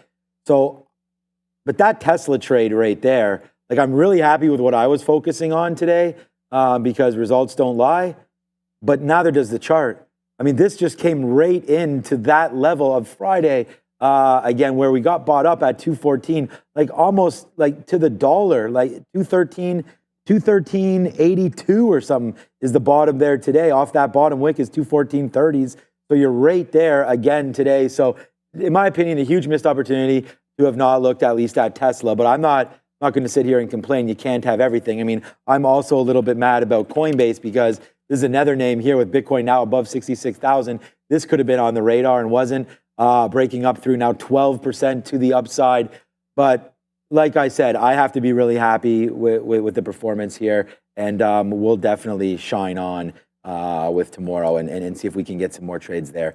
Nvidia, so all that we've put on here in the afternoon for you so far has been, we got out of Sofi there by accident right there. I'm still waiting for this to break. It looks like we almost broke it. I think now we can probably, I'm going to cancel that break now. Again, not going to give the good money here. Throw bad money after good. I don't know how you say that. Good money at bad. Because good money is the money you made, and then bad is... good money at bad. But I don't know if this is going to be bad or not. I don't know. Anyway, it's 340. Yeah, I don't know what the saying is. Anyway, so that's probably what it is. I'm not going to do it. So anyways, long story short, we'll wait for that trade to come through. So we didn't have any Palantir on this afternoon as well. That name's hovering around. I am still waiting for that XBI for a long-term play. Netflix is coming up their earnings, I believe, pretty soon. Thursday, right? I don't know. I just know it's soon. Netflix really looking good, man. I was going to say, looks like the NASDAQ. The NASDAQ poking its head right here on a 1-minute chart. This kind of looks like what Netflix has been doing, up at highs and trying to take it out. We just topped out at 735. It actually is down quite a bit now today, down that 1.17%. So I'm not sure what exactly is up with Netflix here today, but it is making that move down. I think this is a buy into, they have Squid Game 2 coming out, I think, at the end of the month. And that's going to be... You watched that? It's really good. Game 2 is not out yet. No, have you seen the first one? Well, I don't know. Yeah. I feel like that's we saw it when it happened. Yeah, I don't think we talked about that one, but... No, we did, man. We used to always talk about it. Remember, Maggie, a girl was that it? used to work here, dressed up as Squid Game. So who was someone here hadn't watched it? It was someone else. I don't know. Probably Sharif. He was watching Boy Meets It might World. have been Sharif actually. When you were talking about the big cap tech names, I wanted to quickly. There was one name that I wanted to mention. Very good hold of the 50 and 200 on Microsoft today. So it's been a while since I've really taken a deep look at Microsoft as a day trade. But when I pulled it up, you have outside of the August 5th bottom, which for a lot of reasons that's an outlier event. When you had that wipeout low on whatever, everyone was panicking. Everyone thought we'd go limit down that day. But if you take that out, which sometimes those things don't matter, look at the trend that it actually held. Multiple higher lows. Now both the 50 and the 200 are at the exact same price. That's an SMA and a potential breakout above 420. It tried to break it out today, got all the way up to 424, but look at it hold the 420 level. So resistance, there's a local wipeout bottom which held that trend line, and then now potential move higher. Just needs to hold on to the 420 level. I think that's going to be key. If it breaks out the top through 25, I think it looks like a very good swing long. I mean, it's probably a trade that day too. If it breaks a 425 break, I guess a day trade is going to make a little bit of sense there on them. Yeah, Netflix does report on Thursday. So they are upcoming. I don't know why it's so far down today. I didn't see anything specifically on it. There wasn't any downgrades that I was aware of. Maybe just some profit taking going into earnings. Kind of running out of room for this to go on a firm. So, like I said, it moved more on Friday than it did today. And I just flatted Mara. I have a rule. What's weird is that it was, I had this discussion with Arun, and he was like, oh, you should hang on to things. And I was, if it's not moving, I would always say if it's not moving in the afternoon, then it's not giving you what you look for, then just get out of the trade. We talk about that with the Chinese ADRs all the time. He'd say, oh, if it hasn't broken your stop, just hold on to it. Like that makes sense early in the day because you have all day for it to go. But if it doesn't make sense at the end of the day when you have to be flat at the end of the day. If it's not giving you a big move, when you're expecting a wide range and it's giving you no range, then sometimes you just got to get the you-know-what out of Dodge. So we'll jump out of that trade. Again, it just does not go very far. It was a good long earlier today, but not so much. So another lower high topping tail candle in a firm gets me more out here. It just feels like it's now making lower highs back into 49. If it loses this 49.15, I'll jump out of it altogether. And obviously, at this point, I'm not going to be getting into Peloton. I think it's, it won't break 550. It doesn't really dip down into 535. This seemed like it was going to be the one that consolidated higher, took out the top, and then made another parabolic move. But 546, the high here on Peloton. No break of said high at all, unfortunately. Maurice saying Micron is blasting. Yeah, maybe. I feel like, ARM was a lot stronger than Micron. That's making a good move. Micron on the daily, 115. Like when it gets through that one, I like Micron. We were talking about that. I know it was someone I was asking about some swing trade ideas on that. And it looked really, really good. It was off that 100 level, so congratulations. We were mentioning that last week. A couple of people were in that. Yeah, pretty strong day for Micron, up 1.5%. It does stand out that Micron, 1.5%. Intel, I trailed out of it. Intel's still red on the day, by the way. It's 0.25% to the downside. I trailed out of the long. It never really set up that reversal short, so we didn't take it. But Intel, once again, $23.30. There's something about that. Maybe it's the quarter, maybe it's the third. On Friday, I don't think it was a clean breakout price. 2050 was a level that you had to have on Friday, but it's that same 23.30. I guess if I show you on a 15-minute chart, it looks even better. It's just every single time it gets there, there's some gravity around that price. See it hang around, support, resistance. Today, it just bounced off that level. If it can hold again, maybe we get another up leg here in Intel. But a weekday today, I was looking for that 24 to break out. Doesn't look like it wants to happen either. MSTR, ATC killer. MSTR, that micro strategy, still no bid. It didn't actually get to $200, but it's not exactly doing any kind of a reversal. This gets back to 189 where this thing broke out from. If it broke out that way, tomorrow if you see that, it does seem like that would be a long opportunity. MicroStrategy really taking it on the chin today and not really showing signs of slowing down. So Coinbase to the upside, Mara kind of in the middle, and MSTR all the way to the bottom. Yeah, tomorrow 189, 190. We were just breaking that out on Friday, and then it was a big time level. I feel like if you get there again, probably tradable tomorrow. Riven Millionaire, man, thank you so much for bringing that up. He remembers me talking about Mara being a good buy at $13. I'm saying, like, all of us, I don't even really take credit for stuff like that because, like, a lot of us can say whatever we want until we actually do it. You know, like, I'm not long Mara, but I do thank you for all that. And until that, I mean, we're just talking heads at the end of the day, looking at different stock and giving you guys what we think. The only way that we can prove what we actually trade is by telling you, posting it, and that's what we're doing right here. So thank you so much for that, Rivian Millionaire. It does actually mean a lot that you bring that up. So thank you for that. All right, so we got out some more. We're pretty light now. We're trading like maybe 5% left of what we would normally have on an Nvidia trade.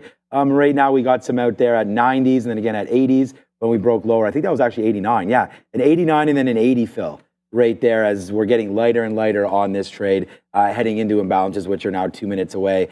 Big day alert, right? We've already talked about that. I don't know how else to do it. We talked about trying to put like some sort of a scoreboard up, but just, you know, we get pushback. I don't know. I'd like to do that, but we'll wait to see if we can get a little bit better on something for you. But right now, FXI, good stock. We talked about that. We just took another bid there at 70s. We'll see if we can get that back lower now. But with only a minute and a half left, there's not much left to do other than wait. So I'm going to wait to see what happens with those imbalances. I just want to thank everybody for watching. I know, I mean, everyone's saying Google ripping. I love this stock. I mean, I'm not going to buy any more of it. It still is the largest holding for myself, although it's getting, you know, Palantir is something else right now. To the upside, I'm ogling it. Yes, that's right, Fabian. I'm ogling this stock. I'm going to be ogling this stock forever, just holding it forever. And that's going to be Google. I mean, I think we get back to 190 by year end. I mean, I don't even think that's a question. I'm starting to get like, I don't think SMR is like the next Palantir or anything. I definitely don't know enough about SMR at all to call it that. But I really like this stock, and I wish we had gone more down here. It's a relatively new name coming through, just IPO'd. You'll see. I don't even know what price IPO'd at. Michael Noss and Brian Shannon brought this to our attention a couple times here. I think it was back, was it back in SMR? No. This stock, That's not, when is, no, it doesn't go all the way back. When is this? October, what? 2022? Okay, yeah, sorry. Yeah, I need a weekly chart to make this thing look a little bit better, but there, stop it. you know what? I have it up. How far does it go? No, okay, there it is. So it's stopping right now. Okay, I just want to find the date of when it came out. So you're still down from IPO. So that's the other thing, right? So SMR IPOs in around 10.50, gets going up to 16, and then this happens. So, you know, I don't know enough about it to be like, hey, man, we're layering into this name. Not the same way about Palantir. But, you know, this kind of hold down here at the 200, then it go like that. That is fantastic, and we'll wait to see here. We're already nicely in the money, but I like this stock, especially if we can break 16. It is a buyout candidate as well. Okay, we are now out with those imbalances, so we'll quickly have a quick look here. I don't really see anything. Nvidia with a sell. So there it goes. Good thing we're getting lighter on that one, as there comes Nvidia right back in. So that's going to be the biggest sell. So is Affirm downside as well with the sell. So the market's just heading lower. I think it's a good buy opportunity. So I just, like I said, tighten up the stop on Affirm. Some of it had to do with the fact that it was stalling at 49.5 anyways, and the rest was the fact that 350 was coming in. So it's only 900,000 to sell. I mean, Affirm's done 15 million shares at the end of the day. So I'm going to jump out, but I was trailing it to here regardless of the imbalances. It's just a coincidence. Nvidia 1.7 and Affirm are the only two out there of any reasonable size, because this GRITS or GRTS, that's a 5-cent stock that has 2 million. So completely insignificant on that one. I don't think it's even worth looking at it. No. Tesla in here is trying to bounce. It's actually bouncing pretty decently off of VWAP, but no break at the 220 level. We tried, I had a long going into 220, but it was in the middle of the day here, like at lunchtime actually. Tried to long it into the 220 level. There was one tiny little break, and then it failed it. Tesla now 2 days in a row, Sean was mentioning, off the 214, and it's got the 225 lined up on the 50 period. Still think that's going to be a breakout trade if and when it does get there, that 225. I could see it this week. Obviously, a lot can happen in a couple of days. $5 move for Tesla. You could gap half of that tomorrow, and then you're breaking out that 225. Would have liked it for a breakout trade today, but you know, Tesla just didn't have the strength on it at all. Tom H, I've seen a few people ask about HIMS in the chat. HIMS, of course, the GLP name. It did make a pretty large move this afternoon and has another gap up and holding the $20 level. So this one probably should be on the radar a little bit more. I don't think I've even looked at it since maybe a week and a half ago whenever I put that trend line in. I think it was like on the, when was that, the 3rd or the 4th of the month. So I haven't really paid too much attention to the stock. But yeah, it's breaking out on the daily past that 20, and it's got room to run.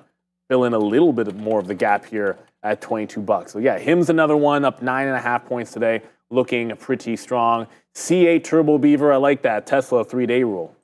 Yep. It's been 2 off of that bottom. You get one more day, you break out the 225. It's got confluence because it's a 50 period on the daily. I always like when there's more than one reason why you like a price. It's the quarters, it was prior support, it's a 50 period on the daily, it was resistance on the day after the event, I should say.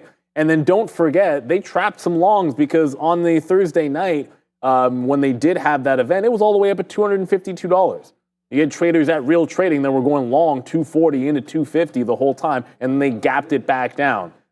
Yeah, when people talk about the markets being a little bit manipulated, one of the things you can do is, well, if you think about it, it doesn't take a lot of volume in the aftermarket to prop a stock up.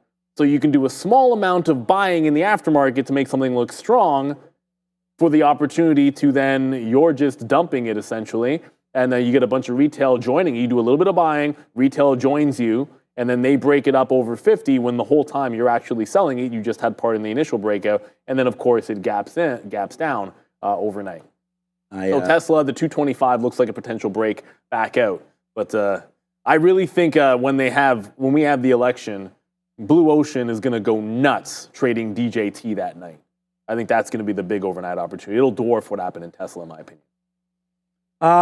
Yeah, so you must be paying attention, C8 Turbo there. We talked about that earlier because someone asked me, why am I not trading Tesla? Why is it not on the sticky note? And I said, 3-day rule. And that was just the fact that I don't want to trade it until it settles down a little bit from that. So good look there, good explanation over there with Neil. So, all right, Nvidia fell down. We got out of that. And really, I mean, we talked about the level that would hit it.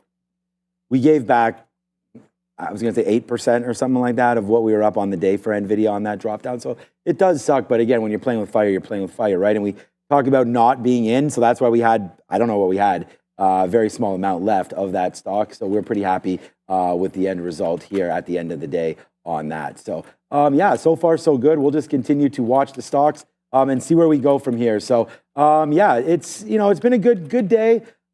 Just waiting to see where it all settles out. Our FXI trade is the only thing that we have left on right now, and it's not doing much. If it breaks 75, we will trigger out and automatically hit out. So that'll be a trade that we wind up getting out on here. It's 355 now. Wouldn't be surprised if Nvidia flips over on the imbalances, but it's not doing anything. TLT did flip, didn't it? With a nice little buy. No, still a sell, Nvidia. So yeah, came out a sell. Looks like it's going to be a sell still into the close. So we'll pay attention to that one with Nvidia. But so right now, downside moves coming here in the market to close out the day. So yeah, congratulations anybody who was holding on to that short. Looks like you got paid off there. FXI, good moves, but not doing anything as expected sort of into the close. You guys know we talk about this all the time into that close. So what was a pretty good day overall, guys. I hope you're also having a good day, but join us tomorrow no matter what here. I know you're back to work. A lot of you Canadians, thank you. Happy Thanksgiving to everybody out there today as well.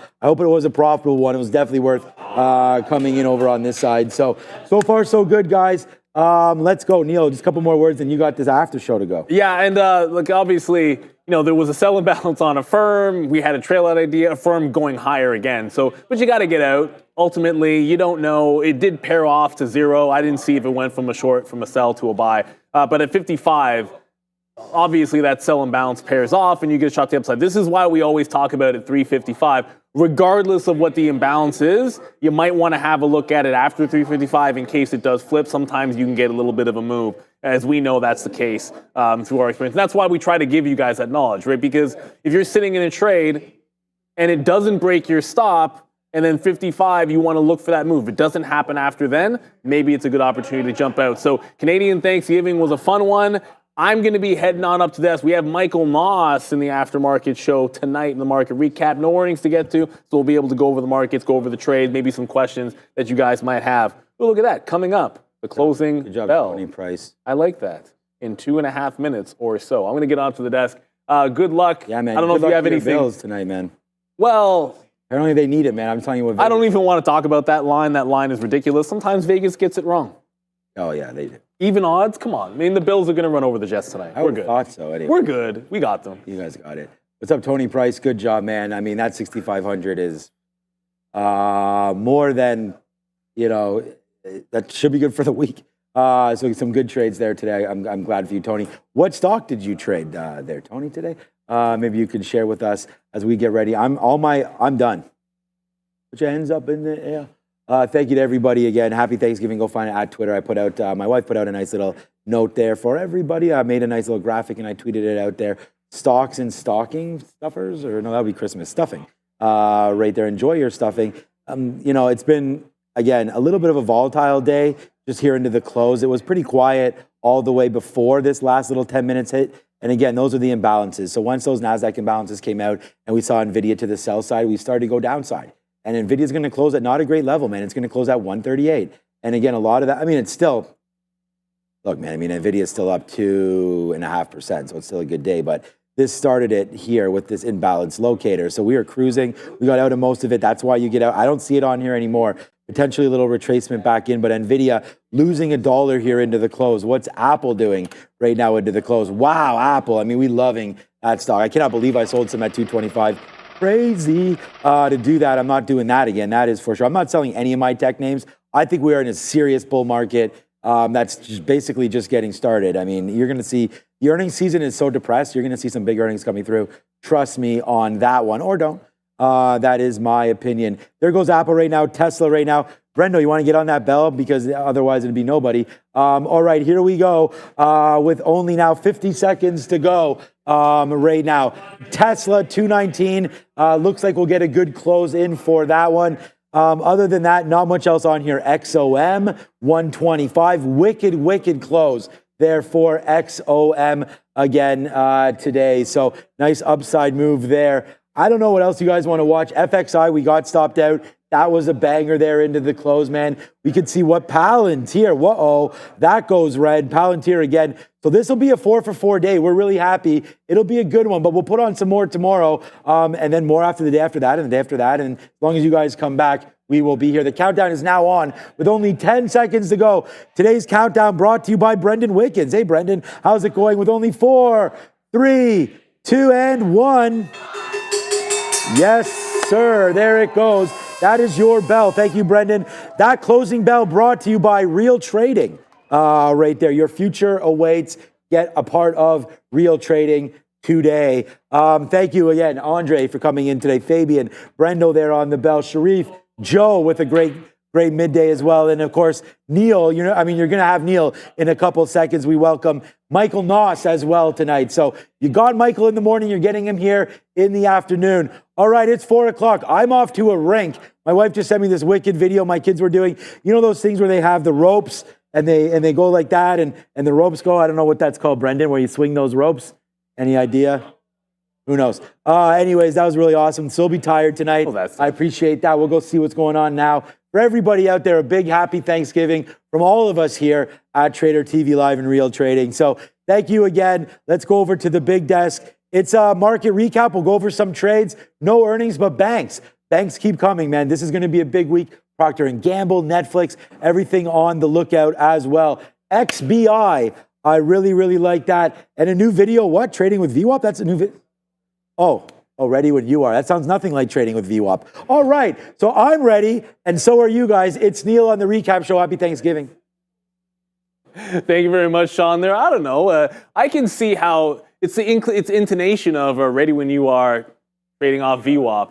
Because if you have trading on the brain, I can see how you might misconstrue that, but it is what it is. VWAP's a great level to trade off of. We'll definitely get to XBI because there's a lot to a lot to decompress here in this market move to the upside. As strong as everything was, as strong as a lot of things, where I shouldn't say everything, there was a heck of a lot that was weak. We're going to have Michael Noss come in, so that'll give us an opportunity to talk about the Widowmaker that would be UNG today. Not necessarily as good there. I forget, I felt like those are like the battle rope things that Sean was talking about. They're absolutely fantastic for core. I can see why hockey players would be all over that one. Great core exercise. One of the cool things that I think for hockey players is that whole duck under the rope like a boxer would do, because then you get that side-to-side action, get sink down in your hips. In terms of sinking down, there wasn't a lot of sinking down in SMH or in general the chips. Now, not all chips went up. I get it. Don't at me. It wasn't the best day in the world for Intel. They were actually red on the session. But remember that break we were talking about last week over there on SMH. The clean breakout does happen. You got to the level without breaking it. You have now broken out on the daily here. Well, I mean, not broken out to highs, but you've broken out the resistance here on SMH. So we had the 50 period hold after double barrel bounces off the 200 period, and now you've got the local high break, the run into this, I guess, 52-week high into 280. Looks like the next step in tow. You're not getting there without what happened in a couple of big names in there on Nvidia, which is now essentially at that all-time high. I mean, you're close enough to it that you can say you're basically at the last step till you get to it. Last resistance was the 135. That was I want to say it was a fail breakout on Friday. For those of you, I understand why there'd be an argument to say, well, it wasn't a failed breakout. It got from 135 to 135.80. But the way I see it, it closed back underneath that 135, and it was more of a continuation play. So everybody that took the 135 long and scalped it made money on it. However, if you took that breakout and held it all day, you didn't actually make money on Friday. That's another reason why for breakout trades, you want to make sure it actually goes. So strong move for Nvidia, but they were not alone.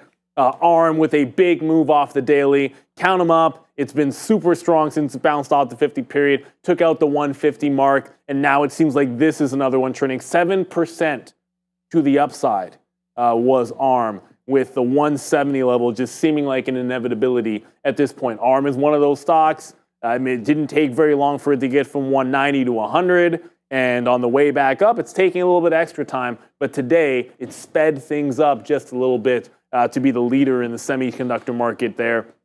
Great name, ARM, up $10 today, up almost 7%. Hey, have a look-see at ARC. Catching a bit of a bid today. Now, obviously, I wouldn't argue that these guys, whatever, I wouldn't argue that ARC is in the best technical sense or range here, but what it is attempting to do, wipe out bottom through 40, hey, I can't point out these descending highs into a wedge and like them as breakouts in other places and not acknowledge what's happening here in the ARC Innovation ETF. You go right into December 2023 tops, lower high, couple of lower highs. This is about to break out that top here in ARC. So this is one that needs to be on the radar, I think. If we do break out this 48 level, that's the kind of level that you like to see. Allow it to actually give you that top break. This is something we keep talking about with Bitcoin. And maybe it's something we'll mention when Michael Noss comes on here in about 10 minutes or so. Look, BTC had the same thing. If you have a descending wedge, it's the same thing as a breakout level. It can hit that top 3, 4, 5 times. Well, wait for it to break the level if you want to make a breakout trade. Now, if you want to get into ARC when it's breaking out, then let it break out this channel. It's a pretty clean one and a trend line as far as I can see here. So I think it's worth watching on ARKK. Individual names in there. Obviously, Tesla didn't really do all that well overall for their holdings, but they did buy up some Palantir and did pretty well with those and Kathy. The Qs, not yet, but we're getting there. I think a couple more days, and you're going to be testing that all-time high. Maybe, probably a couple more days. I don't think you have too much of a chance to see that 504 tomorrow. It's possible. I feel like a consolidation day could make a lot of sense there. Netflix earnings later on in the week as well. But the Qs, trying to test that top. You're in a bull market. You buy the 200 period. You consolidate off to 50. You eventually get back to the highs. That's just what you do. Big shout out to both Raider Trader, and of course, when we had Chris Brecher, they both liked IWM. The trend is pretty obvious here. When you're in a bull market, bull market moves sometimes get really, really simplistic. You buy stocks on dips into obvious areas. That's a good reason why I want to see maybe a retest of that 50 period on Amazon after it closed. Amazon closed at the lows today. So the way I see it, if it's weak, get us to the 50 period and we just buy it on the 50 period moving average at 180 bucks on Amazon. I'd like for it to get there. I don't root for stocks to go down, but if you want to buy dips, you can do a heck of a lot worse than those moving averages. And I'm talking about a simple moving average here on the daily. So IWM bounces off of its, and you're getting pretty darn close to this 225 top. There was a huge rejection of this level. I'm pretty sure that was on the, I think it was on a Fed day. We might have rejected that 225 break. But 225, there was a huge rejection off that level. Now it's obvious resistance. I feel like that's the next place to go. Breakout over 225, and all you know what can break loose on the IWM. Russell doing very, very well. Not all good, although we will talk about XBI before I get to the bad here. XBI now above that 50 period moving average. I'm pretty sure, I mean, it is what it is, right? Like the last time, a couple of weeks ago when I was bringing this one up, I thought the 200 period was going to be a buy zone on it. So there was never a place for me to get in. I was also looking at buying some Pfizer that I never got into. That just didn't set up for it. But above the 50 period moving average, I know this is one on a swing basis that a couple of our guests were talking about. Sean also wanted to get into it. I like that 200 a little better when I looked at it on the higher time frame. But strong move, closing for a second time above that 50 period moving average. So confirmation of the bounce here in XBI. All right, the Widowmaker. Look, UNG doing UNG things, which is tricking people into thinking it's going to be a long and then going to the downside. So on the way up, I mean, there's your hold of the 50, gets right to the 200 period, and then on a dime comes back in. It tries to bounce today off that 50 period moving average. Sorry, it tried to bounce on Friday, held up, and now you just essentially gap right back underneath. So it gave you the trade, step one to step two. It's the follow through that the Widowmaker just could not seem to do here today. Unfortunately, not a very good day for energy in a general sense. I'm still not giving up on XLE, on USO just yet. But USO with a 2% down day, you're making lower highs, couldn't break the $80 level. It's actually XLE. This is the one that I'm a little bit more interested in myself. I don't care that this just did the death cross, but it did a death cross, then broke out. XLE needs to bust this 95 level. So you had a decent consolidation type day here, doing a little better than USO. So I like it over USO for those reasons, but you need to make that next leg up. It's a pretty, the reverse head and shoulders, higher lows, hold the moving averages. The next step is to break it out. And if it can't do that soon, it might be time to ring a little register on XLE, because you can like a play buying off of support, but if it doesn't actually follow through, then it can be time to take some out. So a little bit, I'm not concerned about it. Like I said, it's doing better than USO. It's doing better than oil. You do get a little dividend in there as well. So I think it's worth it, at least a little bit of a shot there. I see Hertz Scrambler. How many points will the Bills score tonight? I'm hoping about 35. Because I need a lot of fantasy points to win my matchup. So I'm hoping 35. I need the defense to get a touchdown, probably sack fumble on Aaron Rodgers. Wish all the best for his health. But I'm in the camp of I am rooting for Aaron Rodgers because he's a fellow Achilles tendon rupture survivor. So I like that about him. He's just going to lose badly tonight for sure. Matt C., before we get to Michael, I know he's going to be here and just like he might be even ready. Any levels on Novavax to watch? So we appreciate you there. Anytime I have a rule about names that I think are squeeze names. So Novavax is a 24% short float. The days to cover is 5 days. That's not bad. We've looked at some ones that I think aren't just great at about 2 days to cover. 5's not bad at all. I don't think it's an egregious number. I think it'd be better if it was closer to double digits. But when I talk about levels, it's usually for a squeeze name levels that can break out. So in this case, it's got a bit of an ascending wedge that it's got going on here. Let me just quickly use the draw tool here on my trade ideas. So since it made this, since it made that wipeout bottom, what you kind of have is this trend, which lines up. You wipe out bottom, that if you ignore it, sometimes you do that with wipeout bottoms, you're holding this trend, and then you've got this new one that formed since you made this bottom, like up here. Let me just make sure I use right drawing tool again. Then you've got this channel that it's forming. So I'm not support and resistance guy when it comes to squeeze names. Break out the top. Right now, that means it needs to close above about 1575 or so to break out this channel and make another move to the upside. And again, it's a squeeze name. So on squeeze names, I'm looking for breakouts. On value names, on names that I think are quality companies and I have a reason to believe so, I like to buy dips. If this was like insert stock like Apple or Amazon or something, I would buy it at the bottom of the channel. Novavax, I don't have a good reason to buy it off the bottom of the channel. It's a squeeze name, so you buy it when it breaks a sucker out. That's just my 2 cents on it. So good luck. Hopefully that helps. I just look at these in a certain way. Like how would I be looking for the trade? Take it easy, Sean. Have fun with the daughter tonight over at the rink. Let's get over to now, because I'm excited to talk about it here. So much to go over, actually, but one of the things that we're able to talk about with Michael Noss is Yo Widowmaker, and that's why you take profits here. Let's get some trader talk here with the Noss boss.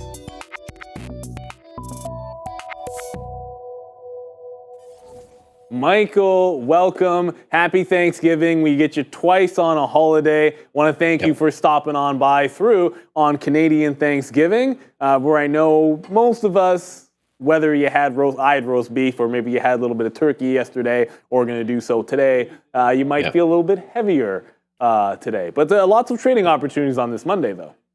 Yeah, moving a little slow, that's for sure, but that's fine because the market, even though we're hitting new all-time highs, was also moving a little slow. I think it's a bank holiday or something as well, so that may have had something to do with it. But yeah, feeling good, feeling full, looking for more trades. Absolutely. So obviously this morning, I know you're talking a lot about the metals, and I do want to get to them, with specifically copper, because I know there's a lot of our viewers that are interested in FXI. Freeport up there. After we had the moves in China, clearly it's a demand thing for them. But I wanted to go over UNG for a lot of reasons here, because I feel like we always talk about taking profit, and sometimes the trade is the trade, and it is what it gives you, and you can't always just like, oh, it's starting to work, it's going to go forever. I've got this one at the bottom. And UNG is a perfect example of that. Now, you had a setup on this that went to your target. You took it. When we talked about it on Friday, it's like it could have set back up off the 50-period moving average. I'm going to make the assumption, because it didn't today, that there was no entry for you on this name on UNG. Now, do you have any thoughts on this going forward, or was this going to be a one and done? I think it's broken for now, and unless it does more UNG things like erase this loss and gap up over 15 tomorrow. I have the chart up here, so I can just quickly highlight to the people what we were talking about. But yes, we had this prior break of support right here at $14. Didn't spend too much time below it, so as it was getting back up through that $14, I wanted to get involved. Like Neil was talking about, ran smack into this 200-day moving average and then just rejected from it. So I got trailed for a little bit of a winner there. But you're right. That's why you have to. I think there's two very harmful sayings in trading that I absolutely hate. And one is the buy low, sell high, right? We know that that's wrong. It's a buy high, sell higher generally does way better. And then the other one is the whole winners take care of themselves. And it's absolutely no, they don't, right? This could have been a very bad trade for someone asleep at the wheel. But it did give a lot of signs that, hey, it's respecting this 200-day moving average. It's time to move away. The only time I'm going to revisit this now is if we reverse, get back above this line right here and start to challenge through that 200-day moving average. Because when I took the trade back here, there was a lot of space up to the 200-day moving average that's acted as resistance for a couple times. And now there's a little bit less room on that last one. So if we were to move up now, there's almost no room. So I needed to get through at this point and start moving higher. So I think I'm kind of moving on from this one for at least a little bit. You know what? It's interesting you say that. I like the fact that when you first took it, the space to the 200-period moving average was much bigger, which can mean you have a little bit bigger of an upside target. No, I hate those sayings too. On my very first day of training as a trainee on the prop floor, this was 2003, I think it was. It was the very first day. one of the things that was said was buy high, sell higher. Like, don't get into this buy low, sell high nonsense. Thinking you're always going to get the bottom is a bad way to go. Buy high, sell higher means you're joining the trend, means you're going with the trend, and that's what a trader should always try to do. I will point this out on UNG, though. The golden cross on this and the death cross actually have been pretty sick indicators, and it's only happened a couple times. That 200 period is not a joke. It's clearly been resisting it, but there's a golden cross, and look at the move up.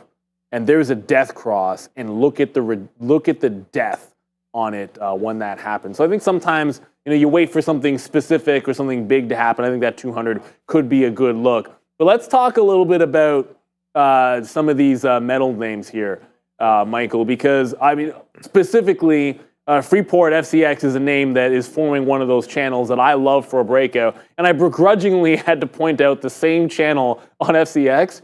ARC is doing the same thing. It's like, you can't, that nice little descending bull flag where you can break out the top. Bitcoin's got a daily chart that looks like that. There's a few names in the copper space that are looking like that right now. What do you like, Michael? Yeah, well, I don't think there's anything wrong with, and I have just marked up here, XME, which is the metals and miners ETF. So this is where I got the idea from. You can see here on Trade Ideas, and we show this all the time, ETF sorted by what's doing well and what's doing poorly on the day. And this is one of my major things I do every weekend is I sort what did the best over the last week, and then I go through that list. And XME really stood out as this 65-50 area being an area of resistance. We've hit it 1, 2, 3, 4 times in a row. So I'm looking to see if we're finally going to get through this. Now, this is going to have a couple different ETFs in it, or a couple different sectors in it. And one is steel. So we could take a look at SLX, and that's butting up near all-time highs here. And then copper, I don't think we actually have a proper copper ETF anymore, but we have COPX, which is the copper miners ETF, respecting the 200-day moving average, getting close to highs. So there's a couple different ways to play this. Now, the ETFs, again, I don't know, as I get older and older, these ETFs make more and more sense because there's more of them and you can get more granular in your positions. I think that's one way to do it. I actually really liked the action in FCX today. The issue with that is that we have these earnings. And what I say that I like the action in this one today is because it gapped down. I'm going to zoom like real close on this candle. It gapped down, but there's like no bottom wick. So that means buyers came in immediately on this name and just pushed this one back up. And it's setting up a little bit of a potential bull flag look here on FCX. So this one's kind of interesting to me that this one potentially could get going if it does. And I like every time, again, gap down and buyers came in right off the open and bought it up all day. So I think that'd be a good one to look for. Problem is with a lot of these names, we have earnings coming up very, very soon. So we just have to be careful of that. So for me, it's an if-then scenario. If XME breaks out, I'm going to be looking at that breakout and trying to pick out what the strongest looking one is at the time to buy that one. The one I brought to you guys this morning, which was in this ETF, and I actually picked some up today, was this coal miner. So Warrior Met Coal. I bought that as it broke through that 64.50 area that we were talking about before. Stop, absolute worst case, $60. See if this one gets going. So coal, maybe it's not at a favor yet. You think this stuff's getting phased out, but then you look at a chart like this, upward sloping 200-day moving average, making new highs. Maybe it's got some more legs in it. So just quickly, question for you, and because you mentioned earnings, this Warrior Met, they report in 2 weeks. FCX, which you said looks interesting as well, they report in 1 week. Now, when you take swing trades, do you look at your average, how long do I usually hold these, or how long do they usually work, and then say, okay, well, 1 week is too close to the earnings, but 2 weeks is fine? Is that, obviously it's a difference, but is that the idea? Yeah, it's a lot of that, and it's a lot of, if I'm right, how much room do I have for my entry point for the stock to move? So if I'm right on HCC and this thing has 2 weeks to get up to $70, well, then I'll be okay holding a little bit because then we're all the way up here and my entry's down here. And that just gives me a little comfort, a little little room to say, okay, I'm going to hold this one. And then really, I think it comes down to the stock itself. Something like a biotech name or a high-tech growth name, there's no way I'm holding that into earnings unless I'm up really, really big on the position. Something like this, I'm a little bit more comfortable with it because I don't think that these companies do a lot of these surprises one way or another. So you're probably going to get a 5 or 6% gap one way or the other. So if I'm up way more than that, then I'll take that out. And I just don't think FCX has enough time to give me, if I'm right, to give me that wiggle room that I'd be comfortable holding it into earnings. Okay, that's a fantastic answer. Just want to make sure the viewers got it, because it's easy enough to assume that. But hey, you make assumptions, you make an ass out of you and me. This morning, we're talking a little bit about, I think we at least mentioned SLV a little bit here, silver. So my concern with silver, everyone always talks about this being like very manipulated. But there's something that you mentioned a couple of weeks ago about buying things it's historically better to buy things as they're going into highs as opposed to you're trying to buy on dips. This fits that bill. It's not making the run necessarily that gold did, but it does fit that bill of you have a pretty big resistance, obviously. It's trending into it, higher lows, above the 50, above the 200. Is this something that's on your radar? I know a lot of people are like, oh, you can't trade silver. It's the most manipulated metal there is. Oh, I think we might be having some technical difficulties. I don't know if Michael can hear me. We can't hear you right now, Michael. We'll try to get that fixed. Yeah, it looks like it might be your microphone there. Can you hear me, Michael? Not yet? All right, so it looks like we're having some technical difficulties here with Michael Noss. That's unfortunate because I really did want to hear his thoughts, and hopefully we'll be able to get that fixed. If we can't, we'll move on. But I wanted to hear his thoughts on silver. It obviously is one of the names that I think a lot of people have been looking at. In reference to, and what I was getting at, the difference between GLD here is, one has been really participating in this break to the upside. And when you say, hey, how is it possible that GLD is doing this on the daily, which is leg after leg up, starting in the beginning of the year here? I mean, well, okay, the first quarter of the year when you got to that local high 220, and then we've just been making fresh highs after that. And then this whole time, SLV just can't seem to make the second push. I mean, we got in May, we got up to the 29.5, and you're still trying to break that top. I feel like it's almost like something is broken in silver. There's a big catch-up trade that I think can happen in it, which I think makes a lot of sense to me, but it is what it is. Bob Curran, that can't be true. That drug stock is at 450? No, it can't be. That DRUG, and again, when I say that drug stock, it's literally DRUG. We were looking at this one intraday here. Let me just pop a 3-minute chart up here so I can leave the daily up. All the way to 350. You know what? Should have given this one more of a chance in the afternoon. I thought a firm was going to be a bigger move than it was. It gave you 40, 50 cents, when on Friday it was giving you dollar moves in the afternoon. And this DRUG, Bright Minds Biosciences, it actually held on to the $3 level aftermarket, now breaking up to $3.50. It broke out from $2 to almost $3. It gave you a dollar move. Wow, what a great one this year. Bright Minds Biosciences. Interestingly enough, remember we had this discussion, something Michael would say all the time. When looking at short float, 3% short float here, 6.5 days to cover. It's not as big a deal how big the short float is. It's relative to the actual volume that gets done. If every single trade was covering a short, how many days would it take to cover? If it's 1 or 2, that's not a big deal. When you start creeping toward those double digits, that is a bigger deal. So this is a name, because it doesn't do a heck of a lot of volume, and there's only 4.5 million shares outstanding, a small number of shares short can end up being a big deal for a squeeze. So shout out to Bright Minds Biosciences. I don't really know too much about them outside of the fact that it is a big time mover. Just try to keep in mind with these. No one ever went broke taking profits. The daily chart looks like this, and usually when it does, you might get a couple of days out of them. The follow through If it doesn't get to that $4 level as referenced, and thank you very much for pointing that out, if it doesn't get to that $4 in the next couple of days, you could easily be right back. I never want to be buying these at tops. I think you want to try to hold on to something for the dream. I used to trade penny stocks back in the day, and because I did that when I first started as a prop trader, a lot of the first swing trades I was doing were in stocks that I was watching. So I would trade a lot of these, and I understood the concept that, hey, that first move that you get, you might get a little bit more after that, but you want to make sure you bank your profits. These charts usually look like this for a very good reason. I'm not bagging on the stock or anything. It's just how many times do we look at this and see it tries to get to 4, you're in day 1 at 150 or $2, you get 375 or something, it's almost a double up, but you're like, it didn't break 4, I'm holding through that. No. If it gets to 375, 380, that's good enough. And you should be more than happy to be able to take that. You guys let me know what else you might be looking at here. I'm sorry that we lost Michael there.